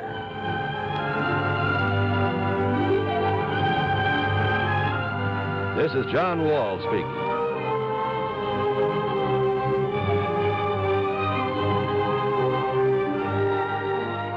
Stay tuned now for another tale well calculated to keep you in suspense. This is the CBS Radio Network. You're tuned to Radio 590 WROW in Albany, New York. From Hollywood, it's time now for... Johnny Dollar. Hi, Johnny. This is Steve Kilmer at Providential Life and Casualty. Steve, it's been a couple of years. Yeah, I know. Listen, Johnny, how'd you like to attend a wedding? Well, why not, as long as it isn't mine? Yeah, I know what you mean. Oh, you're a bachelor, too, huh? Well, I would be if it weren't for a wife, 4 kids, and a couple of grandchildren. Whoops. Johnny, do you by any chance remember Martha Mayfield Merriman? The old gal down in New York who owns Consolidated Tire and Rubber Company? Yeah, and a half a dozen other companies. Well, sure, one of my old sweethearts. Don't you remember back in '57 when I cleared up that false report of her death? Well, I thought she rigged that herself in order to make a killing in the stock market. Well, of course she did. But, Steve, she must be 73 or 4 years old. 74. Well, don't tell me she's getting married again. No, it's her son, Edgar. Oh. But she insists that you be among those present at the ceremony. Well, now, that's kind of funny. I wonder why. Yeah, so do I. And I wonder why she'd have me call you. Unless she anticipates trouble of some kind. Johnny? Okay, Steve. I'll run on down there.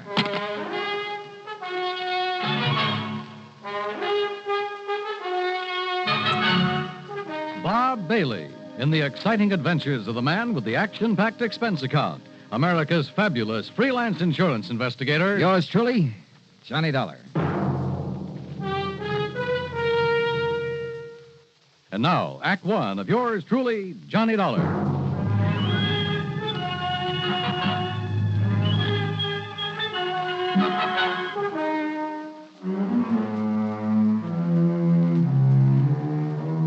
Expense account submitted by Special Investigator Johnny Dollar to the Providential Life and Casualty Insurance Company Home Office, Hartford, Connecticut. Following is an account of expenses incurred during my investigation of the Shankar Diamond matter. Expense account item 1, 780, train to New York in a cab to the Brownstone house on Sutton Place.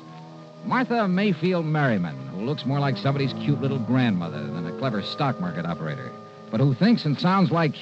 Well, judge for yourself. Can you dig that, Johnny? That sprout of mine is finally taking the leap. The sucker. Well, after all, Martha. Say, how about you, Johnny? How about what about me? You know, marriage. Well? Let's change the subject, huh? Turn me down, huh? Well, then I'll just have to wait a couple of years and try again. Or has that Betty Lewis been making time with you behind my back? Oh, do you know Betty? No, but I heard the broadcast of that case where she kept you from getting knocked off by that gangster, that Curly Waters. Yeah, Martha, she saved my life. And then didn't have sense enough to get her hooks in you, huh? Johnny, the dames nowadays are really slipping. Just don't you forget, though, that I've got a lead on all of them, because I've already proposed to you. Martha, you are a doll. Sure I am. And if I was a couple of years younger, Johnny, I'd run you ragged. Well, what do you mean if you were a couple of years younger? Have you forgotten our night on the town after I handled that other case for you? Hey, we really had a ball, didn't we? Oh, boy, it took me nearly a week to recover. Well, then we'll just have to do it again after this wedding's over with. Speaking of which, how would you like a little snort? Larkin! Well, don't you think maybe we'd better... Oh, of course you would. Larkin! Larkin! You called, madam? Fine thing, snooping around outside the door, eh? Trying to find out what Johnny Dollar's doing here. Oh, certainly not, madam. Of course you were. Now bring us a couple of drinks. Scotch on the rocks okay, Johnny? Sure, anything. Well, hop to it, Larkin. Oh, and crack the wall safe and bring me the ring. The ring. Very good, madam. No, good old Larkin. He's leaving me, you know, and I'm really going to miss him. Hey, wait a minute, Martha. Larkin has the combination to your wall safe? No, why not? What would he ever do with the junk I keep stashed away in it? Well, what kind of junk? Just some odds and ends and necklaces and brooches and rings, mostly. A couple of bracelets. And what's the ring? A Shankar diamond. Isn't that the one I've read about? Probably. The one supposed to be the opposite of the Hope Diamond that's supposed to have good luck charm about it? No, neither. Why, that thing's worth close to $1 million, isn't it? That's what the insurance company says. And you plan to wear it when your son Edgar gets married? Well, it's silly superstition, I suppose, but maybe it'll bring him and Mary Luann good luck in their marriage. Mary Luann? Mary Luann Melanie Beaufort Exum Culpepper. Sounds like something out of Gone with the Wind. The most gorgeous belle in Greensboro, North Carolina, sir. Oh, is that where the wedding's going to be? And at the old family plantation right outside of town. You're going to escort me to the wedding and the bang-up reception afterward. I understand those Southern folks really know how to throw a wingding. Hey, tell me, Martha, do you expect somebody to make a try for that diamond? Well, sure, I always do. Some of the top jewel thieves in the country have tried to snatch that rock. Uh-huh. Now, who else knows that you've called me in? No, not a soul. Oh, good. Let's keep it that way. I'm with you. Okay, then. I'll run on back to Hartford and get some clothes to fit the occasion. Johnny, with you and tails and me and a set of threads that Balenciaga socked me a couple of G's for, we're going to knock 'em dead. Then I'll come back here, we'll pick up the diamond and go down to Greensboro together. I know. We'll take one of my company planes. Just the two of us, Johnny, with maybe a case of champagne on board. How about that? Martha, we will have us a ball. Quite a gal. And if I have that much get up and go when I'm her age, well, I hope she'll live forever. Yeah, the trip to Greensboro sounded like it would really be a ball. But just before I left her, Larkin brought in the Shankar diamond. All 34 carats of it. Flawless. Perfect. Beautiful. And it suddenly occurred to me that somebody who wanted that stone, wanted it really bad, might not hesitate to kill for it.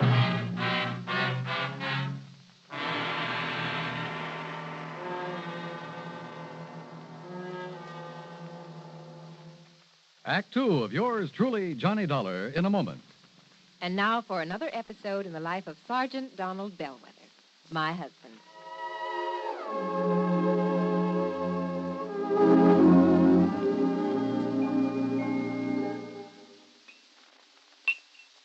Oh, that's what I call a good dinner, Reba. Oh, that was delicious. Well, I'm glad to hear that, dear. More coffee? Yeah, just about a half a cup, please. All right. There you are. Thank you. Now, tell me all about your safety class. Did the boys enjoy your speech? Oh, yeah, they sure did. Thanks to you, I did quite well. My lieutenant complimented me afterward. Well, good. Yeah, but that same lieutenant threw me a curve, too. How, dear? Well, after I gave my talk, he asked the men if there were any questions. Well, that did it. But one of the guys stood up and said, look, Sarge, you claim there were over 95,000 deaths and over 9.5 million people injured in accidents in the U.S. last year. Looks to me like all those safety campaigns and slogans are doing no good at all. Well, how did you answer it? I didn't. I couldn't think of an answer. I got out of it by saying I'd have more facts and figures at the next meeting. All right, let's see now. Oh, yeah, here it is. Now, first, Sergeant Bellwether, you start off by telling the boys that since 1913, the accidental death rate has been reduced 35%. Mm-hmm. Or, in other words, if there hadn't been campaigns and safety measures put into effect to reduce accidents, almost 1 million more people would have been killed in the last 46 years. Is that right? It certainly is. I'm reading it right out of the National Safety Council record books. Oh, and another thing. Accidents in the farming areas are much higher than in the cities. Now, do you know why? Why? Because in rural areas, there are fewer policemen enforcing safety laws and less traffic signs and signals to guide the motorists. Mm-hmm. You know, many more cars travel the city streets, and yet the per capita rate of accidents is much higher in the rural areas. Of course, the reason is obvious. In the city, more safety measures are instituted and obeyed. Reba, you are wonderful. That's a good, logical answer. I don't know what I'd do without you. Oh, that's my Donald. That's my doll.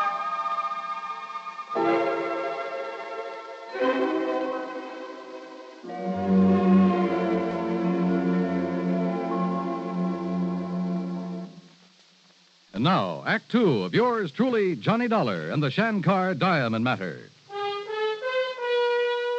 Expense account item 2, $16.50, the trip to Hartford for my formal clothes, then back to New York in the home of Martha Mayfield Merriman. By the time I arrived, she was packed for the trip to Greensboro, North Carolina, and the wedding of her son Edgar. Her chauffeur drove us to the airport and then, much to my surprise, took over as pilot of the huge private two-engine plane that was waiting for us. Within a few minutes, we were airborne and on our way. And in my pocket was the ring, the Shankar Diamond.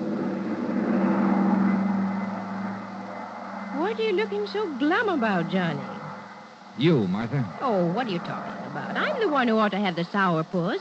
I proposed to you. You turned me down. Martha, I don't think you really level with me. You think I wouldn't marry you? You're good-looking. No. I mean about this diamond. Well, now, Johnny, I don't dig you. Well, if there'd been some real serious attempts to steal it before, I would have been warned by the insurance company. Well, so they forgot to tell you, is all. Is it? Or do you have reason to think that somebody's going to try to get it now, while you're away from your usual police protection? I thought so. Okay, Martha. Who? Did you get a look at my chauffeur, Johnny? The laddie who's steering this crate? Well, I could hardly help it. If you mean to say... Yes. Yes, Johnny, I think the only reason Eric ever took a job with me was to get his hands on that diamond. Eric who? Eric Melvin Chatterley. Chatterley? Yes, he's a distant cousin of Larkin, my butler. And Larkin's leaving you shortly. To spend his last days in his beloved England. Did Larkin recommend him to you? No. Actually, he didn't even know much about Eric, in spite of their being related. Well, how long has Larkin been with you? Oh, years. And this Eric? 5 or 6 months. Martha, why do you suspect him? Well, now, 2 reasons. In checking up on him after I hired him, I found out that his old man, Byron Chatterley, is still serving time in an English prison. What for? He was a jewel thief. Sure. I remember reading about him. He was a real expert, painstaking and patient. Spent over 3 years working on a plan to get hold of the crown jewel. But he didn't plan long enough, and that's when they nabbed him. And if some of the head shrinkers are right, if crime is in Eric's blood, well... What was your second reason? Well, about a week ago, I found Eric alone in the study. And I think he was casing the wall safe. But you're not sure? He had a dust cloth, and he started flicking it around, muttering something about giving Larkin a hand, which is highly unlikely. You didn't accuse him? No. I just made it known that I was going to take the diamond with me to the wedding, and I sent for you. But if he knows who I am, what my business is... I don't see how he can. I beg your pardon, madam. Wait, Johnny, is there any way he could have been hearing us up there in the pilot's compartment? No, I don't see how. Yes, Eric? We'll land in Greensboro in about 5 minutes, madam. Thank you, Eric. We'll be ready. Well, Johnny? Martha, the only time you'll have this diamond is at the wedding. And the reception. After all, that's the only chance us old biddies will have to show off our furs and jewelry. Okay, and the reception. The rest of the time, it'll be right here with me. But nobody's to know that. Martha could be wrong, of course. About Eric, I mean. The fact remained that within a few hours, everybody in Greensboro knew about her being there with the Shankar diamond. The Culpeppers made us comfortable in the old mansion. The suite they gave to Martha was big enough to house a family of 12. During the next 24 hours, the place was, well, I'd call it a kind of dignified madhouse, what with all the preparations for the wedding. There were house guests by the dozens. Some were obviously very wealthy, but some had just as obviously seen better days. And I couldn't help wondering if a couple of them might have designs on that $1 million diamond. I stayed as close to Martha as possible and at the same time kept a constant watch on Eric.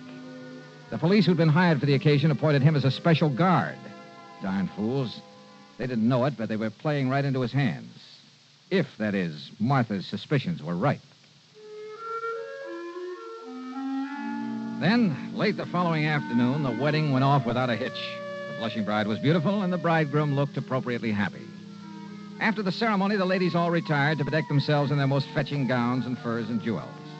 And finally, about 8 p.m., the big reception got underway. There must have been a couple of hundred people in that ballroom, and the champagne and bourbon flowed like water. Yeah, and I danced with some of the prettiest, most gorgeous girls I've ever seen, right out of Charles of the Ritz. Then, it must have been well after midnight. I caught a glimpse of a shadowy face outside one of the big French windows. As I looked again, it disappeared, but I was sure that it was Eric. I excused myself from Martha, with whom I'd been talking, and, well, that was a mistake. As I reached the window, all the lights suddenly went out, and behind me I heard a scream. It was Martha, no question of it. By the time I fought my way back through the crowd to where I'd left her, the lights came up again. And yeah, there she lay, unconscious on the floor. The Shankar diamond stripped from her finger. Act 3 of yours truly, Johnny Dollar, in a moment. Do you know who said, absolute freedom of the press to discuss public questions is a foundation stone of American liberty? Those words were said by former President Herbert Hoover. Mr. Hoover was well aware of the important role that freedom of the press had played in the creation and growth of the United States of America. He realized that without freedom of the press, no democratic form of government could exist. One of the first steps in the path toward totalitarianism is the creation of a controlled press. A free press hampers the work of a potential dictator. When the press is free, the people of a country are free. When the press is not free, the people of a country are in danger of slavery. Remember the words of Herbert Hoover. They are part of your American heritage. Freedom of the press is a foundation stone of American liberty. And now, Act 3 of yours truly, Johnny Dollar. Within a few minutes of the time the lights had gone out and Martha had been robbed, we had her upstairs in a suite, a doctor in attendance. Fortunately, she'd only fainted from shock and the pain of having the Shankar diamond forcibly stripped from her finger. I acted fast. I had the special police haul Eric Chatterley into Greensboro. Then, after organizing a methodical search of the old mansion, I checked around outside the window where I'd seen Eric's face. And there, sure enough, was a main fuse box where the lights had been turned off. I checked back with Martha to be sure she was okay, then borrowed a car and drove into Greensboro to police headquarters. You all better give us some other reason to hold them on, Mr. Dollar. What do you mean, Chief?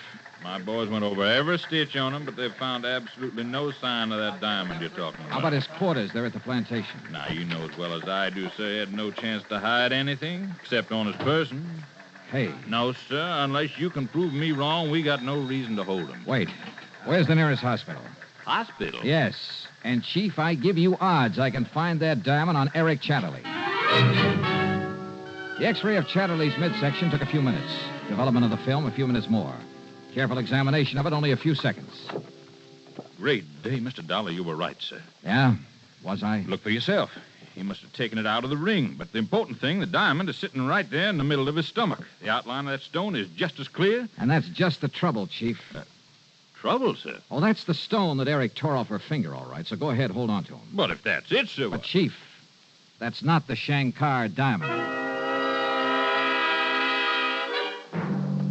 All right, Governor, all right. You caught me with the ruddy goods on me, so I'll take the rat for it. And it won't be the first time. But you got to admit it was pretty clever of me. Clever? When you couldn't tell the difference between the real thing and a carefully made imitation? Imitation? That's right. The stone that you swallowed. No. He told me she had the real thing. When he got me the job with her. Who, Eric? At least when he wrote me I should come over from England and apply for the... Who, Eric?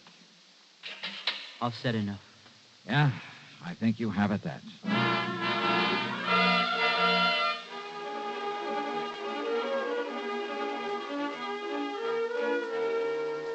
Eric have the combination of that wall safe? Of course not. As I told you, the only... Sure, Martha. Well, of course I am. When you say paste and imitation... Johnny, are you kidding? When's the last time you wore the Shankar diamond? At the big charity ball last spring. If it was the Shankar, not this imitation you're talking about. You haven't had it cleaned or checked by a jeweler since. No, why should I? Then it probably wasn't the Shankar, and you're sure you didn't know about this imitation? Do you think I'd go around flashing a phony? Now, look here, Johnny. I love you dearly, but don't you cool me with a line like that. Don't rile me, boy. Okay, honey, okay. Keep your head on. Just get ready for a quick trip back to New York. As soon as I can find us another flyboy. During the flight back to New York, Martha asked a lot of questions, but I sidestepped all of them, promised her a real dramatic ending to the case. And I kind of quietly prayed for one myself. When we reached the old brownstone house on Sutton Place, we told Larkin the butler about the robbery. Then, at my insistence, went upstairs to his quarters on the 4th floor. Here you are, sir. I'm afraid I don't understand. You've sure got me bugged, too, Johnny. Larkin, I see you're already packing for your trip back to dear old England. Yes, sir. During my 4 years of service with Madam, I find I've accumulated quite a... I beg your pardon, sir. I'm going through every one of these bags of yours, Larkin. Now, Johnny. Maybe even tear them apart to look for false bottoms, hidden compartments. Sir. I'll do the same thing to your clothes, your shoes, if necessary, until I find the Shankar diamond. Mr. Dollar, Madam. Now, Johnny, what's the gag? Sometimes blood will tell. Isn't what that head shrinker said to you? Well, yes, Yeah. but I... You were thinking only of Eric, of his relationship with the notorious Byron Chatterley, the man who quietly, patiently spent years working on a plan to get hold of a precious stone. You forgot all about Larkin being related Now, to him. just a minute, You trusted Larkin, to the point of letting him have the combination to the safe where you kept the Shankar. So he had an imitation made, a beauty, out of a thing they call strass. Strass? Yeah. It's a highly leaded glass that only an expert can tell from a real diamond when it's cut correctly. That's what you've been wearing the last few times I up. just can't believe it. But Larkin realized that sooner or later the fake would be spotted. So he evolved another scheme. To have the fake one stolen by his distant cousin, Eric. Same blood, remember? If Eric got away with it, okay, and Larkin was clean. He could split with him later when Eric got wise to the phony. If Eric was caught, as he was, Larkin's skirts would still be clean. Right, Larkin? Quite, sir. And you won't need to destroy my luggage. I'll fetch you the diamond. Yeah, you may as well. But I must say, if you hadn't discovered the one Eric stole was paste... I'd never have got on to you. May I ask how you did it, sir? Sure. The X-ray of your beloved cousin's belly. Well, I realize, sir, that that's how you located the stone. It also told me it wasn't the real one. Well, so help me, Johnny, I don't dig you. We'd never have seen the real one. What? Genuine diamonds are completely transparent to X-rays.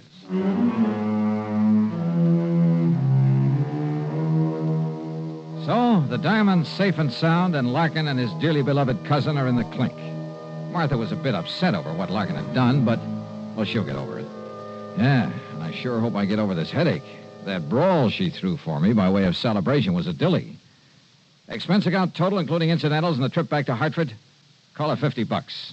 Yours truly, Johnny Dollar.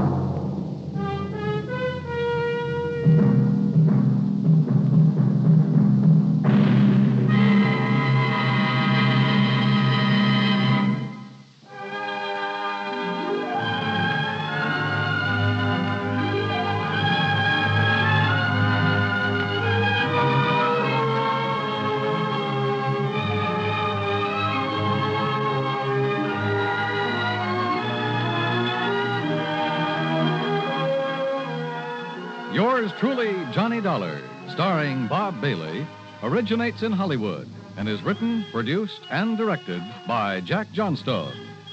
Heard in our cast were Lillian Bayeth, Jack Edwards, Barney Phillips, Forrest Lewis, and Eric Snowden. Be sure to join us next week, same time and station, for another exciting story of yours truly, Johnny Dollar.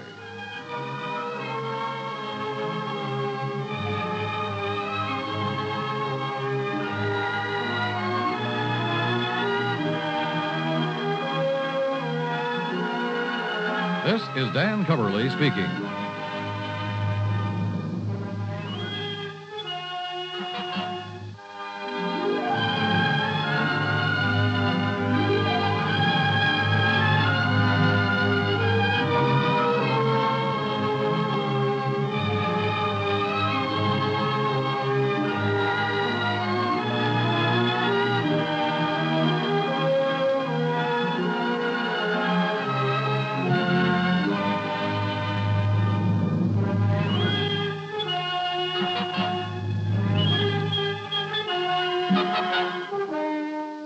Johnny Dollar has come to you through the worldwide facilities of the United States Armed Forces Radio and Television Service.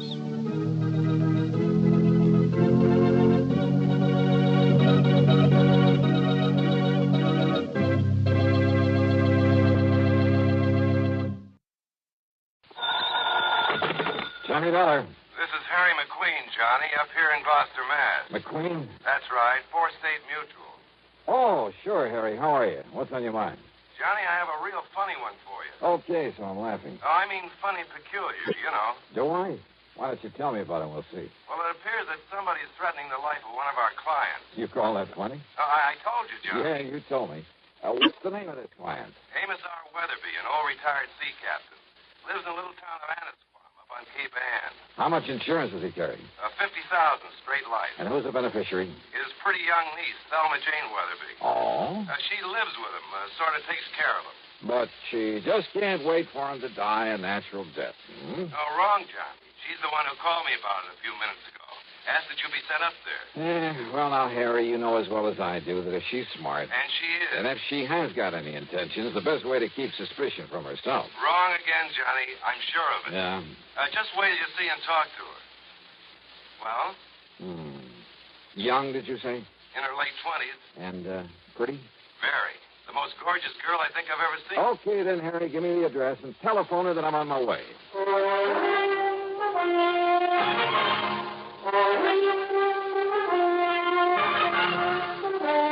CBS Radio brings you Bob Bailey in the exciting adventures of the man with the action-packed expense account.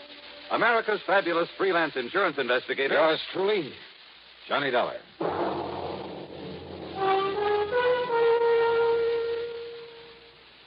Now, Act One of yours truly, Johnny Dollar.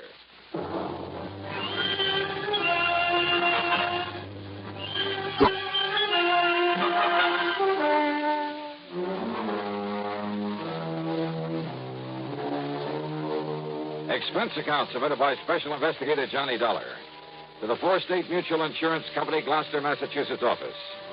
Following is an account of expenses incurred during my investigation of the boat out of the blue matter.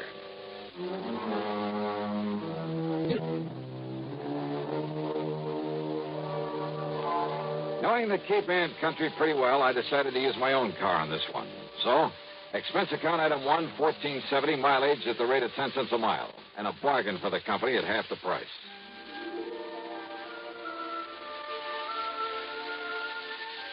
Annisquam, on the northwestern end of the Cape, is a pleasant little settlement, unspoiled by the vacation crowds.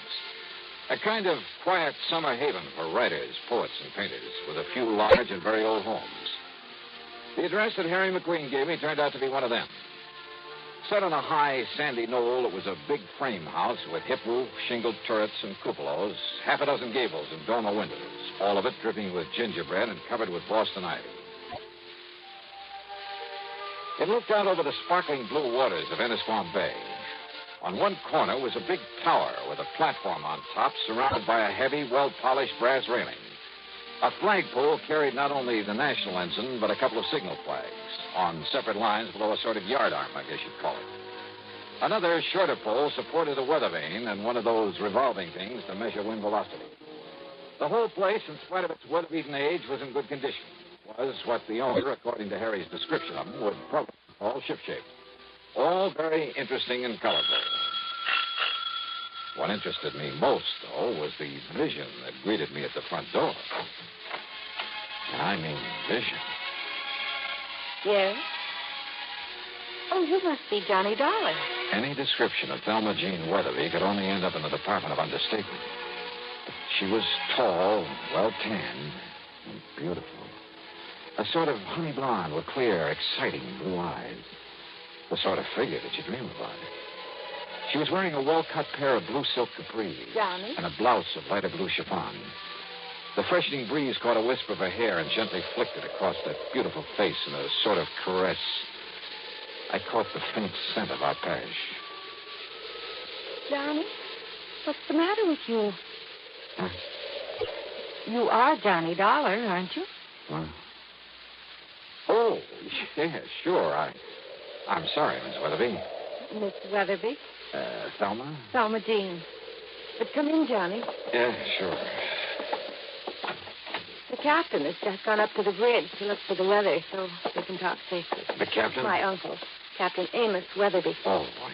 And the bridge is on that tower on the corner of the house. I see. He spends most of his time up there. It was about Captain Amos that I called the insurance company. So McQueen told me. Sit down, Johnny.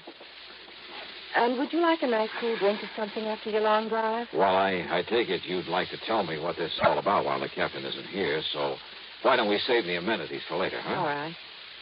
I can tell you all about it in 2 minutes. All right. I was engaged to a fellow. That I can believe. His name was Roger Burton. Until a couple of weeks ago when the captain, who didn't like Roger from the start, well, he found out some rather unsavory things about him. Like what, Thelma Jean? Roger never told me, Johnny, but he'd been married. Twice, as a matter of fact. And both of his wives died under very funny circumstances. I see. Also, they both had considerable money, which I will if anything ever happens to Captain Amos. So I understand. His insurance. So I not only broke off with him, but Captain Amos literally threw him out of the house. And believe me, in spite of his age, he could do it. And now? Well, before he left, Roger told Captain Amos he'd get even with him. He said that he'd kill him. You mean just like that? Yes. He even boasted that he could do it and get away with it. The same as he did with a couple of nosy wives. Those were his very words. You have no idea what a horrible person he became after the captain showed him up. It was like a maniac. Well, then you're lucky to be free of him. You bet I am. It'll be a long time before I fall for any sweet talk again. Oh, it'd be a terrible waste, Thelma Jean. What? Yeah, like you. Oh, Johnny, not you.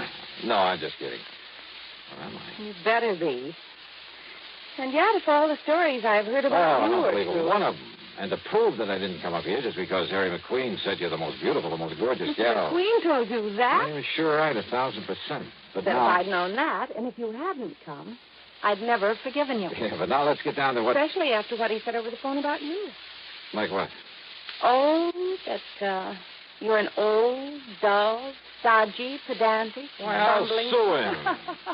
And I'll certainly try to prove otherwise. But right now... Now, Johnny. Now, let's get down to business. Well? Well, after the captain threw him out, we thought that was the last we'd see of Roger, in spite of what he'd said, in spite of his threats. But? Johnny, somebody has been prowling around outside this house at night. I've only caught glimpses of him, of his shadow, really, but I'm sure it's Roger Burton. It can only mean one thing, Johnny. He's here to carry out his threat against Captain Amos.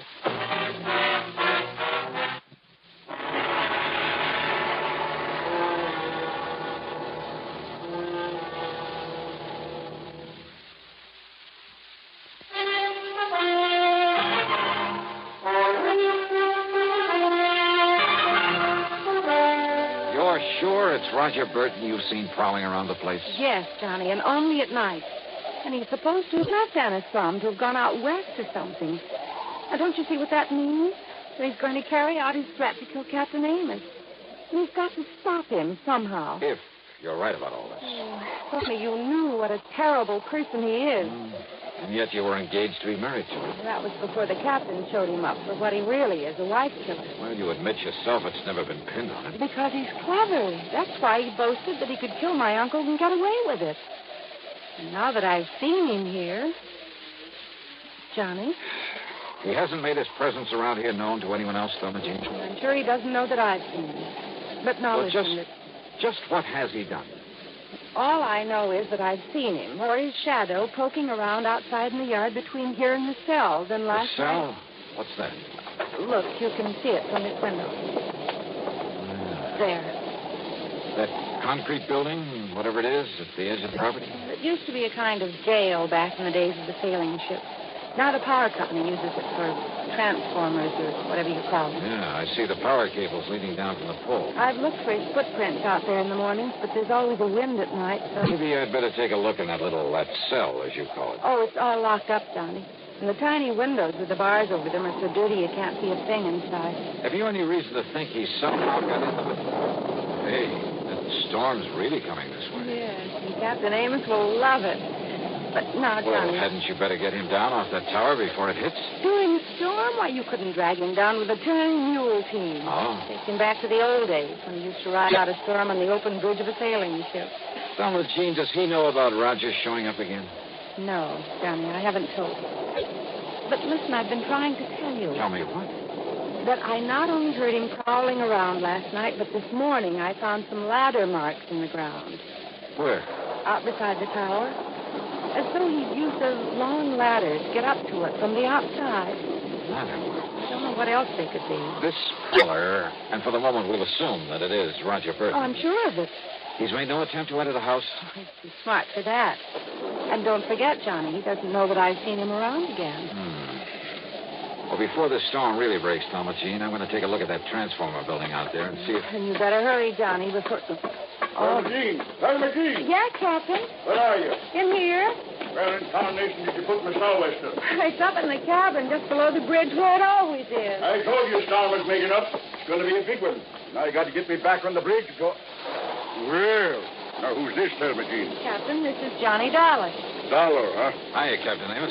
Another crooked landlubber come here to trouble you? Oh, no, Captain. Johnny... Well, just an old friend who dropped in. Yeah? With the storm coming up, Big one, I tell you. Been in all the papers. But me, I told you it was on the way 5-6 days ago. The way the barometer on the bridge has been behaving. Yes, I know. So I've asked Johnny to stay for the night. Oh? Well, whatever me little girl wants, Thelma Jean, you know that. But, Johnny? Yes, sir? You do anything to hurt me little girl, and by Jupiter, I'll keel you. Don't worry, Captain. All right. Sou'westers in the cabin up there? Aye, sir. Then I'll see you below here when the storm's over. I'll bring your dinner up to you. Oh, when I'm riding on a sword? Don't be silly, woman. Aye, sir. Johnny, if you're going out to look at that cell... First, I want you to show me where you found the ladder marks, okay? Aye, sir.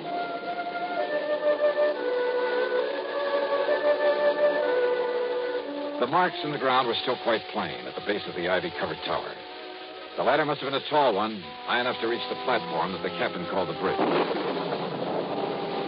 I found, rather, a couple of things. A heavy lightning rod extended up the side of the tower, well hidden by the ivy.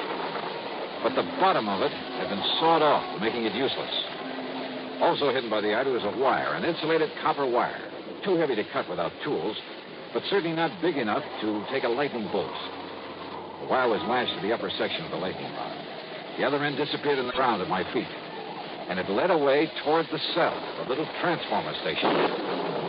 It was dark now, and the storm was building up fast. I dashed back into the house, up to the second floor, and then up the winding stairway to the captain's bridge. You better lash yourself onto the rail, Johnny. This wind will blow you clean off of the deck into the sea. Looks like you're right, sir. I told her this nor'easter is going to be a big one, and it is, Johnny. There might be a one night off the Azores. That was back in... What are you doing there, Johnny? This upper end of the lightning rod was 6 or 8 feet from the side of the tower, held there by big insulators. But again, the heavy copper wire, again hidden by the ivy. It connected the rod with the brass railing where the captain was holding on for dear life against the wind. And it meant that the railing was the cleverest, most diabolical instrument for murder that I had ever seen.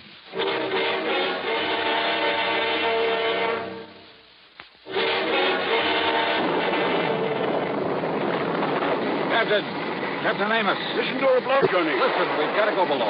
Below, and Mr. Storm like this? Come on, it'll thunder like hysteria. Listen to me. Keep away from that rail. Let go of this rail, it'll blow us into the sea. I tell you, get away from that rail. Keep your hands off me, you lubber and you... Sorry.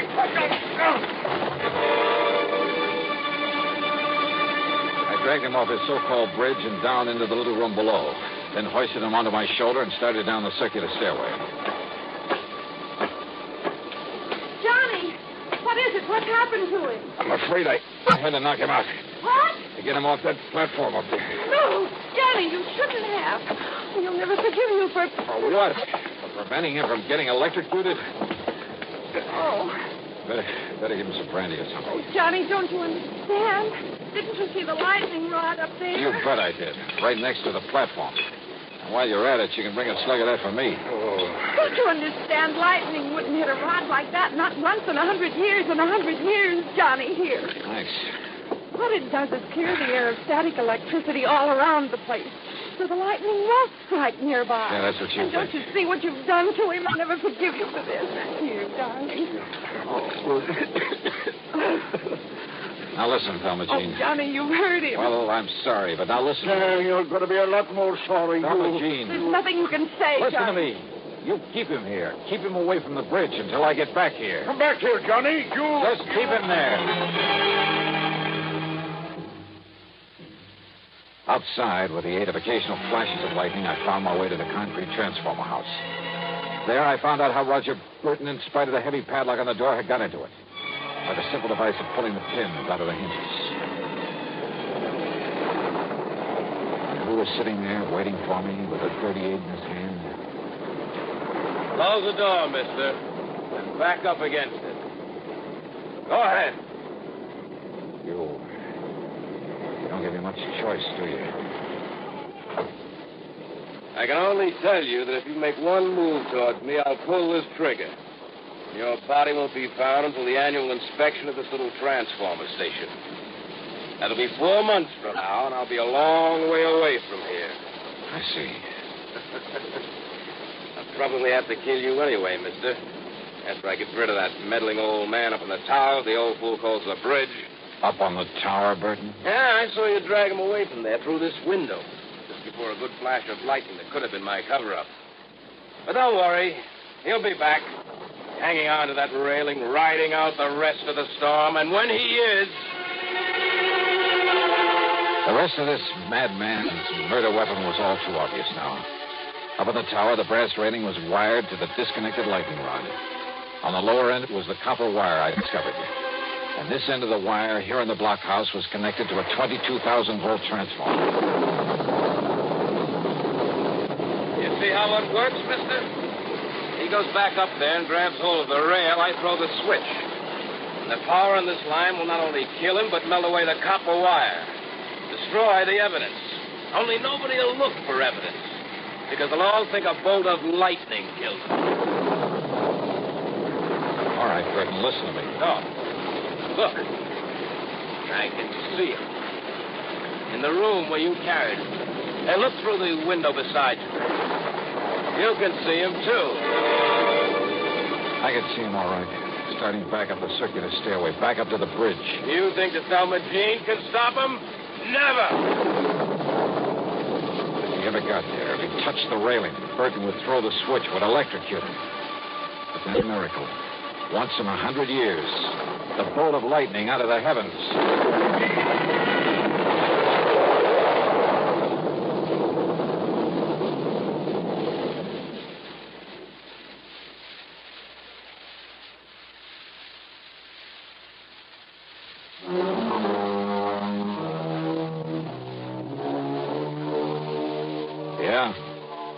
The bolt of lightning had struck the rod high up on the tower, had streaked down the wire into the blockhouse, had fairly exploded inside of it. The force had blown me out through the door, and it was a couple of hours later inside the house before I was able to move. Burton, holding the switch, had been killed instantly. I'm glad I hadn't tried to get any closer to him. It was a bolt out of the blue. It was justice in its own strange fashion. Expense account total, including a checkup by one of the local medicos, some new clothes, mine were in shreds, incidentals, and the trip back to Hartford, $171.50. Yours truly, Johnny Dollar.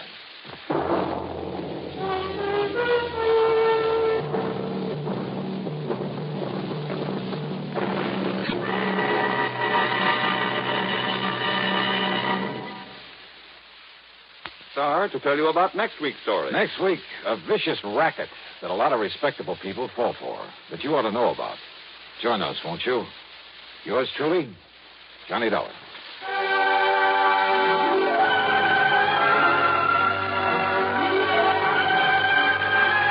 Yours truly, Johnny Dollar, starring Bob Bailey, originates in Hollywood and is written, produced, and directed by Jack Johnstone.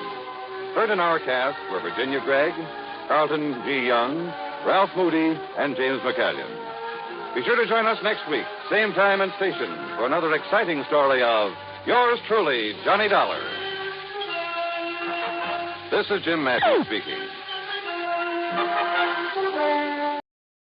From Hollywood, it's time now for Johnny Dollar. Earl Poorman, Johnny. In Sarasota? That's right. Florida?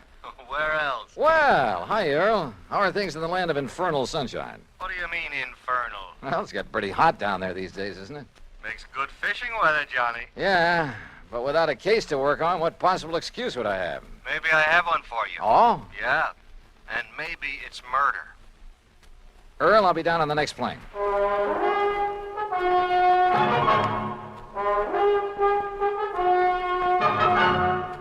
Bob Bailey in the exciting adventures of the man with the action-packed expense account, America's fabulous freelance insurance investigator. Yours truly, Johnny Dollar.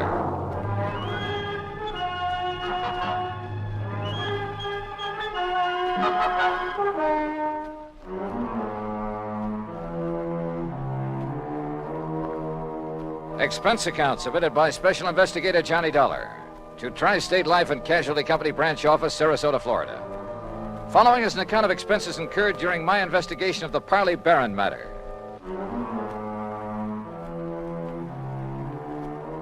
Expense account item 1, $131.50, transportation and incidentals to Sarasota, Florida. Knowing Earl Poorman, I didn't bother checking into a hotel, but instead took a cab to his office in the Conroy building. Tall, lanky, easygoing, he welcomed me like a long-lost brother. Oh, Johnny, you're looking great. And I'm glad you're here because you can clear up this case in a hurry, and then you and I can get out in the Gulf and do some real serious fishing. Oh, well, that's okay by me, Earl. Your last trip down here, you remember, they weren't biting so good. But, oh, Johnny, so help me now that... Oh, I see you've got your bags with you. Well, yeah. Good, because you're going to stay with us out the house. Now, I'm not going to take any argument. I told that old battle axe I'm married to hang out an extra towel for you. How is Mike? Oh, she's great, just great. I never did understand how I was lucky enough to grab that dame, Johnny. Oh, well, now, I think maybe she kind of cares for you, too, Earl. Now, about why women we show funny taste sometimes. Hey, maybe the old horse will go fishing with us. Mike? Yeah. Anything over 10 pounds would pull her right out of the boat. But now, what kind of a problem? She's been getting pretty good with a rod and reel. Look, will you? This fishing talk is just making my mouth water. First, we'd better discuss... Yes, I know. Once I get started on fishing... I know. All right, now. Let's get down to cases, huh? Oh, all right, if you insist. I insist. Yeah, all right, okay. I was just trying to stall off having to. You know where Lido Key is? Lido? Yeah, a mile or so offshore, just beyond St. Armand's Key, where we live. Oh, yeah, sure. Well, a client of mine, a man I've known for years. He retired, bought himself a piece of property there, built a nice little home on it. His name is Parley Barron. So? Well, I've handled all his insurance for him, including a straight life at $50,000. Uh-huh. Beneficiary? His wife, Laura Barron. And what's happened to him? Well, Friday morning, now that's the day before yesterday, he left the house just to do some errands. Well, go on. Yeah, well, he hadn't got back home by about 5 p.m., and his wife started calling around, trying to find out where he was, and nobody seemed to know. So finally, she put in a call to the police. Who's your man there? Sergeant Harry Brackett. Oh, I remember him. Sure. Go on. Well, then around 7 p.m., they found Barron's car. Found it parked down by one of the fishing docks. But no sign of him? Not a sign, not then or since. Had he gone out fishing? Police questioned everybody, the boat owners, all the boat livery, everybody. Old Will Bright, who runs the dock where the car was parked, he was closed up. Sign on the door saying he'd gone up to Gainesville. Well, could Barron have had any reason to disappear? Oh, no. Well, not that anyone knows of. What kind of a person is his wife? No, she's very sweet, Johnny. She's a bit of a bore, but... Oh, they doted on each other. All right, how about enemies? Parley Barron? Never. Sweet old guy. I sure hope you can find him. That he's still alive. I'm afraid I doubt it. Well, so far you've given me no reason to believe he's dead. Well, it's just a feeling, I guess, and I don't like it. Well, what else can you tell me, Earl? Nothing, really. Then maybe I'd better talk to Mrs. Barron and to the police. Yeah. Oh, here. You take my car. Oh, thanks. It's the new air-conditioned CAD out in back of the building. What did you do? Oh, Michael picked me up. Now, we'll see you at the house for dinner, huh? Well, that may depend on what I find out in the meantime. Whenever you're ready, there's food and there's a bed waiting for you, and I hope you... Well, I just hope you find Parley Barron. Pretty good friend of yours, isn't he? Oh, yeah, Johnny. He was. Earl seemed so sure that Barron was dead. I was pretty down in the mouth about it. But I wondered, did he know something about the old man that he hadn't told me? That didn't seem like Earl. He gave me the Barron's address on Lido Key, and I drove out there. Laura Barron was a fragile, gray-haired little old lady wearing steel-rimmed spectacles and with almost a sanctimonious air about her. She sat primly, properly straight in her chair as we talked, a Bible in her hand. Then Mr. Earl Poorman has told you as much as any of us knows, Mr. Dollar. I see. But even the smallest bit of information may hold the key to finding your husband. Only prayer can help us now, Mr. Dollar, or help him if he's gone to the great beyond. Well, tell me, how was he dressed on Friday morning when you last saw him? As you see him in the picture there on the table in old gray pants and a rather tattered sport shirt and that old straw hat. That shirt is blue? Yes. He was so happy the day that picture was taken. He just finished making an addition to our dock with his own 2 hands. He was so proud. Now... Yes, I'm sorry. He'd hoped to get his own little boat, too, for fishing. He loved to fish so. Yes, well, tell me, please, do you know of anyone who might have wanted to harm your husband? Oh, dear, no, Mr. Dollar. And you'd had no argument or disagreement with him before he left here that morning, huh? We had no disagreement even about little things in 41 years of blessed marriage. Not even about his work. I see. What did he do before he retired, Mrs. Barron? I had hoped you wouldn't ask that because I've always felt that the good Lord wouldn't approve. Of his work? I'm a very religious woman, Mr. Dollar, and as I say, in 41 years we never questioned one another's thoughts or actions. But... What was your husband's work? I won't say that it was sinful, because he wasn't a sinful man. Parley was a good man, and many times he made it plain that his work helped to save lives, too. And I accepted it because he felt he was doing right. Yeah, well, you still haven't told me, Mrs. Barron. Always deep in my heart. Mr. Dollar. Yes? Have you thought that perhaps it may have been the intercession of divine providence that has taken Parley from us? No. But you must consider it, mustn't you? Because the workings of the power that guides our destinies, our birth, and our death... Mrs. Barron... They are sometimes too mysterious for us mortals fully to comprehend, much less question. Well... And so, if my beloved Parley has been taken from us for some divine purpose or for something he might have done unknowing that was not in accord with the supreme will... Mrs. Barron, I'm sorry, but I would like to know what your husband's work was. I know, and perhaps it was my humble mission on earth, the cross I had to bear to guide him away from it, to chemicals. He was a chemist, Mr. Dollar. Explosives. Explosives? Yes, heaven please forgive me for not having led him into some other Where field. did he work? Tampa, Dufresne Chemical Corporation. Dufresne. Oh, yes, I've heard of it. Explosive things to kill in defiance of the Almighty's purpose that we love one another. Yeah, but now how long ago was this? He retired in 1951. And since then? Here in Sarasota. And to keep himself occupied? Oh, this lovely home of ours and his fishing. Though he never caught anything. Oh, I see. Never caught anything, Mr. Dollar. Do you suppose that was some retribution for the work he had done so long, for some error in his living or thinking? Well, well, who knows, of course. Yes, who knows? But we should consider it, shouldn't we? Where did he do his fishing?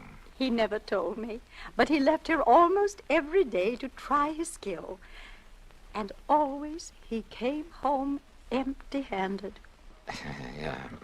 Well, thanks, Mrs. Barron. I'm sorry to have had to ask you so many questions. It's all right, Mr. Dollar. My faith will sustain me through this ordeal. I'm sure it will. Thanks again.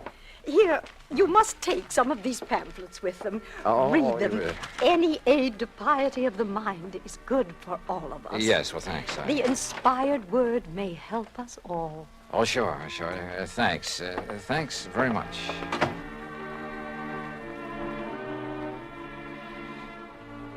I like to think that on the whole maybe I'm not too religious in the sense of going to church regularly and that sort of thing, but Well, at least I try to live a decent sort of life and observe the golden rule and stick to some ideals.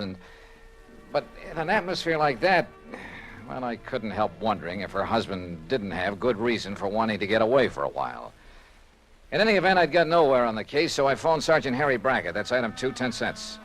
But the desk at headquarters said he wouldn't be back until about 6 p.m. And since I really had nothing to go on until I could see him, I dropped in on Earl again. You kidding? Then we'll take the boat and run out into the Gulf and get some fish for dinner. It's the best time of day. So who was I to refuse? And within the hour, we were fighting the tide through the pass between Lido and Longboat Keys on our way along into the Gulf.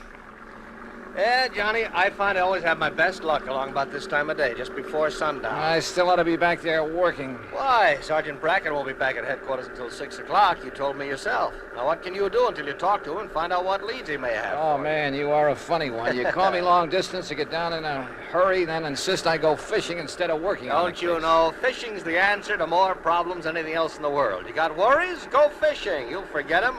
Got a nagging wife? Oh, don't let Mike hear you say that. Well, she's different. You little shrimp. But you know what I mean. A writer, he wants ideas, he goes fishing. A businessman? A detective? Huh? All right, go ahead and say it, an insurance investigator. Sure. I'll bet that more than once when you've been stumped on a case, why, if you had just relaxed your mind by going out somewhere and wetting a line. I wish it were that easy. And so far as this matter is concerned, I haven't even got started on it yet. Well, relax anyway. Who knows? Maybe the answer to what's happened to poor old Parley Barron will just come to you. Oh, yeah, sure. Oh, sure. Instead of you chasing Earl. him. Huh? Yeah? Up ahead, just to the right there. Where? Oh, yeah. Somebody's old beat-up straw hat. Yeah, and a little further. You know something? The tide will carry that skimmer right smack into the Earl, city pier. look. And if the fellow that lost his Look, nose... further over to the right. Huh? What is that, floating there? I don't know. Well, it looks like... Oh, good Lord. Johnny. It's a body, Johnny. We'll drift over to it. It's a body, all right. And that straw hat looks exactly like one I saw in a picture this afternoon. Here. I got it. Can you reach him, Johnny? Yeah. Here we go now. Oh, good boy. All right, now let's see. Oh.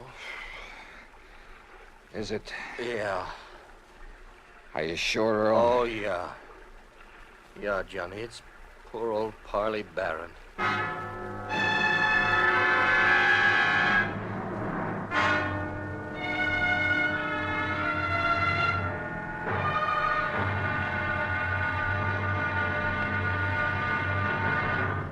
Act 2 of yours truly, Johnny Dollar, in a moment. Everyone loves kids, and every kid loves candy. American servicemen have heard the tearful cries for candy in most parts of the world, in Europe and the Far East during World War II and after. And there's never seemed to be enough candy to go around. Well, more than a dozen years ago, during the Berlin airlift, an Air Force lieutenant from the United States discovered he had no candy to offer some German children.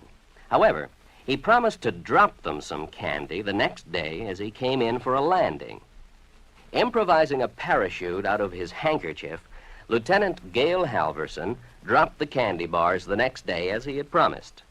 Now, this idea caught on among other Air Force men in the airlift, and that's how Operation Little Victuals began.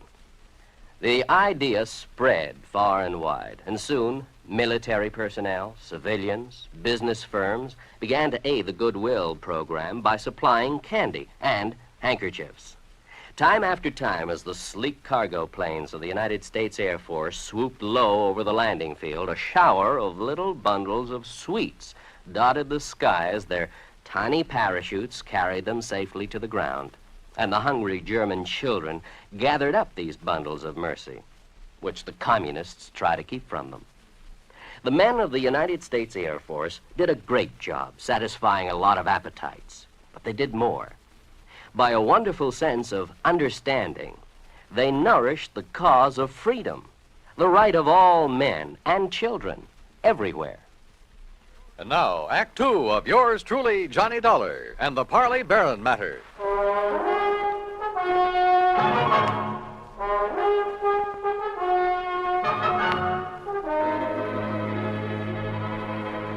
2 days' exposure to the elements and the creatures of the sea had made almost unrecognizable the body that Earl Portman and I found floating in the Gulf of Mexico off Sarasota, Florida. But Earl was certain it was the remains of old Parley Barron, who had disappeared 2 days before. The men on duty at police headquarters confirmed the identification and placed the body in the morgue to await the autopsy surgeon. On a hunch, I asked Earl to drive me over to Will Bright's boat dock, where Barron's car had been left parked. It's like I just finished telling the police over the telephone. I wasn't here when poor old Barron come for his boat on Friday. Oh, what a shame, such a nice old man. Where were you, Mr. Bright? I was up to Gainesville picking up some fishing tackle from a wholesaler. Well, then Mr. Barron must have got a boat from someone else that morning. Oh, no, sir. No, No? Mr. Pullman, no, sir. Why not, Mr. Bright? Oh, he never took out a boat from anybody else but me. His own boat. At least it was the one I kept set aside for him. And that's what kind of puzzled me, Mr. Dollar, is it? That's right. Well, you see, when I come back here Saturday night, his boat was right here at the dock. But it weren't tied up in its usual spot where I always tie it up. Somebody had moved it. Must have. And it weren't my helper, Pete. You know, Johnny, that means he may have taken it out, but whoever did him in returned it. Oh, possibly. Mr. Bright, which one is his boat? Oh, right here. I'll show you. I always give him the same one. Never let nobody else use it. That's why he kept his fishing tackle just laying in it, always ready to use. Here. Yeah, I see. I've heard he wasn't a very good fisherman. No, he never brought in a thing. Of course, maybe he was so soft-hearted he put back everything he caught. Or maybe his daily excursions were just to get away from his wife, Mr. Bright. Now, don't you say nothing against her, mister. Maybe she is a little touched on religion. Sure, she tries a different kind every couple of months. But she's a fine woman, just like he was a fine man. And everybody knows it. Yeah. The whole town is mourning him. Excuse me. What are you looking for, Johnny? Earl, I just noticed something about this tackle lying in the boat. Mm-hmm. Well? Come on. Thanks a lot, Mr. Bright. I'd like to tell you what I think might have happened. Yeah, maybe later. Thanks. Well, what did you find there, Johnny? Earl, did Parley Barron ever go fishing with you? You were good friends. No, he always wanted to go out alone. Yeah, but not to fish. Huh? That tackle box hasn't been moved in months. The paint is still dark under it. What? And that reel, I could hardly turn it. Well, then what? I don't know what. But Barron was using that boat every day for something besides fishing. Any ideas? You know him pretty well, have you? No. Let's get over to headquarters. Earl felt he ought to go back to his office where his wife Mike had promised to pick him up, so I borrowed his car again and went over to headquarters alone. Sergeant Harry Brackett, who was assigned to the case, had returned. He was on the phone when I walked in on it. He gets back to town, Mrs. Dana, so please have him call me immediately, will you? Yes, ma'am. Thank you. Yes, sir, what Johnny. Yeah, hi, Harry. Yeah, Johnny, I'm sure glad you're here. I got a real mixed-up case on my hands. The Parley Barron matter, huh? Well, you know about it? That's why I came to Sarasota. Earl Portman called me. Have you found out anything? Nothing much, have you? Well, only what's here, the autopsy report. What's in it, Harry? Doc Snowden says that Parley Barron was dead before he was put into the water out there in the Gulf. Oh? No water in the lungs, you see what I mean? It probably means murder. Have you told anybody this? No, not yet. Why not? Well, I don't know. Maybe because I just can't figure anybody in the world would want to kill Parley Barron. Did you talk with Will Bright down at the boat dock? Just before you came in. You know, it sounds like somebody went with Barron in his skiff that morning. Killed him, dumped him over the side, and then brought the boat back alone, doesn't it? Yeah, except for one thing. Pete Marino, a little kid who plays around Bright's dock all the time, he's sort of a self-appointed caretaker when Bright isn't there. What about him? Well, Peter saw Mr. Barron take off in his skiff Friday morning, alone. But he didn't see him come back. Pete went home for lunch. When he got back to the dock, the skiff was in. Uh-huh. Then whoever did it met him out on the water somewhere. Maybe several people, so that one of them could return the skiff. Be taking an awful chance, wouldn't it? Well, how do you mean? Yeah, Doc's in a pretty isolated spot, all right, but the killer showing up in Barron's skiff without the old man along, that's too much of a chance. How else could it be returned?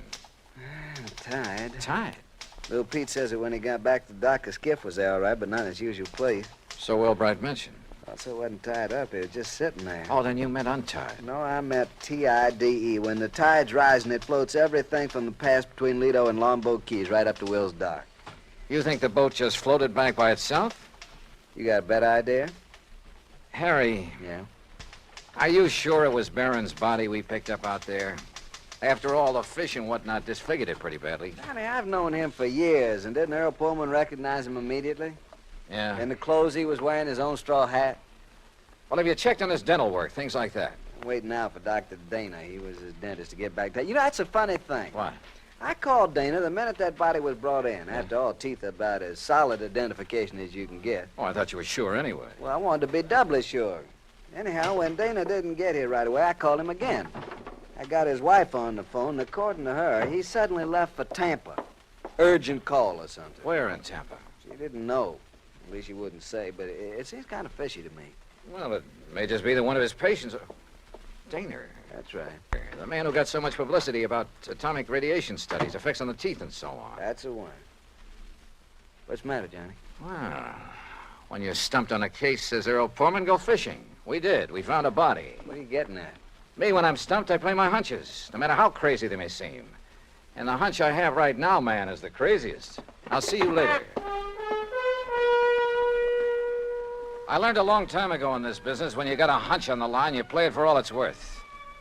Item 3, 10 cents for a phone call from a booth in the drugstore just around the corner. Hello? Hello, Mrs. Dana. Yes, this is Mrs. Dana. My name is Larkin, Mrs. Dana, from the Federal Bureau. The Federal Bureau? That's right, so you can see why it's important you say nothing to anyone about this call. Well, how can I be sure you I'm are? simply checking to make sure your husband has followed instructions. Oh, I see. Has he left for Tampa? Why, yes, the minute he got the phone call. Did he tell you who called? Why, no, but I did hear him mention the name Dufresne.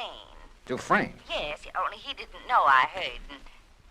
Oh, maybe I shouldn't have mentioned it. Just be sure you don't mention it to anyone else. Oh, no. Goodbye. Item 4, $3.90 at the sign of the Flying Red Horse on the way to Tampa. The least I could do for the use of Earl's car was fill the gas tank. On expense account, of course. The FBI gag had worked before, so I used it again to bowl my way through the gate at Dufresne Chemical Corporation and to the office suite of Dufresne himself. I wasn't at all surprised to see activity in the suite despite the late hour. Sir, are you the man the front gate just called about? Yes, that's right, FBI. Which is the door to Mr. Dufresne's office? Well, I'm afraid he has some people with him, sir. What did you say your name is? Never mind. Is this the door? Sir, please, you'll have to wait. Come in, Mr. Dollar. Come in. Oh. I'm Arnold Dufresne. This is Dr. Dana, and this is Mr. McLaughlin of the Federal Bureau. How are you? We've been expecting you. Oh, have you? Sit down, Dollar. I guess this is your show now, McLaughlin. My credentials, Mr. Dollar. First, I suppose I should prefer charges against you for impersonating a member of the Bureau. Yeah, well, I can hardly say that I blame you, though, under the circumstances. Incidentally, our man in Sarasota's had quite a time keeping track of you. You mean there was a tail on me? From the moment you arrived. No kidding. Well, we didn't dare take the chance that you might upset things for us. After all, you've a reputation for being pretty sharp. We should have anticipated that you might be called in on the case, but though we planned things very carefully, we, shall we say, overlooked you. Even as we almost slipped up with Dr. Dana here, who would identify that body.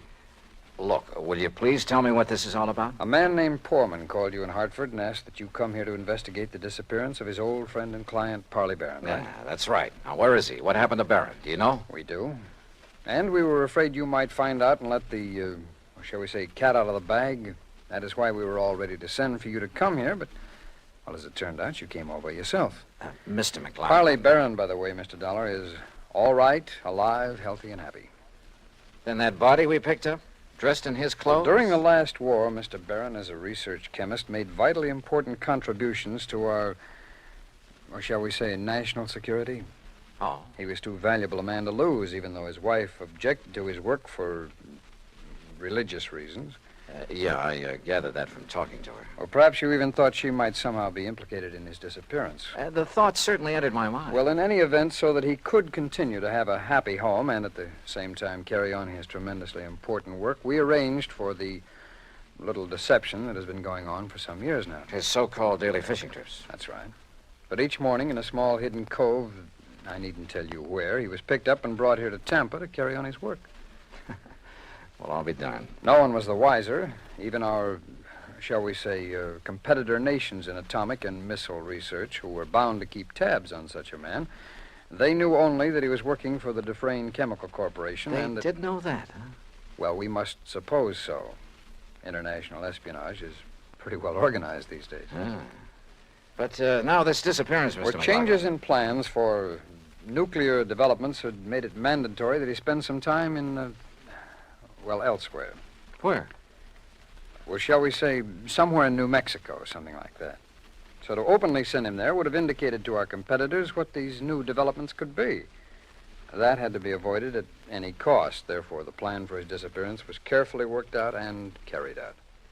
Then whose body was it we picked up? Well, some poor, unidentified old derelict who was on his way to Potter's Field. I see. Well, believe me, if the Bureau functions this thoroughly in everything it does... Oh, we try. Well, what about Mrs. Barron? Oh, she'll bear up. We, of course, made sure of that in the beginning.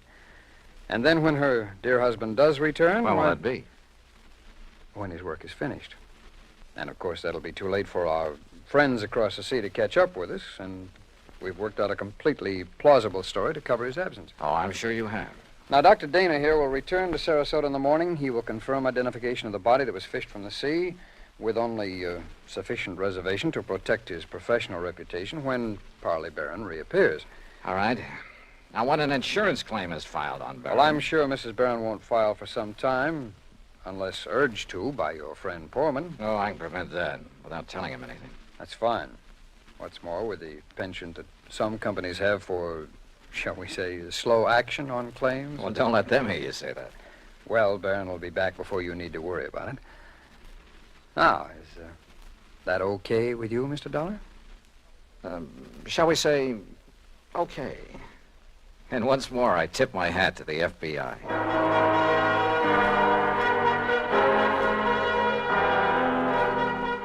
Expense account total, including plane fare and incidentals back to Hartford, $421.50. Remarks? For obvious reasons, I have used fictitious names throughout this report, and of course delayed filing it until obtaining official clearance. Yours truly, Johnny Dollar.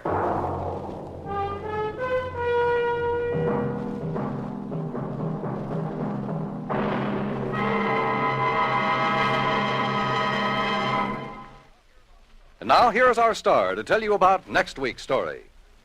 Next week, a strange old character, the most beautiful girl I've ever met, and money all over the place. Counterfeit. Join us, won't you? Yours truly, Johnny Dollar.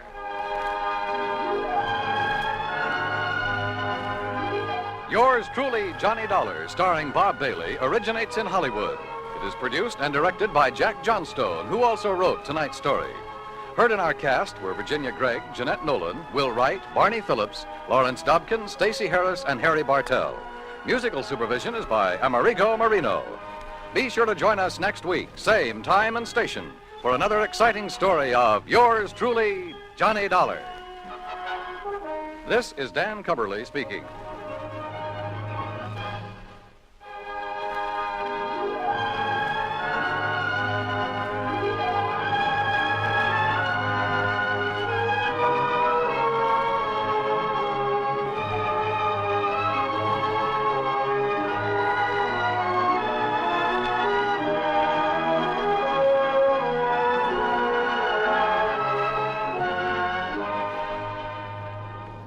Johnny Dollar has come to you through the worldwide facilities of the United States Armed Forces Radio and Television Service.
From Hollywood, it's time now for...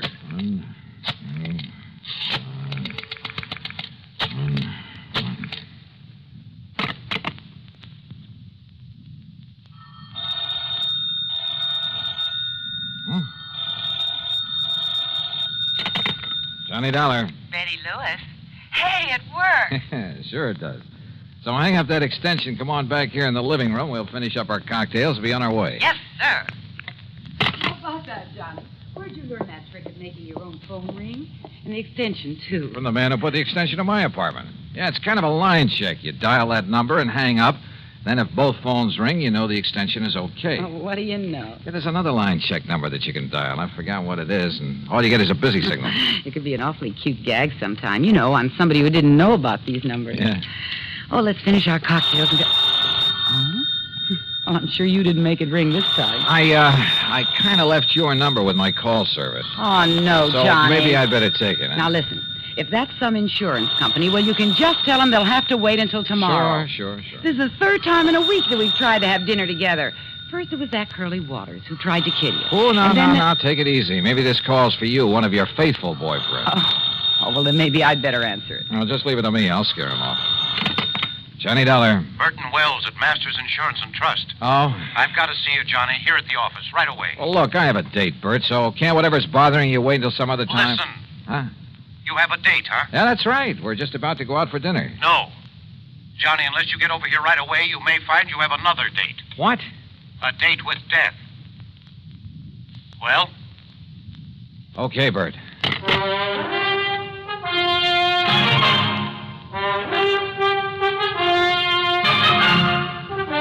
Bob Bailey in the exciting adventures of the man with the action-packed expense account. America's fabulous freelance insurance investigator. Yours truly, Johnny Dollar.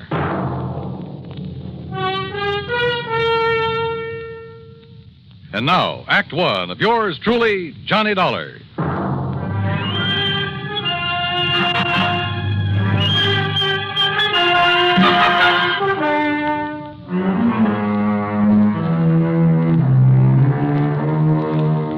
Expense account submitted by Special Investigator Johnny Dollar to the Masters Insurance and Trust Company, Home Office, Hartford, Connecticut. Following is an account of expenses incurred during my investigation of the date with death matter.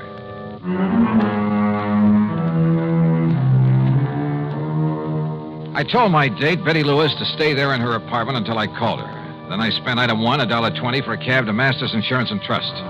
Bert Wells was all alone in his office. Come in, Johnny. Sit down. Yeah, sure, Bert. Now, what's all the excitement? Curly Waters. Oh, I kind of had a hunch that was it. Lieutenant Howard Daly's on his way over from police headquarters. What's happened? 2 years ago, you had Curly sent up to the pen. Yeah, that's right, for the Maley's department store job he pulled. Then, just a few days ago... He swore that he'd get you for that he'd kill you, didn't he? So what happened? When he escaped and came here to Hartford a few days ago... I know all about that from reading your report. Thanks to some quick thinking on your part, the police nabbed him instead. Plus the loot from the department store robbery. You know who deserves the real credit for that? The girl I had a date with tonight. Until you spoil things with your phone call. Johnny, as you know, either you or the police wounded Curly Waters, which is why he was taken to the hospital and placed under guard instead of being locked up. So? Well, Mr. Wells, I see you managed to locate him. Yes, Lieutenant. You okay, Dollar? Any reason why I shouldn't be, Howie? Has Mr. Wells told you what's happened? No, but I think I can guess. Curly Waters escaped from the hospital. Yes. I had 3 good men there watching over him, but he managed to get by them. How? With help. One of his old cronies. Gimpy Taylor? Yes. Gimpy created a disturbance out in the hall, and when they went after him, Curly crashed out through the window. When they went back in after him, Gimpy took it on the lam. 3 good men, did you say? Well, the odds were all with Curly and Gimpy. When the boys went out in the hall after Gimpy again, it was full of interns and nurses and stretchers with patients on them. If they'd fired a shot, they might have killed somebody. Well, what goes? Do you want me to go out and look for him? No, sir. Don't you see, Johnny? The reason I called you is because of the threat against your life. Of course. And, Johnny, I'm going to provide you with a bodyguard 24 hours a day until Curly is picked up. No, wait a minute. Listen, Howie. You listen.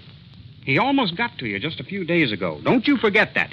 And one way or another. The lieutenant's right, Johnny. You said yourself that if it wasn't for your girlfriend, this Betty Lewis... Uh-oh. Bert, let me use your... Here.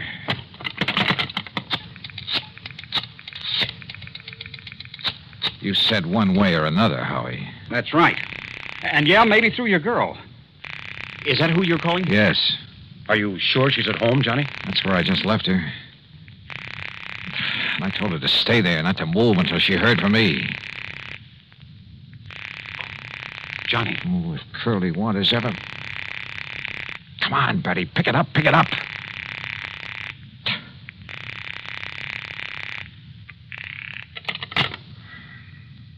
No answer.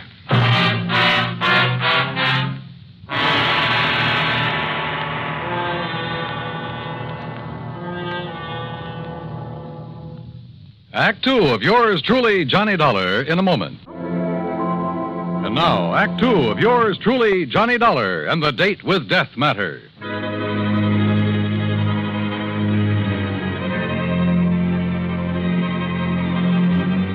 Curly Waters, killer, on the loose again.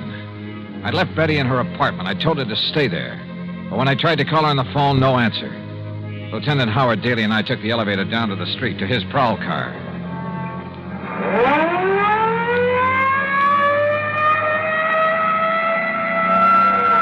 Next turn left, Howie. Take the next left. No. We'll make it the one after that. But it's one way, the wrong way. Yeah, but it'll give us a shortcut after a couple of blocks. Hang on, Johnny. Hold. Now, it's the third building in the block.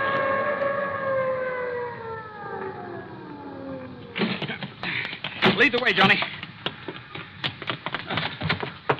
Where's the elevator? Come on, forget it. The stairs are quicker. Johnny, if Curly has got to her... Don't say it. Haven't you got a key? I have not. Stand back, Johnny. I'll see if I can smash it open. Wait a minute. Betty. Betty. Wait, look, it's open. Betty. Betty, are you...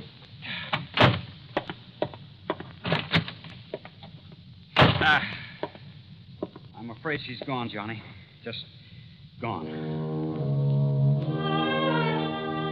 We went over the apartment with a fine-tooth comb, hoping to find some clue as to where she'd gone. Yeah, and how she'd gone. Curly was a desperate man, likely to do anything. Betty had left in a hurry, we were sure of that, because the closet in the foyer was left open, the coat hanger lying on the floor, and because of the way she'd left the front door unlocked. But that was all we knew. At least there was no sign of a struggle. Because he probably had a gun. And your girlfriend probably knows he's one of the best shots in the country. All right, Howie, now listen. Huh? No, let me take it, Johnny. But it may be. I'll get it. Hello? Lieutenant Howard Daly there? Who's calling? Riley down at headquarters. Who'd you think? Oh, it's Riley. Thanks. Yeah?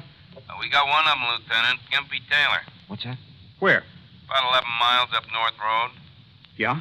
He wrapped a stolen car around a big elm tree, up at Dead Man's Cave. Did it kill him? He managed to crawl a couple 100 yards into the brush before he conked out. Was Curly Waters with him? Riley, was Curly Waters with him? Well, there was no sign of him, but the man they stole the car from said there was two of them. There was two of them then. Ask him. Any sign of Betty there? Riley, any sign of a passenger, a girl? No, sir, Lieutenant. Okay, I'll keep checking with you. You hear it all, Johnny? Yeah. 2 men stole the car. So the other one must have been Curly. Yeah, but whether they were both on the rack and Curly was able to get away... After all, if Gimpy was able to crawl a couple of 100 yards... Yeah. Curly may be a couple of 100 miles away by now. Or maybe not. Howie, I don't think he left town with Gimpy. Helped him steal the car, yeah, to make it look as though he was leaving. Why do you say that, Johnny? Because of Betty. Because I think he's holding Betty to get me to him. Then maybe you'll agree to a 24-hour-a-day bodyguard after all, huh? No, absolutely not. Johnny, You think that Curly's a jerk? I Well, he know. isn't. He's smart. He's smart enough to smell a cop a mile away. Just the no, same, Howie, no. There's only one thing to do. Only one way to flush him out. Johnny. Betty. Betty, what happened? Where have you been? What happened to you? Well, I got a phone call. Yeah? From the hospital. At least they said it was the hospital. Yeah? They said you were down there. That you'd been shot by Curly Waters. See, I told you he's clever, Howie. Oh, Betty, thank heaven he isn't out to get you. Oh, this is Lieutenant Daly from headquarters. Hi, Lieutenant. Hello. What were you going to say, Johnny? I say he's clever. This means that Curly's still in town, still gunning for me. He called Betty to get her away from this apartment, knowing that I'd come here. Johnny. Yeah. And he might have been here waiting for me if you hadn't come, too. But he's smart enough to want to catch me alone. So, Howie, it means there's only one bait in the world that'll bring him out in the open. What's that, Johnny? Me. Alone. Johnny. All right. Betty, you're staying here. Howie, you're going back to headquarters. Me, I'm going to my apartment. I'm going to sit there and wait for him. Oh, Johnny, no. Okay. Sure, Johnny, you go right ahead. But I'll have enough men hidden away surrounding that place of yours. No, then you'll never get him. Then he'll have to skip out. Maybe skip the country. I'd like to see him try it. Howie, he's an actor, a good one. If that costume of a priest he was going to use before, he can... Well, in that, he could have walked right by you or me or anybody else and never have been recognized. And with a phony passport, which he already has, he'll skip the country, all right. But when he comes back, I won't know. I won't be ready for him. Right now, I am. Oh, but please, Johnny. Yeah, listen. No, Howie. But you'd be a sitting duck for him. Sorry. It's the only way. Act 3 of yours truly, Johnny Dollar, in a moment. Now, Act 3 of yours truly, Johnny Dollar. Johnny Dollar. Pigeon. Maybe soon to be a dead one. But the only way to bring Curly Waters out in the open was for me to wait for him. Wait for him to come and try to kill me. So after making Betty promise to stay in her apartment and Lieutenant Daly to go back to headquarters, I went over to my own apartment. And I waited. Believe me, I felt anything but brave. But I'd rather take my chances on having it out with him now than spend the rest of my life knowing he was still alive, somewhere, still gunning for me. That sooner or later he'd catch me off guard. 11 p.m., 12, 12:30. Huh? My impulse was to raise my gun and pull off a couple of shots right through that door. Yeah? Who was it? It's Howie. Open up. Oh. Oh, Howie, what the devil are you doing here? Just checking up, Johnny. Checking up. You got a bunch of your boys scattered around out there? No. Those bodyguards you were talking about? No, Johnny, but listen, will you? Sitting here alone, waiting for him, you're taking too much of a chance. Can't you get it through that thick skull of yours? I tell you, it's the only way to make him show himself. And I tell you, it's the surest way in the world to get murdered. You don't think I'm able to take care of myself, huh? I didn't say that. Well, then? I'm a cop, Johnny. I just can't let you do this. Oh? You mean you're worried that maybe you'll be set down to pounding a beat again? Oh, no, you crazy fool. I'm worried about you. Won't you change your mind? No. Now, you better leave, Howie, and for heaven's sake, don't come back again. But unless I do, how can I tell? How will I know? Oh, you'll know. If he does come, and I'm sure he will, if you don't scare him off. I hope and pray he doesn't. Well, when it's all over, I'll call you. Johnny, if he kills Oh, go you... on, Howie, will you? You're just holding things up. And don't tell me he doesn't know you've come here. So go on, baby, beat it.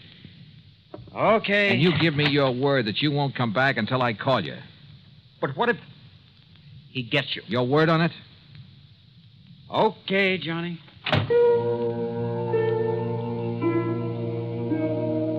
I went back into my little kitchen and brewed a pot of coffee, a big one. Fatigue was a possibility I hadn't thought of until right now.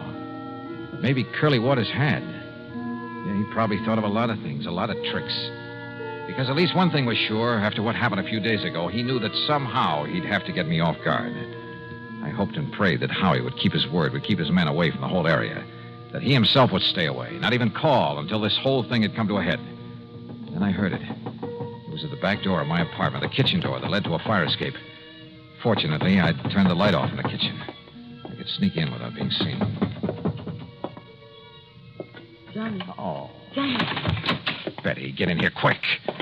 Oh, why did you come here? Oh, Johnny, I've been crazy with worry. Didn't the lieutenant have brains enough to put some men around your place to keep an eye on you? I threw an old tin can out the window, and when they went to investigate, I sneaked out the back way through the alley. Betty, you're insane to have come here. Don't you see? If Curly comes and there's a lot of shooting... You think I could just sit there knowing what might happen here any minute?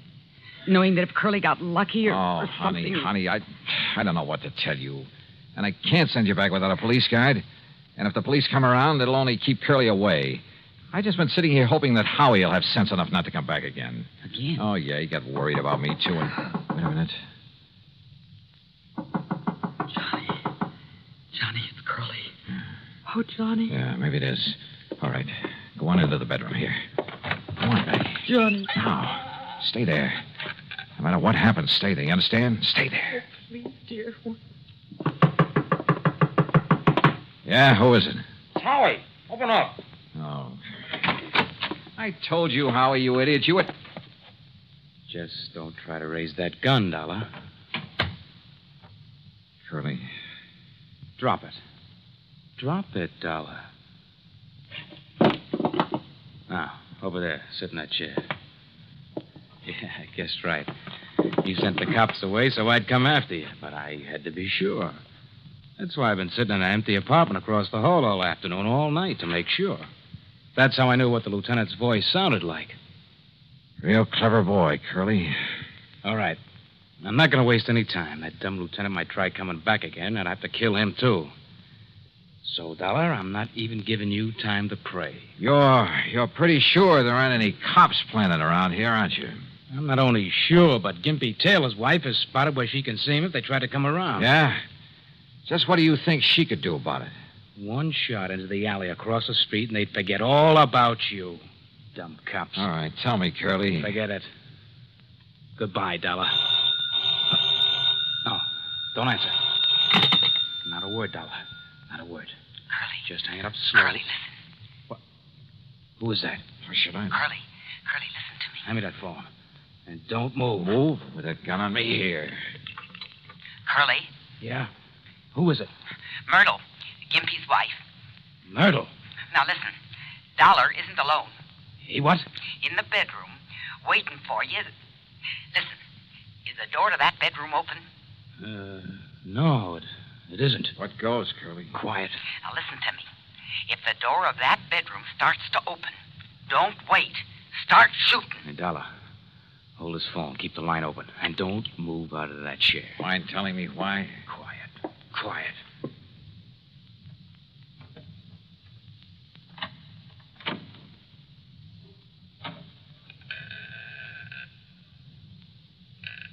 No, you don't. But I do.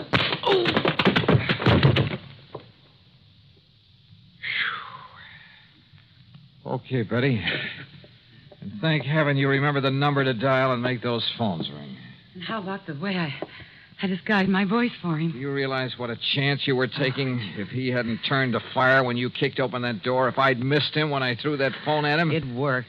That's all that counts. And look, one of his bullets nicked you right here on the arm. Nick me. Oh, blood. Oh, hold me, Johnny. Oh, sure.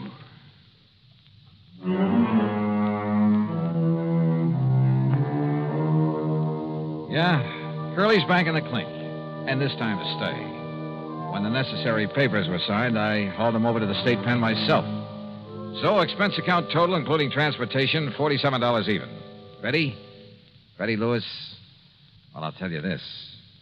If I were the marrying kind, believe me. Yours truly, Johnny Dollar.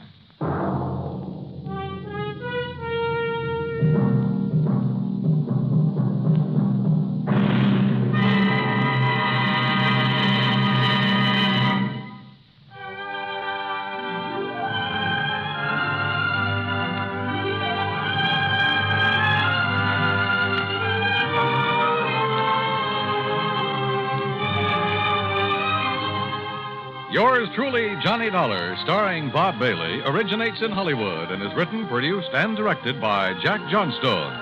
Heard in our cast were Lucille Meredith, James McCallion, Russ Thorson, Sam Edwards, and Herb Vigran. Be sure to join us next week, same time and station, for another exciting story of yours truly, Johnny Dollar. This is Dan Cubberly speaking.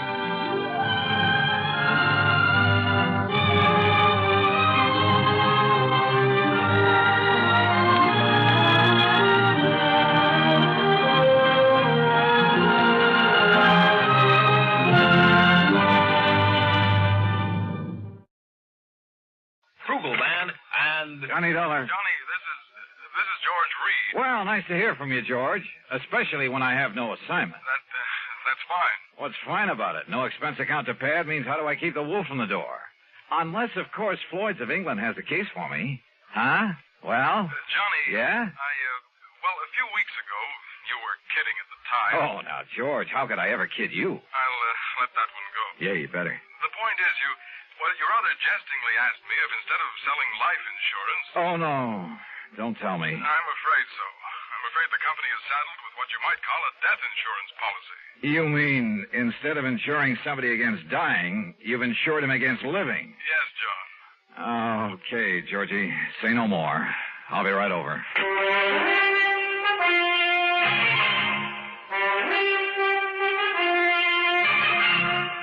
Bob Bailey in the exciting adventures of the man with the action-packed expense account, America's fabulous freelance insurance investigator. Yours truly, Johnny Dollar. Act one of yours truly, Johnny Dollar.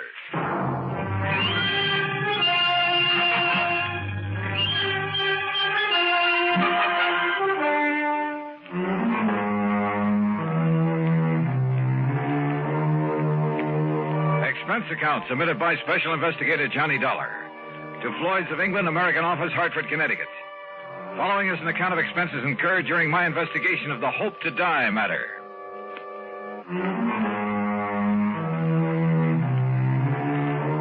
Expense account item 1, $1.10 taxi from my apartment to George Reed's office, where I found him pacing the floor and wearing an even more worried expression than usual. And believe me, that's something.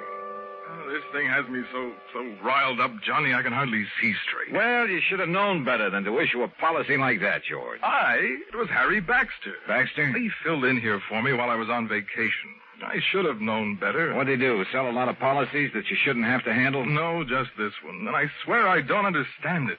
He, of all people. All right, you said on the phone that it was kind of life insurance in reverse. That's exactly what it is. Explain, please. Well, usually, of course, we pay the face value of a policy when the insured dies. Right.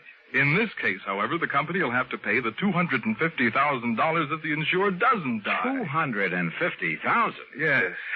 How under the sun could a man be crazy enough to issue a policy like that? John, you know how it is. The company prides itself on the fact we'll insure anything. Not only life and property and health and so on, but the voice of a singer, the feet of a dancer, hands of a pianist, even the dimples on the knees of a chorus girl. Yeah, and singing mice, an old alley cat, a sick whale. Of course, I can't say that Harry wasn't in position to do it, but...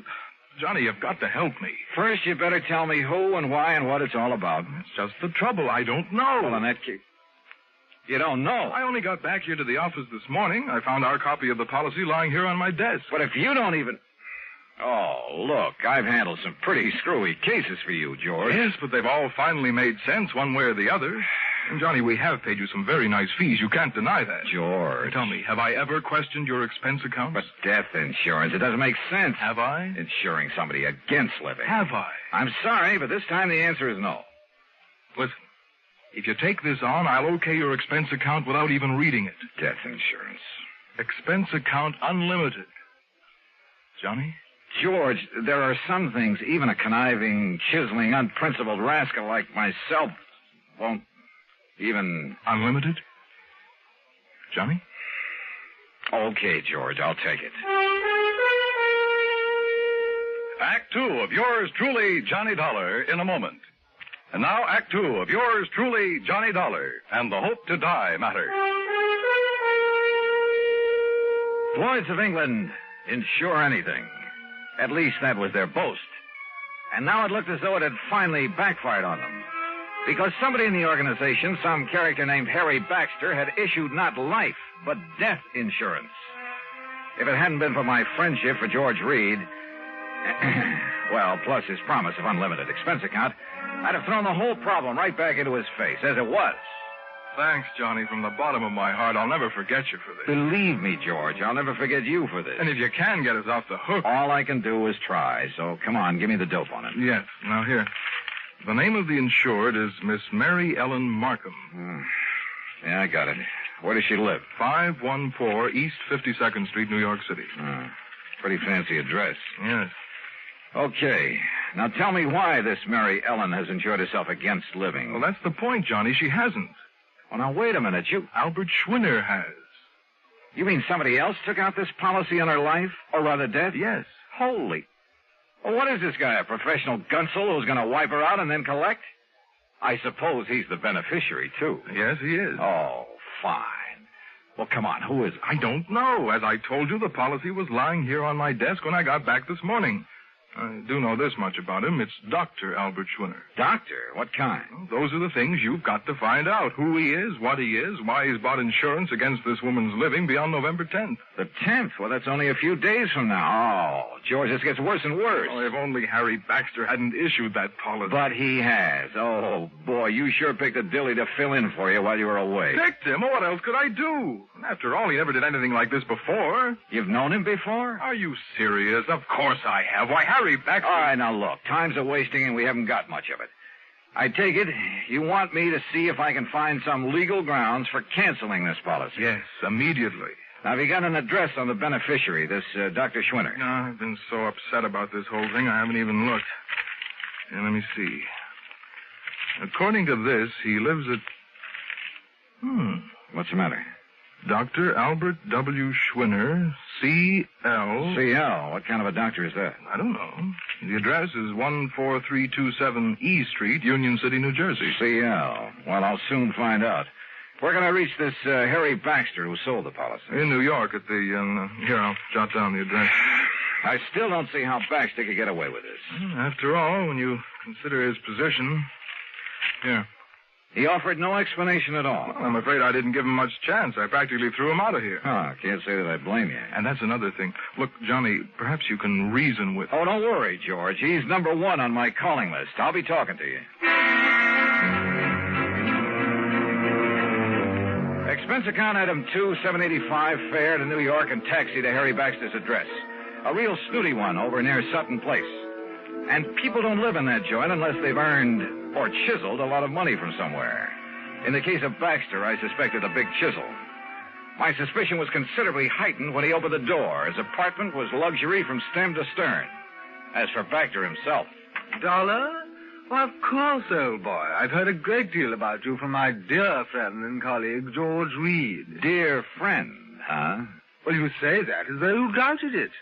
Oh, I know, that filling in for him while he was away. Well, I really should have done better for the old thing, but I've had so many social obligations to meet these past few months, and after all, one must keep up with those things. Oh, I'm sure one must. Well, I did sell one policy, you know, a real dilly. Oh, that's the understatement of the week. I suppose I can't really blame him for being a bit excited about it, but he gave me no chance to explain why I assumed the policy. Why did you? Oh, now, really. Well? Well, I made it very clear to George that I would tell him when he calms down enough to be reasonable. Really, Mr. Dollar, he was in quite a tizzy. Brother, he still is. That's why he sent for me. But when he calms down, he'll be sorry he bothered you. Suppose you tell me why you issued that policy. You? No. What? No, I'll tell George when he's ready and when I'm ready. Oh, now, just a minute. And you may tell George I said exactly that. Goodbye, Dollar. You'll tell me, Baxter, right now. I'll do nothing of the sort. And what's more, since my plane for Europe is leaving shortly, I have no time to... Would you kindly remove your foot from the door? Not until I get an answer from you. Now start talking. If you can show some legal cause... Legal cause?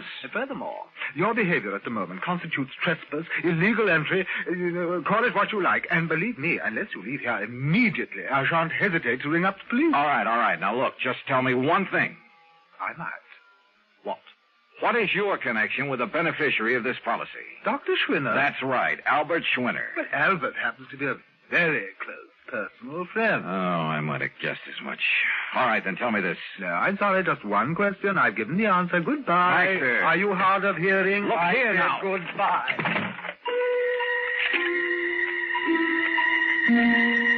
Well, there was no point in trying to batter down the door of Harry Baxter's apartment, so I left.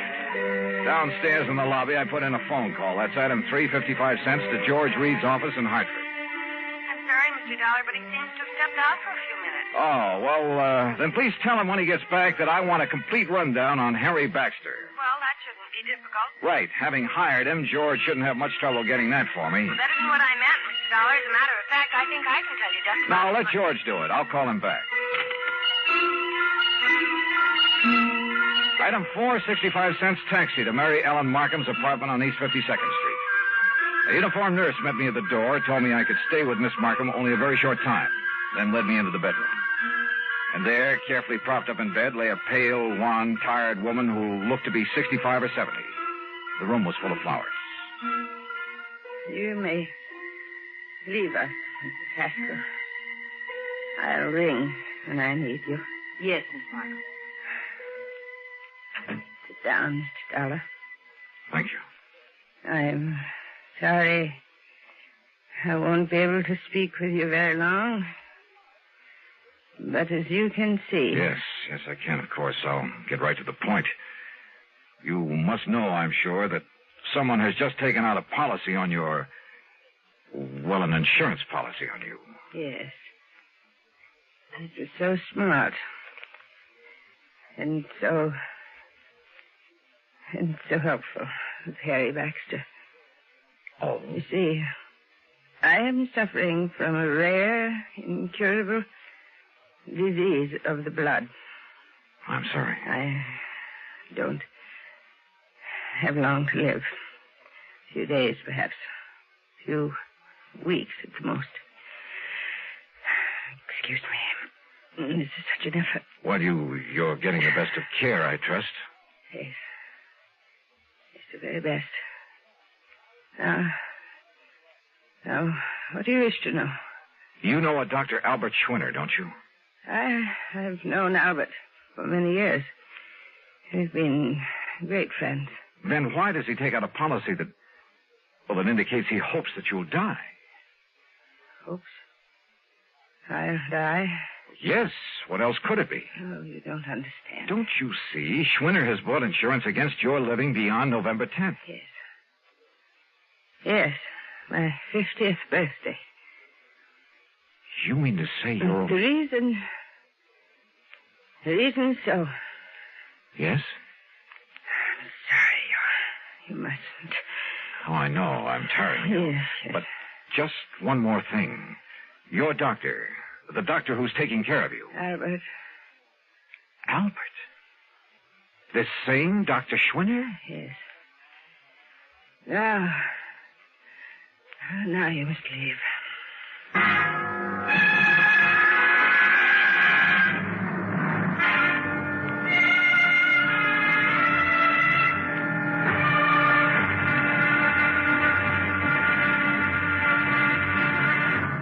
Act 3 of yours truly, Johnny Dollar, in a moment. Now, Act 3 of yours truly, Johnny Dollar, and the Hope to Die matter. The little that Mary Ellen Markham had been able to tell me left me more puzzled than ever. I've never been given such a runaround in my life, deliberate or otherwise.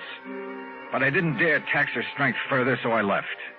Item 5, another 55 cents for another call to George Reed in Hartford. This time he was in. Yes, Johnny, I must confess I'm calmed down a bit, but the first shock of learning that Mr. Baxter had issued that seemingly absurd policy... What do you mean, seemingly absurd? George's whole thing has me in a tizzy now, a double-barreled one. Well, I tried to call Mr. Baxter a few minutes ago, but got no answer. I wanted to apologize, of course. Apologize? Well, after all, since he's chairman of the board... Chairman of what board? The company, this company. What? I tried to tell you that this morning, but you didn't give me a chance. Harry Baxter is also the majority stockholder. Oh, brother. In any event, as I'm sure you can see, he must have had some good reason for that policy, and as soon as I can get him by phone... You won't. What? He just left for Europe. Where? I don't know, and right now I don't care. But if I can't contact him, Johnny, I don't dare cancel this policy until I've talked to him. And if Miss Markham should die before the 10th... Yeah, 250 G's. You've got to carry on. Would you like to tell me how? If Mary Ellen Markham dies on or before November 10th, Floyd's of England pays Dr. Albert Schwinner $250,000 on a policy taken out by him. And he is her doctor with her life in his hands. And if there isn't something wrong with that setup, expense account item 6, $8 for a taxi to Schwinner's address in Union City, New Jersey. And there at last I learned what the CL meant behind his name. It was an abbreviation, for this was the Albert Schwinner Clinic, devoted to the study of rare diseases of the blood. But Schwinner wasn't there. He'd gone to New York to see Miss Markham. Item 7, $10 even for a fast taxi ride back there to Manhattan. As the nurse led me into the unfortunate woman's apartment, he was just coming out of the bedroom door. Oh, Dr. Schwinner, this is Mr. Johnny Dollar. Oh, Mr. Dollar, Harry Baxter told me I might expect you. Oh, he did, huh? Yes, he phoned me just before his plane took off for Europe. Pretty smart. You're an insurance investigator, aren't you? That is right. Oh, you may go in to see Miss Markham now, Mrs. Haskell. Very well, Doctor. How is Miss Markham, Doctor? Much better, thank God. Oh, why do you say that? What? If she dies before this week is out, you stand to collect a cool $250,000, don't you? I? No, the clinic. Isn't that the same thing? Hardly. Sit down, Mr. Dollar. Now, you're concerned about the rather unorthodox insurance policy that Mr. Baxter issued. I certainly am. I think you better let me tell you the reason for it. I think you'd better. At the onset of her illness some 15 years ago, the best doctors in the country gave her 5 years to live at the most. And that's when you came into the picture? Yes. Because of the devotion, the concentration of all our efforts to this one field of medicine, the clinic was able for the first time to give her hope. Her hope was justified. We have given her years of life. But now, wait a minute, Doctor. She told us then that if she could be helped to live until she was 50... And that'll be on the 10th? Yes. That would prove beyond the shadow of a doubt that our methods, our practices were right, that we could prolong and possibly ultimately save not only her own, but thousands, perhaps millions of lives.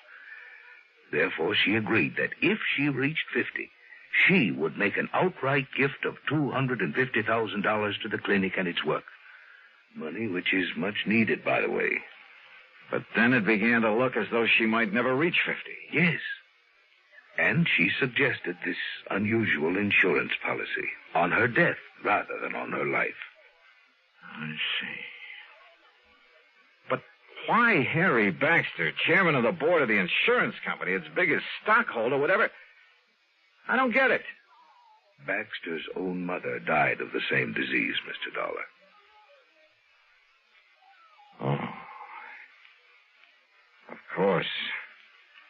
Then he knew how necessary this money is to the clinic. Yes. And let's face it, Baxter is something of an eccentric. And that's the reason he chose this offbeat way to make sure you'd get the financial help you need. Exactly. Then, if I try to get this policy canceled... A great many lives in the future may depend on its remaining in force. Of course, if you feel it your duty... Doctor, my duty as I see it is to do just exactly nothing.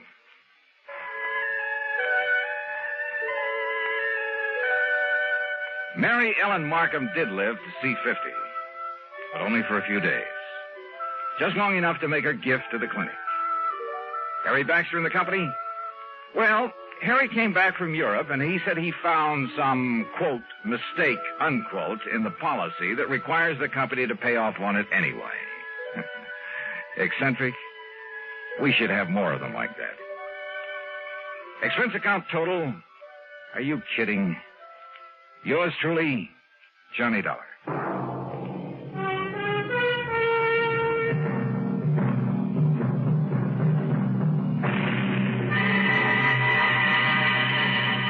Deposits program.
Johnny Dollar. George Reed here, Floyd's of England. Hiya, George. Johnny, I just received a frantic call from Mr. Alvin Peabody Cartwright. Isn't he always? What? Isn't he always frantic? I guess you have a point there. Yeah, how is that eccentric, absent-minded, sweet old character? Well, frantic. You said that. But as you know, he's one of our most valuable clients. Yeah, because of those nice fat insurance premiums he pays every year. Exactly.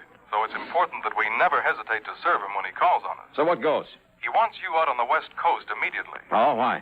Well, he didn't say, as usual. You know how he is about these things. Oh, yeah, I know. The last time he called, it was about somebody who was trying to murder him. Exactly. But the time before that, it was just to give me a Christmas present. I know. Okay, George. His place in Beverly Hills? No, he's up in Santa Barbara at the home of a Mr. Rockland Rockwell. Rockwell. Also a client of ours, also extremely wealthy. Well, good. Maybe I can drag down a nice big fee on this one. Also, Johnny. Yeah? If this thing involves Mr. Rockwell rather than Cartwright, well, believe me, it may be plenty serious. Oh? Okay, George. I'll be in touch.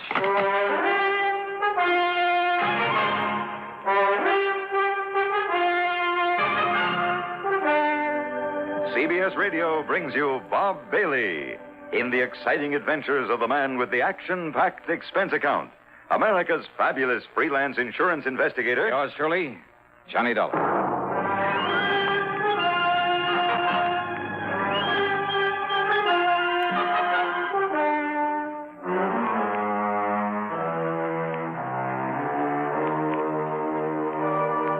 Expense account submitted by Special Investigator Johnny Dollar. The Floyds of England, North American Office, Hartford, Connecticut. Following is an account of expenses incurred during my investigation of the too much money matter. Expense account item 1, $171.40 for a plane that got me to Los Angeles early the next morning. Item 2, $50 deposit on a rental car. And the drive up the coast to Santa Barbara took me a little under 2 hours. A gas station attendant who gave me directions to the Rockwell place seemed quite impressed that I was going there. I found out why about 20 minutes later after driving up to the top of a high, densely wooded hill. Yeah, there must have been 10 acres, all of it beautifully landscaped. Broad, sweeping lawns. And on the wide, winding road up to the main house, I must have passed at least a dozen gardeners and nurserymen, tending not only the vast lawns, but the well-ordered shrubbery and the magnificent trees, the myriad flower beds. As for the house itself, well, to call it a castle would almost be an understatement. All of it, built of native stone, with towers, turrets, and parapets. And purely incidentally, there must have been 7 or 8 expensive cars parked in the driveway. Yeah, I felt almost timid about raising the heavy iron knocker. Yeah, real impressive. But, Johnny! Hiya. I knew you wouldn't let me down. Yeah, hi, Mr. Cartwright. You're a good boy, Johnny. Only, I expected nothing less than 3 or 4 uniformed butlers to let me into a joint like this. Isn't it a lovely little place? You call this little? Well, if Rocky Rockwell ever gives in to me and sells me this house, yeah, or if anything happens to him... Oh, you think something may? Oh, now that's a silly question. Why else do you think I'd send all the way to Hartford for you? Oh, this is a terrible situation, Johnny. Now, well, you better tell me all about it, then. Well, then don't just stand here at the door letting in the flies. Oh. Come on inside and I will. Yeah, sure. Johnny, I've thought that I've had reason to think that maybe my life might have been in danger now and then. Oh, I know. But always, thanks to you, that danger's been removed. But in the case of Rocky here, oh, and he's an old friend. Well, Johnny, I honestly don't know what you can do about this whole terrible thing. But you will, won't you? I mean, you'll do everything you can. Well, where is Mr. Rockwell? Brave, brave man that he is. Rocky is going right ahead with his parties, his entertaining, just as though nothing was wrong. Entertaining of whom, Mr. Cartwright? Of anybody, everything. Huh? Oh, now, don't you understand, Johnny? That's all he does. He gives hunts and balls and parties and entertains people. Well, what would you do if you had all his money in this beautiful place and all the time in the world to do it? Well, I don't know. Well, of course you would. So, right now, Rocky and his guests are out riding on a fox hunt. You know, yoinks and tally-ho and suey and all the rest of it. You know. Oh, yeah? Yeah, just as though everything was all right. But it is. Oh, no, it certainly isn't. And if this this terrible, this tragic... This... This... This what, Mr. Cartwright? What? Well, you still haven't told me just what you're so worried about. What's the matter with you, boy? I'm worried about my friend, Rocky. Rocky Rockwell. But why? Huh? Oh. Well? Oh, yes. Well, of course. Well, because he's going to be murdered. You're sure of that? Yes, Johnny. Murdered.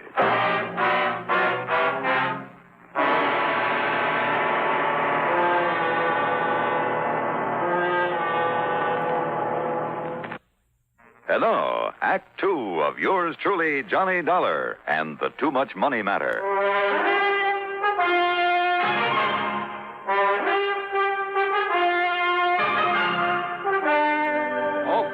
Okay, now, Mr. Cartwright, you'd better tell me exactly what reason you have for thinking Mr. Rockwell may be murdered. Maybe he will be, unless you can do something about it. Why?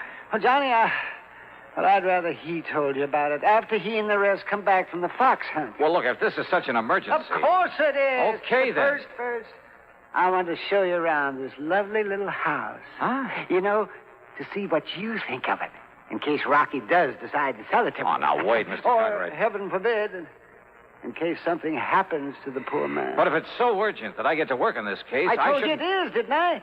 Now come along and I'll show you the house. Mr. Cartwright. Not another word, Johnny. Come along. Well, I suppose a description of the Rockwell mansion seems out of place in a report of this kind. But it's just too fabulous to pass up with only a word.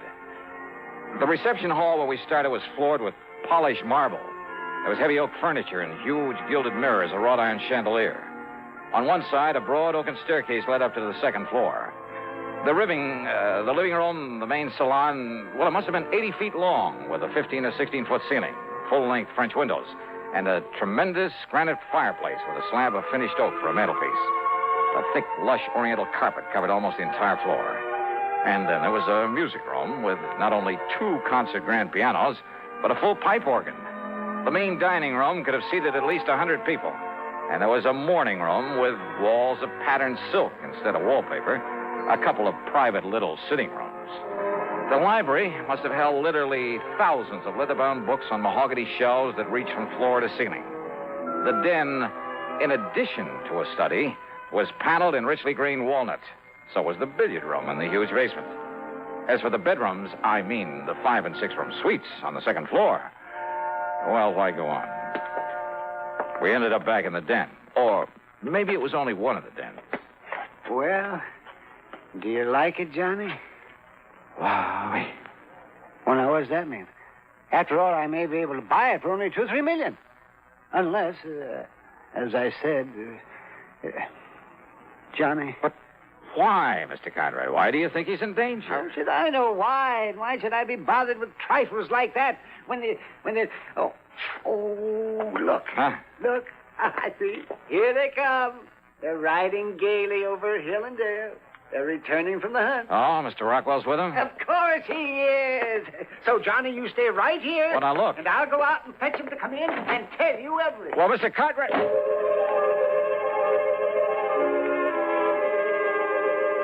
A few minutes later, when Mr. Cartwright brought him into the den, well, Rockland Rockwell was hardly the stately, dignified sort of person you'd expect to be the lord of such a manor. Instead, he was a gross, almost disgustingly fat, florid sort of man who wheezed as though he was about to draw his last breath. I wondered how he'd survived the rigors of a fox hunt, or more to the point, how he'd found a horse powerful enough to carry him over the jumps. He plumped into a chair and got right to the point. It's as simple as this, Dollar. Huh? Years ago, over in England, I pulled a real fast one on one of my competitors over there, a fellow named Ashley, Lord Jacob Hunter Ashley, Britisher. Oh, I see. Britisher. He did it so clever, yes, he never knew that I was behind it all. He thought that I was still his friend, especially when I gave him a couple of thousand of those British pounds to keep him and his wife and kid from starving.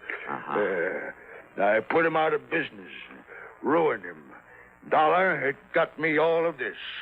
You like my place?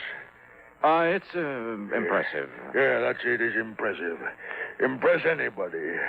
Yes, sir. Yeah. But go on, please. Well, Dollar, I figured I'd been smart enough that nobody would ever know that it was me, tricked Ashley, especially when Ashley finally died, not even knowing himself. But now somehow Ashley's son, Marvin, been one of those worthless actors, play actor all his life, and somehow Marvin Ashley has found out.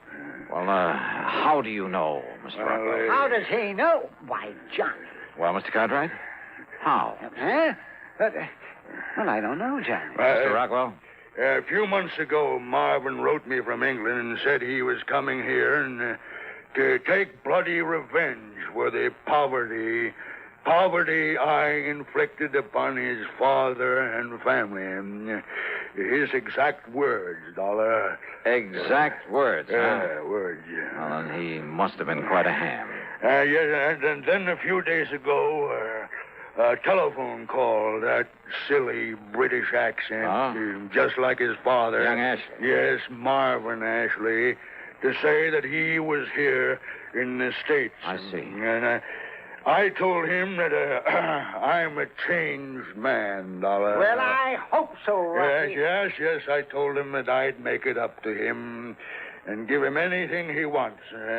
Told him it's been on my conscience, and it has, Dollar. Yeah, I'm sure it has. But he told me that he's coming here, that he's going to kill me. Rocky, for what you did, I don't blame him. I know. Yes, well, if I'd have known such a thing about you... I know.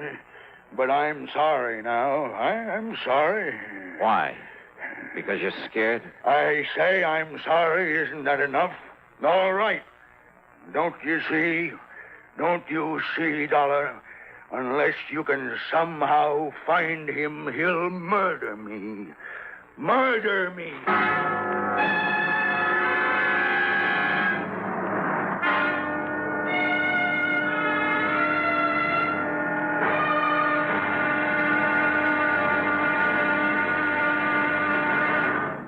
And now, Act 3 of yours truly, Johnny Dollar.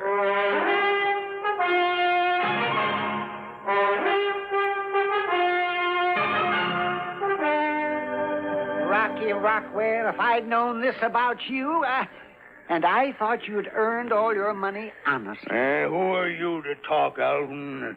Did you earn yours honestly? Well, of course I did. I inherited Oh, it. now, look, All gentlemen.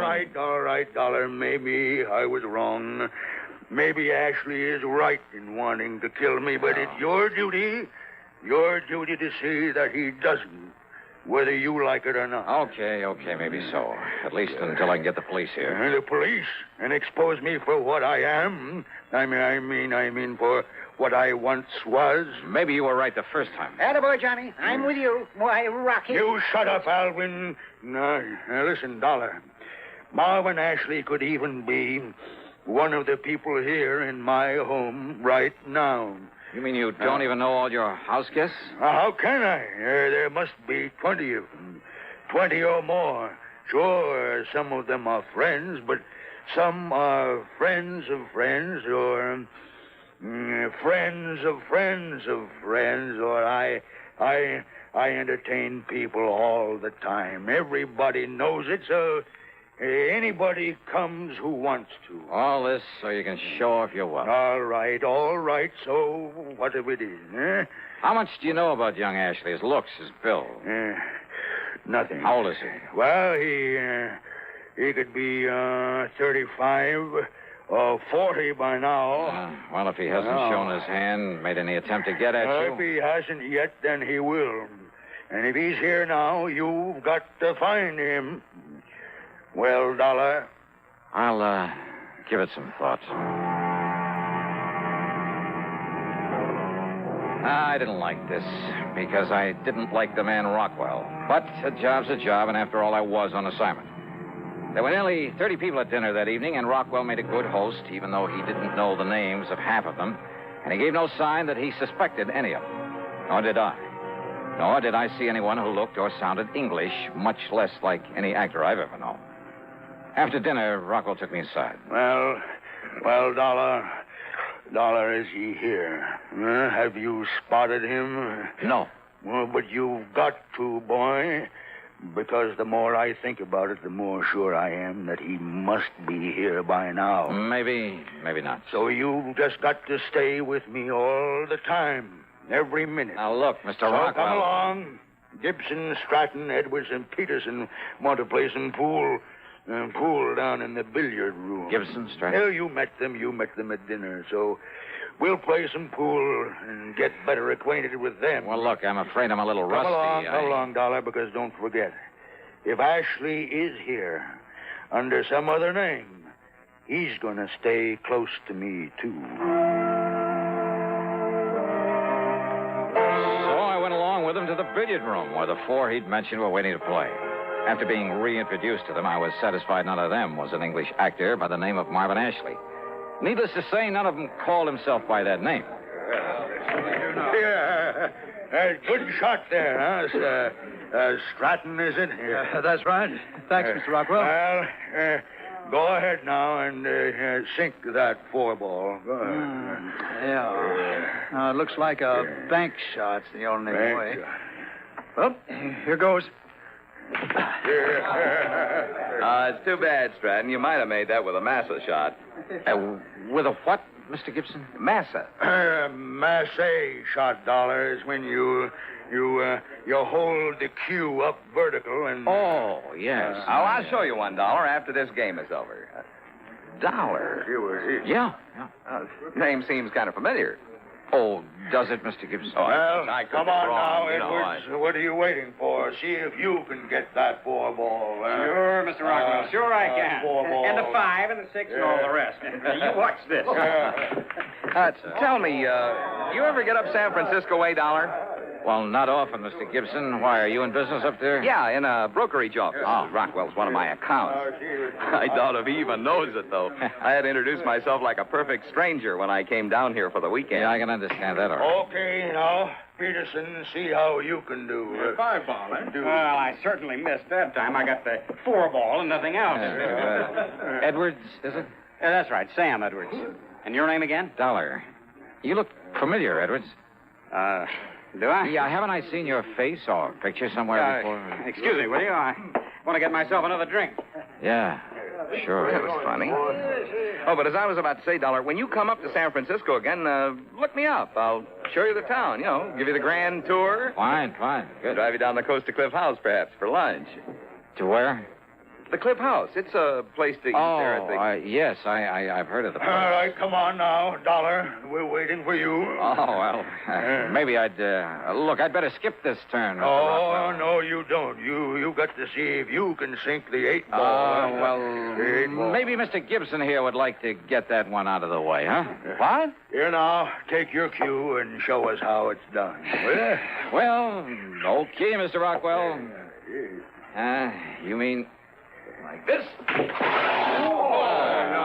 Well, now that's just fine, Dollar. You ripped the cover, and that's the end of this game. Yeah, the game is over. It sure is. And I guess I could be corny and say the play is over, too. The play, Dollar? For Mr. Gibson here. Only that isn't his name. What was that, Dollar? Well, a couple of minutes ago, you talked about making a Massa shot. Well, only a Britisher calls it that. We call it Masse. Dollar. Well, I'm afraid I don't understand. But I suppose even an actor might make that slip. Actor? Yeah, your real slip, though, Ashley, was in naming that restaurant up the coast. Ashley? Are you addressing me said as... Cliff House, didn't you? Are you talking about Cliff House, this side of Frisco? Oh, now, look, yeah, that's here. right, Mr. Edwards. Cliff House.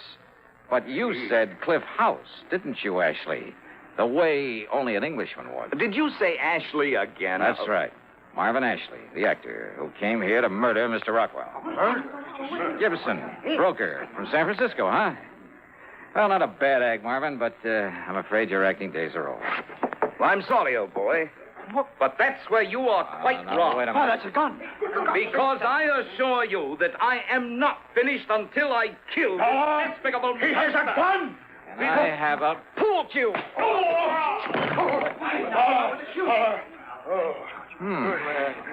Not as rusty as I thought.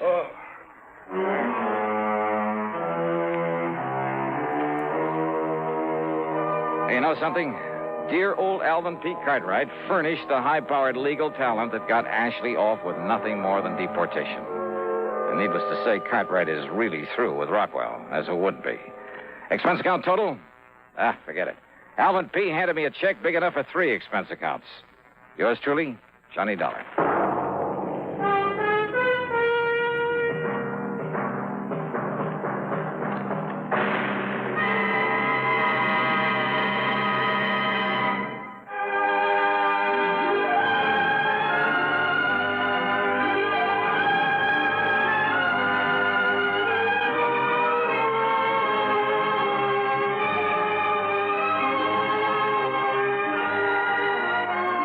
Truly, Johnny Dollar, starring Bob Bailey, originates in Hollywood and is written, produced, and directed by Jack Johnstone.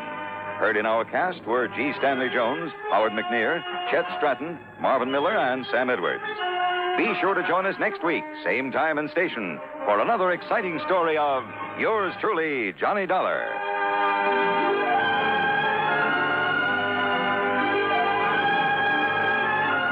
This is Hugh Douglas speaking. Johnny Dollar has come to you through the worldwide facilities of the United States Armed Forces Radio and Television Service.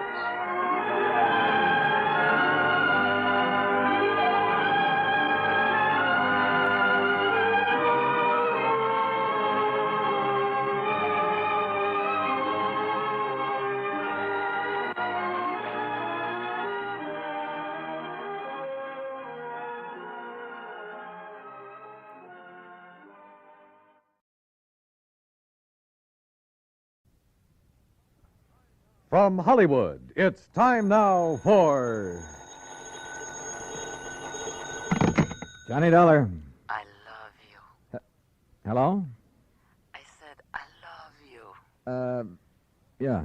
That does not please you? Oh, pleases me fine. Now, why don't you and I get together and we'll be able... That would be nice. Well, just name the time and the place and, Hey, wait a minute. Who are you? Carmela Jocares, Johnny. Oh, well, let's get down to earth. Carmela? Yes, Johnny. Well, Well, usually when my phone rings this way on a Sunday night, well... I know. You expect some dull insurance agent to be calling you. Yeah. With a dull insurance matter for you to worry about, no? Yeah, that's usually the case. But this one does not need to be dull. You mean you have an insurance problem on your mind? Of course. So maybe you will help me? Well, just name the company, any company, and I'm on my way. The Universal Adjustment Bureau would be interesting. So who cares if they're interested? Come on, Carmela, get to the point, huh? Come see me, Johnny. Tell your friend, Pat McCracken at the Universal. Yeah, sure. Tell him what? That I called you. Will you, Johnny? Are you kidding? Goodbye. Yeah, well, where can I... Hello? Hello? Huh?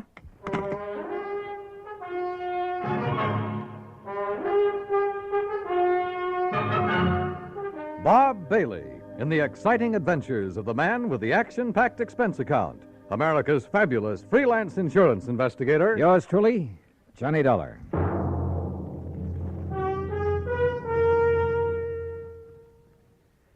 Now that the holiday season is with us, there are 3 different reasons why you should have several packages of Chef Boyardee Pizza Pie Mix handy in the house. The reasons are friends who drop in for lunch, friends who drop in for supper, and friends who come over just to say hello. Because pizza is perfect to serve friends and family any time of the day. And when you use Chef Boyardee Pizza Pie Mix, it's so easy. You see, everything you need is right there in the one Chef Boyardee pizza package that you keep on your cupboard shelf. Needs no refrigeration. You get the flour that turns into crispy golden crust. Chef's own pizza sauce, made according to the very same recipe Chef Boyardee brought with him from Italy. And even mellow Italian-style cheese, already grated to become a delicious, bubbling topping. Serve everybody pizza this holiday season. They'll love it. And you'll find pizza is so easy to make when you use Chef Boyardee Pizza Pie Mix. Get several packages. And now, Act 1 of yours truly, Johnny Dollar.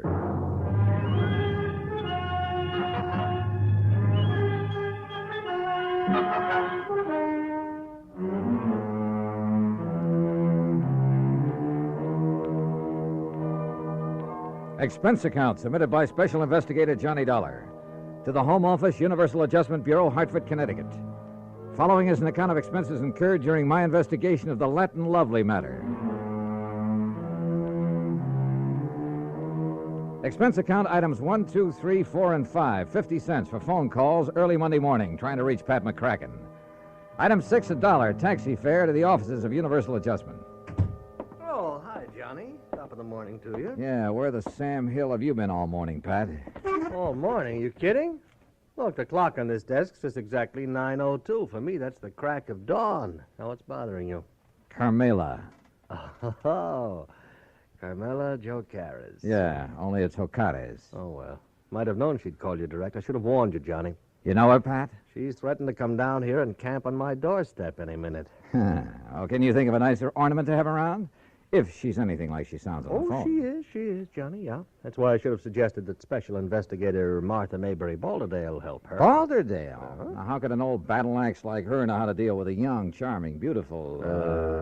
dancer like Carmela? Dancer? Is that what she is? Yes, yes. Not very good, but Oh. she's just as beautiful and seductive. And, no, maybe I better stick old Lady Balderdale out. All right, Pat, quit the kidding and tell me what it's all about. Who's kidding? Well, where do I find Carmela? Her address? Now, you see, you're already emotionally involved with her. You haven't even met her. Emotionally, Client Pat? relationship in our business should be entirely objective, Johnny.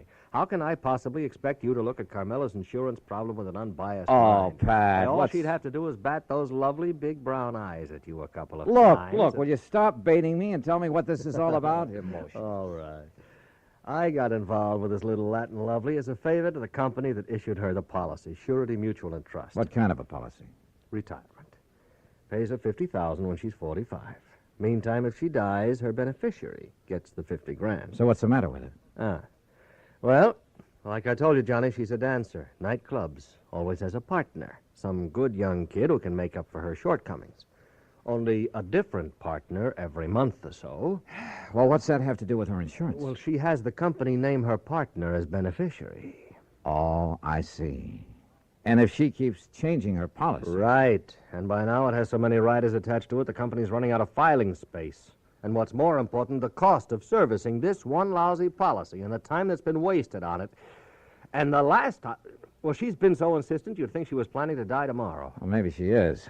Why doesn't the company just stall on making some of these changes? Oh, they've tried that. So what happened? She's on the phone every day, 2 or 3 times a day. Nobody has any peace. That's why they finally turned to me in desperation. And you said you'd have me talk to her. I did not. She asked for you. Why? How'd she even know about me? Oh, newspapers, some of the radio programs about the cases you've handled. Johnny, you're her idol. You're her dream boy. Oh, yeah, sure. But what to do about this? Well, you get her to settle with one beneficiary. Get her married, something like that, so her policy will stay set for a while. Yeah, married, even if you have to... Oh, yeah. You? Huh? Yeah. Oh, no, you don't. Not me. Oh, no. It's a great idea. Johnny, her address is 624 East 47th Street, New York. Now, you look, But just Pat. remember one thing. Universal Adjustment Bureau will not pay for your defense in a breach of promise suit, John. It's all the way or nothing. Oh, yeah, sure. Call me up sometime when you have a case for me. Sucker. Me, that is. Because of item 7, 1940, plane fare and incidentals to New York City, taxi from the airport to 624 East 47th Street, a nice modern apartment building complete with a uniformed doorman. Miss Jocares? That's right. Can I have your name, sir? Johnny Dollar. Oh, yes, of course. So, if you'll just give me her apartment number... May I see your credentials, please? My credentials? Oh, sure. Why not? Here, take a good look. Seems all right. Thank you, sir. Now, look, she's expecting me. I know, sir. Then what's all this fuss about? Will you step into the lobby, please? Oh, sure. Now, what's the number of her apartment? One moment, please.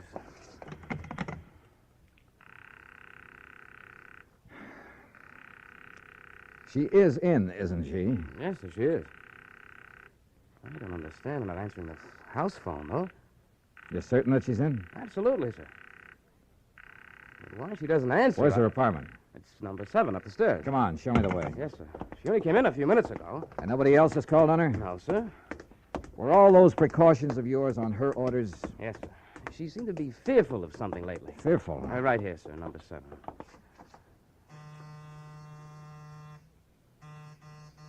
That's funny. Miss O'Connors! Miss O'Connors! Carmela! Listen. Now what? That sound inside. Well, there must be somebody You in got a there. passkey? Well, yes, sir. Come on, give it to me quick. But unless you have some authority, Mr. Dollar. I have all I need.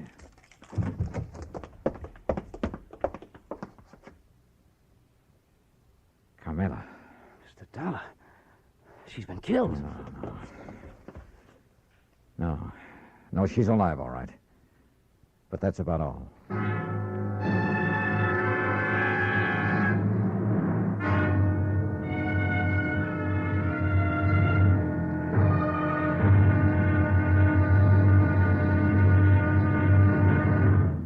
Act 2 of yours truly, Johnny Dollar, in a moment. There is a difference, a great big difference in Vicks medicated cough drops. There is a difference, a great big difference. Get relief with every single drop. Yes, there is a big difference in Vicks medicated cough drops. The medication makes the difference. Only Vicks cough drops are medicated with the exclusive throat-soothing ingredients of Vicks Vapor Rub. 2 delicious flavors, Vicks Regular and new Wild Cherry. Next time your throat feels raw and irritated from coughs due to colds, remember... There is a difference, a great big difference in Vicks medicated cough drops. The medication makes the difference. Yes, the medication makes the difference. And for a stuffy nose, just 1 whiff. With a Vicks inhaler, and that miserable feeling of a stuffy nose goes in seconds. Use it anywhere, anytime. Vicks Inhaler. And now, Act 2 of yours truly, Johnny Dollar, and the Latin Lovely Matter. Carmela Jocares, beautiful Latin American dancer who kept changing the beneficiary of her insurance policy to the point where the company was going crazy. Who demanded another change, this time almost desperately. We'd found her unconscious on the floor of her apartment. Bill, the doorman, discovered how her assailant had got in. Through the service entrance into the kitchen, Mr. Dollar. He must have run away when he heard us at the door. Any brandy, anything like that around here, Bill? Yeah, there's a little bar there in the corner. Okay, I see it. Do you know a doctor you can call? I have a list on my desk in the lobby. Well, then go on down and call him. Isn't this a matter for the police? I'll worry about that. You get a doctor up here. Yes, sir. Carmela.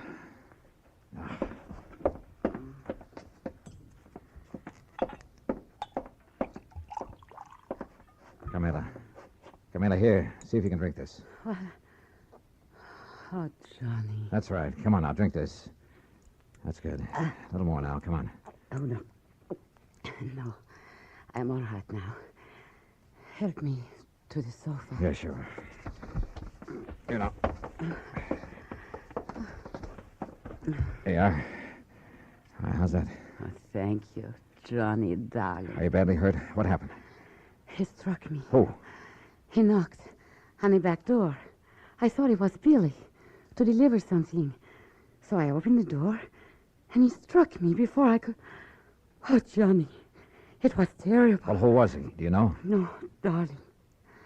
I'm still so afraid. Hold me, please, in your arms. Carmela, do you know who it was? No. It was then he heard you and Billy at the front door. And you have no idea who it could have been? Well, he was short and dark and... Johnny. Yeah? The man who has been calling me. First from Mexico, and then from here in New York. Threatening me. Well, who? I do not know, darling. Threatening about what? You have done it once too many, he would say. Now you will be sorry. Then he would hang up. Done what once too many, or too often, or whatever he meant? I do not know, Johnny. Well, I know darn well the insurance company would never carry things this far. The insurance? Oh, Johnny, you can't do it for me, can't you, darling? Do what? I only ask them to make a little change. But all they do is delay. Oh, now, look, we have more important things to think about now. More important than the insurance? Oh, you do not understand. Please, my sweetheart. How can I work unless Armando is... First, we find out who attacked you and why. Oh, Billy, darling. The doctor says he'll be here in 15 to 20 minutes. No, not the doctor. I love you, Billy, but you're a nice boy, but not the doctor. Why not? Because I am all right now. You're sure about that? Carmela? Oh, yes. Yes, I am all right. You know, you recovered pretty fast. No marks on you. What do you mean? I wonder just how much of a beating you really took. Johnny, my darling, my love. Surely you do not think No, I'm not sure what I think. Okay, Billy. Call off the doctor until I can find out what's what. Oh, thank you, my sweet. You do care about me. I love you. Oh, yeah, sure. And, Billy boy, you stay here until I get back. Yes, sir. My Juanito, where are you going? You know something, Carmela? I wish I knew.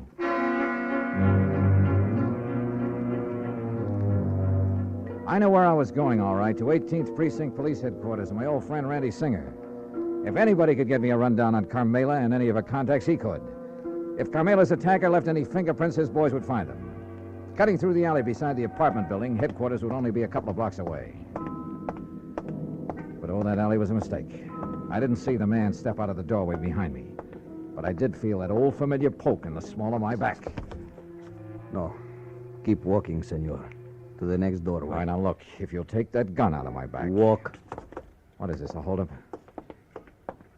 Now, in here. Well? I am Federico, Senor Dollar. Bully for you. So what?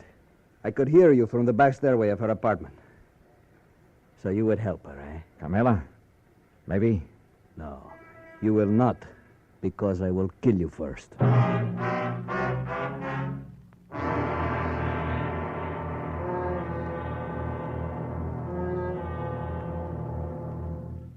Act 3 of yours truly, Johnny Dollar, in a moment. Smoke Kent, smoke Kent, smoke Kent with the micronite filter. Remember this, Kent filters best of all the leading filter cigarettes. So get the mild Kent cigarette. Smoke Kent with the micronite filter.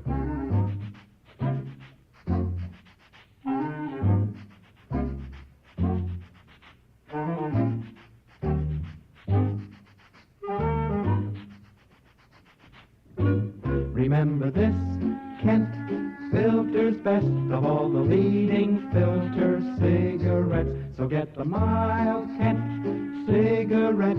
Smoke Kent, smoke Kent, smoke Kent. What a wonderful feeling.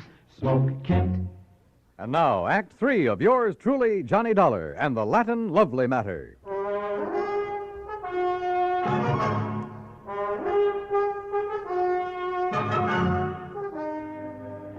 You hear me? I will kill you. Do you mind telling me why? I will kill you before I let you help that woman ruin my son. Your son? You are from the company for the insurance, are you not? Yeah, that's right. To make her the change in the policy, to change what you call the benefit, The beneficiary, yes. That's what she's asked for. But I will not let you. Well, I haven't said I... Oh, look, put away that gun, will you? No. Okay, Chief. What? But be careful, this man is armed. What do you call it? The policy? Just diverting your attention. No, give me that gun. No, I... All right, now we're on even terms. Just who are you and what's this all about? I'm Federico Gomez, the father of Armando. And who's Armando? Armando, my son. He would be the next fly in the web of the spider. The what? That woman, Carmela Jocares. It is my boy, my fine son, that she would make her victim like all the others. Like all what others? Look, Mr. Gomez. He is a dancer, my son. A fine dancer, the toast of all Mexico. And she would do with him what she did with the rest. Charm them, make love to them, bring them here to this city to dance with her. Unless I stop her. Well, I fail to see anything particularly... And like the others, my son would fall in love with her with all his heart, with all his soul, with all his mind. Yeah, I'm sure, And but... she... Oh, of course, she would prove her love for him with all the big insurance benefit. You mean that naming those lads in her insurance policy? Oh, now wait a minute. You do not know what 50,000 of your American dollars can mean to a young man fresh in his, what you call, career. Mr. Gomez. Is it not true? Well, yeah, it's a lot of dough to hold up in front of a young fella, but there's a big difference between that much cash and just a promise of insurance money. The eyes of a young man are easily blinded by this beautiful woman, amigo. She has blinded so many. They have danced with her and given her their money because they loved her. All right. But when she got their money, she was through with them. When they begged her to marry them, she spit on them. She turned them out. Pedro Fernandez, you know of him? No, I'm afraid I don't. Because of this woman, he killed himself. So it was with Jimenez, the son of my friend. But she will not do this to my son. And you honestly think the mere fact of a big insurance policy? Was it not true with Jimenez, with Pedro, with Angel, with all the rest? These were young men, amigo, like my son. Unwise to the world, unwise to a woman like this. Suicide? I will do anything to keep her from using that insurance to ruin my son. Senor. The more I live in this world, the more amazed I am at some of the things that happen in it. Things that are implausible, impossible, but that sometimes do happen. I can only beg of you. Humbly. All right, look, Mr. Gomez, I'm keeping this gun. By rights, I ought to have you locked up for poking it in my back for your attack on Carmela. But Where are you staying? At the Hotel de Glen Arms. I want you to go back there. Stay there until you hear from me. You will help me, senor. If you'll do as I say. Gracias, senor. Gracias. The scene with Carmela back in her apartment was not a pretty one. She not only admitted to having used the insurance, among other things, to further her shaky career at the expense of those young and better dancers, but was quite proud of the broken hearts and broken minds she may have left behind. Until I tore into her, and believe me, I did. Murder? Oh, no, Juanito. Now, you look. No. If you didn't murder those two young kids, well, you might as well have plunged in the knife yourself. I don't know what laws, what legal action may be dragged in to make you pay for what you've done, but there are moral laws, too, laws of decency. But I did I'll tell you not this, know. Carmela, that from now on, the police of this town and of anywhere else you may go, believe me, they'll be gunning for you. And if anything like this ever happens again... No, Johnny. Johnny, please. You must believe me. I did not think. I was thinking only about myself. I did not realize... Well, it's high time you did. Your insurance? Oh, baby, that's going to be canceled. Unless you can think of someone far away from your career to leave your money to, someone you can't hurt. Oh, Johnny, I promised. Don't you see? Never before has anyone made me realize what I was doing. I have only had to think of myself. By the time I left her, she was sobbing her heart out, promising that she'd spend the rest of her life making up for the things she'd done. And who knows, maybe... Well, who knows? Expense account total, including incidentals and transportation back to Hartford. Johnny Dollar. Pat McCracken, Johnny. Oh, hi, Pat. Well, I just got around to finishing up my report and expense account on that Carmela Jocares thing last You week. can just forget the expense account part of it. I got what? Oh, for the life of me, I don't know how you did it. What are you talking about? The company just sent me a copy of the rider, Johnny, the last and final rider on her policy. Oh? Naming the new beneficiary, and absolutely, irrevocably, can never be changed again. Whom did she name, Pat? Some old childhood... Are you kidding? You! What? You sly dog. Hello. Hello. Well, I'll be...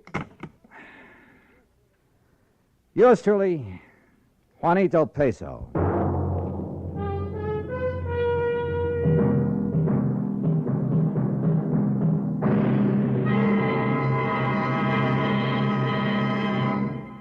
Our star will return in just a moment. Meet movie star Dorothy Lamour. Actresses can't perform with a rotten cold, so I take 4-Way, the fastest way to stop terrible cold distress and feel better quick. Right. Of all leading cold tablets tested, 4-Way's the fastest acting brand. In minutes, Amazing 4-Way starts to relieve aches, pains, headache, reduce fever, calm upset stomach, overcome irregularity. When you catch cold, remember my advice.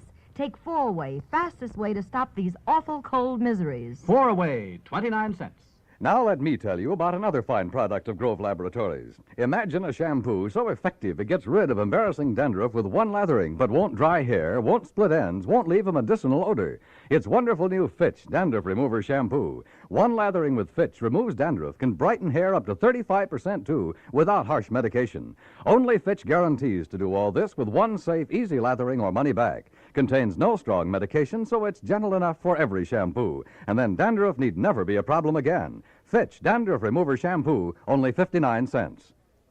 Now, here is our star to tell you about next week's story. Next week, some priceless jewelry, a beautiful girl, and believe me, they add up to trouble. Join us, won't you?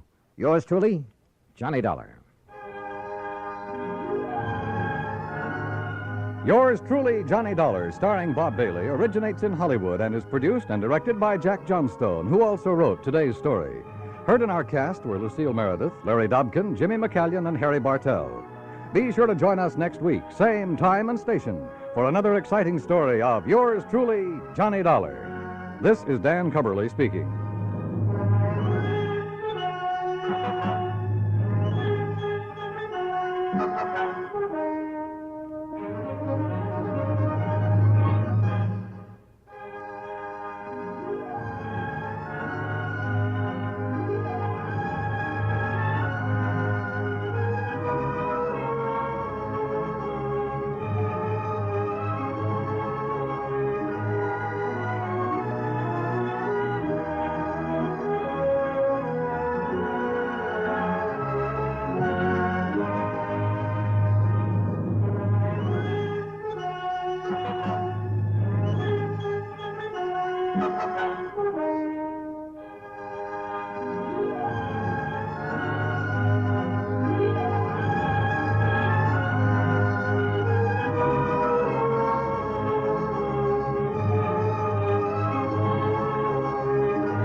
Johnny Dollar.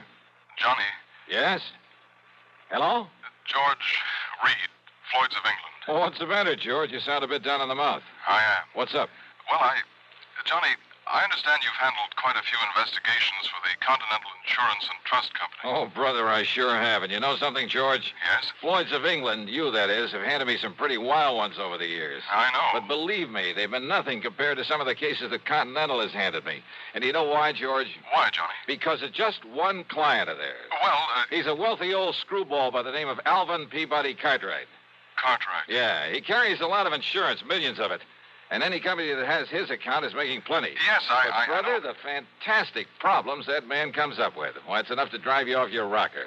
I mean, I'm always the goat. Yeah, I handled one crazy investigation for him only 3 or 4 weeks ago. So I understand. They told Continental that if they sent somebody else around, he'd leave them flat. Johnny... Actually, I suppose I shouldn't complain. Some of the biggest fees I've ever got have come out of his pocket. And you know something? Yes, Johnny? In spite of all his wackiness and these silly problems he hands me, well, over the years, I've really gotten to love the old character. And I mean, aside from those fancy fees I mentioned. Good, Yeah, I'm glad I think I'd do almost anything, within reason, that is, if it were necessary to help out Alvin Peabody Cartwright. Anything? Sure, anything. Thank heaven for that. But now you said you have troubles, George. I have. So I'm sorry I chewed your ear off about someone that Floyd's of England doesn't have to worry about, so... Don't we, Johnny? Huh? Well, of course not, because as long as he keeps his insurance with Continental... Unless... George. Unless... what, Johnny? Well, I mean, if he were to change companies for some... Oh, now, wait. Yes? George. I'm still here. Just who is your problem? I'm afraid you've guessed it. Oh, no. Yes, Johnny. Alvin Peabody Cartwright.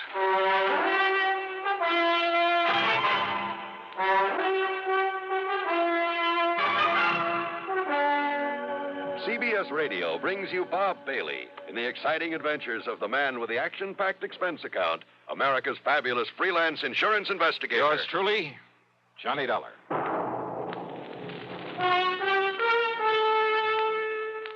Pepsi-Cola refreshes without filling. Why? Because it's truly light. Charlie, you're forgetting something. Wait, Kay, there's more. Yes, ice-cold Pepsi is the delicious refreshment that goes great at a picnic or a party. But, Charlie... And Pepsi goes fast. People like it, so keep plenty handy. There. Oh, you did fine, except for one thing. Well, I mentioned lightness and how Pepsi refreshes and how fast it goes. You left out Pepsi sociability. You know the Be Sociable song. But, Kay, I can't sing. I can. Listen. Be sociable, look smart, keep up to date with Pepsi. Drink light, refreshing Pepsi. Stay young and fair and debonair. Be sociable, have a Pepsi. Well, at least I can say this. Pick up an extra carton of Pepsi today. Please do. And now, Act One of yours truly, Johnny Dollar.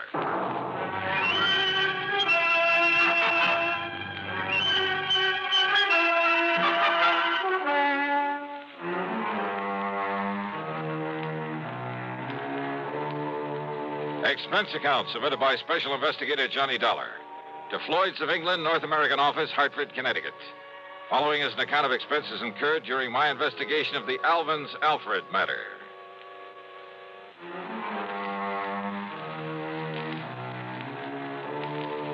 The assignments George Reed usually handed to me were usually bad enough. But a combination of both George and Alvin Peabody Cartwright could be just a little too thick. Anyhow, expense account item one, $1 for a cab to his office.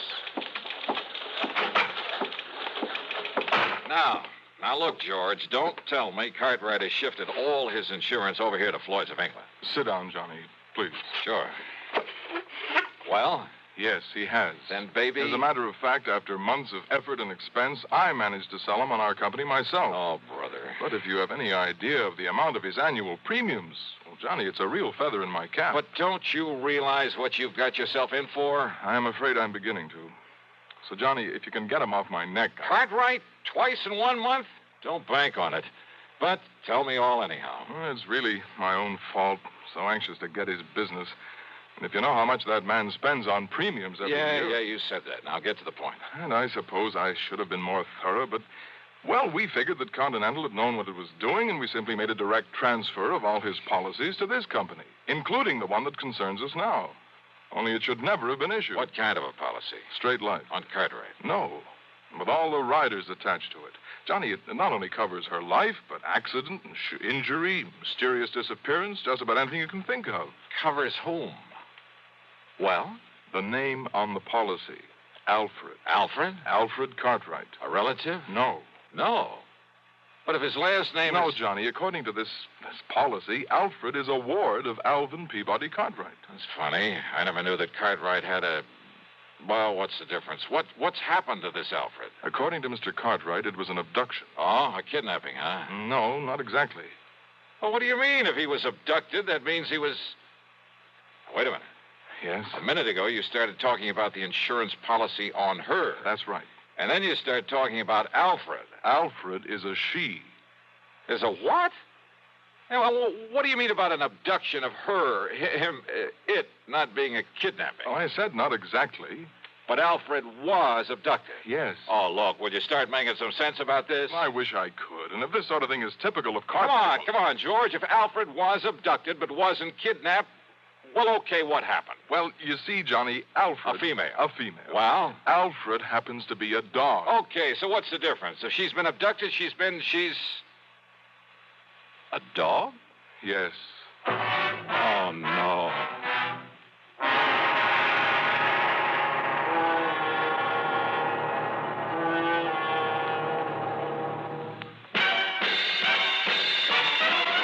Are you smoking more now, but enjoying it less? Have a real cigarette, have a Camel. The best tobacco makes the very best smoke. Have a real cigarette, have a Camel. Are you looking for flavor and mildness? Have a real cigarette, have a Camel. The best tobacco makes the very best smoke. Have a real cigarette, a real cigarette, a real cigarette, have a Camel. Again, for the 11th straight year, Camel outsold every other cigarette, filter, king size, and regular. The best tobacco makes the best smoke. So if you're smoking more now but enjoying it less, change to Camels. Get more real satisfaction every time. Start to really enjoy smoking again. Have a real cigarette, a real cigarette, a real cigarette, have a Camel. And now Act Two of yours truly, Johnny Dollar, and the Alvin's Alfred matter.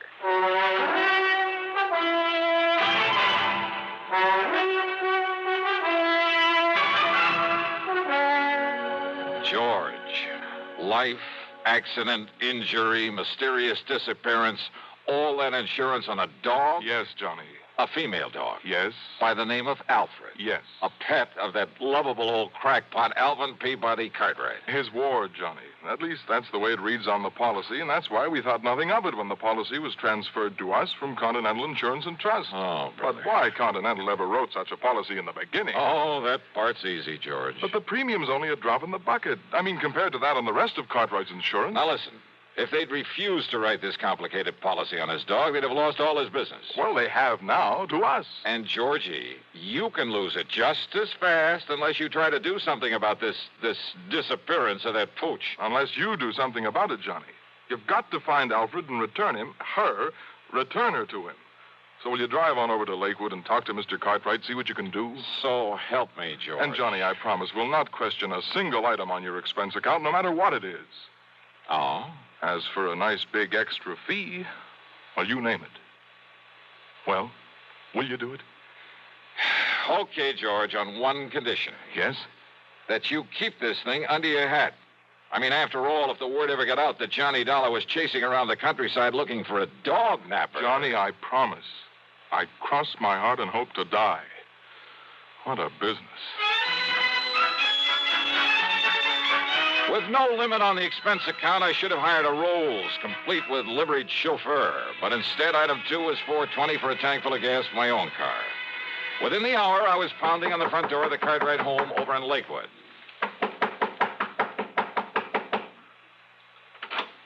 Hi, Mr. Cartwright. No. I'm sorry, I'm out. I'm far too upset to talk to anyone right now. So goodbye. No, wait a minute. Hey!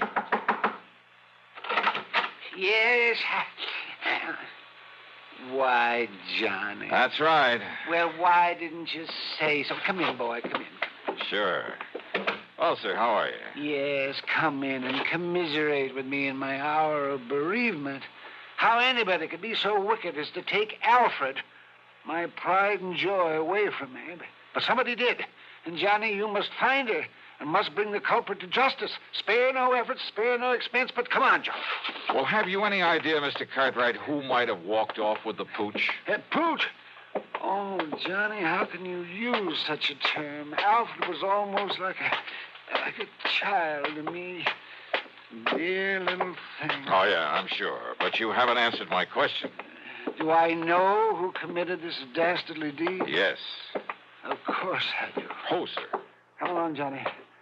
I'll show you Alfred's picture so you'll know her when you see her. All right.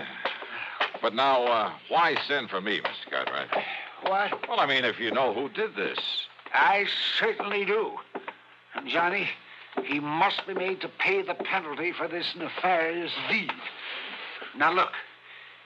Here's dear little Alfred's room. Huh? Well, do you like it? Isn't it nice? I could hardly believe my eyes. It was more like the playroom for some much too wealthy child. Why, he must have spent thousands on it. On the soft, thick, wall-to-wall carpeting, all the furnishings, including a bed in the corner with a foam rubber mattress. There was a growing tree in the middle of the floor and a half-dozen miniature fire plugs scattered about. There were rubber bones and balls and toys of all sorts and sizes Toys? In addition to everything a dog could possibly play with, there was a big table with a scale model electric train, an erector set, a microscope, a lot of other science toys, including a working model of a... Huh? Isn't it nice, Johnny? Oh, no. Look, Mr. Cartwright. Yes? Don't tell me the dog played with these things. What thing? Well, this toy seismograph. Toy? What are you talking about? That really works.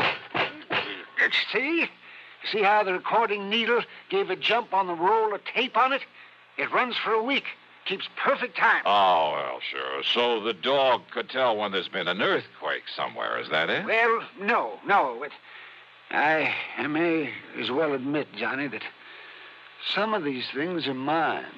Yours? Yes. When I was a child, the only toys I had were the ones my poor mother could make with her own hands. And I always said that if I ever had the money, I'd make up for it. That I'd have all the things I couldn't have then.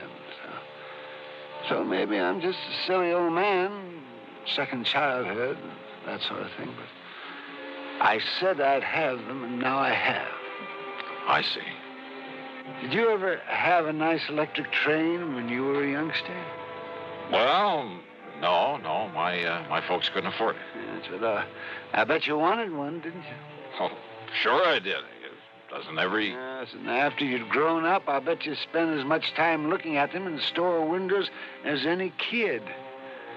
All the time wishing you dared to buy one. Just to have it. You think it's all a joke, Johnny? Joke, Mr. Cartwright? About the man who buys his son a train for Christmas and then, well, you know, plays with it all Christmas morning? Yeah, maybe you got a point there. Of course I have. And that's the trouble with growing up. People get so proud or stuffy or something that they won't unbend. They won't let their hair down and enjoy some of the simple little things that they'd really like to do. They're so afraid that somebody might laugh at them. I'm not laughing, Mr. Cartwright. And that's why I like you, Johnny, because you've sense enough to realize that, well, maybe an eccentric old character like me isn't so eccentric after all. That he's just become smart enough to get rid of a lot of nonsensical inhibition. Yeah, you have got a point there. Maybe you can understand why this same old man is so upset about losing a wonderful companion, his dog. She was such a dear. I looked all over before I found her and bought her and brought her here. Her, Mr. Cartwright? Yeah, that's right. Then why did you name her Alfred? Well, to be honest about it, Johnny, I'd really hoped for a boy. Yeah. Yes. Now, you say you know who who dog-napped her? Clarence. Clarence? Clarence Brixton. A stupid day servant I fired yesterday. He was the only one that could have done it. Who would have done it? When did this happen? Last night, between 7 and 8. I'd gone over to visit the widow Parkins. Oh, a bit of romance in your life, Mr. Cartwright? Oh, Johnny, how can you say anything? Well, she is very nice. I mean, there was nobody here but little Alfred. I'd even locked her in. Oh, what about the house? Was it locked? Of course it was. But Clarence still had his key to it. And if you know this house, Johnny, and nobody could have broken in. Oh, I'm sure of that. Besides, there was no sign of anybody trying to. There was no footprints outside. There was no ladder marks. There was nothing. Even the stupid local police agree that Clarence must have done it. Then why haven't they nabbed him? Because they believe his alibi. From that character, that wife of his. They live the other side of town, and she swears he was at home when it happened. And you're sure that only he had a key to this house? That's right, outside of my own. So he must have done it. Only the dumb police won't do anything because of his so-called alibi. And we got to break that alibi. That's right. But how? How, Johnny? Well, I had a crazy idea. Huh? Well, I thought I was the only one who got Just, let me take a real close look at one of these toys in here. One of these toys? Yeah, that's right. It's a long chance, Mr. Cartwright. But let's see what happens.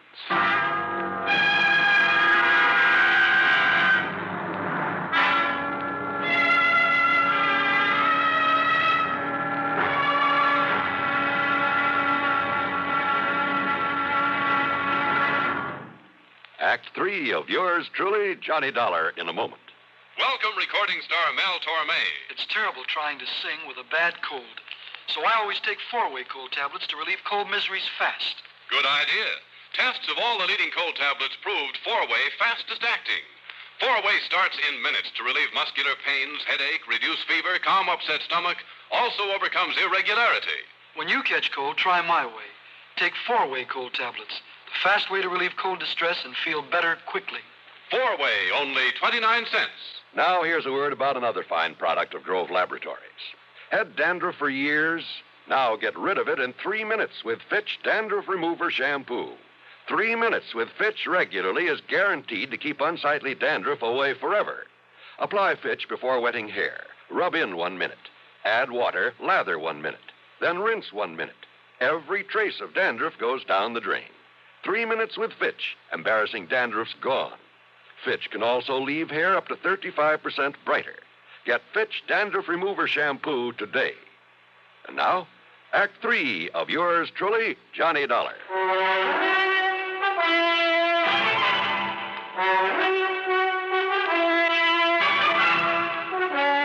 I got back into my car and drove to the address of Clarence Brixton.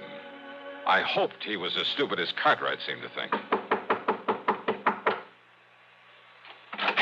Yeah, mister. Mrs. Brixton, That's right. I want to see your husband. No, who are you? Johnny Dollar, special investigator. No, get him out of here, Mabel. Throw him out. What are you so worried about, Brixton? First it was those dumb cops that crazy old geezer sends around here. Now it's you.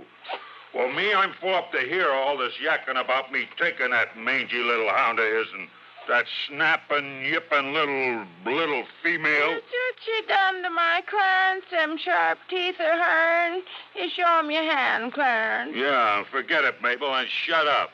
You get these marks when you were hauling Alfred out of that playroom against her will? Huh? Now listen. A little dog, you said. Oh, not much bigger than Clarence's hand. Pies in his loaf. Oh, then you've seen it, Mrs. Brixton. Well, no. Now, Clarence told me about it. Yeah, sure, I told her. I see. Well, what do you see? And I hope it means the dog is still alive. After all, if you took the trouble to bring it here. Well, what are you talking about? You trying to say I stole the dog off of him?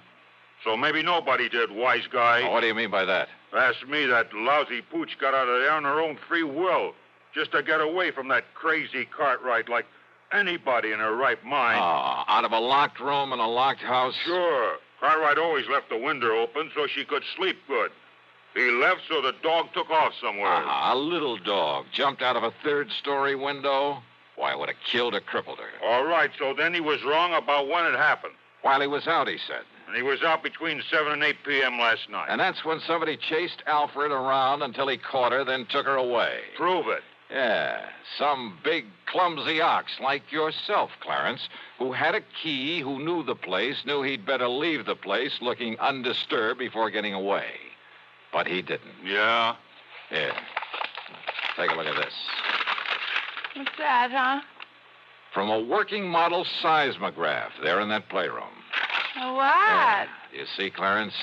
Every clumsy footstep of yours registered in black and white for some 5 or 6 minutes during a period between 7 and 8 o'clock. Oh, don't look like his feet to me. But I didn't touch that thing. You didn't need to. You mean them squiggles on the paper, my footsteps? What do you think? Now, what do you think of modern scientific investigation, Clarence? Scientifical, huh? Gee. But listen, mister, please, it was only so Clarence could make like he found the dog and then take him back and then maybe get his job back. Yeah, could have worked, too, only... Only what, Clarence? Some local cops. They was a pushover. But then you had to come along. All right, Dollar. Well? Dollar, I give myself up.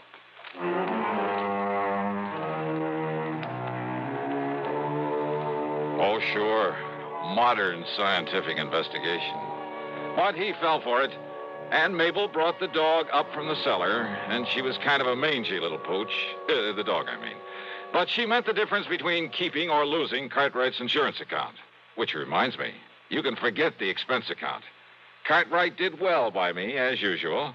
And he'll probably break down and take Clarence back. Oh, well. Yours truly, Johnny Dollar.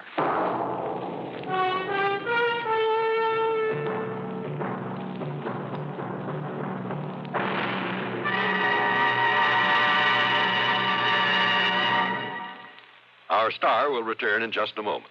Constipation can be a problem for anyone, even doctors. And when constipation occurs, it's interesting to see just what doctors consider important about a laxative they might use or recommend. Well, a majority of the doctors we heard from had this to say. A laxative should be effective, gentle, as close to natural acting as possible, and a medicine that can be used with complete confidence. Now, X-Lax has been popular with many doctors and millions of people over the years because chocolated X-Lax is effective. Overnight, it helps you toward your normal regularity. X-Lax is gentle. Next morning, it gives you the closest thing to natural action. And that's why many doctors and millions of people use X-Lax with complete confidence. X-Lax, the laxative that helps you toward your normal regularity gently, overnight. Is X-Lax in your medicine cabinet? Now, here's our star to tell you about next week's program. Well, first, a real hearty welcome to WATV in Birmingham, Alabama, and to KSOB in Cedar City, Utah. Glad to have you with us on the network. Next week, I run up the biggest, the fattest expense account you ever heard of. Join us, won't you? Yours truly, Johnny Dollar.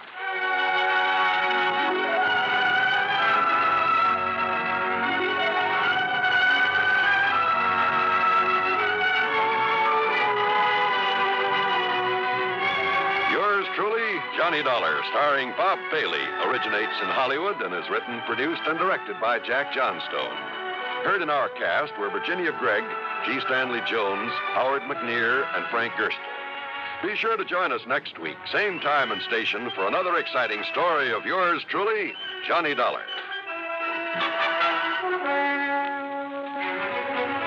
This is John Wall speaking. From Hollywood, it's time now for Johnny Dollar. Pat McCracken, Johnny, Universal Adjustment Bureau. Oh, hi, Pat. Hey, I thought you were on vacation. I was. I got called back right in the middle of it on account of Ned Grant. You know him? Grant, the Broadway columnist? That's the one. Well, what's he got to do with your vacation? He's heavily insured by one of the companies we represent, and right now he's taking his vacation. Well? Well, Ned has made a lot of enemies in his time. I know. I read his column. And it looks like one of those enemies is trying to make Ned's vacation permanent. Savvy? I'll be right over, Pat.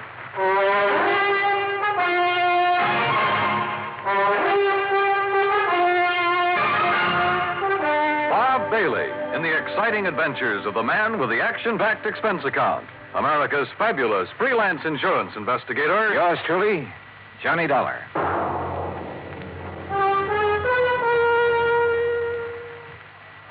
And now, Act One of yours truly, Johnny Dollar.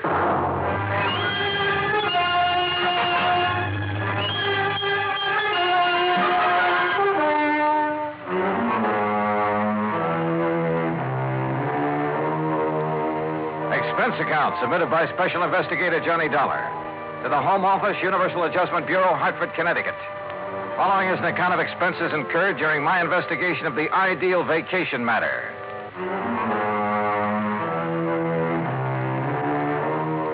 Expense account item one, $1.20 for a taxi from my apartment to the office of Universal Adjustment Bureau, where Pat McCracken was waiting for me, his face covered with sunburn and worry. Just when I was beginning to relax and enjoy my vacation. Sit down, Johnny. Thanks. Now, what's the deal about this Ned Grant? When you say you read his column, you know he prints some pretty blunt stuff sometimes. Yeah. I've often wondered how he gets away with it. A couple of years ago, he dug up some evidence on a bad boy named Willie Bemis. Bemis, yeah. The stuff he printed helped get Bemis convicted, didn't it? Yeah, but he swore he'd get even with Ned. Oh, well, a fella in Ned Grant's position hears that kind of threat all the time. Besides, with Bemis in jail, what's the problem? None at all, Johnny, if he were in jail. He broke out last night. Oh, I see. Does Grant know that Bemis is on the loose? No, I told you, Grant's on vacation, probably as far from a newspaper as he can get. So you think he's in danger? Well, what would you think? Oh, but if Bemis has any sense, he's heading in some other direction as fast as he can. We can't afford to take the chance, Johnny. Well, look, Pat, I still don't see where I figure in this. Why not just arrange for police protection for Grant until Bemis gets picked up? Want to protect the guy, you got to find him first. Find him? Yeah. You mean you don't know where Grant is? Apparently nobody knows. Oh, great. And I'm supposed to find him? That's right. Oh, and do me a favor, huh? Like what? Find him before Willie Bemis does.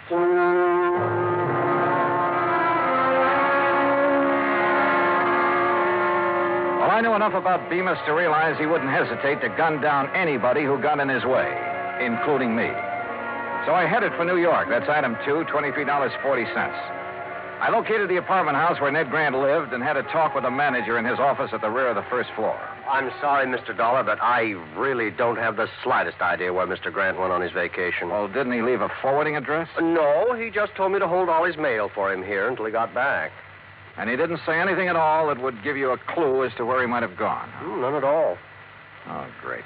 I don't know if you know Mr. Grant very Not well, personally. but, well, he's unpredictable, let's put it that way. Of course, the kind of life he leads would make a character out of anyone, I guess. You mean batting out that column every day, huh? Yes, and his phone ringing every 10 minutes and strange people traipsing up to see him at all hours.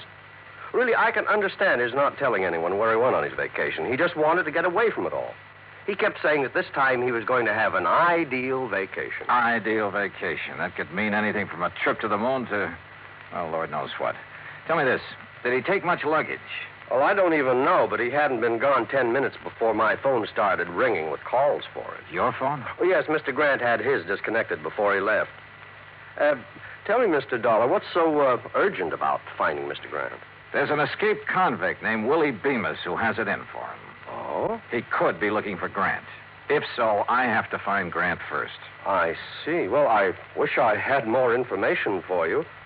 Oh, I tell you, you might try Miss Anthony. Huh? Possibly she could help you. Well, who's Miss Anthony? Doris Anthony, a close friend of Mr. Grant. Oh? Do you know where I can find her, where she lives? Well, as I understand it, she has a small apartment somewhere on East 73rd Street. Good, I'll find it. Thanks, Mr. Crothers. I walked outside and hailed a taxi. But then, just as I was about to step into it, I froze. Because I caught a glimpse of somebody walking quickly into the service entrance at the side. And there was just enough light to tell me it was none other than Willie Bemis. I headed back in fast and straight to the door of Crothers' little office. The door of it was locked. Crothers, open up. Crothers. Okay, then I'll open it.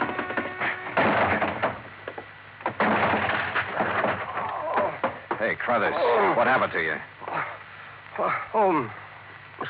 Dollar. That's right, what happened? This man, right after you left, he came barging in. That was Willie Bemis. What did you tell him, Crothers? Only what I told you. And it looks like he and I are starting out even. Huh? But this is one race I don't want to end up in what you'd call a dead heat.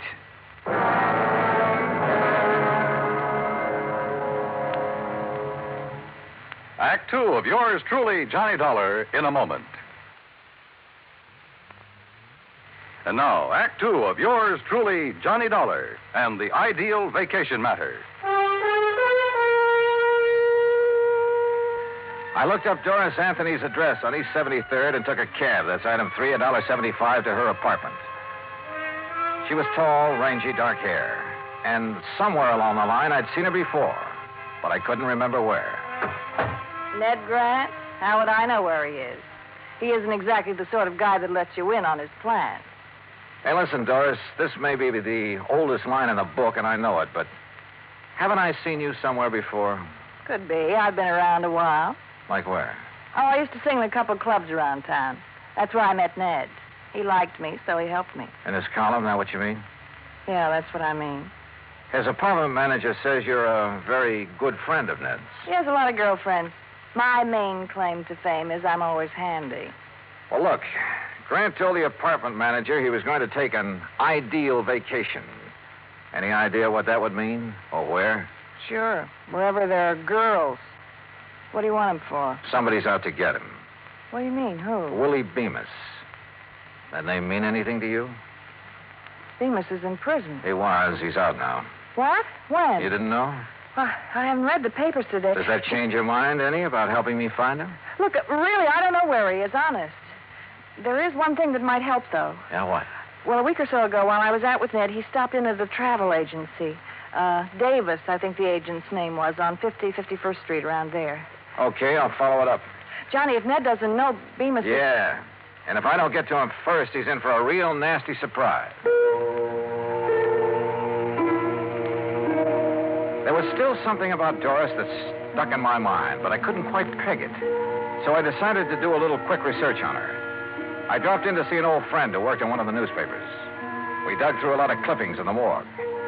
Doris had sung at half a dozen spots around town, and there were a lot of pictures on her. Then I came to one that rang a large-sized bell.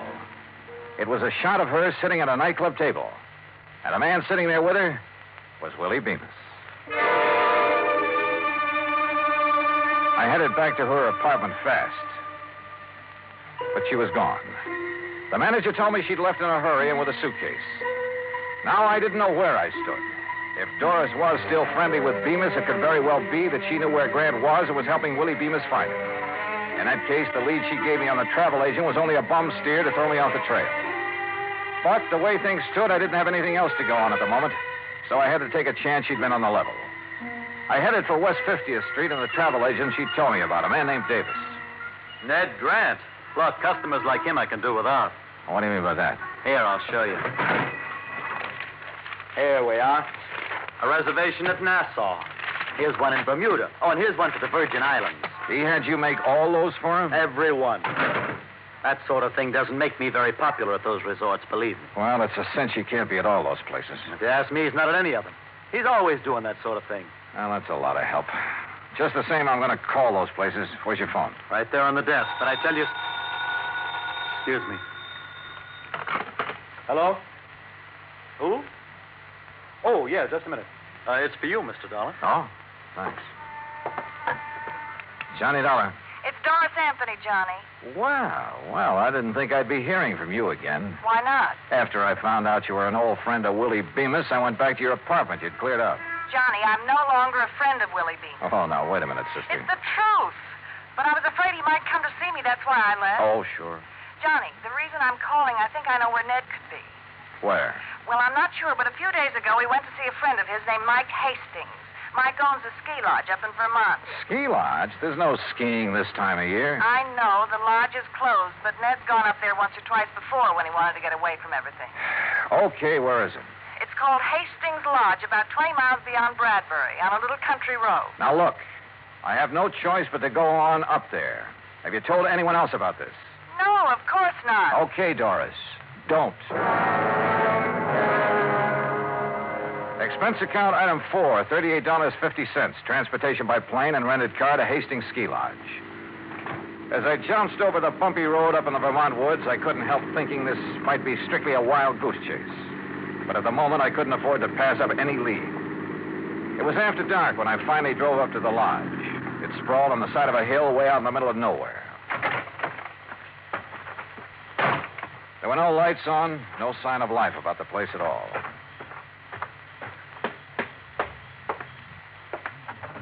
The door was unlocked. Inside, the room was pitch dark with all the curtains drawn. I couldn't find the light switch, but I had a real funny feeling. Like maybe there was somebody else in the room with me. Grant? Grant? Sorry, buddy. You got the wrong party. Bemis. That's right. Willie Bemis. Just hold it right where you are, boy. How'd you find out about this place? What difference does it make? Yeah, I guess you got a point there. Except I have a nasty little idea who might have tipped you off. Well, where's Ned Grant? He hasn't shown up yet. So what happens now? So I'll wait for him. What about me? I'll give you 3 guesses about you, but I figure you're only going to need one of them.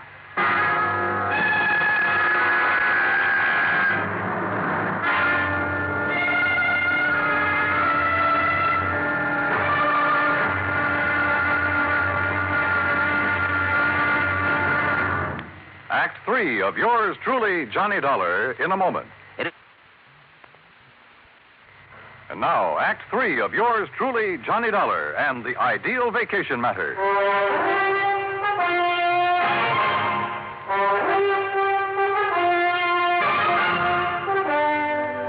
Stand still, Dollar. My gun is on the left, if that's what you're looking for, Bemis. Oh, thanks. So Doris tipped you off, huh? I had a little talk with her. And I thought she was a friend of Grant's. You never know, do you? I guess you're right. Dollar, I'm afraid you're in my way around here, and that means... Well, you get the message, don't you? Yeah, I get the message. You see, you made just one mistake.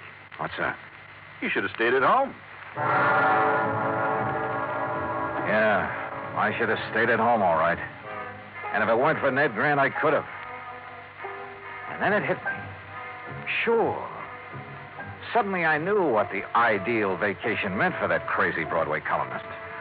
The answer had been right under my nose from the start. Yeah. I'd finally figured out where Grant was. But it wasn't doing me much good. I had to get out of here, and at the moment, my chances didn't look too good. You know, Dollar, you got a very funny look on your face. Have I? Yeah, like something just rang a bell with you. Oh, sorry, Bemis. It's just my normal delirious expression. Okay, funny boy. Play it your way. Over against the wall. Move. Hold it. Listen. There's a car outside. Friend of yours? I don't know. I'm not taking any chances. Now, you answer the door, Dollar. I'll be right behind it, and this gun will be staring at your back. It could be Ned Grant who'd driven up, in which case I'd have to warn him somehow. Or it could be somebody else, in which case I had to grab their car and get out of here. One thing sure, whoever it was, I had to move fast.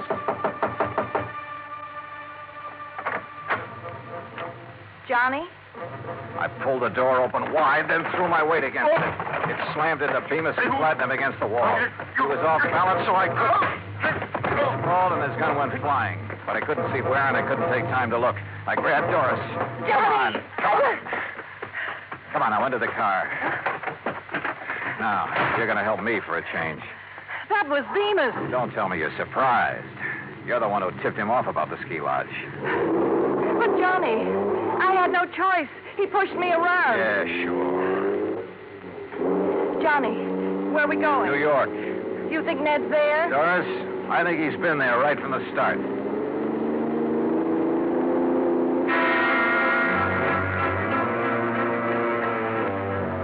We stopped at the nearest town to call the sheriff. I wanted his boys to try and intercept Bemis. He was a cinch to be following us by now. Then we headed for the city. The sun was rising when we pulled up at Grant's apartment house.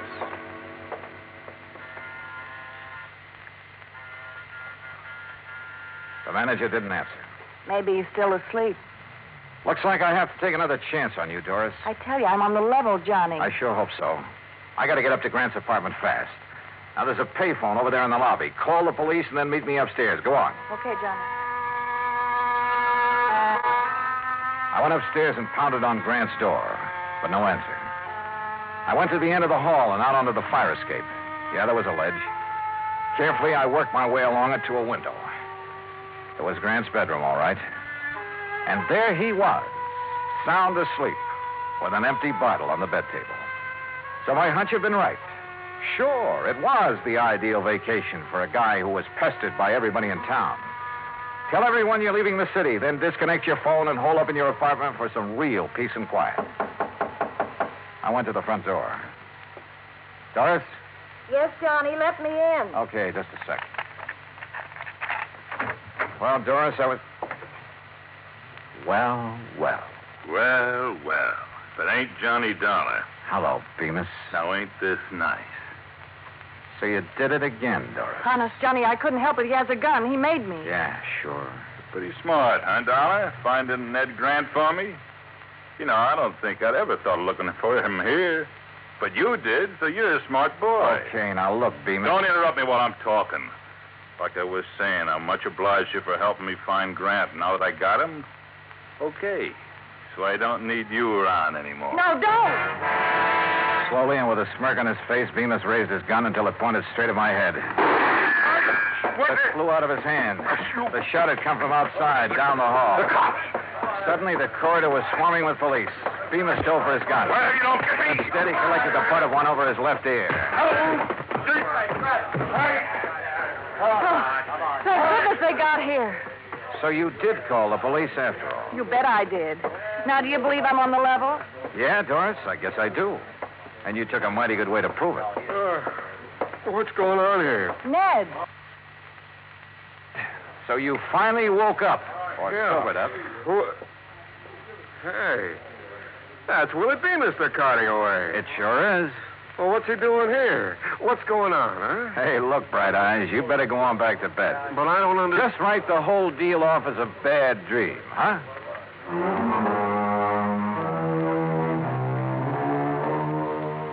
Expense account total $115.25. And look, the next time you send me out to protect a guy, don't pick one who's going to sleep all the way through the deal, huh? I don't know, it kind of takes the sport out of it. And, Pat, since I didn't find a man who ran away for you, on account of he never really ran away. Well, how about sending my fee on this one to the community chest? Yours truly, Johnny Dollar.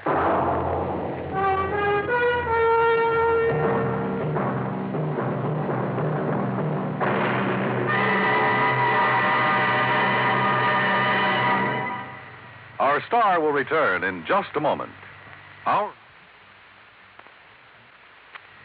And now, here is our star to tell you about next week's story. Next week, an old racket comes to light and nearly cost me my life. Join us, won't you? Yours truly, Johnny Dollar.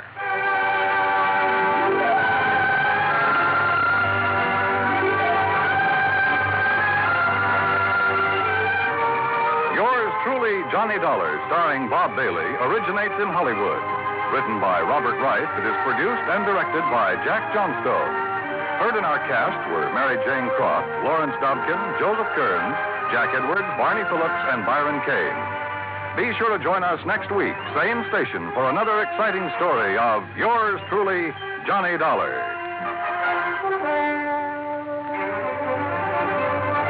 This is Dan Cubberly speaking.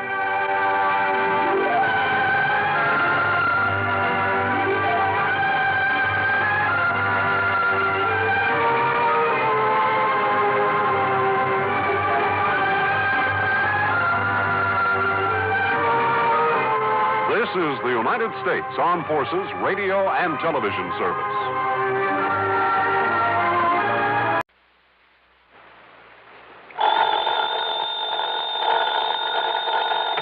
Johnny Dollar. Hi there, Johnny. This is Helen Daner. Helen Daner? That's right. I live out here in Morro Bay, California. I see. Insurance with one of the companies you represent, the Greater Southwest Insurance Company. Oh, yeah, I do a lot of work for them. But also, Johnny, do you mind if I call you Johnny? Well, no, not at all, Miss Daner. Or is it Mrs.? It's Miss. Or better still, just Helen. As I started to say, I not only have that insurance, but, Johnny, I never miss that radio program of yours where you tell all about those exciting cases you solve. Sometimes I just don't see how you do it. Well, I hope you never find out about the ones I miss out on. But now, Miss Daner... I don't think I've missed a single one of your programs. Good. I'm your most loyal listener, and I think you're wonderful. Well, thanks. And that's why I'm calling you instead of the police about this. Well, look, Miss Daner, Oh? Yes. Calling about what? Johnny, if the police weren't able to nab them, isn't that what you say, nab them? Yeah, sure, but go on. Well, Johnny, these terrible people might suspect that I'm the one who told the police about them. What people, Miss Daner? And if that happened, well, I guess you can just imagine what they might do to me. Well, who are these people you're talking about, and just what is it they're up to? All right, Johnny. Now listen carefully. Yeah. Yes? Miss Daner? Hello? Hello? Hello?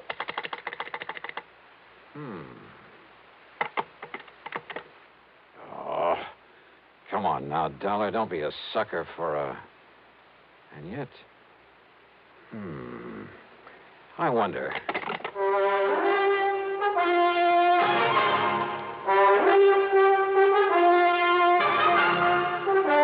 Bob Bailey in the exciting adventures of the man with the action-packed expense account.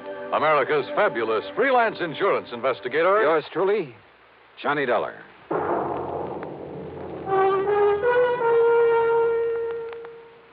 Oh, Act One of yours truly, Johnny Dollar.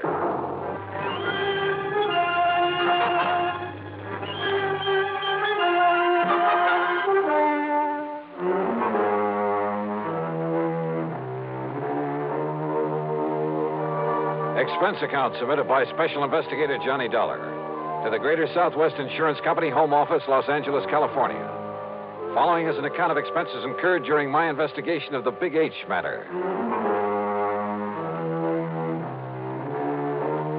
Expense account item 1-275, long-distance telephone call to Hollywood 82124. That is to say, the office of Royal J. Harkins, contact man at Greater Southwest Insurance in Los Angeles. It was late in the day, but luckily he was still in his office. Nice to hear from you again, Johnny. What can I do for you? Roy, I'm putting this call on expense account. Oh? But that ain't all. If I could make connections down to New York, well, let's see. There's a plane leaving for the West Coast a little after midnight, so I'd arrive in L.A. early in the morning. You coming out here? Unless somebody's been pulling my leg. Roy, do you have a policy holder named Helen Daner? Yes, somewhere up we certainly do. Well, now, what's that mean? She's an elderly woman, a spinster, who lives up in the little town of Morro Bay. That's about 200 miles north of here. Johnny, she called this office early this afternoon. She demanded your phone number there in Hartford. And? Well, I didn't give it to her. Why not? Because she wouldn't say why she wanted to get in touch with you. Oh, fine. And knowing how busy you always are, well... But then, just a few minutes ago, I began to wonder about it. Yes? Well, after all, if she wanted to contact you about some insurance matter... Yeah. What? Well, did you call her back? Yes, since we handle all her insurance. That is, I tried to, but I got no answer. Then, Roy, I'm going to grab that plane I was talking about. Well, now, wait. Did she get to you? Did you talk to her? Yes.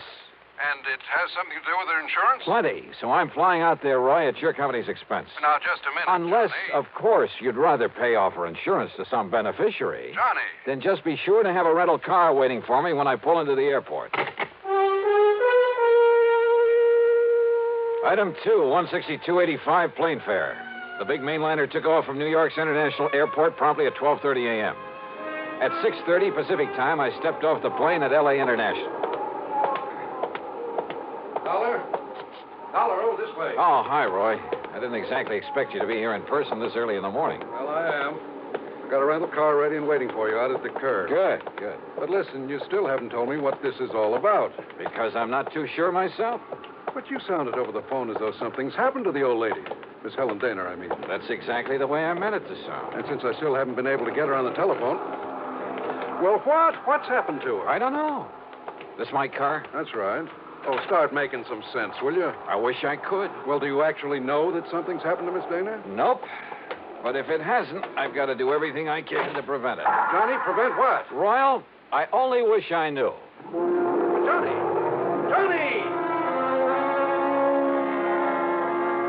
Thanks to an excellent highway and light traffic, I made good time through Santa Monica, then Santa Barbara, even past the famous Pismo Beach. It was just afternoon when I pulled into Morro Bay. When I stopped for gas, that's item 3, 420, I looked up Miss Helen Daner's address in the local phone book. It turned out to be a modest little frame house about half a mile south of Morro Rock on the landward side of the bay. It had some nice, well-kept flower beds in front, and at the back I could see a small, rather decrepit dock that stuck out into the bay. A brand new, expensive automobile was parked in the street in front of the place. Hardly the kind of car you'd expect a sweet old lady to be driving along. Well, there was only one way to find out.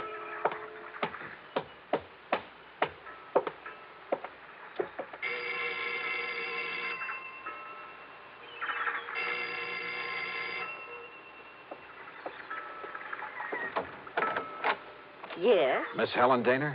No, I'm Bessie Daner, Helen's sister. And who are you, young man? Johnny Dollar. I'm from Hartford, Connecticut. Is your sister? Oh, yes. I've heard Helen speak of you. You're an old friend of hers, aren't you? Well, yes, I guess. Won't you come in?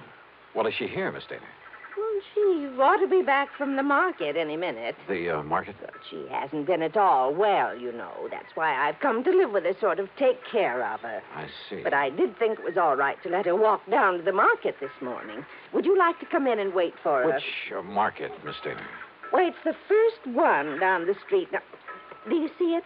That little supermarket just 2 blocks away. Oh, yeah, I see. So if you'd like to come in and wait... No, thanks. I'll pick her up there. Well, but Mr. Dollar... Thank you very much. Mr. Dollar...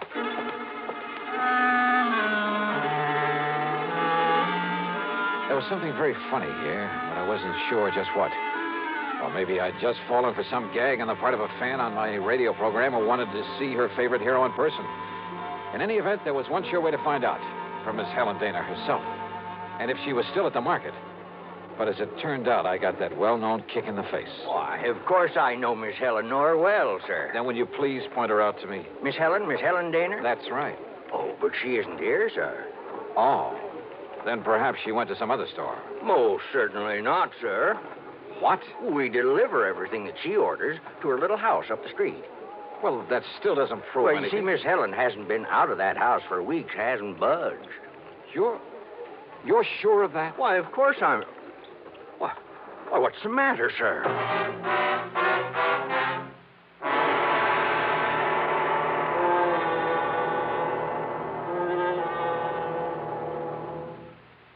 now, Act Two of yours truly, Johnny Dollar and the Big H Matter.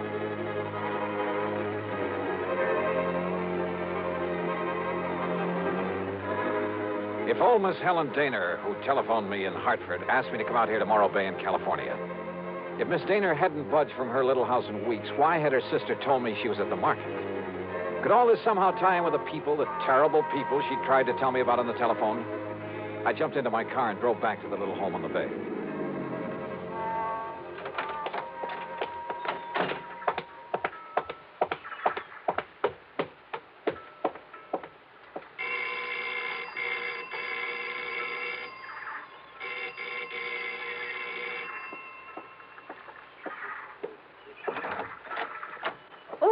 Mr. Dollar. That's right. Now, where is Helen Daner? Oh, Sister came back while you were gone. Came back? Without my seeing her? Now, listen, I was... Yes? Well, the manager of that market said she hasn't been out of this house for weeks. What? Oh, you must have gone to the supermarket. Well, where else? And just because she isn't shopping there anymore... Oh, now, look, Miss Daner, you told me... Won't you come in? I think she'll be terribly disappointed if you don't. You see, she's told me all about you now. In the couple of minutes I was away from here? An insurance investigator. I think it's awfully thrilling. But now come in and see her. I think she's been kind of expecting you. Yeah. And if you'd like to know what I think, Miss... Good Lord.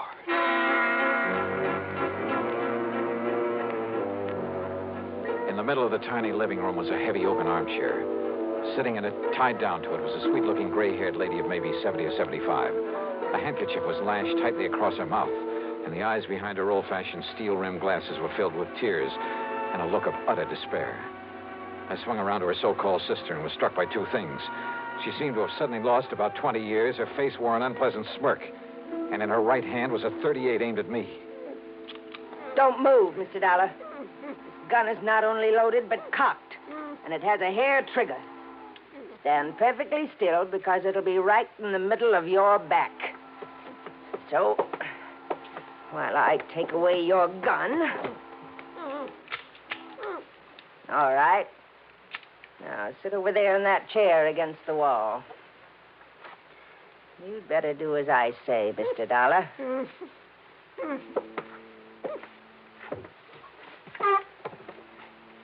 Now, we may have to wait a little while. So get one thing straight. Any move, any tricks, and I pull this trigger. Mind telling me what we're waiting for? You'll see. And why you've tied her up that way? That is Helen Daner, isn't it? Why, what's the matter, honey? Getting a little short of breath with that gag in your mouth? Well, then why don't I take it out for you? No, Dollar. Not a single move. Just crossing my legs. Sure. Here now, honey. Don't want you to conk out on it. After all, you may be of some use before we're through with this caper. There you are. Johnny, I don't know what... These terrible people, they sneaked in while I was phoning you. Yeah, Helen, I guessed that. If only you hadn't come, but I thought maybe... They're smugglers, Johnny, of the worst possible kind. You tell them, honey. It'll help to kill time while we're waiting for Pete and Dollar. Okay. They're smuggling in narcotics, heroin, from the way down in Mexico. Oh, pretty smart picking a spot as far up the coast as this. If only I'd known when this man Pete asked if he could use my dock. He said it was to tie up his boat at night when he came in from fishing. How did you get onto them, Helen? When they saw I turned my lights out so early every night, they thought I was asleep. That I wouldn't notice he wasn't taking fish off his boat, but little cans of heroin. Heroin? Then Bessie here, who can look so sweet when she wants to. Why, Helen, I thought I was pretty sweet. Then Bessie would meet him with her car. How did you know it's heroin? Because they told me they'd use it on me if I don't behave myself. Which is a lot better than you'll get, Dollar. And besides, Johnny... Yeah? I found a little of it that was spilled on the dock.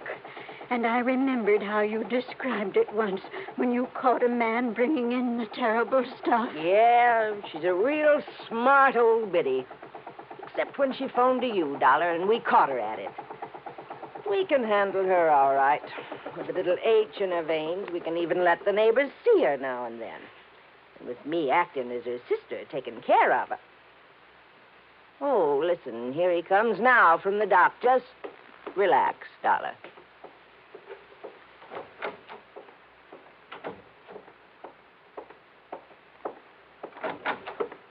Well, what a charming little party. Johnny, this is...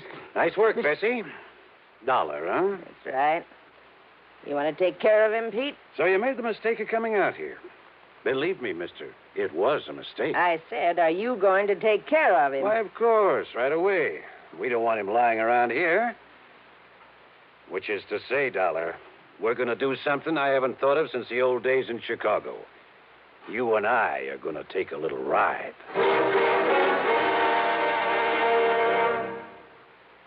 Act 3 of yours truly, Johnny Dollar. Take a little ride, huh? That's right. Chicago style. Exactly, Dollar. Oh, Johnny, don't you see what that means? He's going to take All her right, out. all right, honey. Just keep out of this. No, I won't. Pete's going to kill him. That's right. Now, shut up. Oh, now, just a Dollar. minute. You. Sit down. Bessie, be sure you keep the gun on him. Oh, don't worry, Pete. I had a silencer, though. I'd get rid of him here and now. Has it occurred to you, Pete, that I may have left word with them that if I'm not heard from... Now, don't try to be cute, Dollar. Sure, it occurred to me. I dismissed it. For the simple reason that you couldn't possibly have had any reason to know what you were getting into out here. So forget it. What are you going to do with him, Pete? Well, whatever it is, it'll have to wait till after dark, when this one-horse town closes up for the night. Well, then what?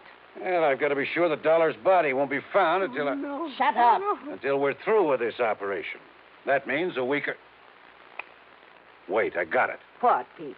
Up on Cayucas Beach. Cayucas? Yeah, that little town 5 or 6 miles north of here. There's a big pile of rocks, a big cave in them. Nobody'd ever think of looking in there. So, as soon as... Oh, what are you doing? Just digging out a cigarette, if you don't mind. No, sure, go ahead. But this is one time the condemned man won't enjoy a hearty meal. Johnny, isn't there anything? To think I got you into this. I told you to shut up. Listen, I told you. Oh, no, you don't.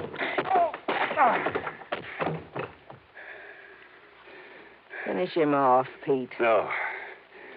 No, we'll wait for dark and do it right.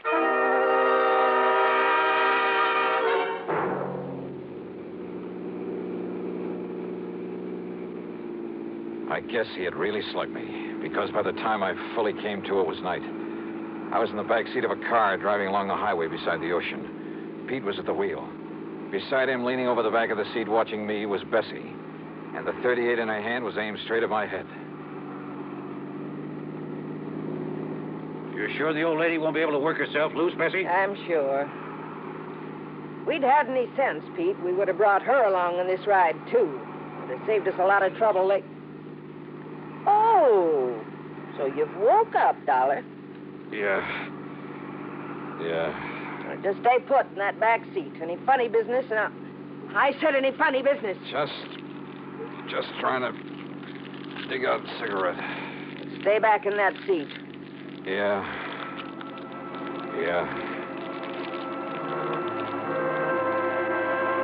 She didn't take her eyes off me for a second, or the gun either. As clumsily as possible, I struggled with a pack of cigarettes, rolling and squeezing it, and hoping the tobacco was plenty dry. Then, having apparently failed to pull out a cigarette, I turned the pack upside down over my hand. And yeah, the fine tobacco poured into it. I took a deep breath. What's the matter, Dollar? You need some help with that. Oh, no! No, my eyes! My eyes! Oh! Instinctively, she dropped the gun, put her hands to her eyes, now filled with tobacco dust. With what little strength I had, I picked up the gun and slammed it against the side of Pete's head.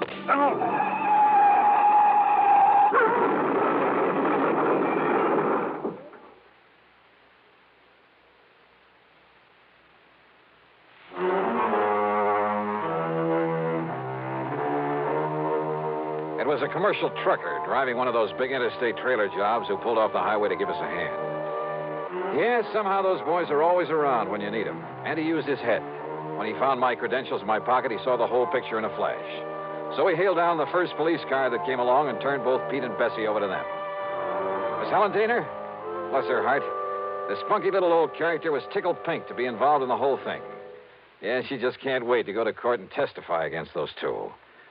Expense account total, including the trip back to Hartford, $447.45. Yours truly, Johnny Dollar.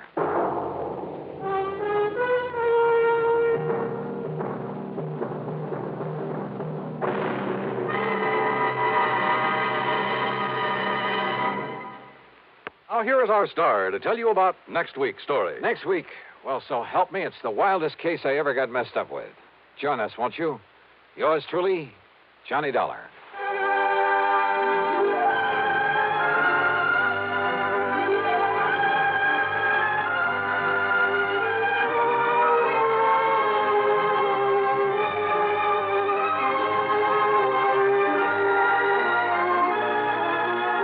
Yours truly, Johnny Dollar, starring Bob Bailey, originates in Hollywood and is written, produced, and directed by Jack Johnstone. Heard in our cast were Peggy Weber, Virginia Gregg, Bartlett Robinson, Joseph Kearns, and Russell Thorson. Be sure to join us next week, same time and station, for another exciting story of yours truly, Johnny Dollar.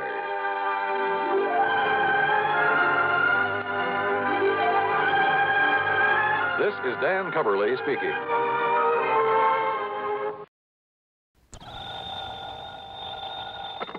Johnny Dollar. Dollar, the investigator? That's right, insurance investigator. Then you're the man I want, the man I need, immediately. Well, it just happens I'm late for an appointment, Mr. What did you say your name is? I didn't, but it's Lynch. Walter E. Lynch. And you must come out here right away, Mr. Dollar. Protect me. Protect you? Yes. I live over here in Manchester. Manchester, Connecticut? Yes, that's right. My address is 13421 Peachtree Lane. 13421 Now, can you come out here right away? Well, I told you I have an appointment to keep. Then I hope it's a brief one. You'll come here as soon as you're through with it? Well, that depends, Mr. Lynch. What seems to be the trouble? Well, I thought I made it clear to you, Dollar. My life has been threatened. Well, isn't that something for the police to handle? The police? After all, unless there's insurance involved. Why, of course there is. My own. Oh, what company, Mr. Lynch? Company? Yeah, that's right. Well? Now, what is the matter with you? What difference does it make? If my life is in danger, I need your protection. Okay. Who made this threat against your life, and why? Oh, good heavens, man, do I have to go into that sort of detail on the telephone? Well, unless I know what this is all about, and, look, you didn't answer my question, Mr. Lynch. Have you told the police about this?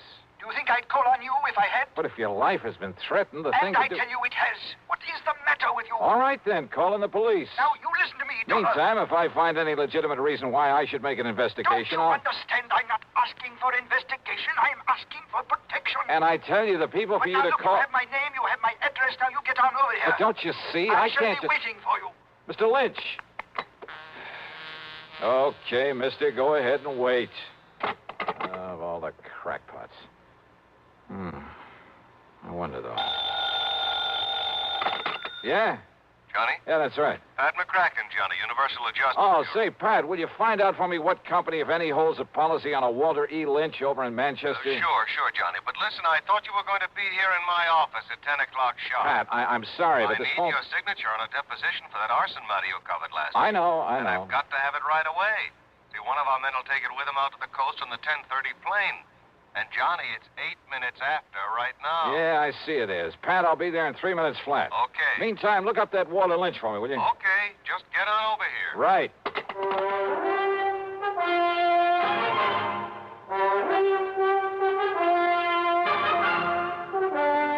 CBS Radio brings you Bob Bailey in the exciting adventures of the man with the action-packed expense account, America's fabulous freelance insurance investigator. Yours truly, Johnny Dollar.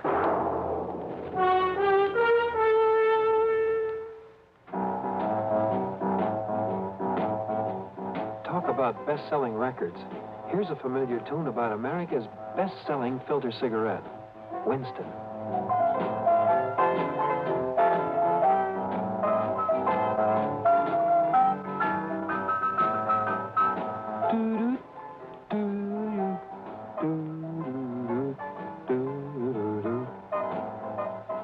Winston gives you real flavor, full, rich tobacco flavor.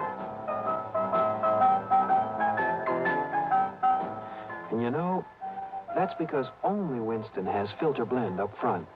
choice, flavorful tobaccos, specially selected and specially processed for filter smoking. No wonder Winston tastes good, like a cigarette should. Smoke Winston. And now, Act One of yours truly, Johnny Dollar.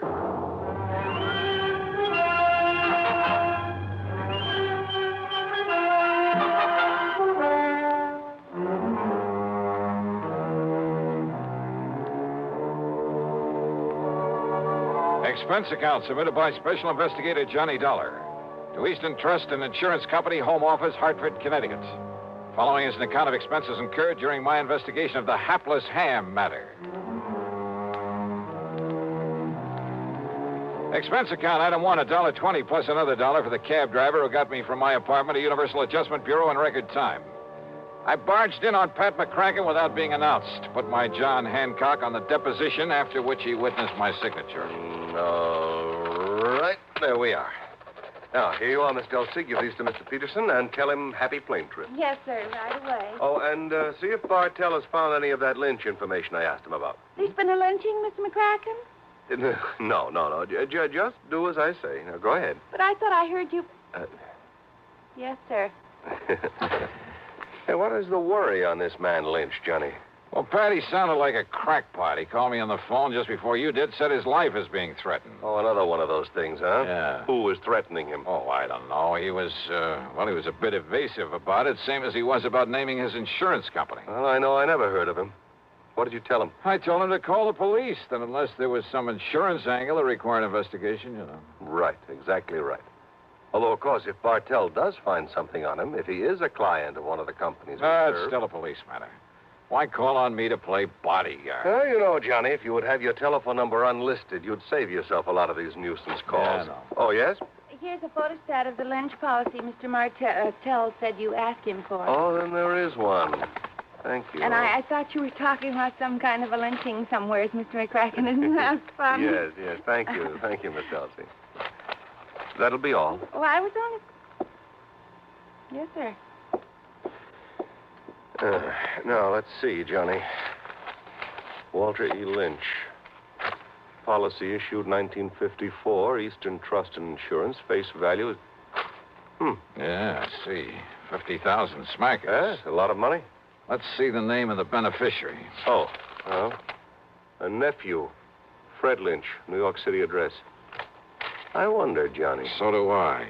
How well Freddie and his uncle get along. Named him as beneficiary. 5 or 6 years ago, things can change, Pat. There's one way to find out. And with $50,000 to be paid out if anything does happen to him. Yes. Go ahead, Johnny. Go ahead and pay Mr. Walter Lynch a little visit. At company expense? Well, now, Well? Oh, sure, why not? I'll notify Eastern that we've assigned you to this, but that you'll send your expense account directly to them. Okay? Okay.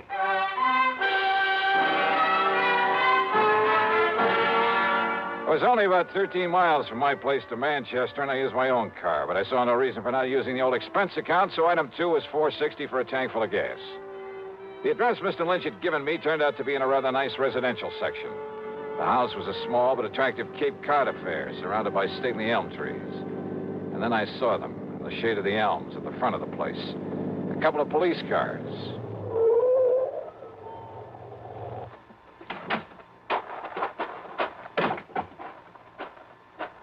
Just a minute there, mister. Huh? Oh, hi, officer.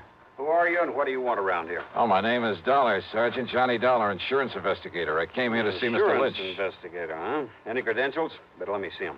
Sure, you're okay. Here you are. Hey, what's happened around here?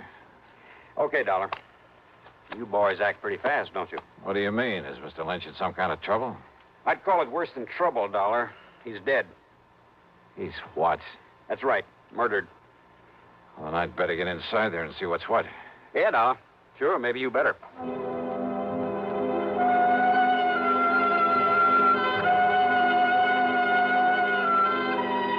Inside the Lynch home, the police medico and my own eyes confirmed what Sergeant Beakley had told me outside. Walter E. Lynch was dead, all right, and there was no question about his having been murdered. As you can see, Mr. Dollar, the knife Obviously a long, very sharp one. It plunged into his body here, directly back of the heart. Yeah, Doctor, I see. No doubt penetrated that organ. Death must have been virtually instantaneous. Yes. Any sign of the murder weapon? We haven't found any sign of it here in the house, Dollar. Conroy's out back looking for it.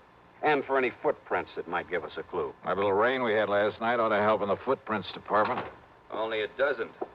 Now, whoever did this must have come right in the front door. Hi, Dollar. Hi, Conroy. Sergeant, you want me to see what's holding up the boys from the lab? Yeah, I'll give them a call. Right, you are. Meantime, Dollar, if you have any ideas... No, wait a minute. Too late, I guess. What? Or any fingerprints on that telephone. Conroy's probably covered them up. Probably covered up anyway. Huh? Well, it wasn't the killer who called us about this. It was the old character who lives next door, a man named Halsey. Right now, he's back home in his rocking chair at the corner window, muttering to himself, trying to recover from the shock. Maybe when he does recover, he'll be able to give us some help. How did he find out about this? Seems he came over here to talk to Mr. Lynch about his nephew. Fred Lynch. Nobody answered his knock. The front door was wide open, so he walked in here and found this. So he picked up the phone and... You, know about Fred Lynch? I know he's beneficiary of his uncle's insurance. Another good motive gone to waste. What do you mean? You don't know about a couple 3 years ago when Freddie's mother died, left him a pile of money, only made the mistake of leaving it in charge of this one, this stiff we've got lying here? What happened? Well, this old crook finagled that young kid out of every cent of it, so that by the time Fred was 25, entitled to it. That was about 6 months ago. Why, Dollar, Freddie ended up with nothing. His own nephew. That surprise you, Dollar? It's because you don't live here in Manchester. Don't know anything about the Lynch family, what's left of them, which is only Freddie now. What's that supposed to mean? Not one of the Lynch tribe was any good. Ask me, the town will be glad to see this one out of the way. Oh, I get it. Oh, what'd they say, Conroy? Somebody on the way over? Harker will be over as soon as he clears up a hit and run over on the east side. Okay. Well, I guess there's nothing more we can do. Oh, go see who it is. Yes, sir. You about finished, Doc? Sergeant, this knife wound puzzles me greatly. Yes. What do you mean, Doc? Very unusual instrument. Very long, thin, with a two-edged blade. Yeah, both edges very sharp. That's so? Yeah, very unusual. Sergeant, you said a neighbor, Mr. Halsey, found him here? Yeah, did somebody speak my name? Here's the man who was knocking on the door. Oh, Mr. Halsey, come in. I don't know that I want her, Sergeant. With that poor man laying there dead. Mr. Halsey, this is Johnny Dollar, insurance investigator. Eh? Insurance investigator? Yeah, I understand you came over here to talk with Mr. Lynch about his nephew, Mr. Halsey. Freddie. Why, that worthless young wastrel, that... Why do you say that? Well, because he never did a day of honest work in his life. The theater, that's all he cares about. Theater? In New York City, that pit of iniquity spends all his time with sinful people, actors, chorus girls, and the like. I take it you don't have much use for people in show business. Scum of the earth. That's what they are. That's all they are. Yeah, and well... he's one of them. Now, Mr. Halsey, and if you... when I saw him here this morning... What? He was here? No doubt come to beg some money from his uncle. Why didn't you tell me that, Mr. Halsey? Of course his uncle cut him off from the money his mother left him. Wouldn't you have done the same? Mr. Halsey, listen, would you... Yes, well, wouldn't you? Look here now. An actor he is in that sinful city down there. Wait a minute. You say that Freddie was here this morning? Yeah, of course he was. When? That's why I finally made up my mind to come over here and talk to Walter about him. What time was he here? Well, from 9:30 to a few minutes of 10. Doc, have you been able to fix the time of death? Very, very close, Sergeant, yes. By the body temperature. What time would you say, Doctor? About 10 o'clock. Mr. Halsey, are you sure it was a few minutes of 10 when Freddie left here? Well, of course I am. How sure? I was sitting by the window listening to my radio like I always do. Thought you didn't like anything about show business. Radio is different. Oh, thanks. Freddie left his house just before The WDRC announcer gave the time as 10 a.m., and radio time is accurate time. I see what you meant, Sergeant, about a motive going to waste where Freddie was concerned. What are you talking about, Dollar? The doc says death was about 10 a.m. I know. So? And Mr. Halsey, you're sure that Freddie didn't come back here after 10? What's the difference? Of course I am. These eyes of mine may be pretty old, but they never miss anything. Well... What's the difference, Johnny? Freddie's the one that killed him. Lord knows he's the one logical suspect. No, Sergeant. Doc says approximately 10. So, all right, it was a few minutes before Freddie left here. So Freddie killed him. Now, look, everything ties up. Yeah, and the kind of a knot that's going to hang that boy. No, Sergeant, I wish it was that easy. Oh, of course it is. Motive, opportunity, everything. It all spells Freddie Lynch. No. Conroy put a tracer on him. Right, Sergeant. Sergeant, I'm afraid you're wrong. How can I be? That is, if Mr. Halsey is sure of his times. Of course I am. On the radio. Okay, Dollar, why? Because Walter E. Lynch was still alive after 10 o'clock. What are you talking about? How do you know? Because he'd called me on the phone. Because I myself was talking to him at exactly 8 minutes after 10.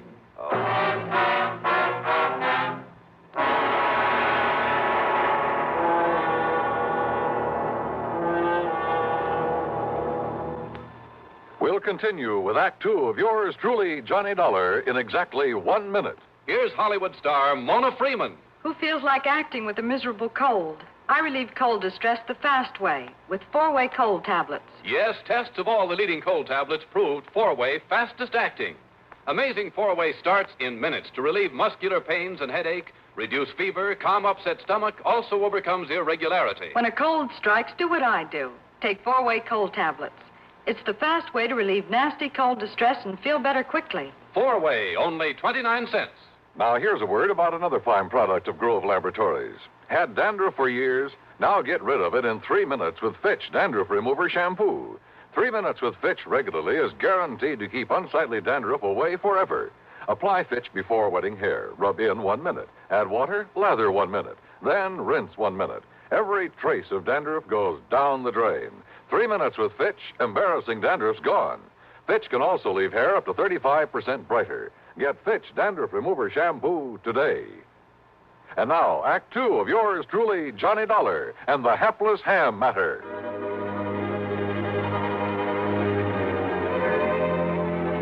No question about it. I was the perfect alibi for Freddie Lynch.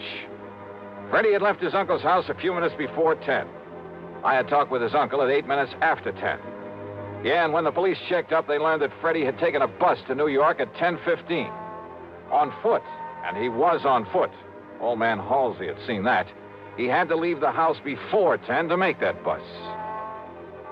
I told you, young man, these eyes of mine may be old, but they never miss a thing. He was on foot, all right, and he left this house before 10 o'clock, and he didn't But now wait a minute. If someone else came in here to commit the murder after Freddie left, why hadn't old man Halsey seen that person? You're right, Dollar. Nobody else came here, so it must have been Freddie killed his uncle. All right, now look, Sergeant. Only how could he? Because if you talked to Mr. Lynch at 8 minutes after, and Freddie was on his way to the bus station, and he had to be... Wait, then Sergeant. it's impossible. Dollar, this really bugs me. All right, listen, the murder weapon. Very unusual. I know, Doc. You told me. It must have been something I'd never seen before. I wouldn't be too sure about that, unless you feel the same way Mr. Halsey does about show business. Why? Terrible, sinful, iniquitous, immoral. Yeah, maybe you're right on this one. What are you getting at, Dollar? Getting out. Was that an express, that bus that Freddie took to New York? No, it was a local.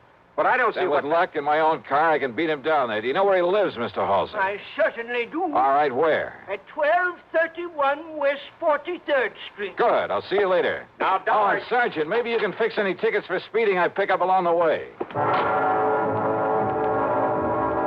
Somehow, just lucky, I guess, I managed to reach the address in New York without getting pinched.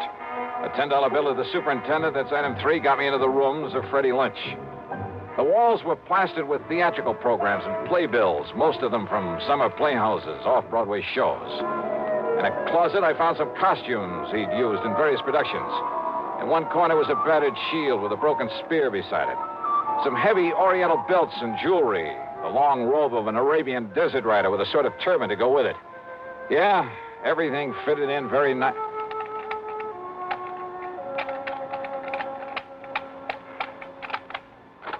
Hey, yeah, wide open, Freddie, wide open, just the way you left it. Come in, kid. I beg your pardon? Kind of careless, but it's all right. It's okay. Hey, who are you? You kidding? Jerry Allen, the agent, you know. Agent? Yeah, where you been, Freddie? When you didn't answer the letter and the telegram I sent you, where you been, huh, kid? Oh, you're a theatrical agent? What else?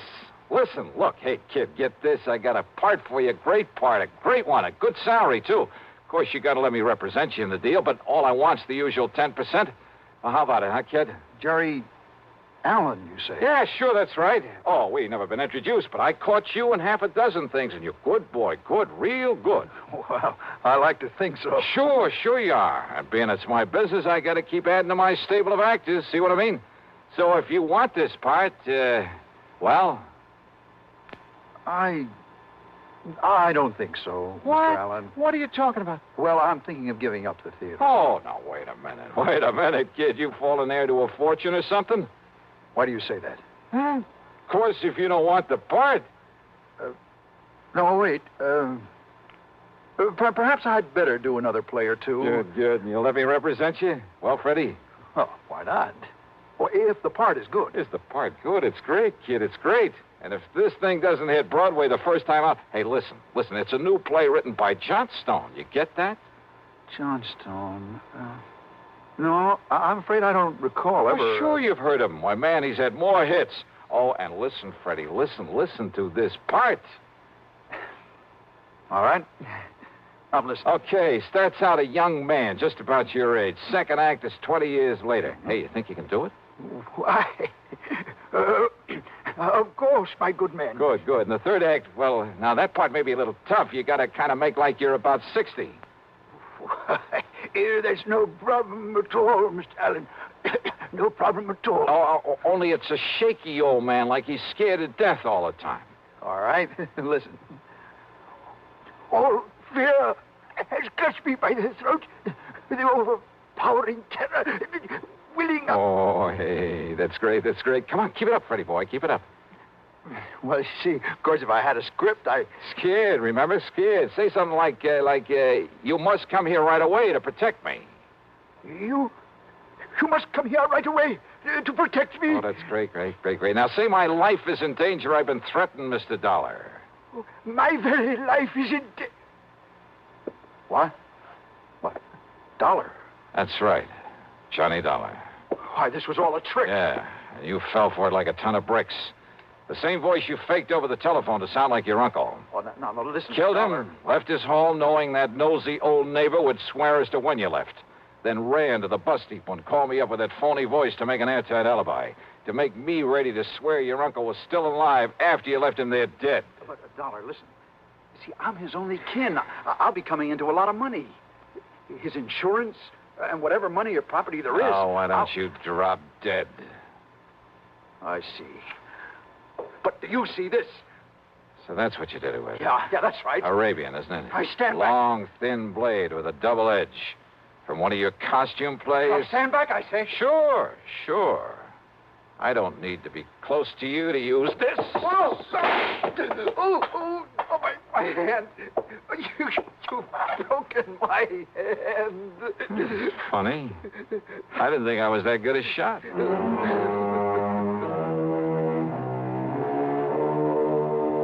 So now I'll have to make another deposition for the sake of another trial. And I'm sure that hamming it up in court won't keep Freddie from playing out the rest of his life in front of a captive audience. Expense account total, including a flock of incidentals, well, let's call it $100. Yours truly, Johnny Dollar.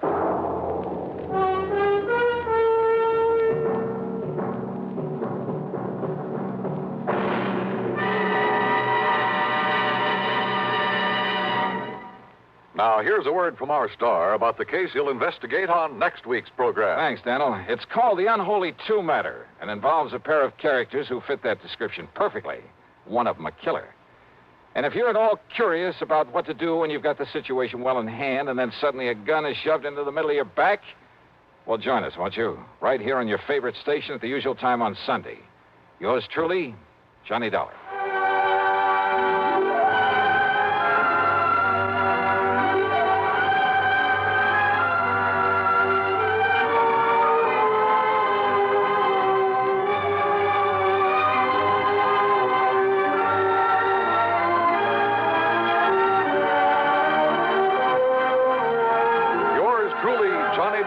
Starring Bob Bailey, originates in Hollywood and is written, produced, and directed by Jack Johnstone. Heard in our cast were Virginia Gregg, Chet Stratton, Florence Dobkin, Sam Edwards, Herb Ellis, Ralph Moody, and Junius Matthews. Be sure to join us next week, same time and station, for another exciting story of yours truly, Johnny Dollar. This is Dan Coverly speaking. Next, Ray Bradbury's science fiction classic, 0 Hour, as suspense follows on the CBS Radio Network.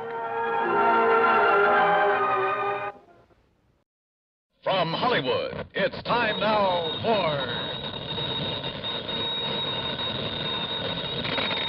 Johnny Dollar. Earl Foreman, Johnny. Hi, Earl. How are things in sunny Florida? I think I'll move to California. What? I mean, get away from this crazy insurance business as far as I can. You sound like you have a problem. I sure have, a real wild one, trying to get rid of $65,000. That's a problem? It's insurance on a policy bought and paid for by one Albert Schuyler Kingman. Well? He died and left the money to his only child, his son Henry. Well, what's the matter? Can't you find him? Find him? That's just the trouble, Johnny. I've found 2 of them.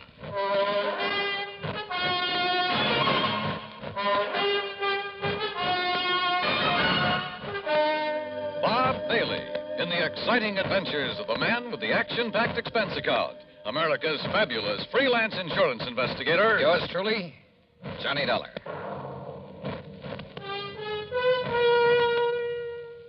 And now, Act 1 of yours truly, Johnny Dollar.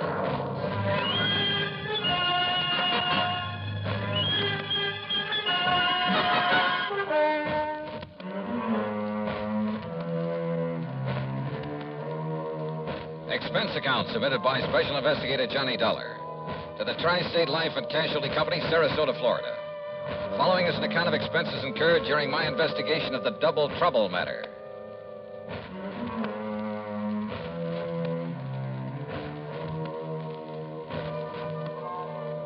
Expense account item 1, 8320, plane fare and incidentals, Hartford to Tampa to Sarasota, Florida. Item 2, $1.75 for a cab to Earl Poorman's office in the Conroy building. That's right. After waiting 20 years for this sole beneficiary to show up. 20 years? Well, like I told you, the insured was Albert Schuyler Kingman. $65,000. Yes, he was a widower, lived up near Elizabeth City, North Carolina. And he had a son named Henry. Henry was his sole heir and beneficiary of his policy. Okay. And you say that Kingman died 20 years ago? Yes, during that big hurricane back in 38. Remember it?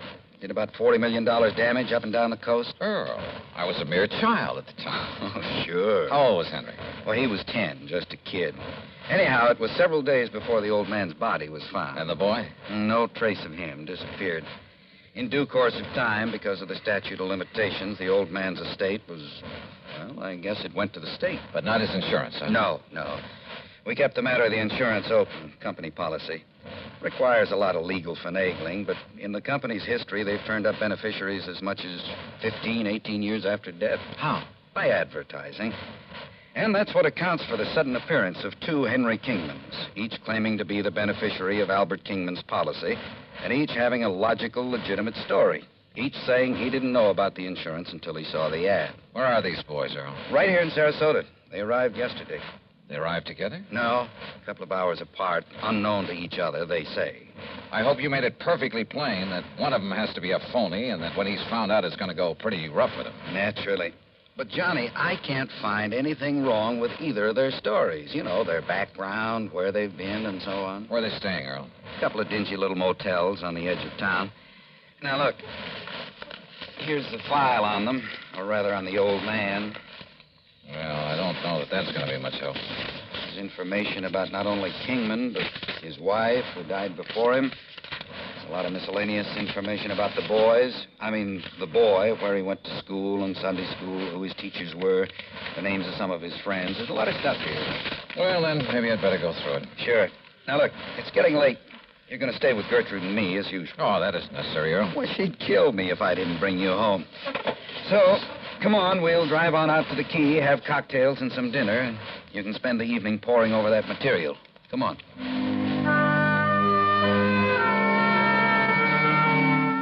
Cocktails and dinner were great. They always are with the Poremans. Only poor man is a misnomer. That home of theirs on St. Armand's Key is not only big and new, but beautiful. They have their own private dock and speedboat on the bayou directly back of the house. Yeah, and they own a couple of spanking new fancy air-conditioned cars. I decided that if I ever get enough to retire, this will be the kind of a setup for me. It was nearly 10 o'clock by the time I got around to the folder on Henry Kingman. But by 2 a.m., so help me, I knew more about him than he himself could. Yes, I was all set to expose one of these claimants as a phony, a fraud. Had the whole situation right in the palm of my hand, I thought. But, brother, I had no idea of what was coming. Believe me.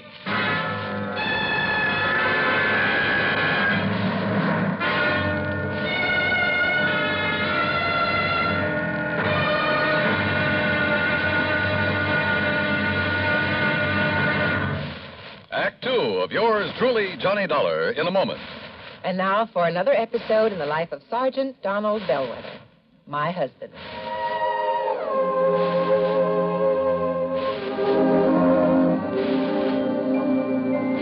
Reba! Reba! What is it, Donald? Confounded Reba, I can't find the fountain pen. I've looked all through this desk. Here it is, dear. You must have used it as a marker when you were reading this book. Let's see, this great literary classic, Six Gulch. All right, never mind about my reading habits. Just look at the coverage we're going to get with this new auto accident policy. Let's see. Yeah. Collision. $50 deductible. Fire, theft, public liability, property damage, medical benefits. In other words, we have complete coverage. That's right. Of course, it's going to cost us money. I'm sending the company a check right now. Gee, it's too bad we don't live in Rhode Island. Rhode Island? Why? Oh, because then our rates would be lower. Rhode Island has less accidents per capita than any other state. Oh. Well, which state has the highest? Let me see. Here it is, Nevada. No, by golly, Nevada's second highest. Alaska has the most. Really? I didn't know that. Mm-hmm. You know, it's just too bad we can't eliminate traffic accidents completely. Not only would it save life and limb, but it'd be a lot less strain on the pocketbook. Yeah, that's for sure. These automobile accident policies get more expensive every year, just because there's so many costly accidents. Well, I'm glad we've got some good insurance coverage, Donald, but just remember one thing. Oh, what's that, honey? Well, some auto accidents ruin a fender, and some ruin a family. Yeah, that's true. Very true. But as far as I'm concerned, I don't want any of your old insurance money. I want you here at home, safe and sound. You'll always drive carefully, won't you? Yes, I will, dear. That's my Donald. That's my doll.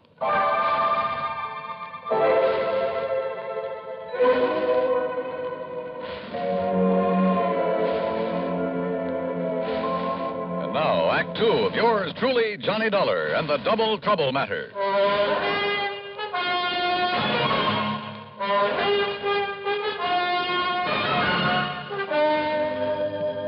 By 9:30 the next morning at a cheap little motel on the north edge of Sarasota, I'd spent nearly an hour carefully questioning Henry Kingman, number one.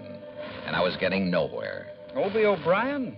Well, sure, Mr. Dollar. He was one of the kids I used to play with back in Elizabeth City. He and Bobby Tank. Yeah? You see the scar on my arm right here? That's where Obie hit me with a stick one time when we were playing caddy. Yeah, I see. If you know where Obie is these days, you ask him and he'll probably remember. Scared him to death. He thought he'd busted my arm. Now, let's see.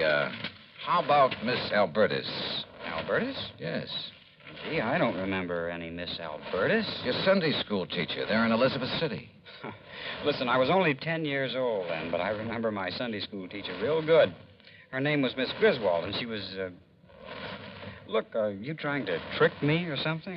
Yes, I am. Because Henry... Why don't you call me Hank? Everybody else does.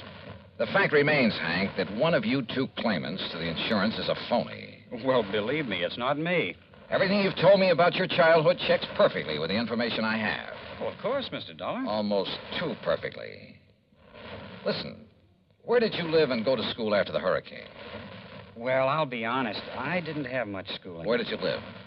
Mr. Dollar, I wandered around more than little orphan Annie, all over North Carolina, then up north. Did you live anywhere long enough to be, well, really be recognized as Henry Kingman? I'm afraid I was just a bum. And all anybody ever knew me by was Hank. You saw the ad about the unclaimed insurance in New York? Yes, sir. I was working on the dock, stevedoring. Saw that ad in the Times. And I decided that if I had that much money coming to me and I could get a hold of it, why, maybe I could amount to something. Get an education, maybe, or, well... Hank, all the insurance company has to go on is your memory. Oh, what you say is your memory of your childhood. What I've told you is true, sir. But if the other claimant comes up with the same kind of a story... But he can't. Because, don't you see, sir, I'm really Henry Kingman. I've told you all about my father and the house and the hurricane and the people I knew, about what's happened to me since... Yeah, I know. It's because I am Henry Kingman. Uh-huh. We'll see.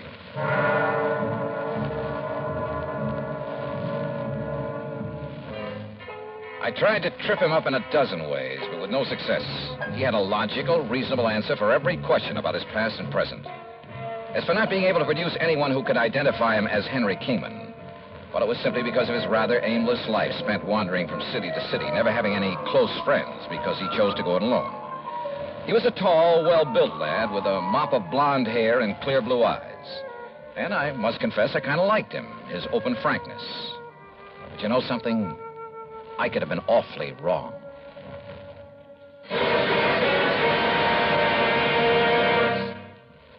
Although most men by nature don't feel in a combat mood much of the time, there are some who just can't get enough of a good fight, particularly if there is good, sound reason for it.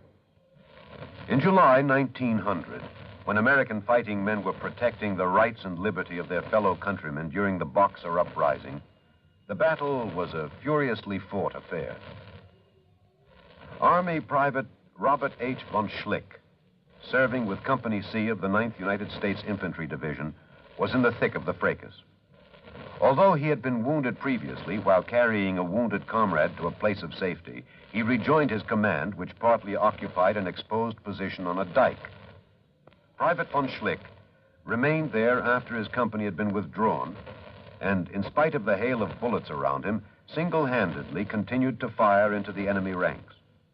Oblivious to the fact that he was a conspicuous target, he refused to leave the fight until he was literally shot off his position by the enemy.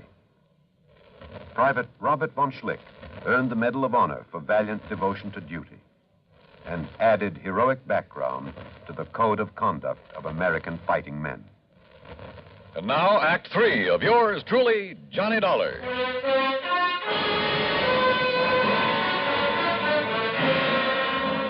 I got into the car that Earl Portman had loaned me and drove to the motel east of town to see Henry Kingman, number 2.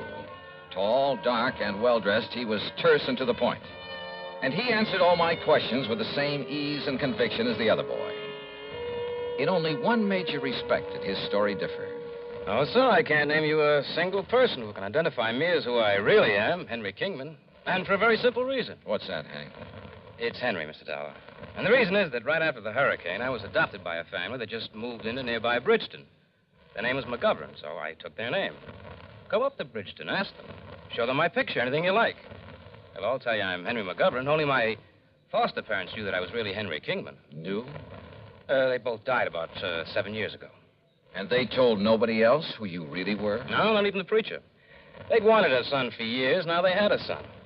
And they didn't want anyone to come along and take me away from them. Then how did you find out that you're Henry Kingman, if you are? I'll ignore that last part of your question, Mr. Dollar. They didn't tell me until my 21st birthday. Bridgeton. Isn't that the little town up near Currituck that was completely destroyed by fire a couple of years ago? Oh, yes, of course. I'd forgotten. There isn't a living soul up there anymore. Oh, but I'm sure a man like you could track down some of the people who live there. Uh-huh. When were you last in Bridgeton? I went up north right after my foster parents died. As I told you, I've been living and working in New York. Now, look here, Mr. Dollar. Well? Hasn't everything I've told you checked perfectly with what you know about my father, my childhood, everything? Hasn't everything I've told you proved to be true? Isn't it proof that I'm Henry Kingman? There's only one trouble. What's that? You're not the only one who has that kind of proof.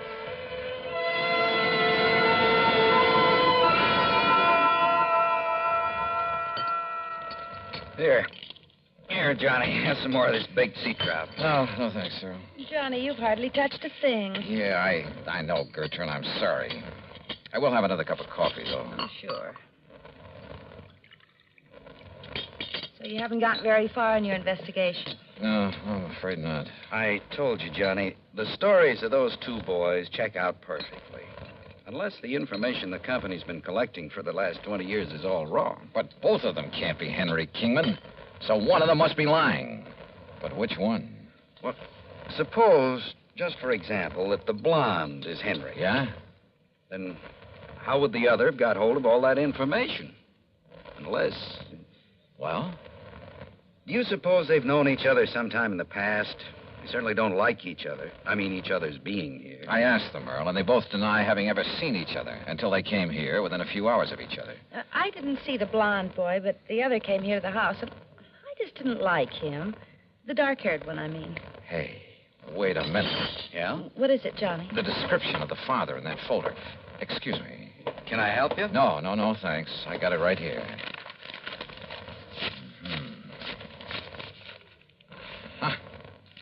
Find it? Hey, listen. Does Dr. Crutcher still live up the street? Sure. Do you want me to drive you over? No, thanks. I'll walk. Johnny, what'd you find in that see folder? you later. Walking up that street, and there was no moon, turned out to be a big, fat mistake. In the first place, I almost bumped into a palm tree in front of the house. In the second place, I didn't see what stepped out from behind the next palm tree until it was too late. Huh? What do you want? Oh!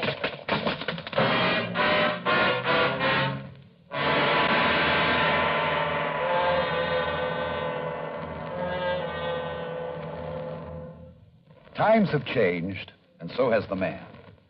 Through the ages, man has advanced both physically and mentally. Prehistoric man's concept of war and living was like that of an animal. His implements were crude, his knowledge simple. It was survival of the fittest. From his club and stones to bows and arrows and spears, from muskets and sabers to atomic rifles and missiles, man has progressed in the art of attack and defense. With each new phase, man's knowledge has developed. Today, the warrior, if he can be called such, is not a stone thrower, a bowman, or a swordsman. He's a technician who needs knowledge of all that science has developed. He's a sonar man, a radar man, a rifleman, or a torpedo man, a missile man, or a pilot. But whatever his job, he needs the skill and the technical know-how to do the job and do it well. Yes, times have changed, and so has the man. And now, Act 4 of yours truly, Johnny Dollar.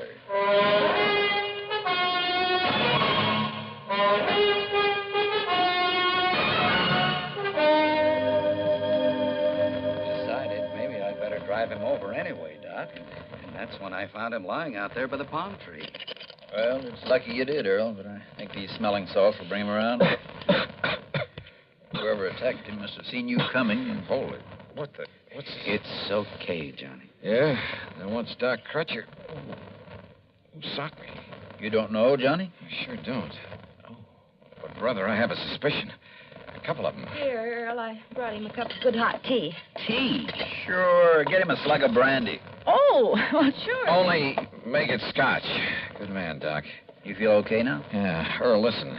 Yeah? Get on the phone. Call the motels where those boys are staying. Tell them to get over here immediately. Better still, I'll drive over and get him. Meantime, Doc. Yeah? Here's your scotch, Johnny. Thanks. And if you want some more... Just a minute, woman. Where's mine? Oh, of course, Doc. I'm sorry. Neglect me, huh? Hey, listen, Doc. I want to ask you a couple of questions. What about? Heredity. Heredity? Yes. Okay. Shoot.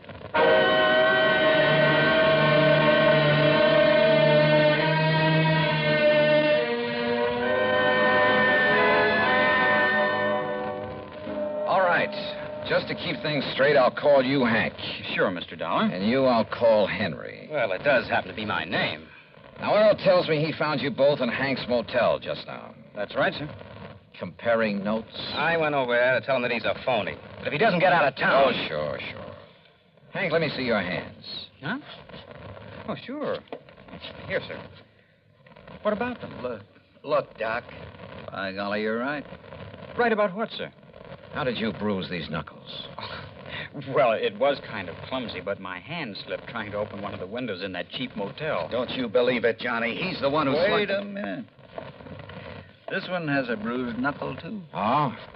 Now, what's your excuse, Henry? Well, you can believe it or not, suit yourself, but exactly the same thing happened to me. What? You ask me, Johnny, they both attacked you. On the other hand, Earl, they may both be telling the truth about this. Of course it's the truth, sir. What did you mean about this? I mean that at least one of you was lying about being the son of Albert Schuyler Kingman. Well, of course you did. I told you. All right, You know. just pipe down for a minute. I suddenly realized that the laws of heredity could solve this case a lot quicker than detective work. What's heredity? So I checked with Dr. Crutcher to make sure I was right. Then I checked descriptions of Henry Kingman's father and mother. Did you, sir?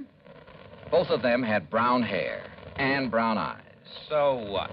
Where both parents have identical color hair and eyes, any offspring will have the same.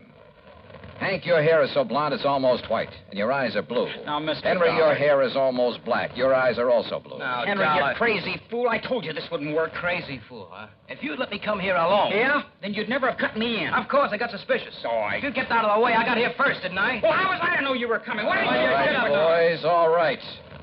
No, it isn't all right, Dollar. Come on, now, put that thing You down. make one move and I'll kill you. Come on, Hank. No, go ahead and kill him. If you got... No. Get back. Get back.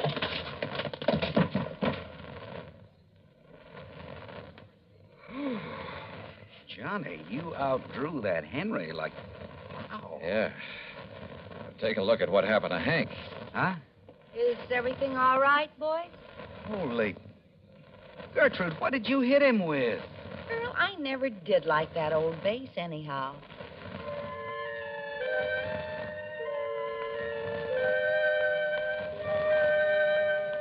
Yeah, my heredity gag was just that, a gag. But it certainly brought things to a head in a hurry. How did they know so much about the real Henry Kingman? Well, listen. As soon as we locked them up, I called the National Press Services, had them put the story of this attempted fraud in the headlines all over the country. Result? A phone call from the head of an orphanage where the real Henry had been taken in as a child, where he still lived. And, yeah, the phonies were a couple of kids who'd run away from that orphanage after he'd palled around with them, told them all about himself. As for why they both appeared to make the claim, sure. Each of them saw the company's ad and tried to get in ahead of the other. Well, they're in all right. For a long time. Expense account total, including incidentals and fare back to Hartford, $178.70. Yours truly, Johnny Dollar.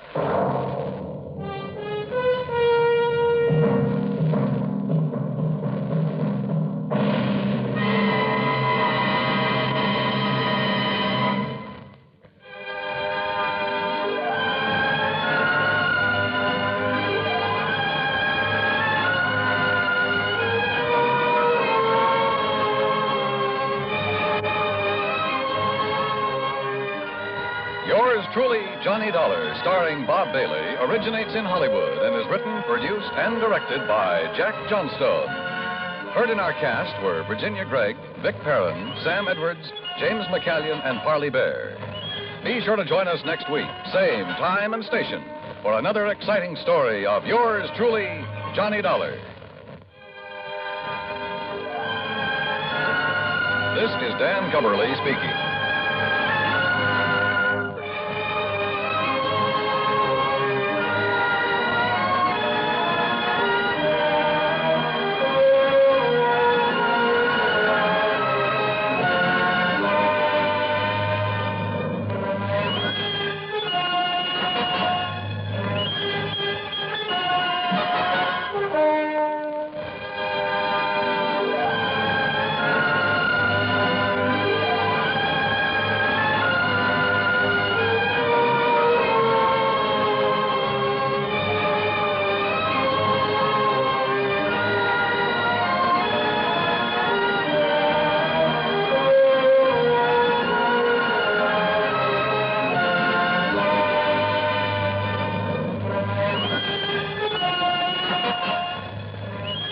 Yours truly, Johnny Dollar, has been a presentation of the United States Armed Forces Radio and Television Service.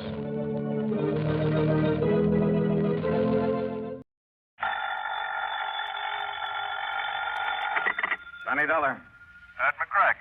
Universal Adjustment Bureau. Well, greetings, Master. Now, what's that supposed to mean? Oh, just being polite when I see a nice fat commission about to come my way. You know something? You clear this one up for me, and maybe it could involve a sizable commission. The sound of sweet music wafts to my ears. Who, what, when, where, and why, Patrick? Only answer two of them, Johnny. All right, what? What and where? Ever hear of the Rochemont necklace? I never. Well, you should have. But come on over to my office. I'll tell you about it. Missing? That's right, missing. From where? I'll tell you about it. Oh, what's it worth?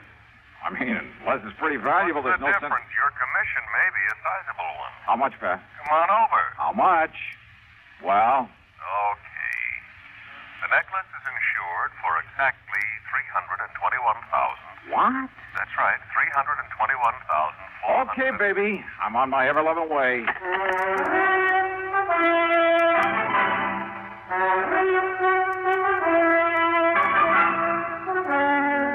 CBS Radio brings you Bob Bailey in the exciting adventures of the man with the action-packed expense account, America's fabulous freelance insurance investigator. Yours truly, Johnny Dollar.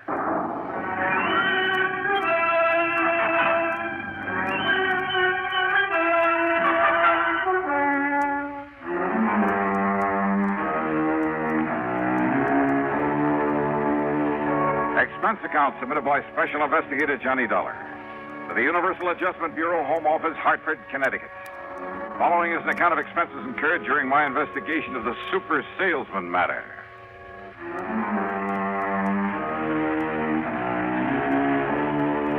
As always, the promise of a big commission did sound like sweet music to me. So, expense account item 1 is $1.25 for a cab to the office of Universal Adjustment in the Spear Building down on the square where Pat was waiting for me. Oh, come in. Sit down and listen, Johnny. Sure, Pat. Right ahead. Well, the Rochemont necklace, part of some old crown jewels or something, came over from Paris a few years ago. The whole collection was worth $2 million. Now, various parts of it were sold to various people in various parts of the country, but the ruby and diamond necklace went to Mrs. Liza Rochemont. Now, she's a wealthy widow living out on the edge of town. Except when she was away in Florida, California, Europe, wherever, when she put it in a vault at the bank, she kept it in a wall safe at her home, a safe to which she alone has the combination, and nobody's ever broken into it. You're sure of that? I'm sure. There's an automatic device that would show it. Well, did she ever wear that priceless hunk of jewelry? Oh, quite often. Which is why she often had it cleaned and the stones checked in the settings. Go on. So, a couple of days ago, she handed it over to that jeweler in the new building just across the square there. You see the shop? Parker? Mm-hmm. Clayton Parker. Oh, seems to me she'd pick one of the big ones, one of the old-time firms, or send it down to New York to Tiffany's or Cartier or someone like that. After all, Well, that's exactly what her insurance man, Tim Pringle, you know him, Surety Mutual? Oh. Yeah, well, Tim told her this morning when he found out what's happened. What's happened? Clayton Parker called her up in the middle of the night and then barged in on her looking like he'd seen a ghost or two. He laid the necklace in her lap and promptly fainted away. Parker? Parker. And? And when he came to, with the help of a little brandy, he shakily told her that her necklace, instead of the genuine article worth over 300 G's, was paste, was a fake. You are kidding. No. She took it over to Wilson Brothers, her regular jewelers. They told her Parker was right, so she fainted. Well, now, look. Well, when she came to, she notified Tim Pringle. He notified me. I called you. That is, after I took time out for a little thinking about it. Yeah? A Universal Adjustment Bureau serves a lot of companies. I know. All over the country. I know. We get reports on every client company's problem. So? Well, something rang a bell. I went through the files. Johnny, this very same kind of thing happened back in 56 out in Chicago, down in Philadelphia, that was in 59. And in each case, the jeweler who discovered the switch answered the description of Mr. Clayton W. Parker. Has anybody been through Parker's shop? Well, now, Johnny, we've got a little problem there. Problem? Like what? Well, if Tim Pringle openly sicks the police or even a private investigator onto Parker. Yeah, I see what you mean. Now, if Tim were to pull a boo-boo, make a wrong charge against his own new client. So, what am I supposed to do? Bust into Parker's shop some dark night? Blow his safe, maybe? Well, Johnny, he does not have a burglar alarm in that little shop of his. nor on the safe inside. So what? And it is easily accessible from a dark alley out in the back. Oh, of the building. no. Wait a minute. Well? Are you asking me? Are you of suggesting course not, Johnny. I'm not asking a thing. What kind of a company do you think this is? Well, don't be ridiculous. However, if somebody were to find the genuine necklace in Parker's safe, someone that is unknown to us. What did you say your name is? I didn't. And yours? What's it to you? Okay.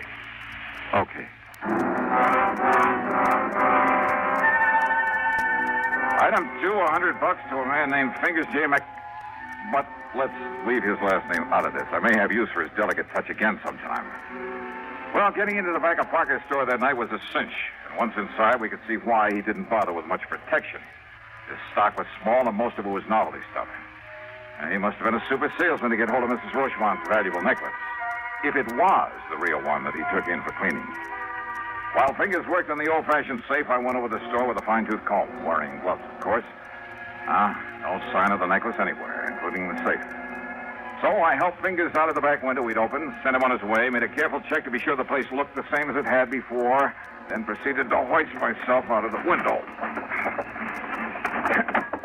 Now, let's see if I can get this closed again. Huh? Oh, now, wait a minute. Yeah. And this'll keep you here. Oh. Help! Please!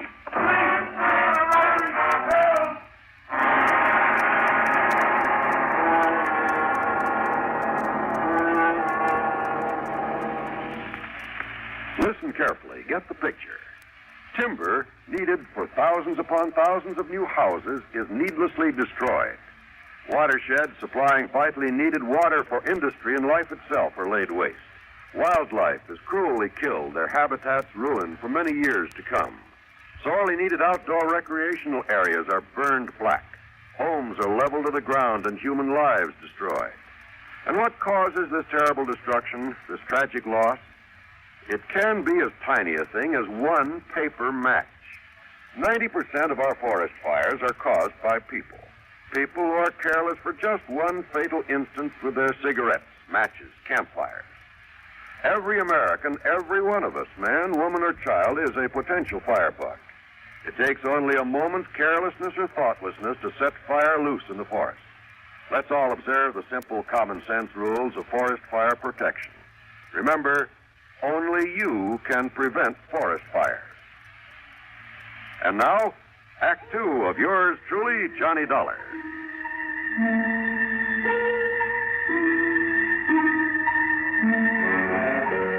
How I managed to get back